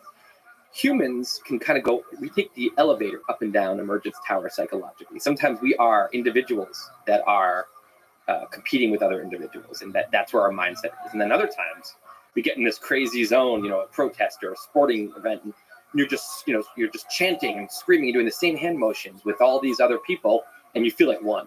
And you sacrificed yourself, and that's soldiers. And so our brains can kind of psychologically go up and down this elevator in an interesting way.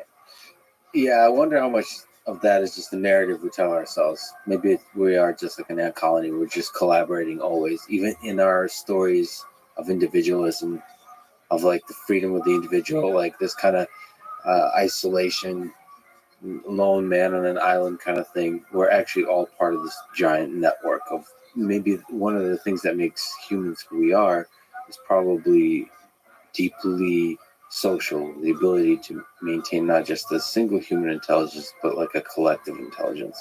And so this feeling like individual is just because we woke up at this level of the hierarchy. It's so we make it special, but we very well could be just part of the ant colony. This whole conversation, I'm either going to be doing a Shakespearean analysis of your Twitter, your writing, or very specific statements that you've made. So you've written answers to a mailbag of questions. The questions are amazing, the ones you've chosen, and your answers are amazing. So on this topic of the big and the small, somebody asked, are we bigger than we are small? Or smaller than we are big? Who's asking these questions? This is really good. You have amazing fans. Okay, so where do we sit at this level of the very small to the very big. So are we bigger or are we small? Are we bigger than we are small? I think it depends on what we're asking. So if we're talking about the biggest thing that we kind of can talk about without just imagining is the observable universe, the Hubble sphere. And that's about 10 to the 26 meters in diameter. The smallest thing we talk about is a Planck length, but you could argue that that's kind of an imaginary thing. But that's 10 to the negative 35. Now we're about, conveniently, about 10 to the 1. Not quite, 10 to the 0. We're about 10 to the 0 meters long. So we're right, and so it's easy because you can just look and say, okay, well, for example, atoms are like 10 to the negative 15th or 10 to the negative 16th meters across, right? If you go 10 to the 15th or 10 to the 16th, which is right, that's now, so an atom to us is us to this, you get to like nebulas. It's smaller than a galaxy and bigger than the biggest star. So we're right in between nebula and an atom. Now, if you want to go down to quark level, you might be able to get up to galaxy level. When you go up to the observable universe, you're getting down on the small side to things that we, I think, are mostly theoretically imagining are there and hypothesizing are there. So I think as far as real world objects that we really know a lot about, I would say we are smaller than we are big. But if you want to go down to the Planck length, we're bigger than we are small. If you think about strings. Yeah, string, exactly, with string theory and so on. That's interesting. But I think like you answered, no matter what, we're kind of middle-ish. Yeah. I mean, here's something cool. If a human is a neutrino, and again, neutrino, the size doesn't really make sense. It's not really a size, but when we talk about some of these neutrinos, I mean, if neutrino is a human, a proton is the sun. Mm-hmm. So that's like, I mean, a proton's real small, like really small. And so, yeah, the small gets like crazy small very quickly. Let's talk about aliens. We already mentioned it. Let's start just with the basic. What's your intuition as of today? This is a thing that could change day by day. But how many alien civilizations are out there? Is it 0? Is it a handful? Is it almost endless? Like the observable universe, or the universe is teeming with life? If I had gun to my head, I have to take a guess. I would say it's teeming with life. I would say there is. I think running a Monte Carlo simulation, this paper by Andrew Sandberg and Drexler and a few others a couple years ago, I think you probably know about it. I think they're the mean,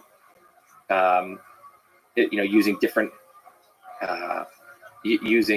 running through randomized Drake equation multiplication. You ended up with 27 million as the mean of intelligent civilizations in the galaxy, in the Milky Way alone. So then if you go outside the Milky Way, that would turn into trillions. That's the mean.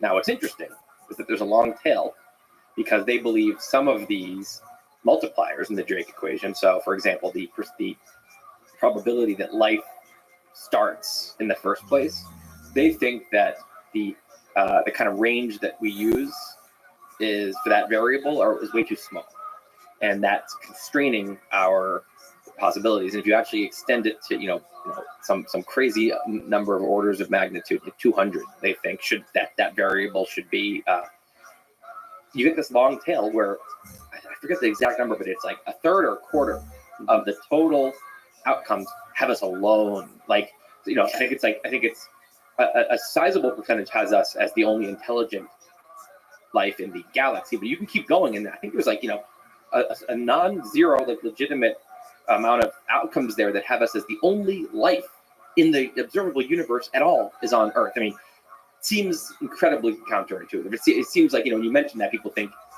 you must be an idiot because, if you picked up one grain of sand on the beach and examined it and you found all these little things on it, it's like saying, well, maybe this is the only one that has that. And it's like, probably not. They're probably, most of the sand probably, or a lot of the sand, right?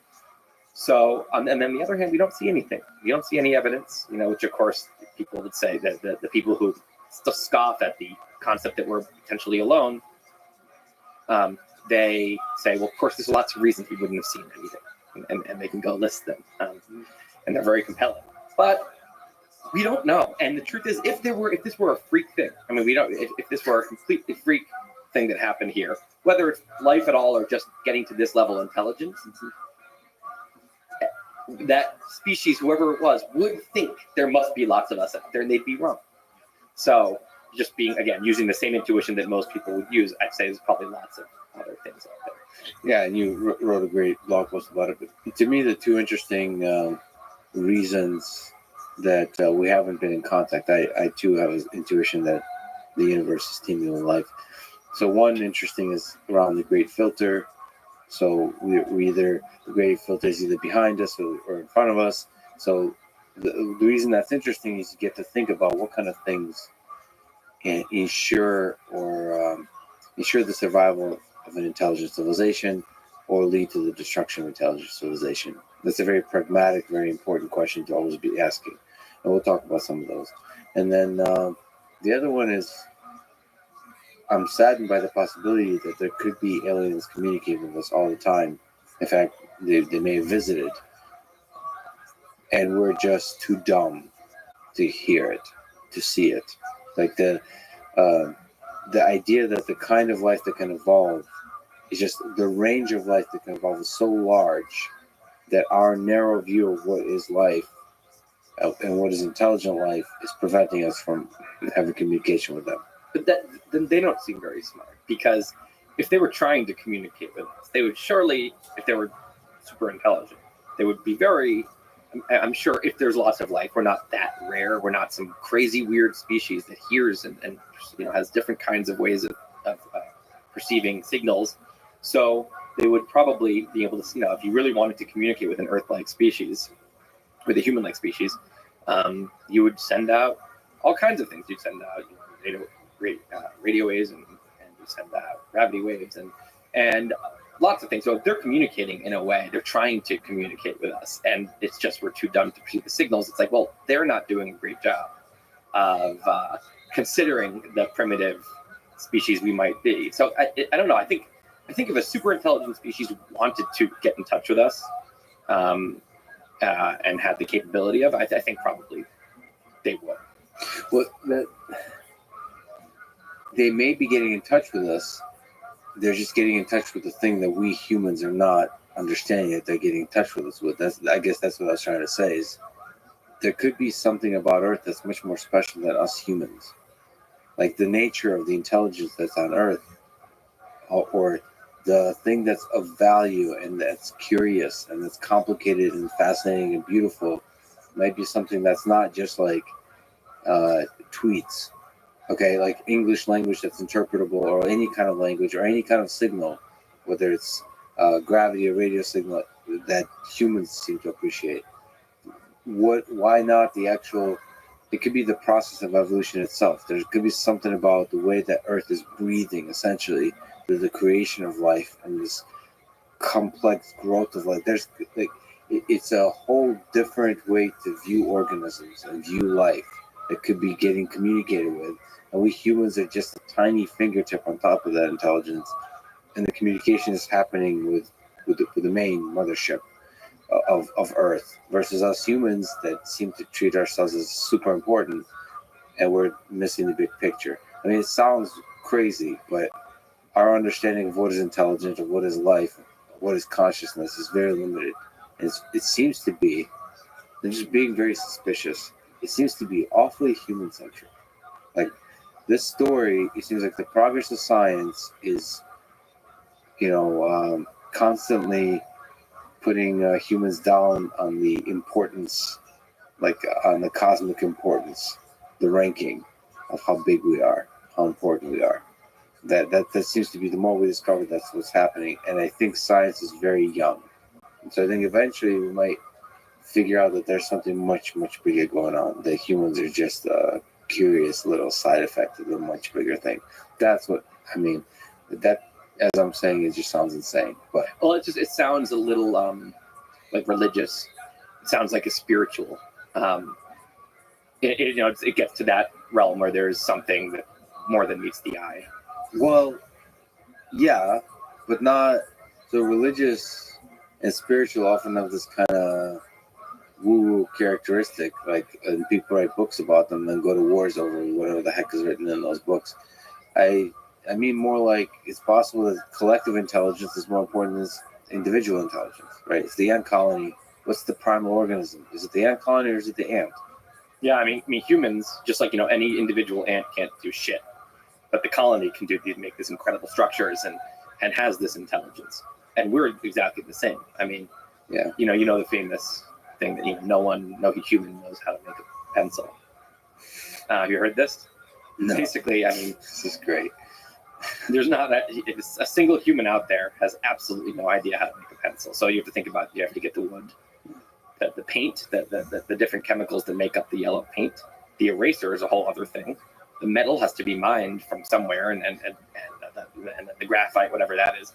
And there's not one person on Earth who knows how to kind of collect all those materials and create a pencil. But together, that's child's play. It's one of the easiest things. So.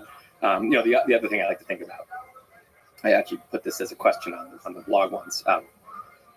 There's a thought experiment, and I actually want to hear what you think. So if a witch, kind of a dickish witch, comes around and she says, I'm going to cast a spell on all of humanity, and all material things that you've invented are going to disappear all at once. So suddenly we're all standing there naked. There's no buildings.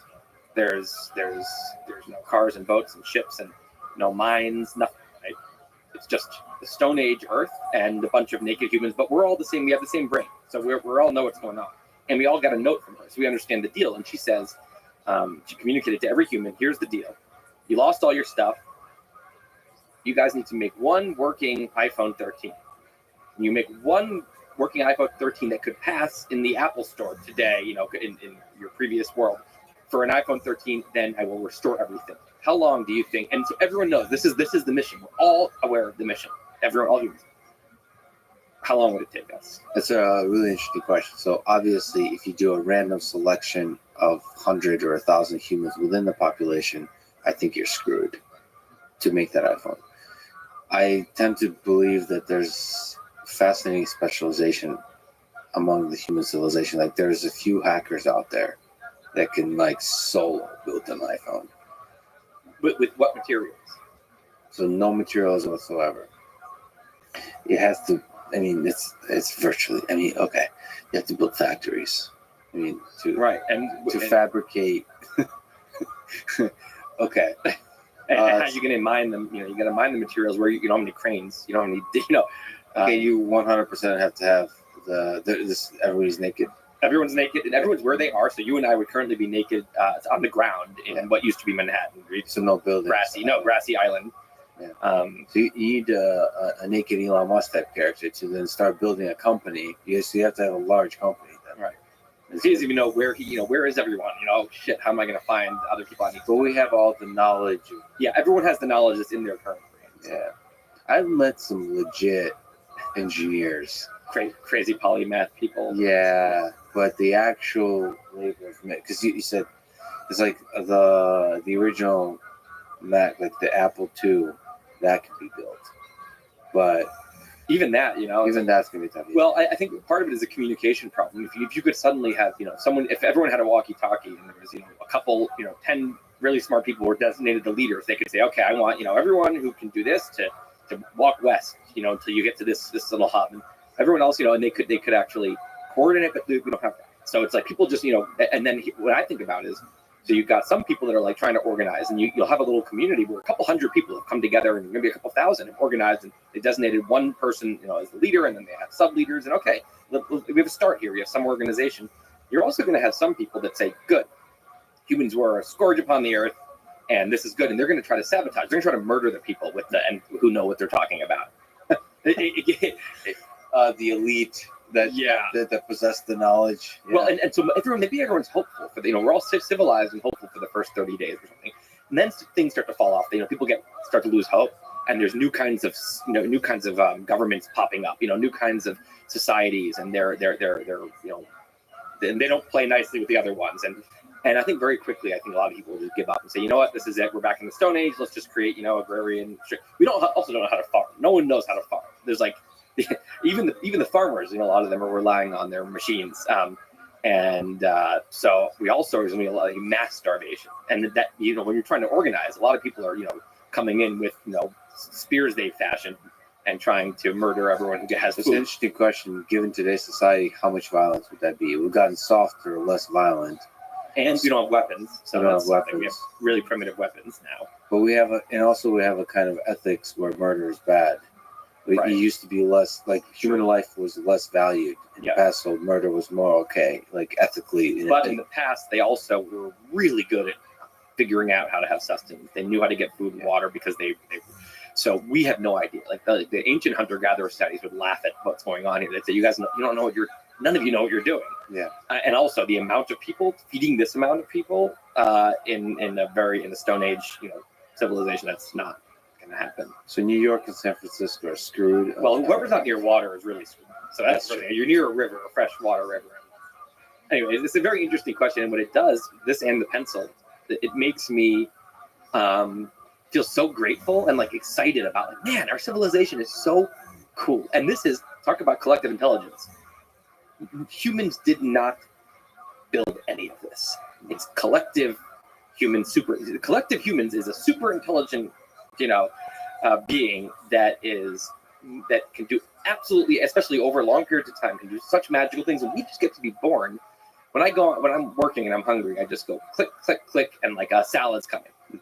The salad arrives. If you think about it, the incredible infrastructure that's in place for that quickly just the internet to the electricity, first of all, that's just powering the things, where the amount of structures that have to be created and for that electricity to be there. And then you've got of course the internet, and then you have this system where delivery drivers, and they're riding bikes that were made by someone else, and they're going to get the salad, and all those ingredients came from all over the place. It's just, so I think it's I like thinking about these things because it makes me feel just so grateful. I'm man, it would be so awful if we didn't have this, and people who didn't have it would think this was such magic we live in, and we do, and cool, that's fun. Yeah, one of the most amazing things when I showed up, I came there at 13 from the Soviet Union, and the supermarket was, people don't really realize that, but the abundance of food, it's not even, so bananas was the thing I was obsessed about. I just ate bananas every day for many, many months because I haven't had bananas in Russia. And the fact that you can have as many bananas as you want, plus they were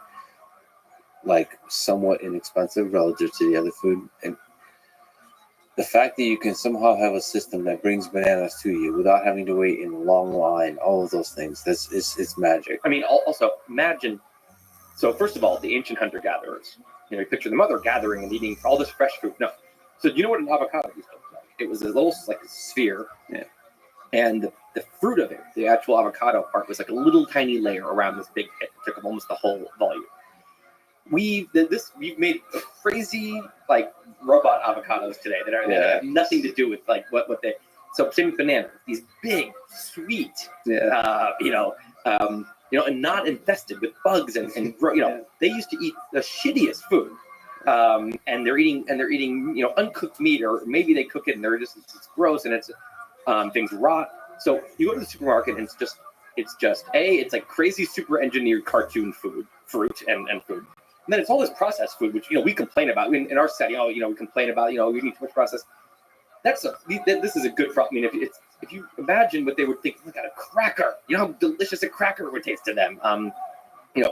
Candy, pasta and spaghetti. They never had anything like this. And then you have from all over the world, things that are grown all over the place, all here in nice little racks, organized, and on a middle-class salary, you can afford anything you want. It's, again, just incredible gratitude.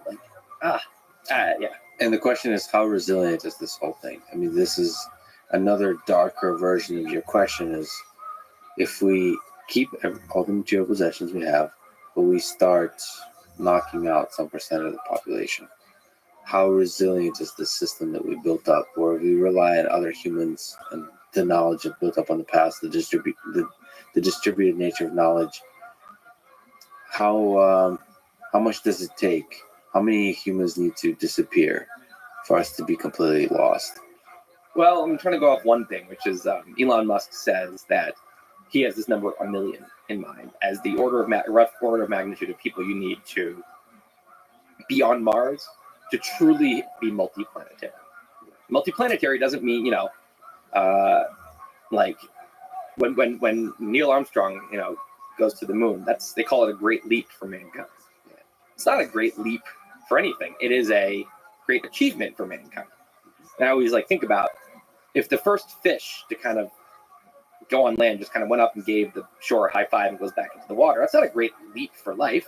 That's a great achievement for that fish. And there should be a little statue of that fish and in the water, and everyone should celebrate the fish. But but when we talk about a great leap for life, it's permanent. It's something that from now on, this is how things are. So, and this is part of why I get so excited. Mars, by the way, is because you can count on one hand, the number of great leaps that we've had, no life to life and single cell or simple cell to complex cell and single cell organisms to animals, to multi-cell animals, and then ocean to land, and then one planet to 2 planets. Anyway, diversion. But the point is that we are officially, that leap for all of life, has happened once the ships could stop coming from Earth because there's some horrible catastrophic World War III and everyone dies on Earth and they're fine and they can turn that certain X number of people into 7 billion, population that's thriving just like Earth. They can build ships, they can come back and recolonize Earth because now we are officially multiplanetary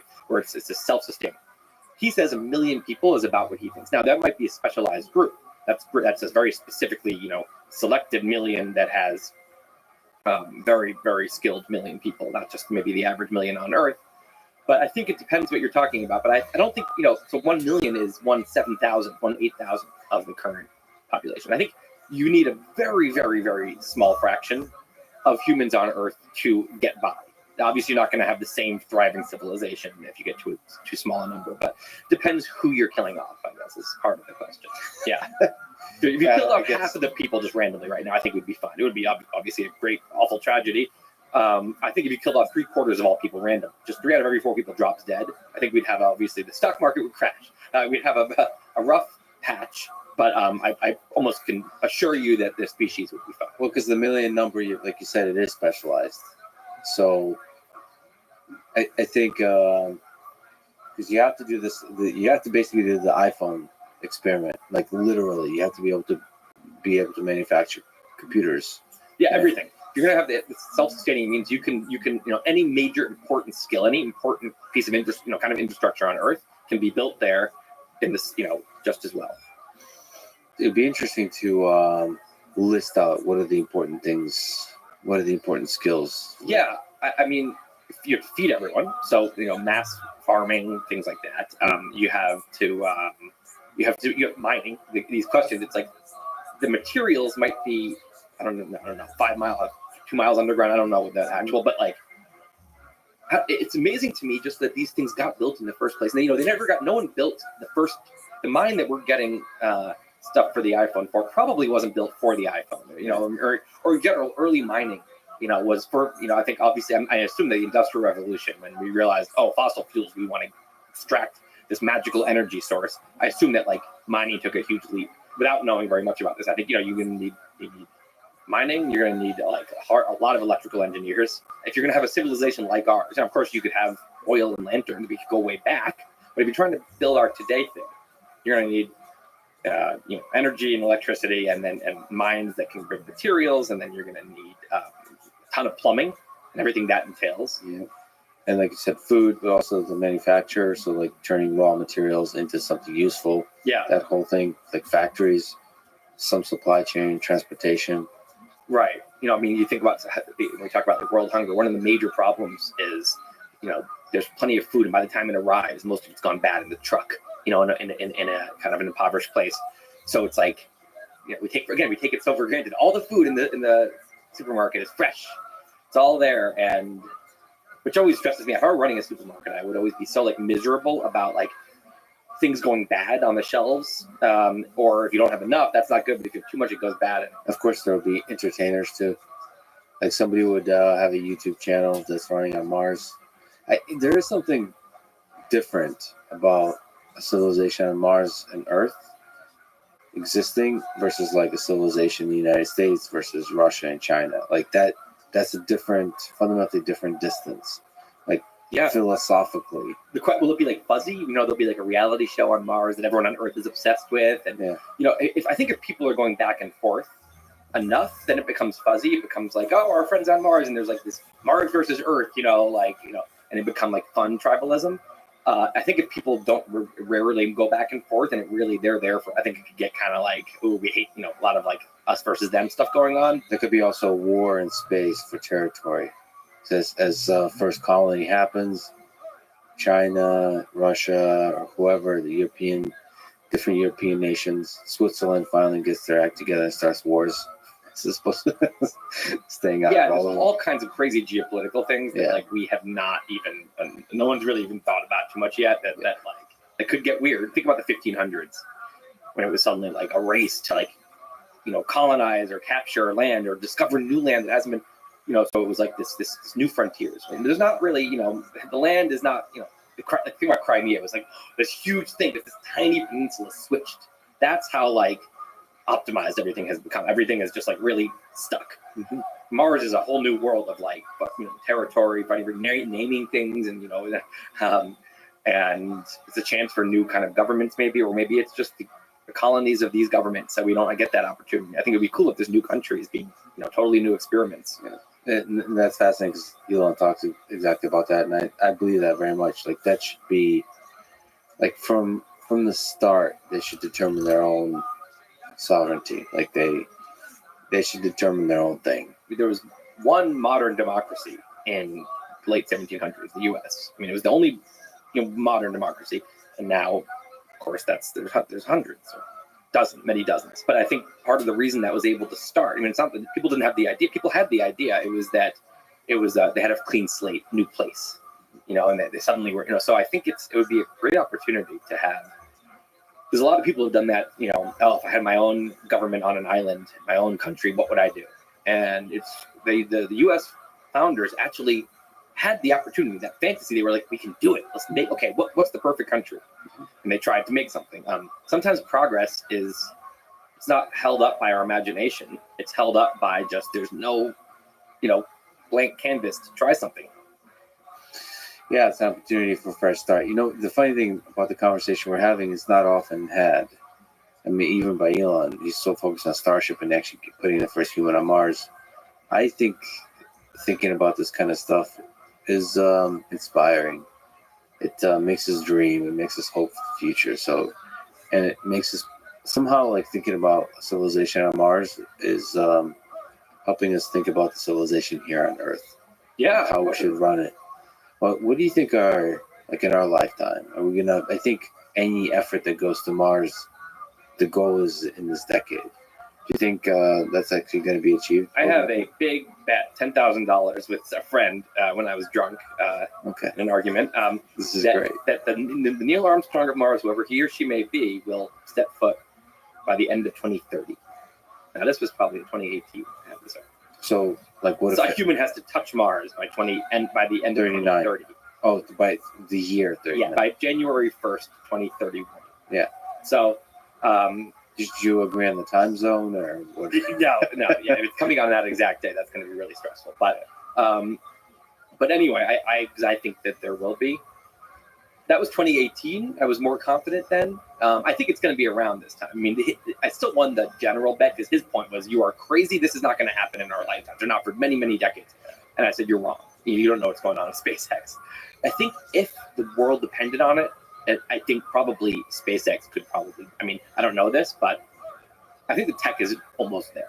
I don't think, of course, it's delayed many years by safety. So they first want to send a ship, around Mars, and they want to land a cargo ship on Mars. And there's the moon on the way too. Yeah. There's a lot, but I think the moon a decade before seemed like magical tech that humans didn't have. This is no, we can. It's totally conceivable that this, you've seen Starship, it is a interplanetary colonial or interplanetary transport system. That's what they used to call it.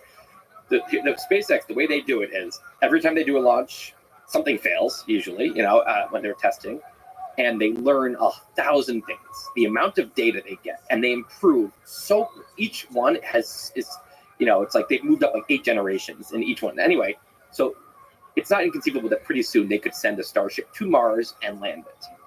There's just no good reason I don't think they couldn't do that. And so if they could do that, they could, in theory, send a person to Mars pretty soon. Now, taking off from Mars and coming back, again, I don't think anyone would want to be on that voyage today because it's just, it's still amateur hour here, getting that perfect. I don't think we're too far away now. The question is every 26 months, Earth laps Mars, right? It's like a sinusoidal, whatever it's called, a period. 26 months. So it's right now like in the evens, like 2022 is going to have one of these, late 2024. So people could, this was the earliest estimate I heard. Elon said, maybe we can send people to Mars in 2024, to land in 2020, early 2025. That is not going to happen because that included 2022 sending a cargo ship to Mars, maybe even a one in 2020. And so I think they're not quite on that schedule. But to win my bet, 2027 I have a chance, and 2029 I have another chance. Nice. We're not very good at like backing up and seeing the big picture. We're very distracted by what's going on today and what we can believe because it's happening in front of our face. There's no way that humans going to be landing on Mars and it's not going to be the only thing everyone is talking about, right? I mean, it's gonna be the moon landing, but even bigger deal, going to another planet, right? And for it to start a colony, not just to high five and come back. So this is like the 2020s, maybe the 2030s. Is going to be the new 1960s. We're going to have a space decade. I'm so excited about it. Yeah. And it's one of the great leaps for all of life happening in our lifetimes. Like that's wild. To paint a slightly cynical possibility, which I don't see happening, but I just want to put sort of value into leadership. I think it wasn't obvious that the moon landing would be so exciting for all of human civilization. Some of that had to do with the right speeches, with the space race. Like space, depending on how it's presented, can be boring. I don't think it's been that so far, but I agree. I think space is quite boring right now.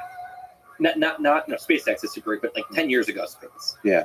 Some writer, I forget who wrote, it's like the best magic trick in the show happened at the beginning, and now they're starting to do this like easy hazard. It's like you can't go in that direction. And the line that the writer said is like watching astronauts go up to the space station after watching the moon is like watching Columbus sail to Ibiza. It's just like, it's everything is so practical. You're going up to the space station not to explore, but to do science experiments in microgravity, and you're sending rockets up. Mostly here and there's a probe, but mostly you're sending up satellites to for DirecTV, and or whatever it is. It's kind of like lame Earth industry, usage. So I agree with you. Space is boring there. The first human setting foot on Mars, that's got to be a crazy global event. I can't imagine it not being. Maybe you're right. Maybe I'm taking for granted the speeches and the space race and I think the value of, I guess what I'm pushing is the value of people like Elon Musk and potentially other leaders that hopefully step up is extremely important here. Like I would argue without the publicity of SpaceX, it's not just the ingenuity of SpaceX, but like what they've done publicly by having a figure that tweets and all that kind of stuff like that. That's a source of inspiration. Totally. NASA wasn't able to quite pull off with the shuttle. That's one of his two reasons for doing this. SpaceX exists for two reasons. One, life insurance for the species. If we're on, if you're, I always think about it this way. If you're an alien on some faraway planet and you're rooting against humanity, and you win the bet if humanity goes extinct, you do not like SpaceX. You do not want them to have their eggs in two baskets. Yeah. Sure. It's like obviously this. You could have some, something that kills everyone on both planets, some AI war or something. But the point is, obviously, it's good for our chances, our long-term chances, to be having two self-sustaining civilizations going. The second reason he values this, I think, just as high is it's the greatest adventure in history. Going multiplanetary, and that it's people need some reason to wake up in the morning and it'll just be this hopefully great uniting event too. I mean, I'm sure in today's nasty, awful political environment, which is like a whirlpool that sucks everything into it. So it doesn't, you name a thing and it's become a nasty political topic. So I hope that space can, Mars can just bring everyone together. But it could become this hideous thing where it's billionaire, some annoying storyline gets built, so half the people think that anyone who's excited about Mars is an evil, something. Yeah. Anyway, I hope it is super exciting. So far, space has been a uniting, inspiring. Yes. thing. And in fact, especially during this time of a pandemic, has been just commercial entity putting out humans into space for the first time was just one of the only big sources of hope. Totally, and awe, just like watching this huge skyscraper go up in the air, flip over, come back down and land. I mean, it just makes everyone just want to sit back and clap and kind of like, the way I look at something like SpaceX is it makes me proud to be a human. And I think it makes a lot of people feel that way. It's like good for our self-esteem. It's like, you know what, we're pretty, we have a lot of problems, but like, we're kind of awesome. Yeah, we're awesome. And if we can put people on Mars, sticking up an Earth flag on Mars, like, damn, we should be so proud of our like little family here. Like we did something cool. And by the way, I've made it clear to SpaceX people, including Elon, many times, and it's like once a year reminder that if they want to make this more exciting, they send the writer to Mars on the thing, and I'll blog about it. So I'm just continuing to throw this out. I'm trying to get them to send me to Mars. No, I understand that. So I just want to clarify, on which trip does the writer want to go? I think my dream one, to be honest, would be like the Apollo 8, where they just looped around the moon and came back. Because landing on Mars give you a lot of good content to write about. Great content, right? I mean, the amount of kind of high-minded, and so I would go into the thing and I would blog about it. And I'd be in microgravity, so I'd be bouncing around my little space. They can just send me in a Dragon. I don't need to do a whole starship. And I would bounce around, and I would get to. And I've always had a dream of going to like one of those nice jails for a year. Yes. Because I just have nothing to do besides like read books and no responsibilities and no social plans. So this is the ultimate version of that. Anyway, it's a side topic, but I think it would be. But also, if you, to be honest, if you land on Mars, it's epic. And then if you die there, like finishing your writing, it would be just even that much more powerful for the impact. Yeah, but then I'm gone, and I don't even get to like experience the publication of it, which is the whole point. Well, some of the greatest writers in history didn't get a chance to experience the publication of their. I know. I don't really think. I think back to Jesus, and I'm like, oh man, that guy really like crushed it, But then if you think about it, it doesn't like you could literally die today and then become the next Jesus, like 2,000 years from now, in this civilization that's like they're like magical in the clouds, and they're worshiping you. They're worshiping Lex, and that sounds like your ego probably would be like, "Wow, that's pretty cool." Except it's irrelevant to you because you never even knew it happened. This feels like a Rick and Morty episode. It does. Okay, you've talked to Elon quite a bit. You've written about him quite a bit. Just it'd be cool to hear you talk about what are your ideas of what the magic sauces you've written about with Elon. What makes him so successful? His style of thinking, his ambition, his dreams, his the people he connects with, the kind of problems he tackles. Is there kind of comments you can make about what makes him special? I think that obviously there's a lot of things that he's very good at. He's obviously super intelligent. His heart is very much in I think the right place. I really, really believe that. And I think people can sense that. He just doesn't seem like a grifter of any kind. He's truly trying to do these big things for the right reasons. And he's obviously crazy ambitious and hardworking, right? Not everyone is. Some people are as talented and have cool visions, but they just don't want to spend their life that way. So, but that's none of those alone is what makes Elon. I mean, if it were, there'd be more of him, because there's a lot of people that are very smart and smart enough to accumulate a lot of money and influence, and they have great ambition and they have their hearts in the right place. To me, it is the very unusual quality he has is that he's sane in a way that almost every human is crazy. What I mean by that is we are programmed to trust conventional wisdom over our own reasoning for good reason. If you go back 50,000 years and conventional wisdom says, don't eat that berry, or this is the way you tie a spearhead to a spear, and you're thinking, oh, I'm smarter than that.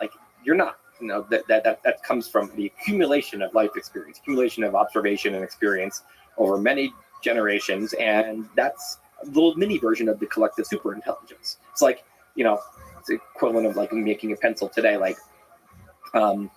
People back then, the conventional wisdom, had this this knowledge that no human could ever accumulate. So we're very wired to trust it. Plus, secondary thing is that the people who, just say that they believe the mountain is they worship the mountain as their god, right? And the mountain determines their fate. That's not true, right? And the conventional wisdom is wrong there, but believing it was helpful to survival because you were part of the crowd and you stayed in the tribe. And if you started to, insult the mountain god and say that's just a mountain, it's not, you didn't fare very well, right? So for a lot of reasons, it was a great survival trait to just trust what other people said and believe it. And truly, obviously, the more you really believed it, the better. Today, conventional wisdom in a rapidly changing world and a huge, giant society, our brains are not built to understand that. They have a few settings, and none of them is 300 million person society. So your brain is basically is treating a lot of things like a small tribe, even though they're not. And they're treating conventional wisdom as very wise in a way that it's not. If you think about it this way, it's like picture a bucket that's not moving very much, moving like a millimeter a year, and so it has time to collect a lot of water. That's like conventional wisdom. In the old days, when very few things changed, like your great grandmother probably lived a similar life to you, maybe on the same piece of land, and so old people really knew what they were talking about. Today, the bucket's moving really quickly, and so the wisdom doesn't accumulate, but we think it does because our brain settings doesn't have the quickly moving bucket setting. So my grandmother gives me advice all the time, and I have to decide, is this, so there are certain things that are not changing, like relationships and love and loyalty and things like this. Her advice on those things, I'll listen to it all day. She's one of the people who said, you've got to live near your people you love, live near your family, right?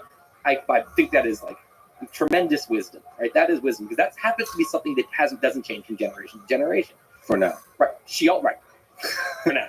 She's also right. So I'll be the idiot telling my grandkids that, and they'll actually be in the metaverse like you. Exactly. It doesn't matter. And I'm like, you have to. It's not the same when you're not in person. They're going to say it's exactly the same, and they'll also be thinking to me with their Neuralink, and I'm going to be like, slow down. I don't understand what you just talk like a normal. Anyway, so my grandmother then she says, you're I don't know about this writing you're doing. You should go to law school, and you want to be secure, and that's not good advice for me. Given the world I'm in and what I like to do and what I'm good at, that's not the right advice. But because the world is she's in a different world. So she became wise for a world that's no longer here, right?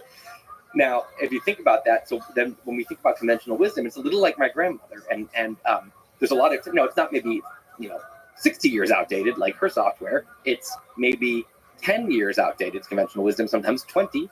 So anyway, I think that we all continually don't have the confidence in our own reasoning when it conflicts with what everyone else thinks, with what seems right. We don't have the guts to act on that reasoning for that reason, right? We and so there's so many Elon examples. I mean, just from the beginning, building Zip2 was his first company, and it was internet advertising at the time when people said, this internet was brand new, kind of thinking of like the metaverse, VR metaverse today. People would be like, oh, we facilitate internet advertising. People were saying, yeah, people are going to advertise on the internet. Yeah, right. Actually, it wasn't that he's magical and saw the future. It's that he looked at the present, looked at what the internet was, thought about, the obvious advertising opportunity this was going to be. It wasn't rocket science. It wasn't genius, I don't believe. I think it was just seeing the truth. And when everyone else is laughing, saying, well, you're wrong. I mean, I did the math, and here it is, right? Next company, X.com, which became eventually PayPal. People said, oh, yeah, people are going to put their financial information on the internet. No way. To us, it seems so obvious. If you went back then, you would probably feel the same. You'd think that is a fake company. It's just obviously not a good idea. He looked around and said, I see where this is. And so again, he could see where it was going because he could see what it was that day and not what it, not people. Conventional wisdom was still a bunch of years earlier. SpaceX is the ultimate example. A friend of his apparently compiled a video montage of rockets blowing up to show him this is not a good idea. And but just even the bigger picture, the amount of billionaires who have thought this was, I'm going to start launching rockets, and the amount that failed. I mean, it's not. Conventional wisdom said this isn't a bad endeavor. He was putting all of his money into it. Landing rockets was another thing. Well, here's the classic kind of way we reason, which is, if this could be done, NASA would have done it a long time ago because of the money it would save. this could be done. The Soviet Union would have done it back in the 60s. It's obviously something that can't be done, and the math on his envelope said, well, I think it can be done, and so he just did it. So in each of these cases, I think actually in some ways Elon gets too much credit, as people think it's that he's it's that his Einstein intelligence, or he can see the future, or he has incredible guts, he's so courageous. I think if you actually are looking at reality, you're just assessing probabilities, and you're ignoring all the noise, which is wrong, so wrong, right? And you just have to be pretty smart and pretty courageous, and you have to have this magical ability to be sane and trust your reasoning over conventional wisdom, because your individual reasoning, part of it is that we see that we can't build a pencil, we can't build this civilization on our own, right? We kind of tout to the collective, because for good reason. But this is different when it comes to kind of what's possible. The Beatles were doing their kind of Motown-y chord patterns in the early 60s, and they were doing what was normal. They were doing what was clearly, this kind of sound is a hit. Then they started getting weird because they were so popular. They had this confidence to say, we're going to start just experimenting.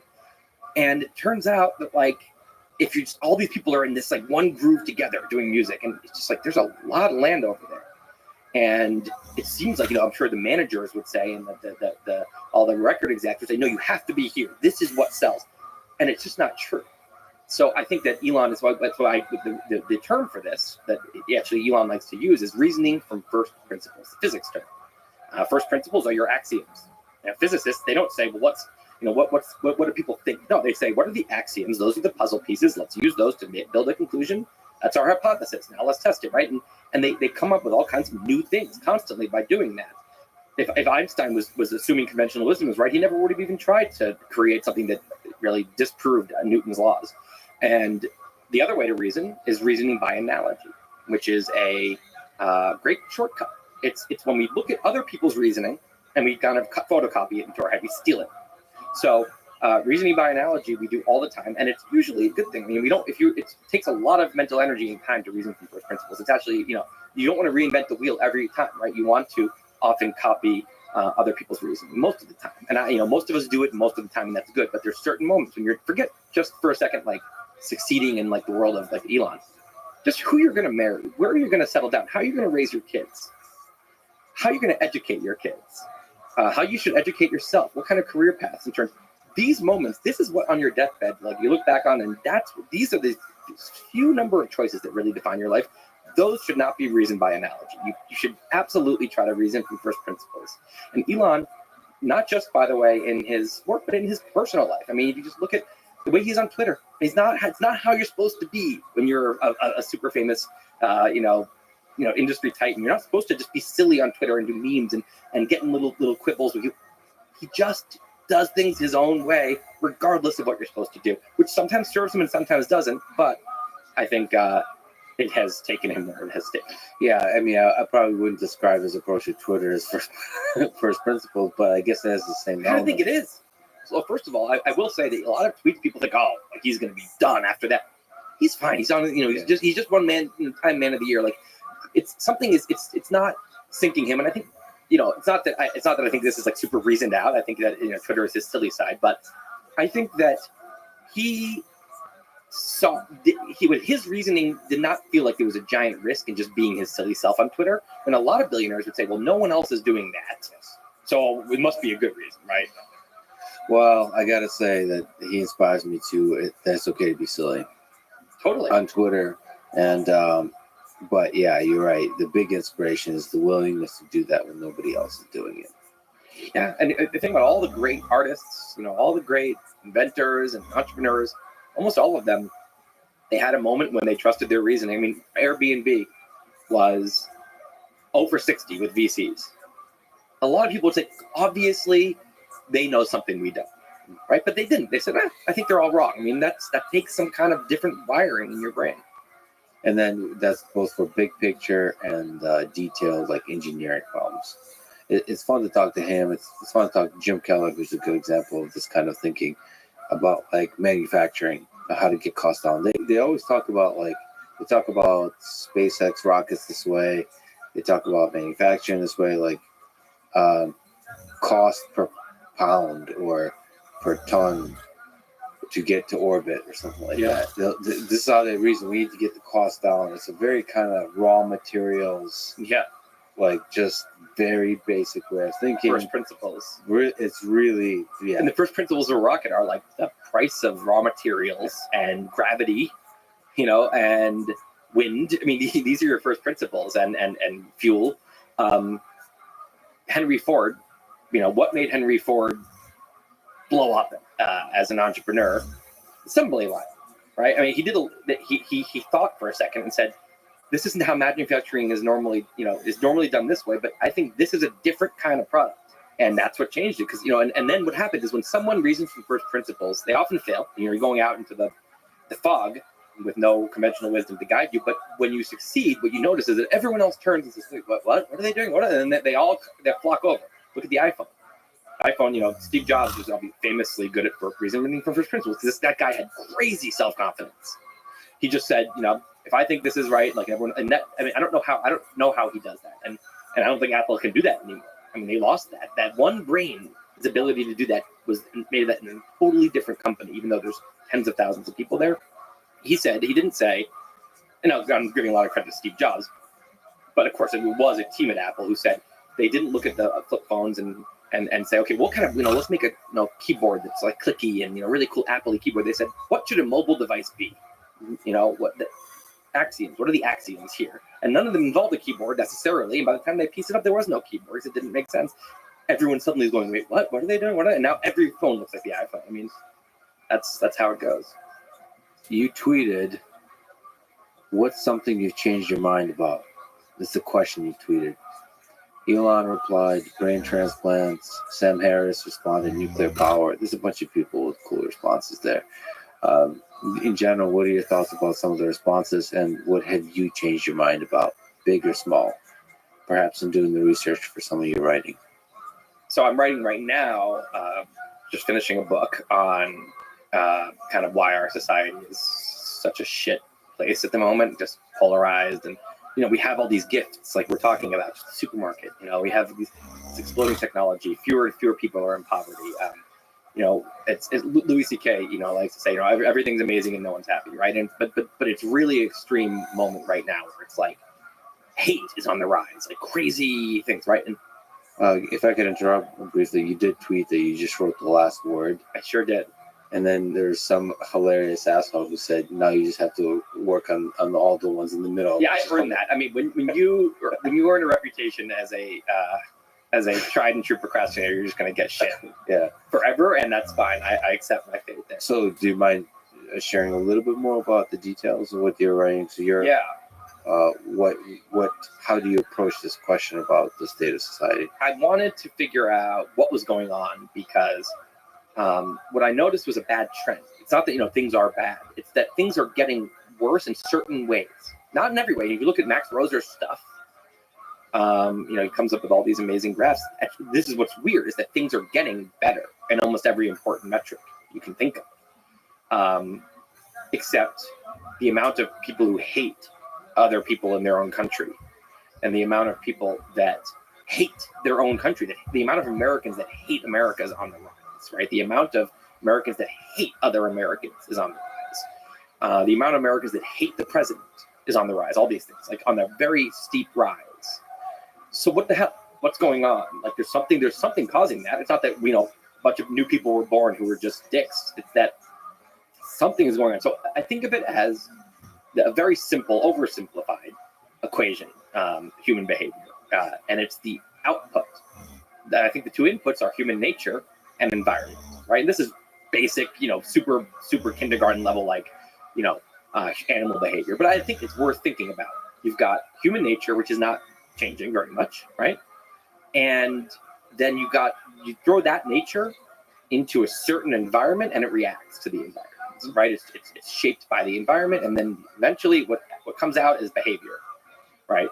Human nature is not changing very much, but suddenly we're behaving differently, right? We are, again, look at the polls. Like it used to be that the president, was liked by, I don't remember the exact numbers, but 80% or 70% of their own party, and 50% of the other party. And now it's like 40% of their own party and 10% of the other party. and it's not that the presidents are getting worse, since maybe some people would argue that they are, but more so. There's a lot of, idiot presidents throughout the. What's going on is something in the environment is changing, and that you're seeing is a change in behavior. An easy example here is that by a lot of metrics, racism is becoming less and less of a problem. It's hard to measure, but there's metrics like how upset would you be if your kid married someone of another race, and that number is plummeting. But racial grievance is skyrocketing, right? There's a lot of examples like this. So I wanted to look around and say, and the reason I took it on, the reason I don't think this is just an unfortunate trend, unpleasant trend that hopefully we come out of, is that all this other stuff I like to write about, all this future stuff, right? Is this magical? I always think of this, I'm very optimistic in a lot of ways, and I think that our world would be a utopia. It would seem like actual heaven, like whatever Thomas Jefferson was picturing as heaven, other than maybe the eternal life aspect. I think that if he came to 2021 US, it would be better. It's cooler than heaven. But we live in a place that's cooler than 1700s heaven. Yeah. Again, other than the fact that we still die.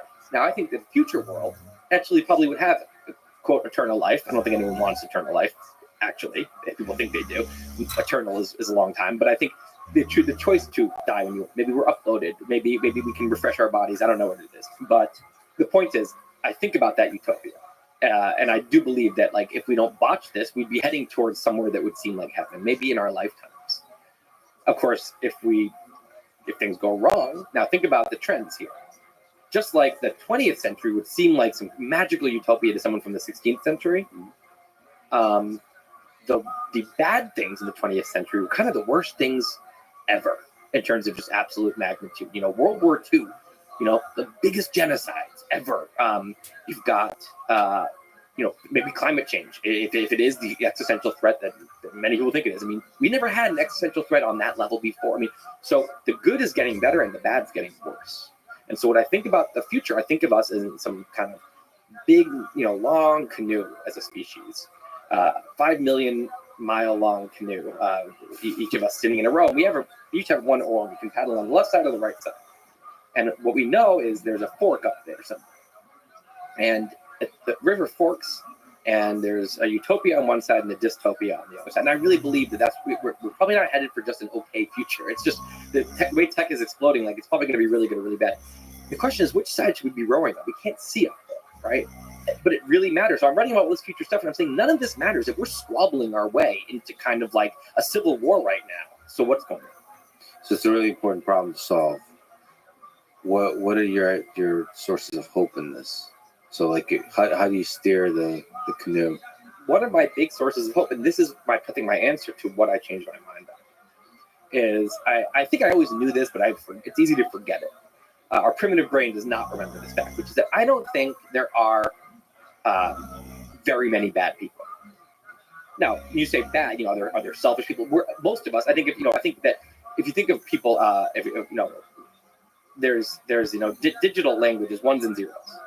And our primitive brain very quickly can get into the lane where everyone's a one or a zero. Our tribe, we're all ones. We're perfect. I'm perfect. My family is that other family, is that other tribe. There are zeros, and you dehumanize them, right? These people are awful. So zero is not a human place. No one's a zero, and no one's a one. You're dehumanizing yourself.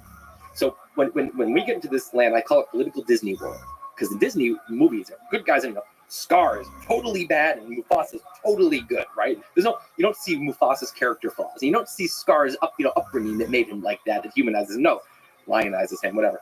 You are well done. Yeah. Mufasa's a 1 and Scar's a 0. Very simple. Yeah. So political Disney World is a psychological place that all of us have been in. And it can be religious Disney World, it can be national Disney World and war, whatever it is. But it's a place where we fall into this delusion that there are protagonists and antagonists, and that's it, right? That is not true. We are all 0.5s, or maybe 0.6s to 0.4s in that. We are also, on one hand, I don't think there's that many really great people, frankly. I think if you get into it, people are a lot of people, most of us have, if you get really into our most shameful memories, things we've done that are worse, most shameful thoughts, the deep selfishness that some of us have in areas we wouldn't want to admit, right? Most of us have a lot of unadmirable stuff, right? On the other hand, if you actually really got into someone else's brain, and you looked at their upbringing, you looked at the trauma that they've experienced, and then you looked at the insecurities they have, and you look at all if you assembled a highlight reel of your worst moments, the meanest things you've ever done, the worst things, most selfish, the time you stole something, whatever, and you just have people think, wow, Lex is an awful person. You highlighted if you did a montage of your best moments, people would say, oh, he's a god, right? But of course, we all have both of those. So I've started to really try to remind myself that everyone's a 0.5, right? And 0.5s are all worthy of criticism, and we're all worthy of compassion. And the thing that makes me hopeful is that I really think that there's a bunch of 0.5s, and 0.5s are good enough that we should be able to create a good society together. There's a lot of love in every human, and I think there's more love in humans than hate. I always remember this moment. This is a weird anecdote, but I'm a Red Sox fan, Boston Red Sox baseball, and Derek Jeter is who we hate the most. He's on the Yankees, Yes. and hate, right? Jeter, right? It was his last game in Fenway. He's retiring, and he got this rousing standing ovation, and I almost cried. And it was like, what is going on? We hate this guy, but actually, there's so much love in all humans. It felt so good to just give a huge cheer to this guy we hate, because it's like this moment of like a little fist pound, being like, of course, we all actually love each other. And I think there's so much of that. And so the thing that I think I've come around on is I think that we are in an environment that's bringing out really bad stuff. I don't think if I thought it was the people, I would be more hopeful. Like if I thought it was human nature, I'd be more upset. It's the two independent variables here, or that there's a fixed variable, there's a constant, which is human nature, and there's the independent variable, environment, and that behavior is the dependent variable. I like that the thing that I think is bad is the independent variable, the environment, which means I think the environment can get better. And there's a lot of things I can go into about why the environment I think is bad, but I have hope, because I think the thing that's bad for us is something that can change. The first principles idea here is that most people have the capacity to beat a 0.7 to a 0.9 if the environment is properly calibrated with the right incentives. I think that maybe if we're all 0.5s, I think that environments can bring out our good side. So maybe we're all on some kind of distribution, and the right environment can bring out our higher sides. And I think in a lot of ways you could say it has. I mean, the U.S. environment, we take for granted how the liberal laws and liberal environment that we live in. I mean, like in New York City, right? If you walk down the street and you like assault someone, if anyone sees you, they're probably going to yell at you. You might get your ass kicked by someone for doing that. You also might end up in jail. If it's security cameras, and there's just norms. We're all trained. That's what awful people do, right? So it's not that human nature doesn't have it in it to be like that. It's that this environment we're in has made that a much, much, much smaller experience for people. There's so many examples like that where it's like, man, you don't realize how much the worst human nature is contained by our environment. And but I think that rapidly changing environment, which is what we have right now, social media starts. I mean, what a seismic change to the environment. There's a lot of examples like that. Rapidly changing environment can create rapidly changing behavior, and wisdom sometimes can't keep up. And so we can really kind of lose our grip on some of the good behavior. Were you surprised by Elon's answer about brain transplants, or Sam's about nuclear power, or anything else? Just Sam's, I think, is I have a friend, Isabel Boameke, who's a nuclear power influencer. I've become very convinced, and I've not done my deep dive on this. Yeah. But in this case, this is reasoning by analogy. The amount of really smart people I respect, who seem to have dug in, who all say nuclear power is clearly a good option. It's obviously emission free, but the concerns about meltdowns and waste they say are completely overblown. So, judging from those people, secondary knowledge here, I will say I'm a strong advocate. I haven't done my own deep dive yet, but it does seem like a little bit odd that you've got people who are so concerned about climate change, it seems like it's kind of an ideology where nuclear power doesn't fit, rather than rational, fear of climate change that somehow is anti-nuclear power. It just, I personally am uncomfortably reasoning by analogy with climate change. I actually have not done a deep dive myself. Me neither, because it's so, it seems like a deep dive. And my reasoning by analogy there currently has me thinking it's a truly existential thing, but feeling hopeful. So this is me speaking, and this is speaking from a person who's not done the deep dive. I'm a little suspicious of the amount of fear mongering going on. I've, especially over the past couple of years, have gotten uncomfortable with fear mongering in all walks of life. There's way too many people interested in manipulating the populace with fear. And so I don't like it. I should probably do a deep dive because to me, it's the big problem with the opposition to climate change or whatever the fear mongering is that it also grows the skepticism in science broadly. It's like, and that, so I need to make sure I do that deep dive. I have listened to a few folks who kind of criticize the fear mongering and all those kinds of things, but they're few and far in between. And so it's like, all right, what is the truth here? And it feels lazy, but it also feels like it's hard to get to the, like, there's a lot of kind of activists talking about idea versus like sources of objective, like calm first principles type reasoning. Like one of the things, I know it's supposed to be a very big problem, but when people talk about catastrophic effects of climate change, I haven't been able to like see really great deep analysis of what that looks like in 10, 20, 30 years, rising sea levels. What are the models of how that changes human behavior, society? What are the things that happen? There's going to be constraints on resources and people that have to move around. This is happening gradually. Are we going to be able to respond to this? How would we respond to this? What are the best what are the best models for how everything goes wrong? Again, this is a question I keep starting to ask myself without doing research, with like motivating myself to get up to this deep dive that I feel is deep. Just watching people not do a great job of that kind of modeling with the pandemic.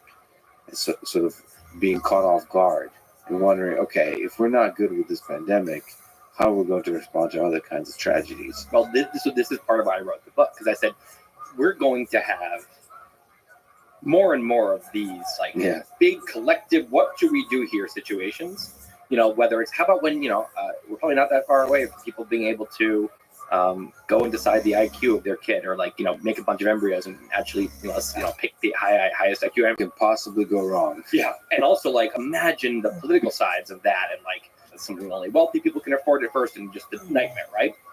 We need to be able to have our wits about us as a species, where we can actually get into a topic like that and come up with it, where the collective brain can be smart. I think that there are certain topics where I think of this, and this is again another simplistic model, but I think it works, is that there's a higher mind and a primitive mind, right? You can, in your head, and these team up with others. So when the higher minds are in, a higher mind is more rational and puts out ideas that it's not attached to, and so it can change its mind easily because it's just an idea, and the higher mind can get criticized. Their ideas can get criticized, and it's no big deal.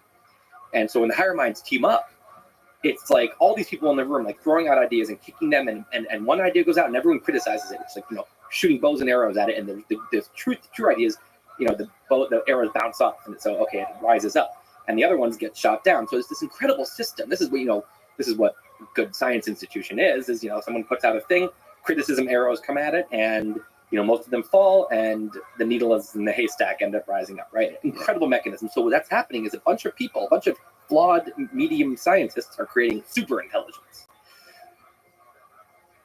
Then there's the primitive mind, which is the more limbic system-y part of our brain. It's a part of us that is very much not living in 2021. It's living many tens of thousands of years ago, and it does not treat ideas like this separate thing. It identifies with its ideas. It only gets involved when it finds an idea sacred. It starts holding an idea sacred, and it starts identifying. So what happens is they team up too. And so when you have a topic that really rouses a bunch of primitive minds, it quickly, the primitive minds team up and they create an echo chamber where suddenly no one can criticize this. And in fact, if the idea is powerful enough, people outside the community, no one can criticize it. We will get your paper retracted. We will get you fired, right? That's not higher mind behavior. That is crazy primitive mind. And so now what happens is the collective becomes dumber than an individual. Dumber than a single reasoning individual. You have this collective is suddenly attached to this sacred scripture with the idea, and they will not change their mind, and they get dumber and dumber. And so climate change, what's worrisome, is that climate change has in many ways become a sacred topic, where if you come up with a nuanced thing, you might get called branded a denier. Yes. So there goes the super intelligence. All the arrows, no arrows can be fired. But if you get called a denier, that's a social penalty for firing an arrow at a certain orthodoxy, right? And so what's happening is the big brain gets like frozen, right, and it becomes very stupid. Now, you can also say that about a lot of other topics right now. You just mentioned another one. I forget what it was, but that's also kind of like this. The vaccine. Yeah, COVID. Okay, and here's my point earlier: is that what I see is that the political divide is like a whirlpool that's pulling everything into it, and in that whirlpool, thinking is done with the primitive mind tribes. And so I get, okay, obviously something like race, right? That makes sense. That also right now, the topic of race, for example, or gender, these things are in the whirlpool. But that at least is like, okay, that's something that the primitive mind would always get really worked up about. It taps into like our deepest kind of like primal selves. COVID, make this COVID in a way too, but climate change, like that should just be something that our rational brains are like, let's solve this complex problem. Yeah. But the problem is that it's all gotten sucked into the red versus blue whirlpool, and once that happens, it's in the hands of the primitive minds, and we're losing our ability to be wise together, to make decisions. It's like the big species brain is like, or the big American brain is like drunk at the wheel right now. And we're about to go into a future with more and more big technologies, scary things. We have to make big right decisions, and not we're getting dumber as a collective, and that's part of this environmental problem. So within the space of technologists and the space of scientists, we should allow the arrows.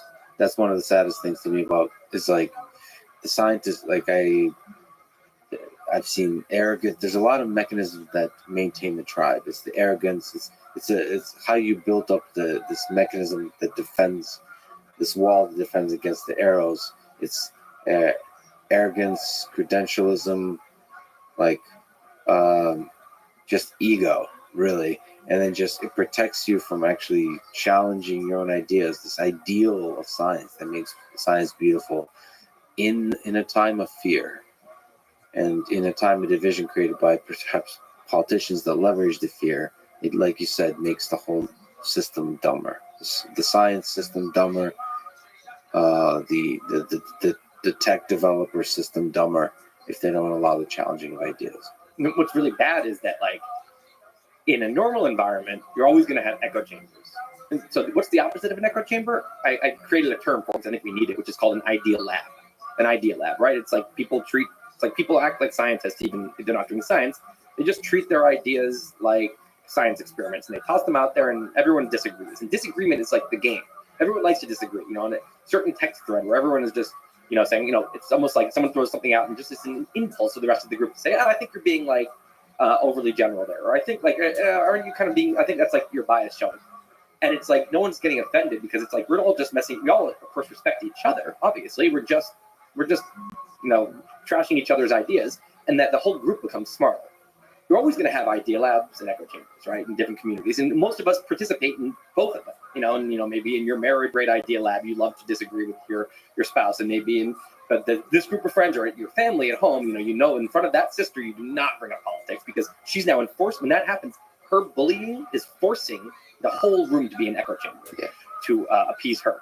Now, what scares me is that usually you have these things existing kind of in bubbles, and usually there's like they each have their natural defenses against each other. So an echo chamber person stays in their echo chamber. They don't like they will cut you out. They don't like to be friends with people who disagree with them. You notice that they will cut you out. They'll cut out their parents if they voted for Trump or whatever, right? So that's how they do it. They will say, I'm going to stay inside of an echo chamber safely. So my ideas, which I identify with, because my primitive mind is doing the thinking, are not going to ever have to get challenged because it feels so scary and awful for that to happen. But if they leave and they go into an idea lab environment, people are going to say, what? No, they're going to disagree. And they're going to say, and the person's going to try to bully them. They're going to say, that's really offensive. And people are going to say, no, it's not. And they're going to immediately say, these people are assholes, right? So the echo chamber person, it doesn't have much power once they leave the echo chamber. Likewise, the idea lab person, they have this great environment, but they go into an echo chamber where everyone else is, and they do that, they will get kicked out of the group. They will get branded as something, a denier, a racist, a right winger, a radical, these nasty words. The thing that I don't like right now is that the echo chambers have found ways to forcefully expand into places that normally have a pretty good immune system against echo chambers, like universities, like science journals, places where usually it's like there's a strong Idea Lab culture. They're veritas, that's an Idea Lab slogan. You have is that these people have found a way to. A lot of people have found a way to actually go out of their thing and keep their echo chamber by making sure that everyone is scared because they can punish anyone, whether you're in their community or not. That's all brilliantly put. When's the book coming up? Any idea? June, July? We're not quite sure. Okay, I can't wait. Thanks. It's awesome. Do you have a title yet, or you can't talk about that? Still working on it. Okay. If it's okay, just a couple of questions from Mailbag. I just love these. I would love to hear you riff on these. So one is about film and music. Why do we prefer to watch? The question goes: why do we prefer to watch a film we haven't watched before, but we want to listen to songs that we have heard hundreds of times? This question and your answer really started to make me think. Like, yeah, that's true. That's really interesting. Like, we draw that line somehow. So what's the answer? So I think, let's use these two minds again. I think that when your higher mind is the one who's taking something in and they're really interested, what are the lyrics? Or I'm going to learn something, or what, they're reading a book or whatever, and the higher mind is trying to get information. And once it has it, there's no point in listening to it again. It has the information. Your rational brain is like, I got it. But when you eat a good meal or have sex or whatever, that's something you can do again and again because it actually, your primitive brain loves it, right? And it never gets bored of things that it loves. So I think music is a very primal thing. I think music goes right into our primitive brain a lot. I think it's, of course, it's a collaboration. Your rational brain is absorbing the actual message, but I think it's all about emotions, and even more than emotions, it literally music taps into like some very, very deep, primal part of us. And so when you hear a song once, even some of your favorite songs, the first time you heard it, you were like, I guess that's kind of catchy. Yeah. And then then you end up loving it on the 10th listen. But sometimes you even don't even like a song. You're like, oh, this song sucks. You find yourself on the 40th time, because it's on the radio all the time, just kind of being like, oh, I love this song. And you're like, wait, I hated this song. And what's happening is that the sound is actually, music's actually carving a pathway in your brain. And it's a dance. And when your brain knows what's coming, it can dance, it knows the steps. So your brain is, your internal kind of, your brain is actually dancing with the music, and it knows the steps, and it can anticipate, and so there's something about having memorized the song that makes it incredibly enjoyable to us. But when we hear it for the first time, we don't know where it's going to go. We're like an awkward dancer. We don't know the steps, and your primitive brain can't really have that much fun with it. Mm-hmm. That's how I feel. And in the movies, that's less primitive. That's the story. You're taking in. But a really good movie that we really love, often we will watch it like 12 times. And still like it. Not that many, but versus if you're watching a talk show, right? If you're listening to one of your podcasts is a perfect example. There's not many people that will listen to one of your podcasts, no matter how good it is, 12 times, because it's you once you've got it, you've got it. It's a form of information that's very higher mind focused. That's how. Well, the funny thing is, there's people that listen to a podcast episode many, many times, and often I think the reason for that is not because of the information, is the chemistry, is the music of the conversation. Yeah. So it's not the actual. It's the art of it they like. Yeah. They'll fall in love with some kind of person, some weird personality, and they'll just be listening to. They'll be captivated by the beat of that kind of person. Or like a stand-up comic, I've watched like certain things, like episodes, like 20 times. Yeah. Even though I have to ask you about the wizard hat. You wrote a blog about Neuralink. I got a chance to visit Neuralink a couple of times, hanging out with those folks. That was one of the pieces of writing you did that like changes culture and changes the way people think about a thing. The ridiculousness of your stick figure drawings are somehow it's like calling the origin of the universe the Big Bang. It's a silly title, but it somehow sticks to be the representative of that. In the same way, the wizard hat from Neuralink is somehow was a really powerful way to explain that. And you actually proposed that the Man of the Year cover of Time should be one of my drawings. One of your drawings. Yes. It's an outrage that it wasn't. It was. Okay. So, what are your thoughts about like all those years later about Neuralink? Do you find this idea like what excites you about it? Is the big long-term philosophical things? Is it the practical things? Do you think it's super difficult to do on the neurosurgery side and the material engineering, the robotics side, or do you think the machine learning side for the brain-computer interfaces where they get to learn about each other, all that kind of stuff? I'd just love to get your thoughts because you're one of the people that really considered this problem, really studied it, of brain-computer interfaces. I mean, I'm super excited about it. I really think it's actually Elon's most ambitious thing, more than colonizing Mars, because that's just a bunch of people going somewhere, even though it's somewhere far. Neuralink is changing what a person is, eventually. Now, I think that Neuralink engineers and Elon himself would all be the first to admit that it is a maybe whether they can do their goals here. I mean, it is so crazy ambitious to try to, their eventual goals are, of course, in the interim, they have a higher probability of accomplishing smaller things, which are still huge, like basically solving paralysis, stroke, Parkinson, things like that. I mean, it can be unbelievable. And, anyone who doesn't have one of these things, like we might, everyone should be very happy about this kind of helping with different disabilities.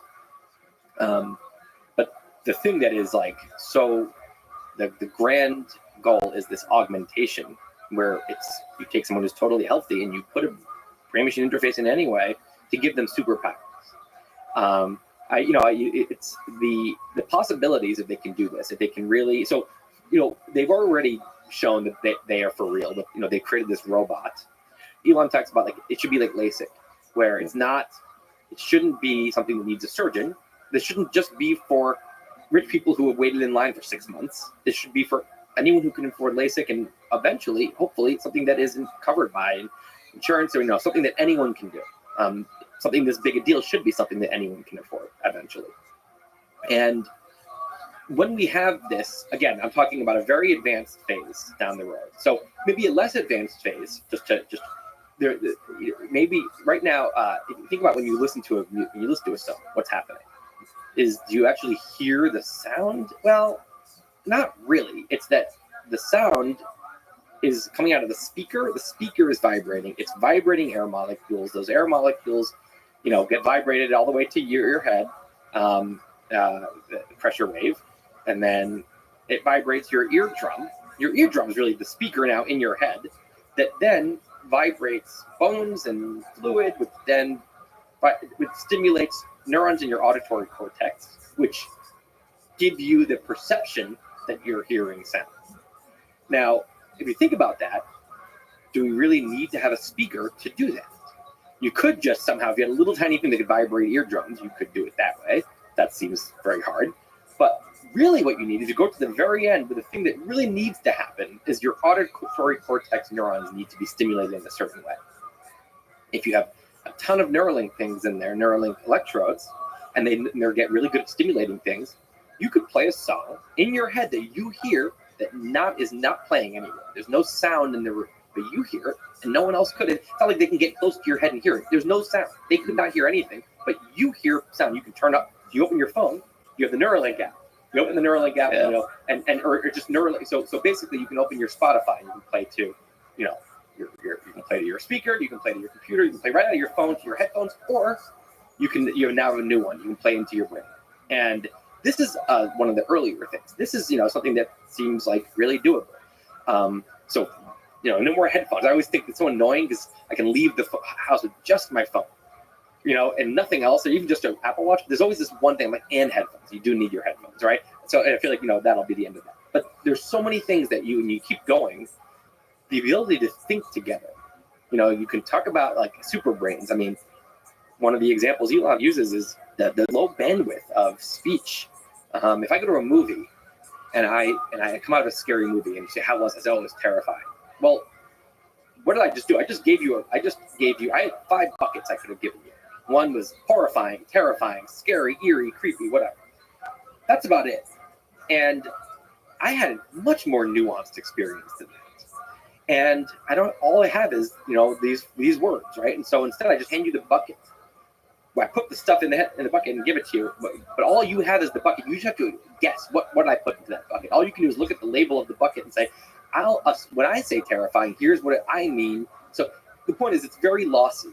I have all this nuanced information of what I thought of the movie, and I'm sending you a very low-res package that you're going to now guess what the high-res thing looked like. That's language in general. Our thoughts are much more nuanced. We can think to each other.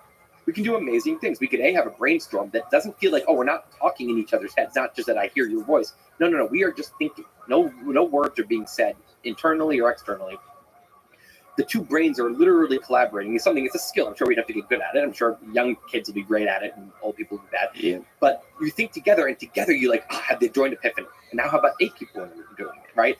So it gets, there's other examples. How about when you're a dress designer or a bridge designer and you want to show people what your dress looks like? Well, right now you got to sketch it for a long time. Here, just beam it onto the screen from your head so you can picture it. If you can picture a tree in your head, well, you can just suddenly, whatever's in your head, you can be pictured. So we'll have to get very good at it, right? It's going to take a skill, right? You're going to have to, but the possibilities, my God, talk about I feel like if that works, if we really do have that as something, I think it'll almost be like a new ADBC line. It's such a big change that the idea of anyone living before everyone had brain machine interfaces is living in before the common era. It's that level of big change if it can work.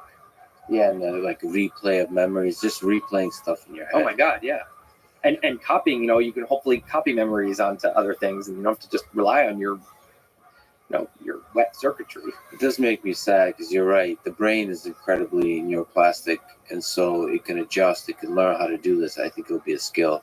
But probably you and I will be too old to truly. Well, learn. maybe we can there'll be great trainings. I'm spending the next 3 months in one of the Neuralink trainings. But it'll still be a bit of grandpa can't. Definitely.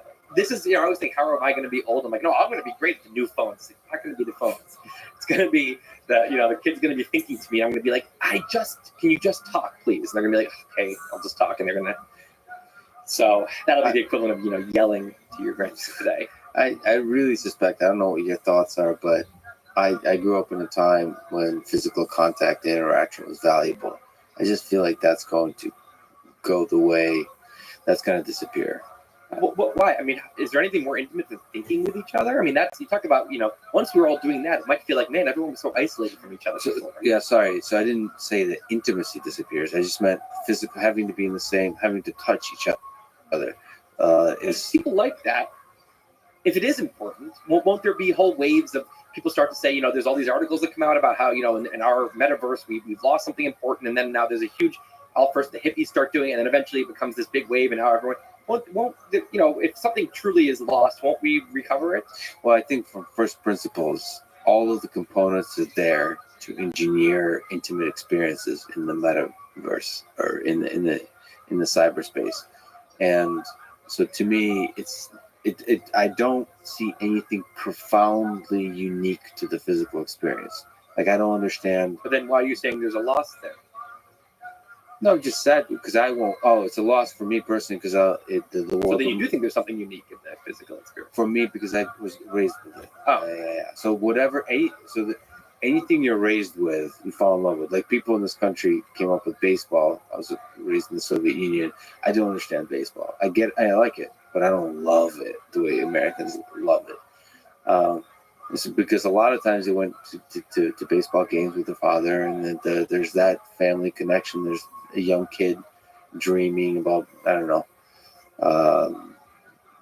becoming an MLB player himself. I don't know, something like that. But that's what you're raised with, obviously, is really important. But I mean, fundamentally to the human experience, listen, we're doing this podcast in person, so clearly I still value it. But it's true. If this were, obviously through a screen, we all agree that's not the same. Yeah, it's not the same. But if this were some, we had contact lenses on and maybe Neuralink, maybe, again, this is all, the devices, even if it's as cool as a contact lens, that's all old school. Yeah. Once you have the brain machine interface, right, it'll just be projection of, it'll take over my visual cortex. My visual cortex will get put into a virtual room, and so will yours. So we will see, we will really hear and see as if you won't have any mask, no VR mask needed.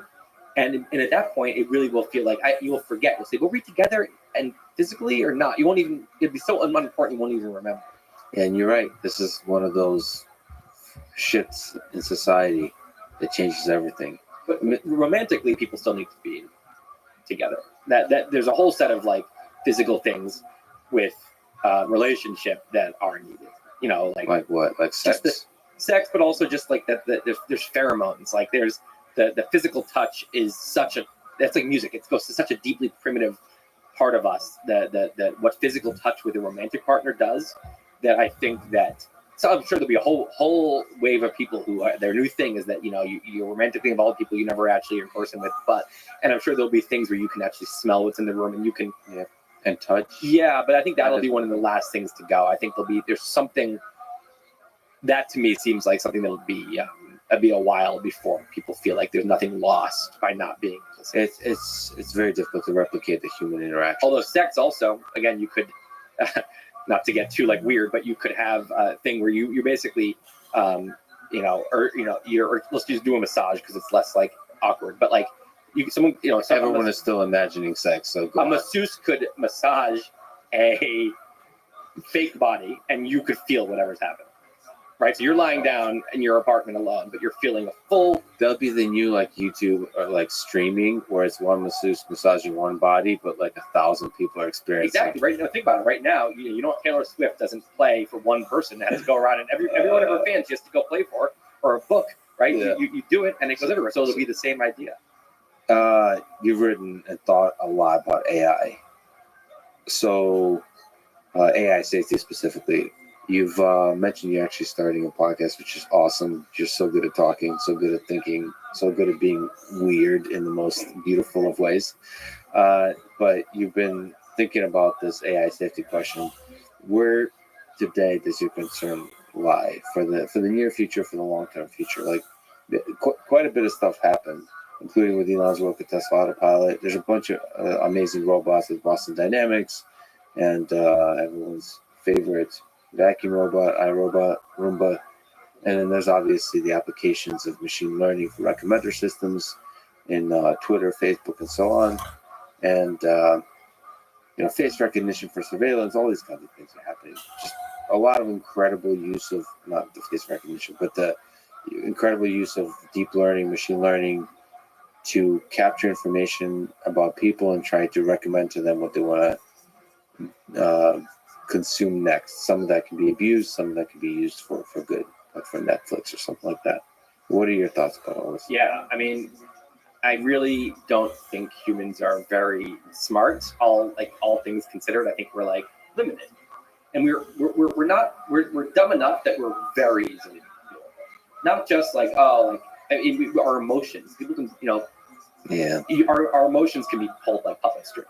I mean, again, I do look at what's going on with political polarization now, and I see a lot of puppet string emotions happening. So yeah, there's a lot to be scared of for sure, like very scared of. I get excited about a lot of very specific things. Like one of the things I get excited about is I like the future of wearables, right? Again, I think that they'd be like, oh, the wrist, the Fitbit around my wrist is going to seem, the Whoop is going to seem really hilariously old school in 20 years. Like with Neuralink, wear like a big bracelet, right? It's going to turn into little sensors in our blood, probably, or even infrared. Just things that are going to be collecting 100 times more data than it collects now, more nuanced data, more specific to our body, and it's going to be super reliable. But that's the hardware side, and then the software is going to be. And this is I've not done my deep dive. This is all speculation, but the software is going to get really good, and this is the AI component. And so I get excited about specific things like that. Like think about if hardware were able to collect. Now, first of all, the hardware knows your whole genome, and we know a lot more about what a genome sequence means, because you can collect your genome now, and we just don't know much. We don't have much to do with that information. As AI gets, so now you have your genome, you've got what's in your blood at any given moment, all the levels of everything, right? You have the exact width of your heart arteries at any given moment. You've got all the virons, all the viruses that ever visited your body, because there's a trace of it. So you have all the pathogens, all the things that you should be concerned about health-wise and might have threatened you. You might be immune from all of that kind of stuff. Also, of course, it knows how fast your heart is beating, and it knows how much exactly the amount of exercise. It knows your muscle mass and your weight and all that, but it also maybe can even know your emotions. I mean, if emotions, what are they? Where do they come from? Probably pretty obvious chemicals once we get in there. So again, Neuralink can be involved here, maybe in collecting information. Because right now you have to do the thing. What's your mood right now? It's hard to even assess. And you're in a bad mood. It's hard to even. But by the way, just as a shout out, Lisa Feldman Barrett, who's a neuroscientist at Northeastern, just wrote like a few years ago, wrote a whole book saying our expression of emotions has nothing to do with the experience of emotions. So you really actually want to be measuring. That's exactly. And you can tell because one of these apps pops up and says, how do you feel right now? Good, bad? I'm like, I don't know. Like, I feel bad right now because the thing popping up reminded me that I'm procrastinating. Yeah. So I was on my phone. I should be, I'm like, that's not my, So I think it will probably be able to get all this info, right? Now the AI can go to town. Think about when the AI gets really good at this and it knows your genome and it knows it can I want the AI to just tell me what to do. When it turns out, okay, for when so how about this? Now imagine attaching that to a meal service, right? And the meal service has everything, all the, million ingredients and supplements and vitamins and everything. And I tell the AI my broad goals. I want to gain muscle, or I want to, maintain my weight, but I want to have more energy, or whatever. I just want to be very healthy. And obviously everyone wants the same, 10 basic things. Like you want to avoid cancer, you want to, various things. You want to age slower.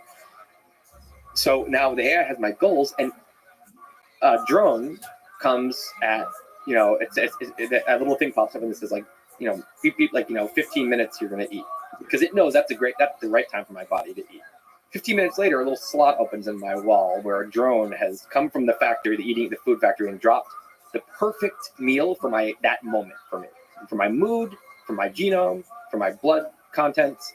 And it's because it knows my goals. So, it knows I want to feel energy at this time, and then I want to wind down here. So those things you have to tell it. Well, plus the pleasure thing, it knows what kind of components of a meal you've enjoyed in the past, so you can assemble the perfect meal. Exactly. It knows you way better than you know yourself.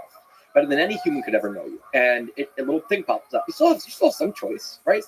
It pops up and it says coffee, because it knows that my cutoff. It says I can have coffee for the next 15 minutes only, because at that point it knows how long it stays in my system. It knows what my sleep is like when I have it too late. It knows I have to wake up at this time tomorrow. That's my calendar. And so I think a lot of this is I think something that humans are wrong about, is that most people will hear this and be like, that sounds awful. That sounds dystopian. No, it doesn't. It sounds incredible. And if we all had this, we would not look back and be like, I wish I was making awful choices every day like I was in the past. And then these are important decisions. Your important decision-making energy, your important focus and your attention can go onto your kids and on your work and on, helping other people and at things that matter. And so I think AI when I think about personal lifestyle stuff like that, I really love I love thinking about that. I think it's going to be very exciting. And I think we'll all be so much healthier. When we look back today, one of the things that's going to look so primitive is the one-size-fits-all thing. You're getting reading advice about keto. Each genome is going to have very specific, unique advice coming from AI, and so the customization that's enabled by collection of data and the use of AI. A lot of people think they think of the worst-case scenario, that data being used by authoritarian governments to control you, all that kind of stuff. They don't think about, most likely, especially in a capitalist society, it's most likely going to be used as part of a competition to get you the most delicious and healthy meal possible as fast as possible. Yeah, so the world will definitely be much better with the integration of data. But of course, you want to be able to be transparent and honest about how that data is misused, and that's why it's important to have free speech and people to speak out when some bullshit is being done by companies. That we need to have our wits about us as a society. This is free speech is the mechanism by which the big brain can think for itself, can think straight, can see straight. Mm-hmm. When you take away free speech, when you start saying that, and every topic, when any topic's political, it becomes treacherous to talk about. So forget the government taking away free speech. If the culture penalizes nuanced conversation about any topic that's political, and the politics is so all-consuming and it's such a incredible market to polarize people, for media to polarize people and to bring any topic it can into that and get people hooked on it as a political topic, we become a very dumb society. So free speech goes away as far as it matters. People say, oh, people like to say, oh, it's not, you don't even know what free speech is. Free speech is, it's, your free speech is not being violated. It's like, no, you're right.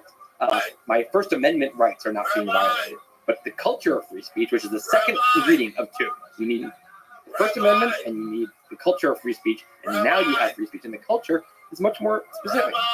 You obviously can have a culture that believes people right now. Take any topic again that has to do with some very sensitive topics, police shootings, or what's going on in K-12 schools, or even climate change. Take any of these, and the First Amendment's still there. You're not going to get arrested no matter what you say. The culture of free speech is gone because you will be destroyed. Your life can be over. As far as it matters. If you say the wrong thing, but even, but a really vigorous culture of free speech, you get no penalty at all for even saying something super dumb.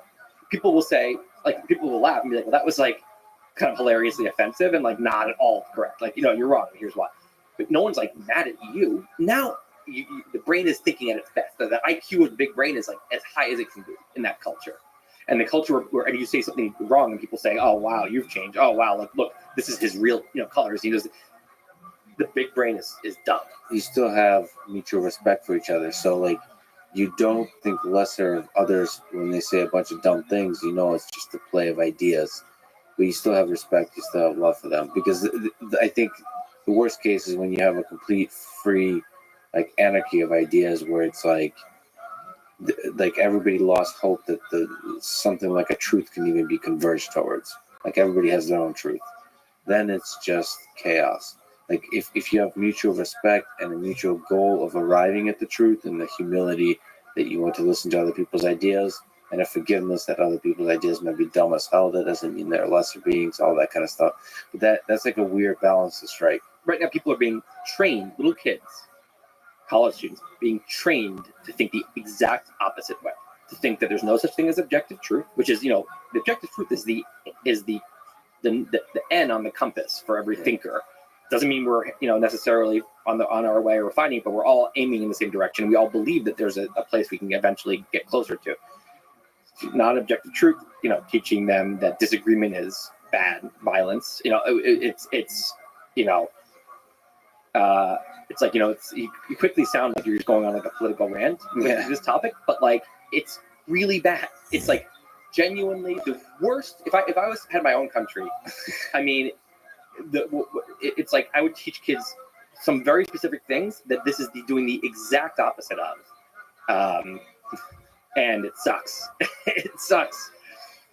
Speaking of which, escape this. You've tweeted 30 minutes of reading a day equals this whole video, and it's cool to think about reading as a habit and something that accumulates. You said 30 minutes of reading a day equals 1,000 books in 50 years.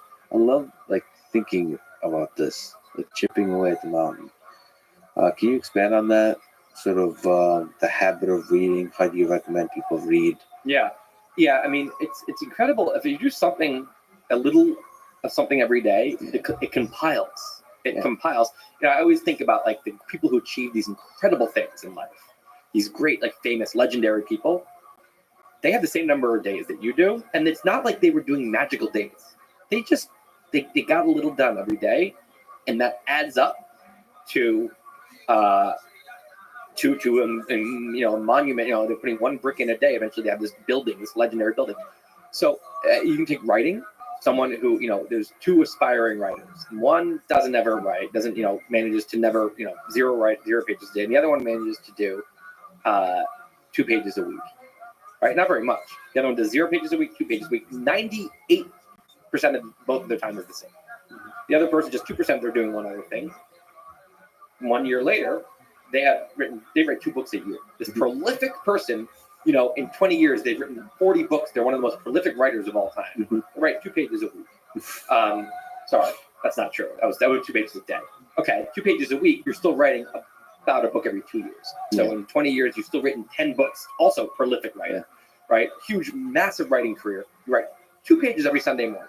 The other person has the same exact week, and they don't do that Sunday morning thing. They are a wannabe writer. They always said they could write. They talk about how they used to be, and nothing happens, right? So it's inspiring, I think, for a lot of people who feel frustrated they're not doing anything. So reading is another example where someone who reads doesn't read, and someone who's a prolific reader. I always think about like the Tyler Cowen types. I'm like, how the hell do you read so much? It's infuriating, Or like James Clear puts out his 10 favorite books of the year, 20 favorite books of the year. I'm like, 20 favorites? Like, I'm trying to just read 20 books. Like, that would be an amazing year. So, but the thing is, they're not doing something crazy and magical. They're just reading a half hour a night. If you read a half hour a night, the calculation I came to is that you can read 1,000 books in 50 years.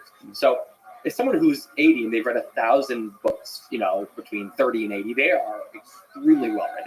They can delve deep into many nonfiction areas. They can be, an amazing fiction reader, avid fiction reader. And again, that's a half hour a day. Some people can do an hour, a half hour in the morning audiobook, half hour at night in bed. Now they've read 2,000 books. So I think it's motivating. And you realize that a lot of times you think that the people who are doing amazing things and you're not, you think that there's a bigger gap between you and them than there really is. On the reading front, I'm a very slow reader, which is just a very frustrating fact about me. But I'm faster with audiobooks. And also it's just hard to get myself to read. But I've started doing audiobooks, and I'll wake up, throw it on, do it in the shower, brushing my teeth, making breakfast, dealing with the dogs, things like that, whatever, until I sit down. And I can read a book every week, a book every 10 days at that clip. And suddenly I'm this big reader because I'm just, while doing my morning stuff, I have it on. And also it's just fun. It makes the morning so fun. I'm like having a great time the whole morning. So I'm like, I'm so into this book. So I think that, audiobooks is another amazing gift to people who have a hard time reading. I find that that's actually an interesting skill. I do audiobooks quite a bit. Like, it's a skill to maintain, at least for me, probably the kind of books I read, which is often like history or like, there's a lot of content. And if you miss parts of it, you miss out on stuff. And so it's a skill to maintain focus, at least for me. The 10-second back button is very valuable. Oh, so I just if I get lost, sometimes the book is so good that I'm thinking about what the person just said, and I just get the skill for me is just remembering to pause. Yeah. And if I don't, no problem, just back. Just 3 quick backs. So that, of course, is not that efficient, but it's. I do the same thing when I'm reading. I'll read a whole paragraph and realize I was tuning out. Yeah. I haven't actually even considered to try that. I've been so hard on myself maintaining focus because you do get lost in thought. Maybe I should try that. Yeah, and when you get lost in thought, by the way, you're processing the book. That's not wasted time. That's your brain really categorizing and cataloging what you just read and like. Well, there's several kinds of thoughts, right? There's thoughts related to the book, and there's a thought that it could take you elsewhere. Well, I find that if I am continually thinking about something else, I just say I'm not. It's not. I'm just positive. Yeah. Especially in the shower or something when like. That's sometimes when really great thoughts come up. If I'm having all these thoughts about other stuff, I'm saying clearly my mind wants to work on something else. So I'll just pause. Quiet, Dan Carlin. Right. I'm thinking about something else right now. Exactly.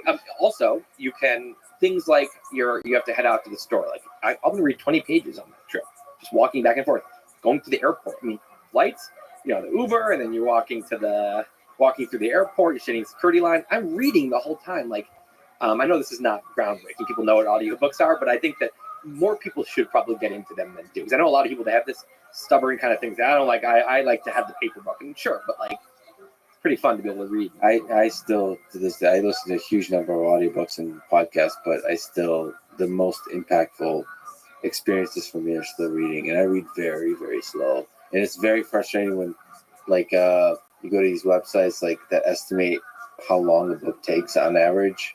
Those are always enough. They do like a page a minute when I read like. Best a page every 2 minutes at best. At best, when you're like really like actually not pausing. My ADD. It's like it's hard to keep focusing, and I also like to really absorb. So on the other side of things, when I finish a book, 10 years later, I'll be like, that scene when this happens, and another friend will read it, will be like, what? I don't remember any like details. I'm like, I can tell you like the entire. So I absorb the shit out of it, but I don't think it's worth it to like have to read so much less in my life. I actually, so in terms of going to the airport, in these like filler moments of life, I do a lot of it's an app called Anki. I don't know if you know about it. It's spaced repetition app. So there's all of these facts I have when I read. I write it down if I want to remember it, and you review it, and the things you remember, it takes longer and longer to bring back up. It's like flashcards, but a digital app. It's called Anki. I recommend it to a lot of people. There's a huge community of people that are just like obsessed with it. ANKE? ANKI. So this is extremely well-known app and idea, like among students who are like medical students, like people that really have to study. Like this is not like fun stuff. They really have to memorize a lot of things. They have to remember them well. They have to be able to integrate them with a bunch of ideas. So, and I find it to be really useful for like when you read history, if you think this particular factor, they'd probably be extremely useful for you because you're that'd be interesting actually thought because you talked about like opening up a trillion tabs and reading things. You know, you probably want to remember some facts you read along the way. Like you might remember, okay, this thing I can't directly put into the writing, but it's a cool little factoid. I want to all the time store that in there, and that's why I go. Anki, drop it in. And you can just drop it in. Yeah. You drop it in a line of a podcast, like a video? Well, no. I guess I can type it though. So yes. So Anki, there's a bunch of, it's called Spaced Repetitions. There's a bunch of apps that are much nicer than Anki. Anki is the ghetto, like Craigslist version, but it has a giant community because people are like, we don't want features. We want a text box. Like it's very basic, very stripped out. So you can drop in stuff. You can drop in. That sounds really. I can't believe I have not come across this. You actually, once you look at it, you realize that. How have I not come? You are the person. Yeah. I guarantee you'll probably write a blog about it. I can't believe you actually haven't. Well, it's also just like your people too. And my people say, "What do you write about?" Literally anything I find interesting. And so for me, once you start a blog, like your entire worldview becomes. Would this be a good blog post? Would this be? I mean, that's the lens I see everything through. But I'm constantly coming across something, or just a tweet. Something that I'm like, oh, I need to like share this with my readers. My readers to me are like my friends who I'm like, I need to tell them about this. And so I feel like just a place to. I mean, I collect things in a document right now if it's like really good, but it's the little factoids and stuff like that. I think, especially if I'm learning something. I'm like, so the problem is when you say stuff, when you look at it, a tweet, and all that kind of stuff, is you also need to couple that with a system for review. Because what Anki does is like literally, it determines for me. I don't have to do anything. There's this giant pile of things I saved, and it brings up to me. Okay, here's I don't know. When Churchill did something, right? I'm reading about World War II a lot now. Like a particular event. Here's that. Do you remember what year that happened? And you say yes or no, or like you get to pick.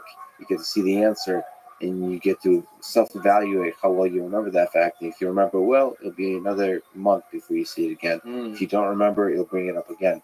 That's a way to review tweets, to review concepts. Yeah. And it offloads the process of selecting which parts you're supposed to review and not. And you can grow that library. I mean, obviously, medical students use it for like tens of thousands of facts. And it just gamifies it too. It's like you can passively sit back and the thing will like make sure you eventually learn it all. Versus, you don't have to be the executive calling that like the program, the memorization program, someone else is handling. I would love to hear about like you trying it out or spaced repetition is an idea. There's a few other apps, but Anki's the big one. I totally want to try. You've written and spoken quite a bit about procrastination. I, like you, suffer from procrastination, like many other people. Suffer in quotes. How do we avoid procrastination? I don't think the suffer is in quotes. I think that's a huge part of the problem. Is that it's treated like a silly problem. People don't take it seriously as a dire problem, but it can be. It can ruin your life. There's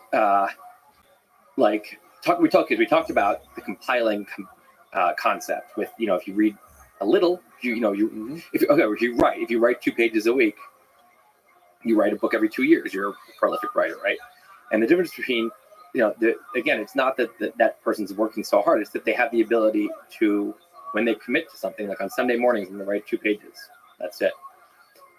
They respect. They have enough. They respect the part of them that made that decision is a respected character in their brain, and they say, well, I decided it, so I'm going to do it. Procrastinator won't do those 2 pages. That's just exactly the kind of thing the procrastinator will keep on their list and they will not do. But it doesn't mean they're any less talented than the writer who does the 2 pages. Doesn't mean they want it any less. Maybe they want it even more. And it doesn't mean that they wouldn't be just as happy having done it as the writer who does it. So what they're missing out on, picture a writer who writes 10 books, bestsellers, and they go on these book tours, and they're so gratified with their career, and they think about what the other person is missing who does none of that, right? So that is a massive loss, and it's because the internal mechanism in their brain is not doing what the other person's is. So they don't have the respect for the part of them that made the choice. They feel like it's someone they can disregard. And so to me, is this in the same boat as someone who is obese because their eating habits make them obese over time, or their exercise habits. That's a huge loss for that person. That person is the health problems and is just probably making them miserable. And it's self-inflicted, right? It's self-defeating, but that doesn't make it an easy problem to fix just because you're doing it to yourself. So to me, procrastination is another one of these where you are the only person in your own way. You are, you are failing at something or not doing something that you really want to do. It doesn't have to be work. Maybe you want to get out of that marriage that you realize it hits you shouldn't be in this marriage. You should get divorced, and you wait 20 extra years before you do it, or you don't do it at all. That is, you're not living the life that you should be living, right? And so I think it's fascinating. Now, the problem is it's also a funny problem because there's short-term procrastination, which I talk about as, the kind that has a deadline. Now, some people, this is when I bring in, there's different characters. There's the panic monster comes in the room, and that's when you actually, the procrastinator can, there's different levels. There's the kind that even when there's a deadline, they stop panicking. They've given up, and they really have a problem. Then there's the kind that when there's a deadline, they'll do it, but they'll wait to the last second. Both of those people, I think, have a huge problem once there's no deadline. And most of the important things in life, there's no deadline, which is, changing your career, becoming a writer when you never have been before, getting out of your relationship, doing whatever you need to, the changes you need to make in order to get into a relationship. There's the thing after launching a startup, right? Or once you've launched a startup, firing someone that needs to be fired, right? Yes. I mean, going out for fundraising instead of just trying to, there's so many moments when the big change that you should be making that would completely change your life if you just did it has no deadline. It just has to be coming from yourself. And I think that a ton of people have a problem where they think this delusion that, I'm going to do that. I'm definitely going to do that, but not this week, not this month, not today, because whatever. And they make this excuse again and again, and it just sits there on their list collecting dust. And so, yeah, to me, it is a very real suffering. And the fix is in fixing the habits. Just I'm still working on the fix, first of all. So there's just say you have a boat that sucks and it's leaking and it's gonna sink. You can fix it with duct tape for for a one ride or whatever. That's not really fixing the boat, but it can get you by. So there's duct tape solutions. Mm-hmm. To me, so the panic monster is the character that rushes into the room once the deadline gets too close or once there's some scary external pressure, not just from yourself. And that's a huge aid to a lot of procrastinators. Again, there's a lot of people who won't, do that thing. They've been writing that book they wanted to write, but there's way fewer people who will not show up to the exam. Mm-hmm. Most people show up to the exam. So that's because the panic monster is gonna freak out if they don't. So you can create a panic monster if you wanna, you really want to write music, you really want to become a singer-songwriter. Well, book a venue. tell 40 people about it and say, hey, on this day 2 months from now, come and see. I'm going to play you some of my songs. You now have a pen. You're going to write songs. You're going to have it, right? So there's duct tape things. You can do things. People do. I've done a lot of this with a friend, and I say, if I don't get X done by a week from now, I have to donate a lot of money somewhere I don't want to donate. And you would put that in the category of duct tape solutions. Yeah, because it's not. Why do I need that, right? If I really had solved this is something I want to do for me. It's selfish. I just literally just want to be selfish here and do the work I need to do to get the goals I want to get, right? There's all the incentives should be in the right place. And yet, if I don't say that, it'll be a week from now and I won't have done it. Something weird is going on. There's some resistance. There's some force that is in my own way, right? And so doing something where I have to pay all this money, okay, now I'll panic and I'll do it. So that's duct tape. Fixing the boat is something where I don't have to do that. I just will do the things that it's not, I'm not talking about super crazy work ethic. Just like, for example, okay, I have a lot of examples because I have a serious problem that I've been working on. And in some ways I've gotten really successful at solving it. In other ways I'm still floundering. So you're the world's greatest duct taper. Yes. Well, I'm pretty good at duct taping. I probably could be even better. And you're procrastinating and becoming a better duct taper. Literally, yes. There's nothing I won't. So here's what I know what I should do. Right? It's very obvious to me is that I should wake up. I don't have to be crazy. I don't 6 a.m. or anything insane, or I'm not going to be one of those crazy people at 5:30 jogs. I'm going to wake up at whatever 7:30, 8:30, and I should have a block just say 9 to noon. Where I get up and I just really quick make some coffee and that's obvious because all the great writers in history did exactly that. Some of them have done that. That's common. There's some that I like these writers. They do the late night sessions, but most of them they do wake up. There's a session that's writers write in the morning, and there's a reason. I don't think I'm different than those people. It's a great time to write. You're fresh, right? Your ideas from dreaming have kind of collected. You have all new answers that you didn't have yesterday, and you can just go. But more importantly, if I just had a routine where I wrote from 9 to noon, weekdays, every week would have a minimum of 15 focused hours of writing, which doesn't sound like a lot, but it's a lot. 15. No, this is no joke. This is your phone's away, you're not talking to anyone, you're not opening your email, you are focused writing for 3 hours, 5. That's a big week for most writers, right? Yes. So now what's happening is that every weekday is a minimum of a B. I'll give myself. An A might be, wow, I really just got into a flow and wrote for 6 hours and had, great. But it's a minimum of a B. I can keep going if I want. And every week is a minimum of a B with those 15 hours, right? And if I just had to talk about compiling, this is the 2 pages a week. If I just did that every week, I'd achieve all my writing goals in my life. And yet, I wake up and most days I just, either I'll revenge procrastination late at night and go to bed way too late and then wake up later and get on a bad schedule and I just fall into these bad schedules, or I'll wake up and there's just, I'll say I was going to do a few emails and I'll open it up and I'm something I'm texting, or I'll just go and, I'll make a phone call and I'll be on phone calls for 3 hours. It's always something. Yeah. Or I'll start writing and then I hit a little bit of a wall, but because there's no this is a sacred writing block, I'll just hit the wall and say, well, this is icky, and I'll go do something else. So duct tape, what I've done is White But Why has one employee, Alicia. She's the manager of lots of things. That's her role. She truly does lots of things. And one of the things we started doing is either she comes over and sits next to me where she can see my screen from 9 to noon. That's all it takes. The thing about procrastination is usually they're not kicking and screaming, I don't want to do this. It's the feeling of, in the old days when you had to go to class. Your lunch block is over and it's like, oh, shit, class in 5 minutes. Or it's Monday morning, you go, oh, yeah. But you said, but you go. You say, okay. And then you get to class and it's not that bad once you're there, right? You have a trainer and he says, okay, next set. And you go, oh, okay. And you do. That's all it is. It's some external thing being like, okay, I have to do this. And then you have that moment of like, oh, this sucks, but I guess I'll do it. No one's there though. The problem with the procrastinators, they don't have that person in their head. Other people, I think, were raised with a sense of shame if they don't do stuff, and that stick in their head is hugely helpful. I don't really have that. And so, anyway, Alicia's sitting there next to me.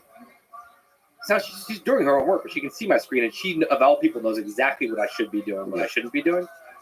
That's all it takes. the shame of just having her see me while she's sitting there not working would just be it's too weird, too embarrassing. So I get it done, and it's amazing. It's like a game changer for me. So duct tape can solve. Sometimes duct tape is enough, but I'm curious to. I'm still trying to. What is going on? Yeah. I think part of it is that we are actually wired. I think I'm being very sane human. Actually, is what's happening. Or not sane is not the right word. I'm being a natural human that we are not programmed to sit there and do homework of a certain kind that we get the results like 6 months later. Like that is not. So we're supposed to, conserve energy and like fulfill our needs as we need them and like do immediate things. And we're overriding our natural ways when we wake up and get to it. And I think sometimes because the pain, I think a lot of times we're just avoiding suffering. And for a lot of people, the pain of not doing it is actually worse because they feel shame. So if they don't get up and take a jog and get up early and get to work, I'll feel like a bad person. And that is worse than doing those things. And then it becomes a habit eventually, and it becomes just easy, automatic. It becomes I do it because that's what I do. But I think that if you don't have a lot of shame necessarily, the pain of doing those things is worse in the immediate moment than not doing it. And yeah. But I think that there's this feeling that you capture with your body language, and so like I don't want to do another set. That feeling, the people I've seen that are good at not procrastinating are the ones that have trained themselves to like the moment they would be having that feeling, it's like Zen, like Sam Harris style Zen. You don't experience that feeling. Yeah. You just march forward. Like I talked to Elon about this a lot actually offline. It's like he doesn't have this. No, it's like, clearly not. It's the way I think he talks about it, the way I think about it is it's like you just pretend you're like a machine running an algorithm. Like this, you should be doing this, not because somebody told you so on. This is probably the thing you want to do. Like look at the big picture of your life and just run the algorithm. Like ignore your feelings, just run as if. Like frame it differently. Yeah. You can frame it as like it can feel like homework, or it can feel like you're living your best life or something when you're doing your work. Yeah. Maybe you reframe it, but I think ultimately is whatever reframing you need to do. You just need to do it for a few weeks, and that's how the habit is formed, and you stick with it. Like I'm now on a kick where I exercise every day. It doesn't matter what that exercise is. It's not serious. It could be 200 push-ups, but it's a thing that like I make sure I exercise every day, and it's become way easier because of the habit. And I just and I don't like, at least with exercise, because it's easier to replicate that feeling. I don't allow myself to go like doing this. Right. Well, I think about that even just like little things, like I brush my teeth before I go to bed, and it's just a habit. Yeah. And it is effort. Like if it were something else, I would be like, oh, I'm going to go to the bathroom, I'm going to do that, and I'm just going to lie down right now. But it doesn't even cross my mind. It's just like that I just robotically go and do it. Yeah. And it almost has become like a nice routine. It's like, oh, this part of the night. It's like morning routine for me stuff is like, that stuff is kind of just like automated. And it's funny because you don't like go, like I don't think I've skipped many days. I don't think I skipped any days brushing my teeth. Right. Like unless I didn't have a toothbrush, like out in the woods or something. And what is that? Because it's annoying. So to me, there's so the character that makes me procrastinate is the instant gratification monkey. That's what I've labeled him, right? And there's the rational decision maker and the instant gratification monkey. And these battle with each other. But for procrastinator, the monkey wins. Yeah. I think the monkeys, when you read about this kind of stuff, I think that this kind of more primitive brain is always winning. And in non-procrastinators, that primitive brain is on board for some reason. And isn't resisting. So, but when I think about brushing my teeth, it's like the monkey doesn't even think there's an option to not do it. So it doesn't even there's no hope. The monkey has no hope there. So it doesn't even get involved. It's just like, we have to just kind of robotically, just it's kind of like Stockholm syndrome, just like, oh, no, I have to do this. It doesn't even wake up. It's like, yeah, we're doing this. For other things, the monkey's like, ooh, no. Most days I can win this. And so the monkey puts up that fierce resistance, and it's it's a lot of it's like the initial transition. So I think of it as like jumping in a cold pool, where it's like I will spend the whole day pacing around the side of the pool in my bathing suit, just being like, I don't want to have that 1 second when you first jump in and it sucks. And then once I'm in, once I jump in, I'm usually, once I start writing, I'm like, oh, this isn't so bad. Okay, I'm kind of into it. And then sometimes you can't tear me away. Then I suddenly am like, I get into a flow. So it's like once I get into cold water, I don't mind it. But I will spend hours standing around the side of the pool. And by the way, I do this in a more literal sense. When I go to the gym with a trainer, in 45 minutes, I do a full ass workout. And it's not because I'm having a good time, but it's because it's that okay, I have to go to class feeling, right? But when I go to the gym alone, I will literally do a set and then dick around my phone for 10 minutes before the next set. And I'll spend over an hour there and do way less. So it is the transition. Once I'm actually doing the set, I'm never like, I don't want to stop in the middle. Now it's just like, I'm going to do this. And I feel happy I just did it. So there's something about transitions that is that's why procrastinators relate a lot of places. I will procrastinate getting ready to go to the airport. Even though I know I should leave at 3, so I cannot be stressed, I'll leave at 3:36 and I'll be super stressed. Once I'm on the way to the airport, immediately I'm like, why didn't I do this earlier? Now I'm back to doing what I was doing. I just had to get in the damn car or whatever. So, there's some very, very odd, irrational. Yeah, like I was waiting for you to come and you said that you're running a few minutes late. And I was like, I did.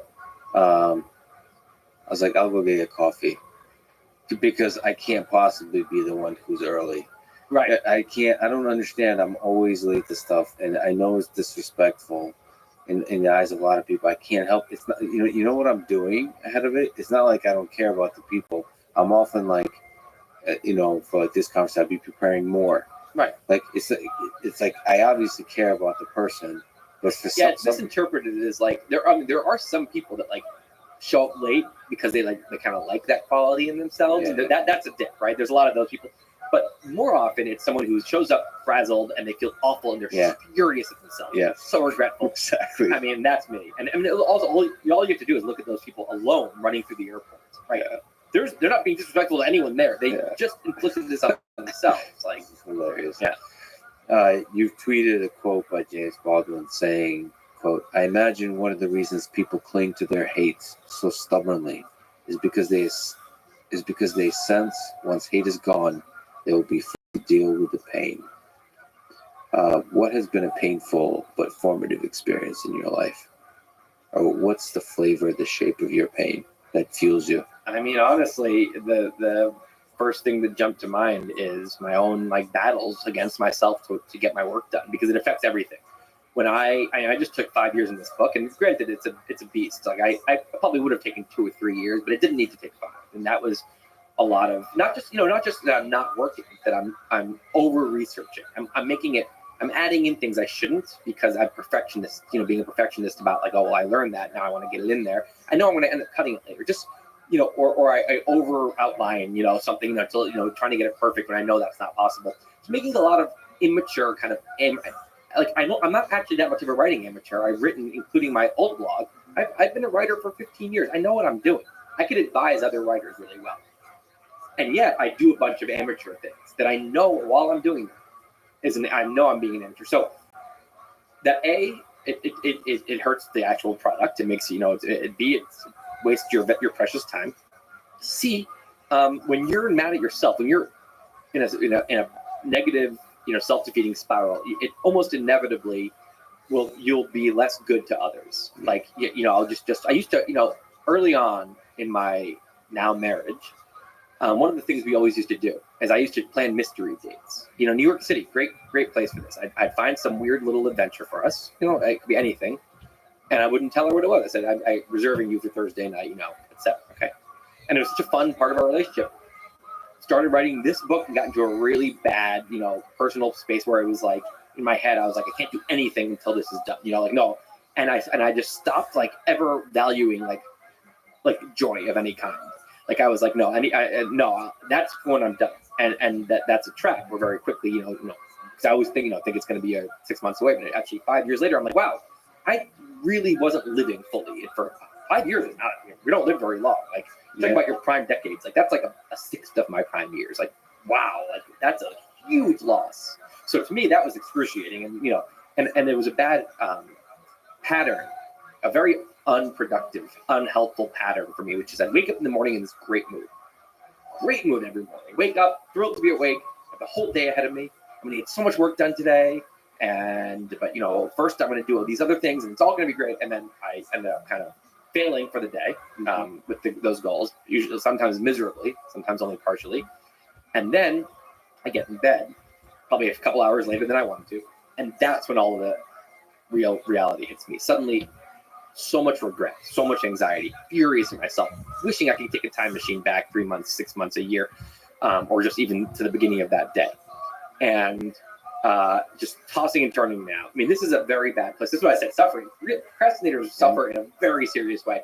So look, I know this probably sounds like a lot of like first world problems, and it is, but it's real suffering as well. Like it's, so to me, it's like, it's painful because you're not being as good a friend or a spouse or whatever as you could be. You're also not treating yourself very well. You're usually not being very healthy in these moments. You're often, and I'm not being good to my readers. So it's just a lot of this, and it's like, it feels like it's one small tweak away. Sometimes it's like, that's what I said. It's like you just suddenly are just doing that 9 to 12, and you get in that habit. Everything else falls into place. All of this reverses. So I feel hopeful, but it's like, I haven't fixed the boat yet. I have some good duct tape. And you also don't want to romanticize it, because it is true that some of the greats in history, especially writers, suffer from all the same stuff. Like they weren't quite able. I mean, you might only write for 2 or 3 hours a day, but the rest of the day is often spent, like kind of tortured. But well, right. This is the irrational thing. Is and this goes for a lot of people's jobs. People, especially who work for themselves. You'd be shocked how much you could wake up at 9 or 8 or 7 or whatever, get to work and stop at 1, but you're really focused on those hours, 1 or 2, and do 25 really focused hours of product stuff a week, and then there's 112 waking hours in the week, right? So we're talking about 80 something hours of free time. You can live, if you're just really focused in your, yin and yang of your time, and that's my goal, is black and white time. I really focused time, and then totally like clean conscience free time. Right now I have neither. It's a lot of gray. It's a lot of, I should be working, but I'm not. Oh, I'm wasting this time. This is bad. And it's just this massive. So if you can just get really good at black and the white, so you just wake up and it's just like full work. And then I think a lot of people could have like all this free time, but instead I'll do those same 3 hours. It's like you said, I'll do them really late at night or whatever, after having tortured myself the whole day and not had any fun. It's not like I'm having fun. I call it the dark playground, by the way. It's just where you are when you know you should be working, but you're doing something else. You're doing something fun on paper, but it feels awful. And so I spend a lot of time in the dark. And you shouldn't be doing it, and you still do it, and yeah. It's not clean conscience fun. It's bad. It's toxic. And I think that there's something about, you're draining yourself all the time. And if you just did your focused hours, and then if you actually have good, clean fun can be anything. Reading a book can be hanging out with someone. It could be really fun. You can go and do something cool in the city. That is critical.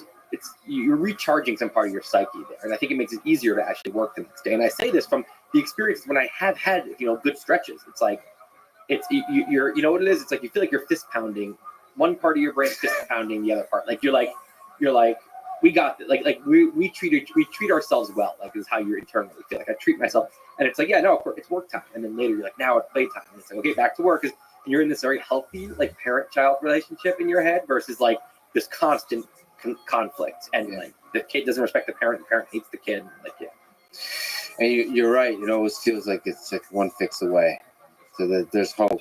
I mean, I guess so much of what you said just rings so true. I guess I have the same kind of hope. But this myself. Podcast is very regular. I mean, I'm impressed. And I think partially what there is a bit of a duct tape solution here, which is you just because it's always easy to schedule stuff for the future for myself, right? Because that's future Tim, and future Tim is not my problem. So I'll schedule all kinds of shit for future Tim, and I will not do it. But in this case, you can schedule podcasts, and you have to show up. Yeah, you have to show up. Right. It seems like a good medium for procrastination. But this is what I do for fun. I know, but at least this is the kind of thing, especially if it's not your main thing. Especially if it's not your main thing, it's the kind of thing that you would dream of doing and want to do and never do. And I feel like your regular production here is a sign that something is working, at least in this regard. Yeah, in this regard. But I'm sure you have this same kind of thing with the podcast. In fact, because you're going to be doing the podcast, it's possible the podcast becomes what the podcast is for me. This is your procrastinating. If you think about being 80 and if you can get into that person's head and look back and be like, just deep regret, you just, yearning, you could do anything to just go back and have done this differently. That is desperation. It's just, you don't feel it yet. It's not in you yet. The other thing you could do is if you have a partner, if you want to partner with someone, now you could say, we meet these 15 hours every week. And at that point, you're going to get it done. So working with someone can help. Yeah, that's why they say like founder is really powerful for many reasons, but that's kind of one of them. But because actually for the startup case, you, unlike writing perhaps, it's really like 100-hour plus thing. Like once you really launch, you go all in. Like everything else just disappears. Like you can't even have a hope of a balanced life for a little bit. So, and their co-founder really helps. That's the idea. You're one of the most interesting people on the internet. So, as a writer, you look out into the future. Do you dream about certain things you want to still create? Is there projects that you want to write? Is there movies you want to write or direct or endless? So it's just endless sea of ideas. ideas. There's specific list of things that really excite me, but it's a big list that I know I'll never get through them all, and that's part of why the last 5 years really, like, when I feel like I'm not moving as quickly as I could, it bothers me because I have so much genuine excitement to try so many different things, and I get so much joy from finishing things. I don't like doing things, but a lot of writers are like that.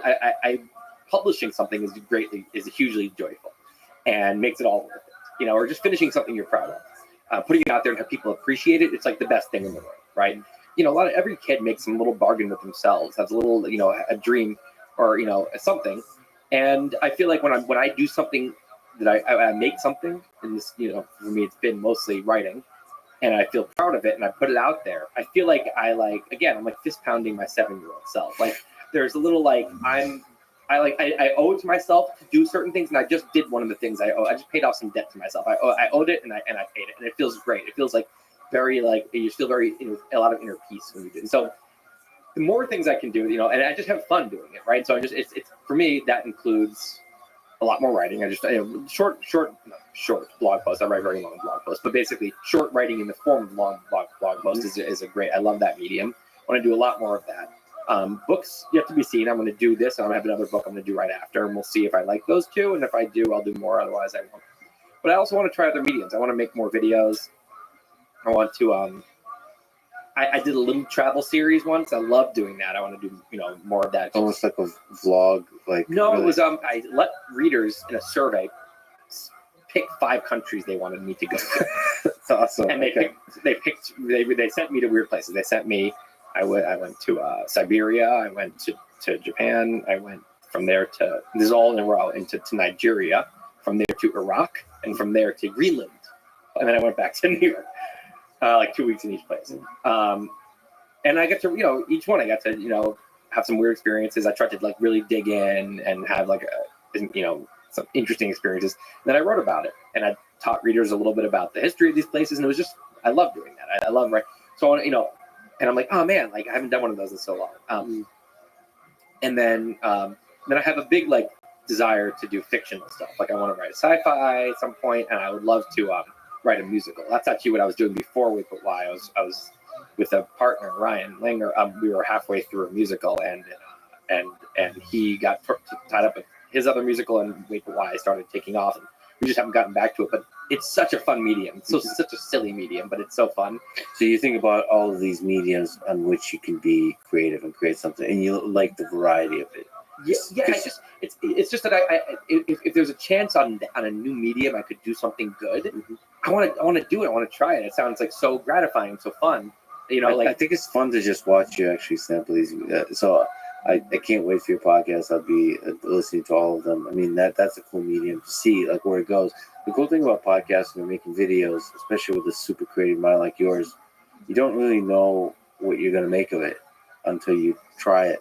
Yeah, podcasts I'm really excited about, but I'm like, I like going on other people's podcasts. Yeah. And I never tried having my own. So there's with every medium, there's the challenges of how the sausage is made. So Right. like the challenge of actually. Yeah, but it's also I like to I'll go on like as you know long ass monologues, Yeah. and you can't do that if you're the interviewer. Like you're not supposed to do that as much. So I have to like rein it in, and that might be hard. But we'll You see. could also do solo type stuff. Yeah, Oh, no, maybe I'll do a little of it. You know what's funny? I mean, some of my favorite is more like solo, but there's like a sidekick. So you're having a conversation, but you're like friends, but it's really you ranting, which I think you'd be extremely good That's at. funny, yeah. Or even if it's 50-50, that's fine. Like if it's just a friend who I want to like really riff with, I just don't. I don't like interviewing someone, which I won't. That's not what the podcast will be. But I can't help. I've tried moderating panels before, and I cannot help myself. I have to get involved, and no one likes a moderator who's too involved. It's very unappealing. So I, interviewing someone, and I'm like, I can't. I don't even. I just. It's not my. I can grill someone. Yeah. That's different. That's my curiosity being like, wait, how about this? And I interrupt them, and I'm Yeah, trying. I see the way your brain works. It's hilarious. Yeah. It's awesome. It's like lights up with Yeah, fire yeah. and excitement. Yeah, I love listening. I like watching people. I like listening to people. Yeah. So this is like me right now, having just listened to a podcast. This is me listening to your I podcast love right now. listening to a podcast because then it's not even like. But once I'm in the room, I suddenly can't help myself. Like Yeah, jumping in. Yeah. Okay. Big last ridiculous question. What is the meaning of life? The meaning of like an individual life. Your existence here on Earth, or maybe broadly, this whole thing we got going on, Descendants of Apes, busily creating. Yeah, trying well, there's for me, I feel like I want to be around as long as I can. If I can do some kind of crazy life extension or upload myself, I'm gonna, because who doesn't want to see how cool the year 3000 is? Imagine. You did say immortality was not appealing. No, it's not appealing at all to me. Now, it's ultimately appealing. As I said, no one wants eternal life, I believe, if they understood what eternity really was. And, I did Graham's number as a post, and I was like, okay, no one wants to live that many years. Yeah. But I'd like to choose. I'd like to say, I'm truly over it now, and I'm going to have, at that point, we'd have our whole society would have we'd have a ceremony, we'd have a whole process of someone signing off, and it would be beautiful, and it wouldn't be sad. Well, I think you'd be super depressed by that point. Like, who's gonna sign off when they're doing? Maybe, yes, okay, maybe it's dark. But at least, but the point is, if I'm happy, I can stay around for 5. I'm thinking 50 centuries sounds great. Like, I don't know if I want more than that. 50 sounds like a right number. And so if you're thinking, if you would sign up for 50, if you had a choice, 1 is what I get. That is bullshit. Like, if you're somebody who wants 51 is a hideous number, right? Anyway, so for me personally, I want to be around as long as I can. And then, honestly, the reason I love writing, the thing that I love most, is like a warm, fuzzy connection with other people, right? And that can be my friends, and it can be readers. And that's why I would never want to be like a journalist where the personality is like hidden behind the writing. Or like even a biographer. There's a lot of people who are great writers, but I like to personally connect. And if I can take something that's in my head and other people can say, oh my God, I think that too, and this made me feel so much better, or made me feel seen, like that feels amazing. And I just feel like we're all having such a weird common experience on this one little rock in this one little moment of time. We're these weird 4-limbed beings, and we're all the same. And it's like we all the human experience. So I feel like many of us suffer in the same ways, and we're all going through a lot of the same things. And to me, it is very. If I was on my deathbed, and I feel like I had a ton of human connection, and like shared a lot of common experience, and made a lot of other people feel like not alone.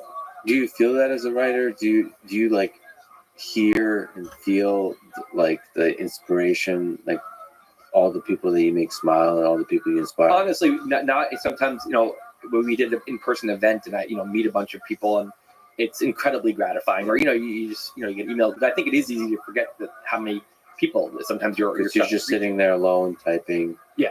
Dealing with your procrastination. But that's why publishing is so gratifying, because that's the moment when all this connection happens. Yeah. And especially if I had to put my finger on it, it's having a bunch of people who feel lonely and their existence is all realize, all connect, right? So that, if I do a lot of that, and that includes, of course, my actual spending a lot of really high quality time with friends and family, and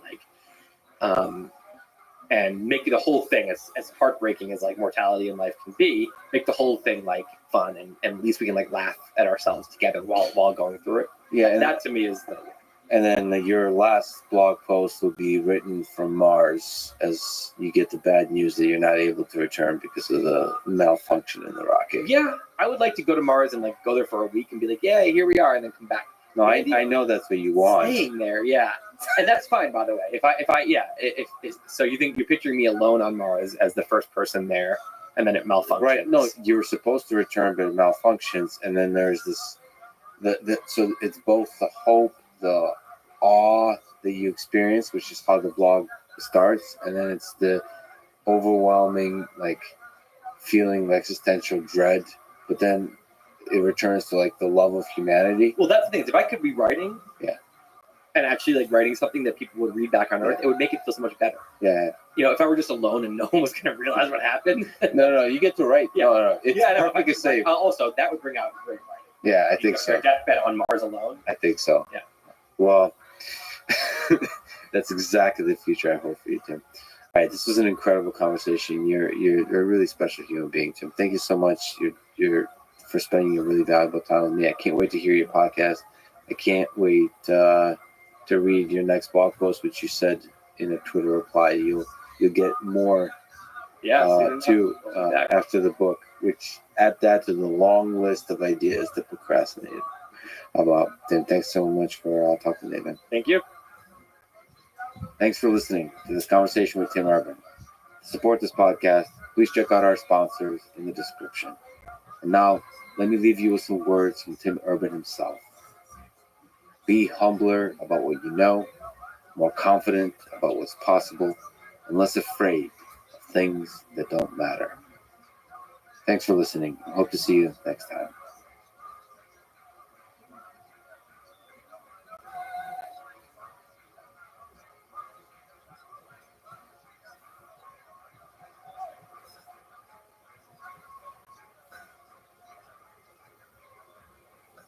The jury found Pfizer guilty of fraud and racketeering violations. How does Big Pharma affect your mind? Everyone's allowed their own opinion. I don't think everyone's allowed their own scientific facts. Does Pfizer play by the rules? Pfizer isn't battling the FDA. Pfizer has joined the FDA. The following is a conversation with John Abramson, faculty at Harvard Medical School, a family physician for over 2 decades, and author of the new book, Sickening, about how Big Pharma broke American healthcare and how we can fix it. This conversation with John Abramson is a critical exploration of the pharmaceutical industry. I wanted to talk to John in order to provide a countervailing perspective to the one expressed in my podcast episode with the CEO of Pfizer, Albert Bourla. And here, please allow me to say a few additional words about this episode with the Pfizer CEO, and in general about why I do these conversations and how I approach them. If this is not interesting to you, please skip ahead. What do I hope to do with this podcast? I want to understand human nature, best and the worst of it. I want to understand how power, money, and fame changes people. I want to understand why atrocities are committed by crowds that believe they're doing good. All this, ultimately, because I want to understand how we can build a better world together, to find hope for the future, and to rediscover each time through the exploration of ideas just how beautiful this life is. This, our human civilization, in all of its full complexity, the forces of good and evil, of war and peace, of hate and love. I don't think I can do this with a heart and mind that is not open, fragile, and willing to empathize with all human beings, even those in the darkest corners of our world. To attack is easy. To understand is hard. And I choose the hard path. I have learned over the past few months that this path involves me getting more and more attacked from all sides. I will get attacked when I host people like Jay Bhattacharya or Francis Collins, Jamie Merzel or Vincent Marcaniella, when I stand for my friend Joe Rogan, when I host tech leaders like Mark Zuckerberg, Elon Musk, and others, when I eventually talk to Vladimir Putin, Barack Obama, and other figures that have turned the tides of history. I have and I will get called stupid, naive, weak, and I will take these words with respect, humility, and love, and I will get better. I will listen, think, learn, and improve. One thing I can promise is there's no amount of money or fame that can buy my opinion or make me go against my principles. There's no amount of pressure that can break my integrity. There's nothing in this world I need that I don't already have. Life itself is the fundamental gift. Everything else is just a bonus. That is freedom. That is happiness. If I die today, I will die a happy man. Now, a few comments about my approach and lessons learned from the Albert Bourla conversation. The goal was to reveal as much as I could about the human being before me, and to give him the opportunity to contemplate in long form the complexities of his role, including the tension between making money and helping people, the corruption that so often permeates human institutions, the crafting of narratives through advertisements, and so on.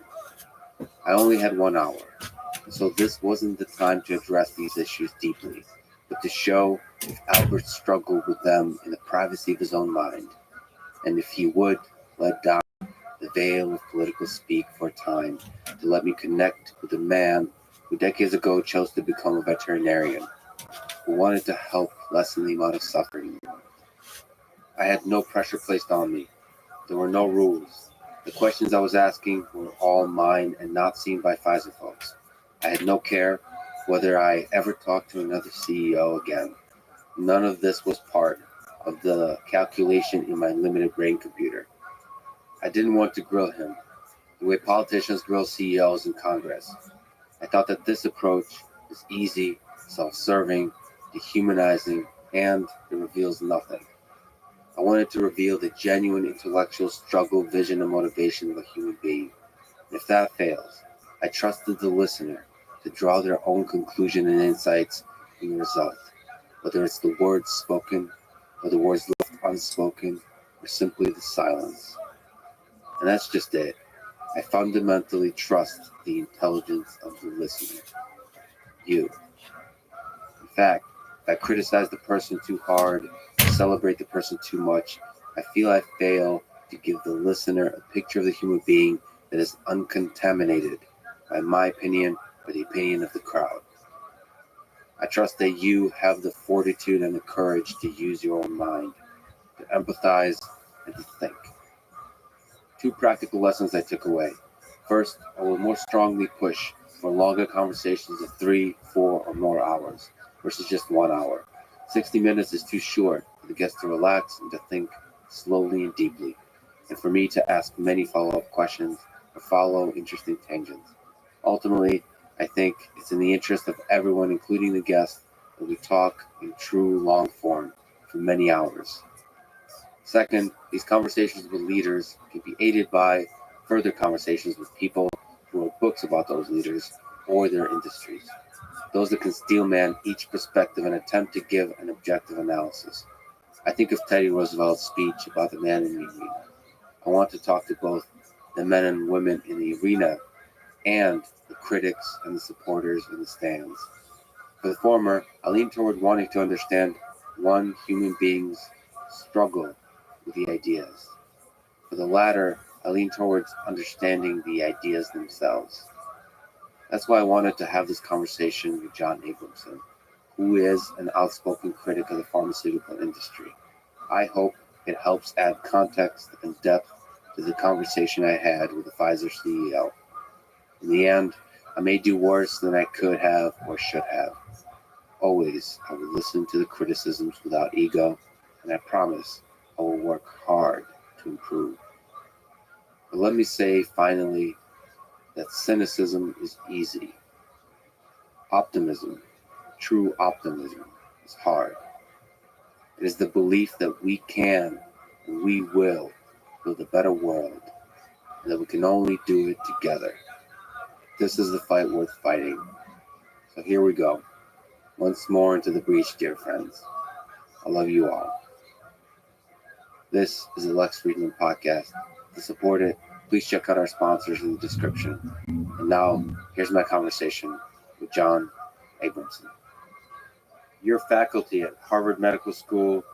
You're a family physician for over 2 decades, rated one of the best family physicians in Massachusetts.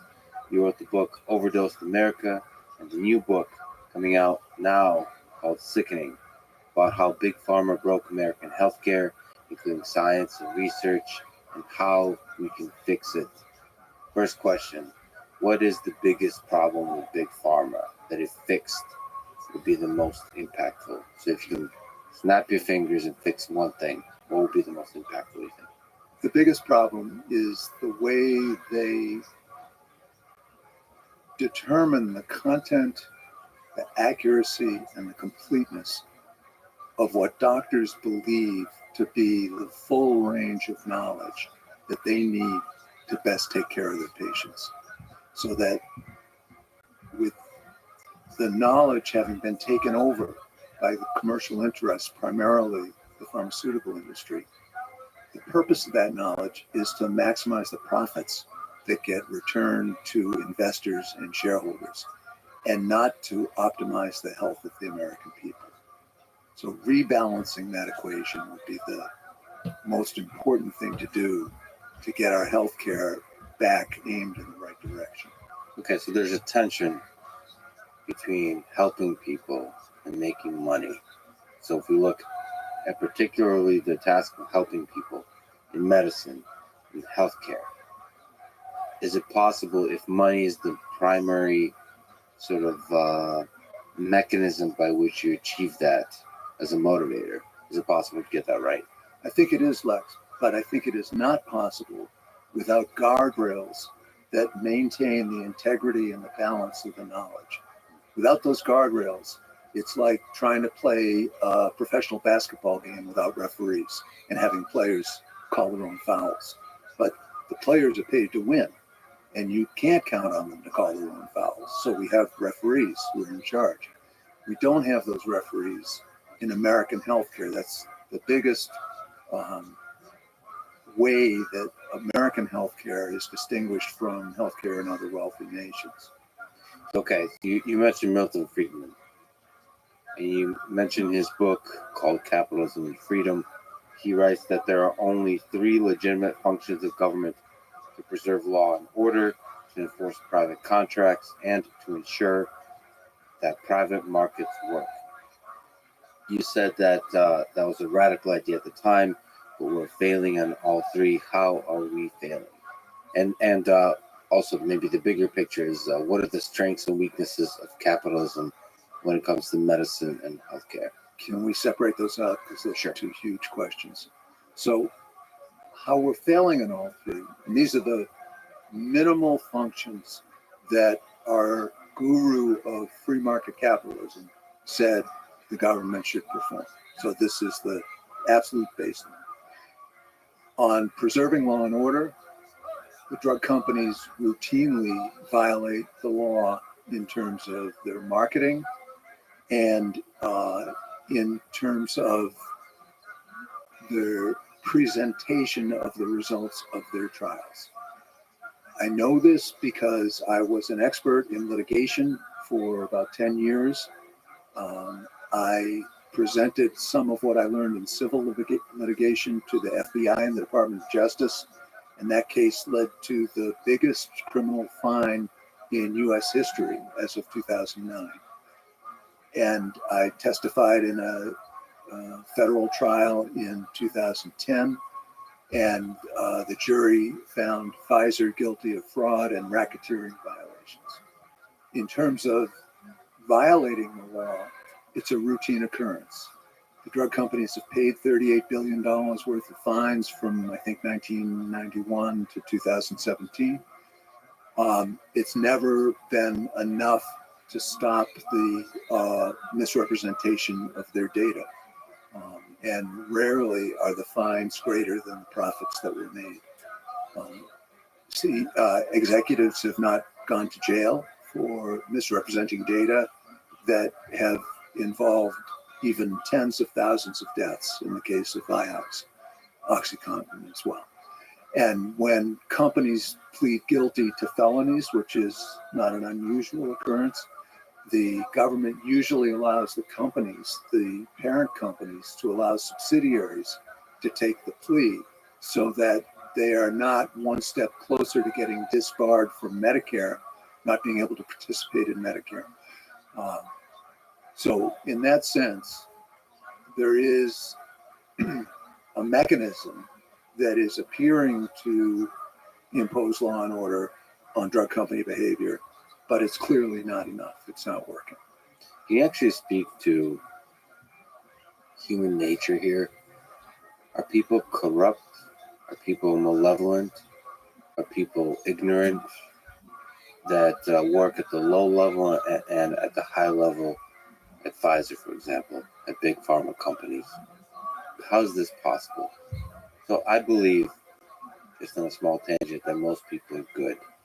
And I actually believe if you join big pharma, so a company like Pfizer, your life trajectory often involves dreaming and wanting and enjoying helping people. Yes. And so, and then we look at the outcomes that you're describing, and it looks, and that's why the narrative takes hold that, like, Pfizer CEO Albert Bourla, who I talked to, is malevolent. The sense is like these companies are evil. So if the different parts, the people, are good and they want to do good, how are we getting these outcomes? Yeah, I think it has to do with the cultural milieu that this is unfolding in. And we need to look at sociology to understand this, that when the cultural milieu is set up to maximize the returns on investment for shareholders and other venture capitalists and hedge funds and so forth, when that defines the culture, and the higher up you are in the corporation, the more you're in on the game, getting rewarded for maximizing the profits of the investors. That's the culture they live in. And it becomes normative behavior to do things with science that look normal in that environment and are shared values within that environment by good people whose self-evaluation becomes modified by the goals that are shared by the people around them. And within that milieu, you have one set of standards, and then the rest of good American people have the expectation that the drug companies are trying to make money, but that they're playing by rules that aren't part of the insider milieu.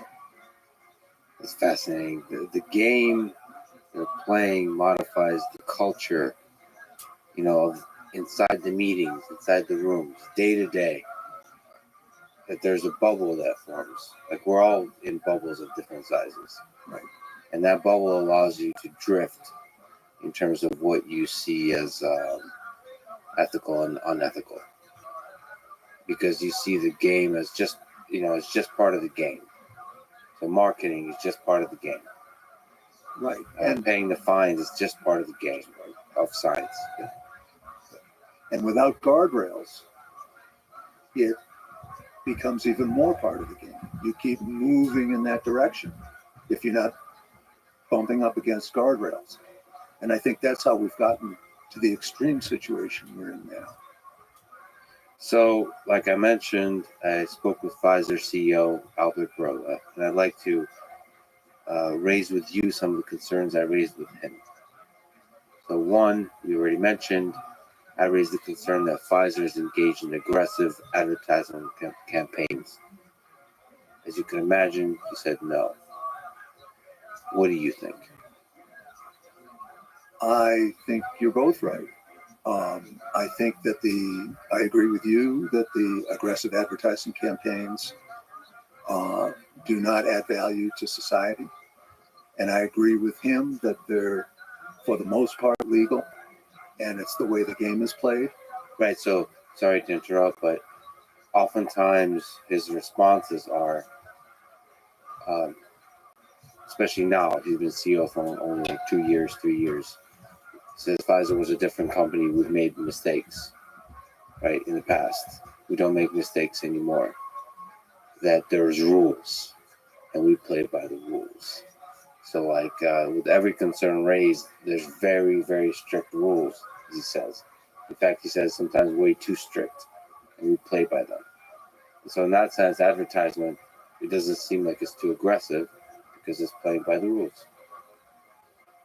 And relative to the other, again, it's the game. Relative to the other companies, it's actually not that aggressive. Relative to the other big pharma companies. Yes. I hope we can quickly get back to whether or not they're playing by the rules, but Yes. in general. But let's just look at the question of advertising specifically. I think that's a good example of what it looks like from within that culture and from outside that culture. He's saying that we follow the law on our advertising. We state the side effects and we state the FDA approved indications, and we do what the law says we have to do for advertising. And I've not been an expert in litigation for a few years, and I don't know what's going on currently, but let's take him at his word. It could be true. It might not be, but it could be. But if that's true, in his world, in his culture, that's ethical business behavior. From a common sense person's point of view, a drug company paying highly skilled media folks to take the information about the drug and create the illusion, the emotional impact, and the takeaway message for viewers of advertisements that grossly exaggerate the benefit of the drug and minimize the harms. It's sociopathic behavior to have viewers of ads leave the ad with an unrealistic impression of the benefits and harms of the drug. And yet he's playing by the rules. He's doing his job as CEO to maximize the effect of his advertising. And if he doesn't do it, this is a key point. If he doesn't do it, he'll get fired and the next guy will. So the people that survive in the company, the people that get raises in the company and move up in the company are the ones that play by the rules. And that's how the game solidifies itself. But the game is within the bounds of the law. Sometimes, most of the time, not always. We'll return to that question. I'm actually more concerned about the effect of advertisement in a kind of much larger scale on the people that are getting funded by the advertisement in self-censorship, just like more subtle, more passive pressure to not say anything negative. Because I've seen this and I've been saddened by it, that people sacrifice integrity in small ways when they're being funded by a particular company.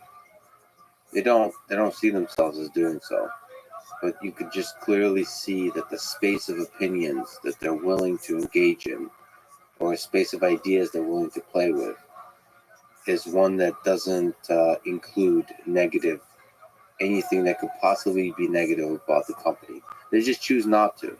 Because, why? And that's really sad to me that, if you give me $100, I'm less likely to say something negative about you. That makes me sad. Because, the reason I wouldn't say something negative about you, I prefer, is the pressure of friendship and human connection, those kinds of things. So I understand that. That's also a problem, by the way. So they're having dinners and shaking hands and aren't we friends? But the fact that money has that effect is really sad to me. On the news media, on the journalists, on scientists, that's scary to me. But of course, the direct advertisement to consumers, like you said, is potentially a very negative effect. I wanted to ask if what you think is the most negative impact of advertisement. Is it that direct to consumer on television? Is it advertisement in doctors? I'm surprised to learn, I was vaguely looking at, is more than the advertisement. More is spent on advertising to doctors than to consumers. That's really confusing to me. It's fascinating, actually. And then also, obviously, the law side of things is the lobbying dollars, which I think is less than all of those. But anyway, it's in the ballpark. What concerns you most? Well, it's the whole nexus of influence. There's not one thing, and they don't they don't put all their eggs in one basket. It's a whole surround sound program here. Yeah. But in terms of advertisements, let's take the advertisement. Trulicity is a diabetes drug, for type 2 diabetes, an injectable drug. And it lowers blood sugar just about as well as metformin does. Metformin costs about $4 a month. Trulicity costs, I think, $6,200 a year. So $48 a year versus $6,200. Trulicity has distinguished itself because it did the manufacturer did a study that showed that it significantly reduces the risk of cardiovascular disease in diabetics. And they got approval on the basis of that study, that very large study being statistically significant. The ads obviously extol the virtues of Trulicity because it reduces the risk of heart disease and stroke, and that's one of the major morbidities, risks of type 2 diabetes. What the ad doesn't say is that you have to treat 323 people to prevent one non-fatal event at a cost of $2.7 million.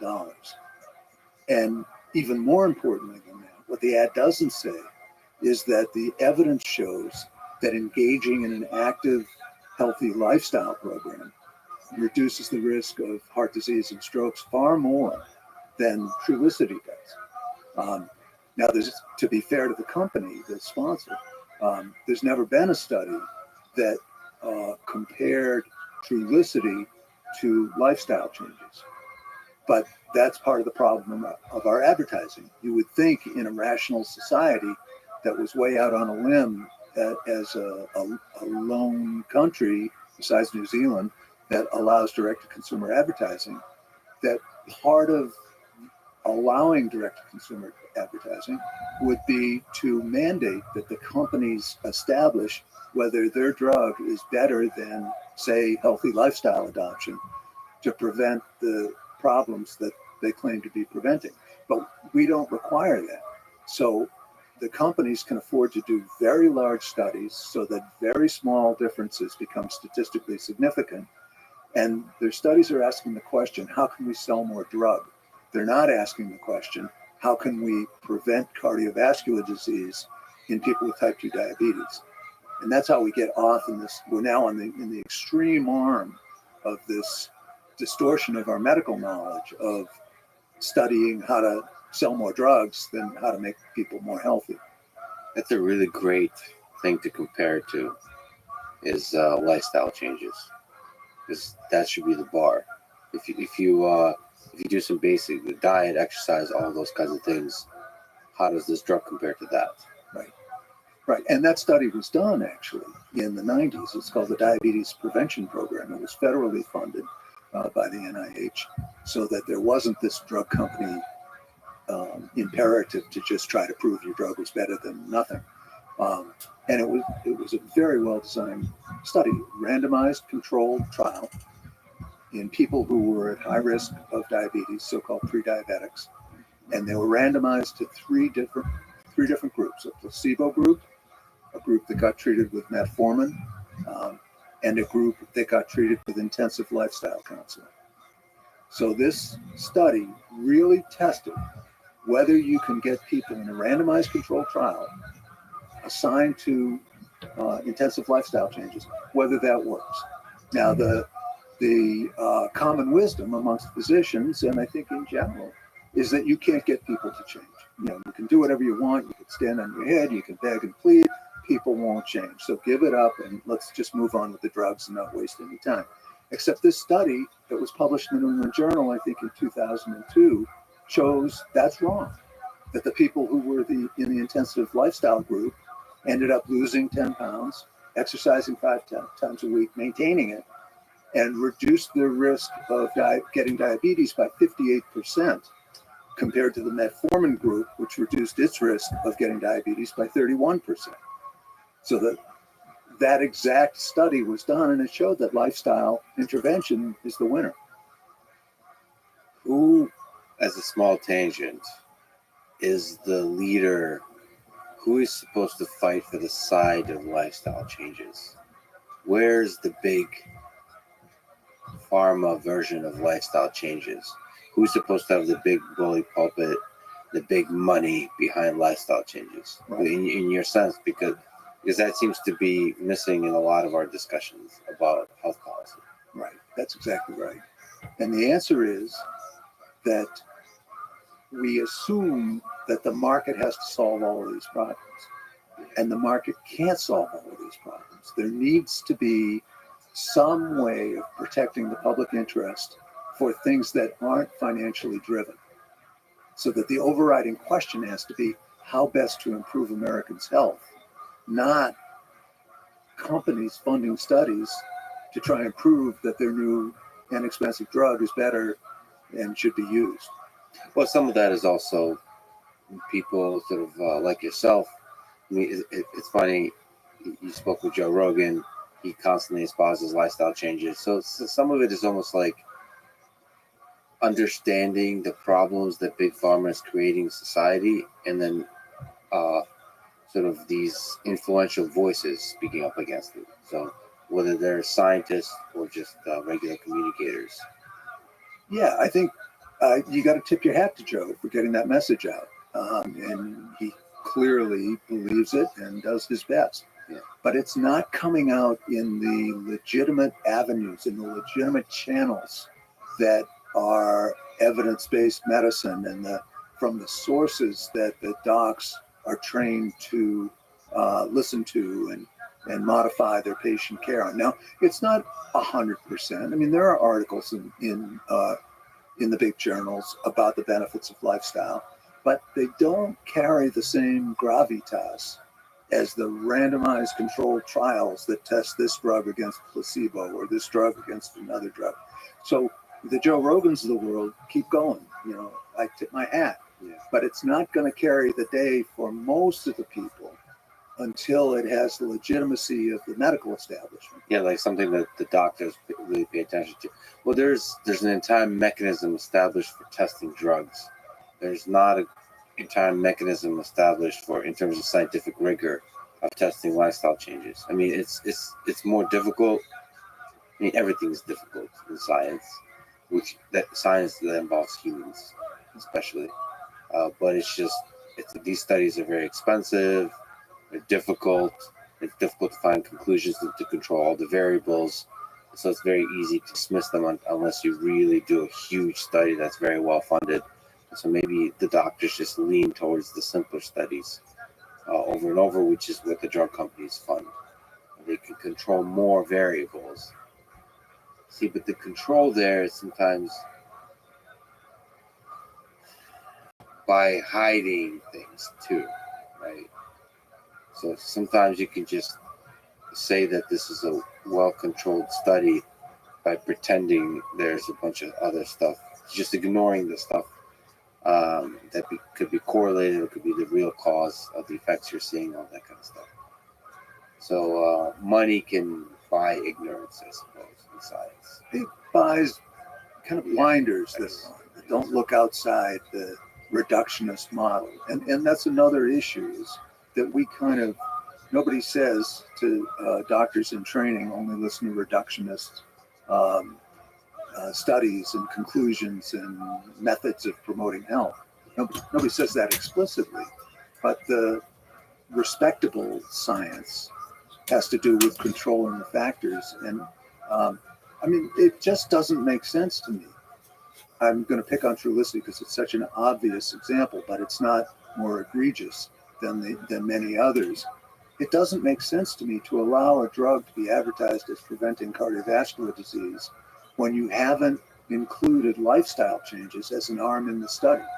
It's just so crystal clear that the purpose of that study is to sell Trulicity. It's not to prevent cardiovascular disease. You know, if we were in charge, I would try to convince you that anywhere the results of that study were presented to physicians, it would be stamped in big red letters. This study did not compare Trulicity to lifestyle changes. They need to know that. And the docs are kind of trained, these blinders get put on, and they're trained to kind of forget that that's not there. Do you think, so first of all, that's a small or big change to advertisement that seems obvious to say, like enforce that it should be compared to lifestyle changes.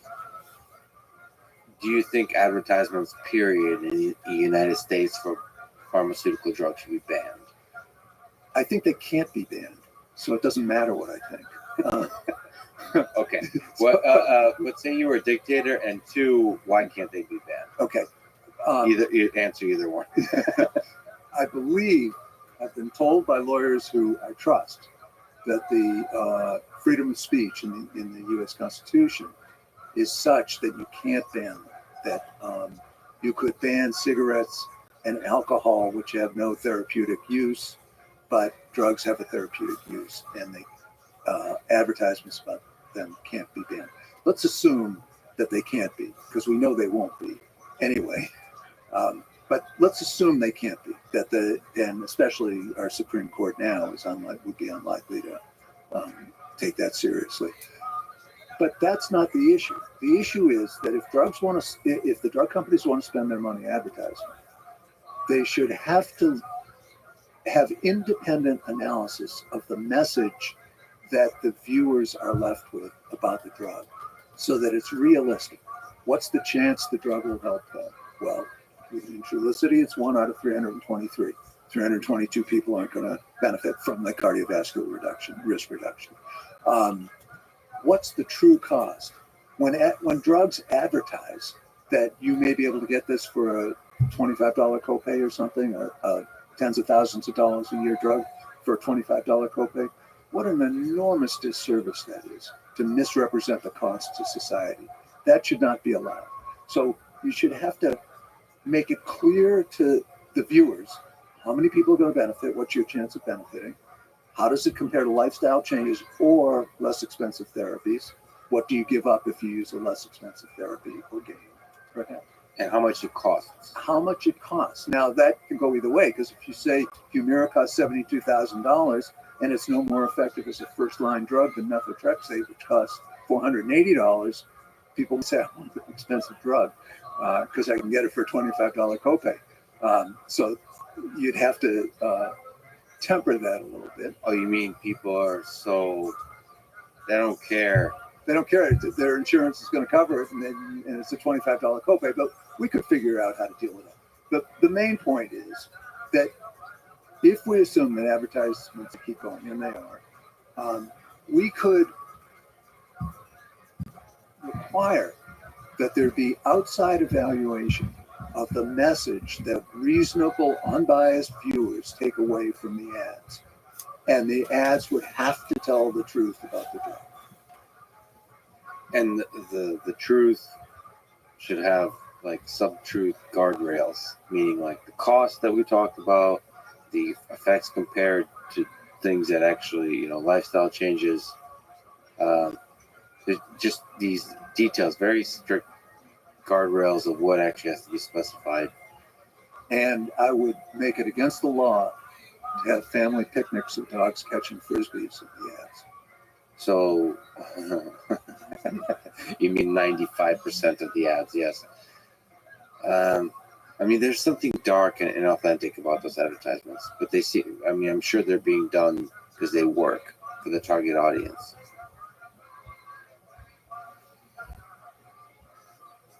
And then the doctors too. Can you really buy a doctor's opinion? Why does it have such an effect on doctors? Advertisement to doctors, like you as a physician, again, like from everything I've seen, people love you. And I've people should definitely look you up from. There's a bunch of videos of you giving talks on YouTube, and it's it's so refreshing to hear just the clarity of thought about health policy, about healthcare, just the way you think throughout the years. So like it's easy to think about like maybe you're criticizing big pharma. That's one part of the message that you're talking about, but that's not like your brilliance actually shines in the positive and the solutions of how to do it. So as a doctor, what affects your mind? And how does big pharma affect your mind? Yeah. Number one, the information that comes through legitimate sources that doctors have been taught to rely on, evidence-based medicine. the articles in peer-reviewed journals, the guidelines that are issued. Now, those are problematic because when an article is peer-reviewed and published in a respective journal, people and doctors obviously assume that the peer reviewers have had access to the data, and they've independently analyzed the data, and they corroborate the findings in the manuscript that was submitted, or they give feedback to the authors and say, we disagree with you on this point, would you please check our analysis, and if you agree with us, make it. That's what they assume the peer review process is, but it's not. The peer reviewers don't have the data. The peer reviewers have the manuscript that's been submitted by usually in conjunction with or by the drug company that manufactures the drug. So peer reviewers are unable to perform the job that doctors think they're performing to vet the data to assure that it's accurate and reasonably complete. They can't do it. And then we have the clinical practice guidelines, which are increasingly more important as the information, the flow of information keeps getting brisker and brisker, and docs need to get to the bottom line quickly. Clinical practice guidelines become much more important. And we assume that the authors of those clinical practice guidelines have independently analyzed the data from the clinical trials and make their recommendations that set the standards of care based on their analysis. That's not what happens. The experts who write the clinical trials rely almost entirely on the publications presenting the results of the clinical trials, which are peer reviewed, but the peer reviewers haven't had access to the data. So we've got a system of the highest level of evidence that doctors have been trained over and over again to rely on to practice evidence-based medicine to be good doctors that has not been verified. Do you think that data that's coming from the pharma companies, do you think what level of manipulation is going on with that data? Is it at the study design level? Is it at literally there's some data that you just keep off, keep out of the charts, keep out of the aggregate analysis that you then publish? Or is it the worst case, which is just change some of the numbers? It happened. All three happened. I don't know what the denominator is, but I spent about 10 years in litigation. And for example, in Vioxx, which was withdrawn from the market in 2004 in the biggest drug recall in American history, the problem was that it got recalled when a study that Merck sponsored showed that Vioxx doubled the risk, more than doubled the risk of heart attacks, strokes, and blood clots, serious blood clots. It got pulled then. But there was a bigger study that had been published in 2000 in the New England Journal of Medicine that showed that Vioxx was a better drug for arthritis and pain, not because it was more effective. It's no more effective than Aleve or Advil, but because it was less likely to cause serious GI complications, bleeds and perforations in the gut. Now, in that study that was published in the New England Journal, that was never corrected, it was a little bit modified 15 months after the drug was taken off the market, but never corrected. Merck left out 3 heart attacks. And the FDA knew that Merck left out 3 heart attacks. And the FDA's analysis of the data from that study said that the FDA wasn't going to do the analysis without the 3 heart attacks in it. And the important part of this story is that there were 12 authors listed on that study in the New England Journal. 2 were Merck employees. They knew about the 3 heart attacks that had been omitted.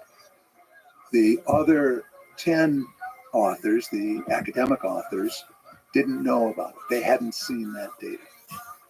So Merck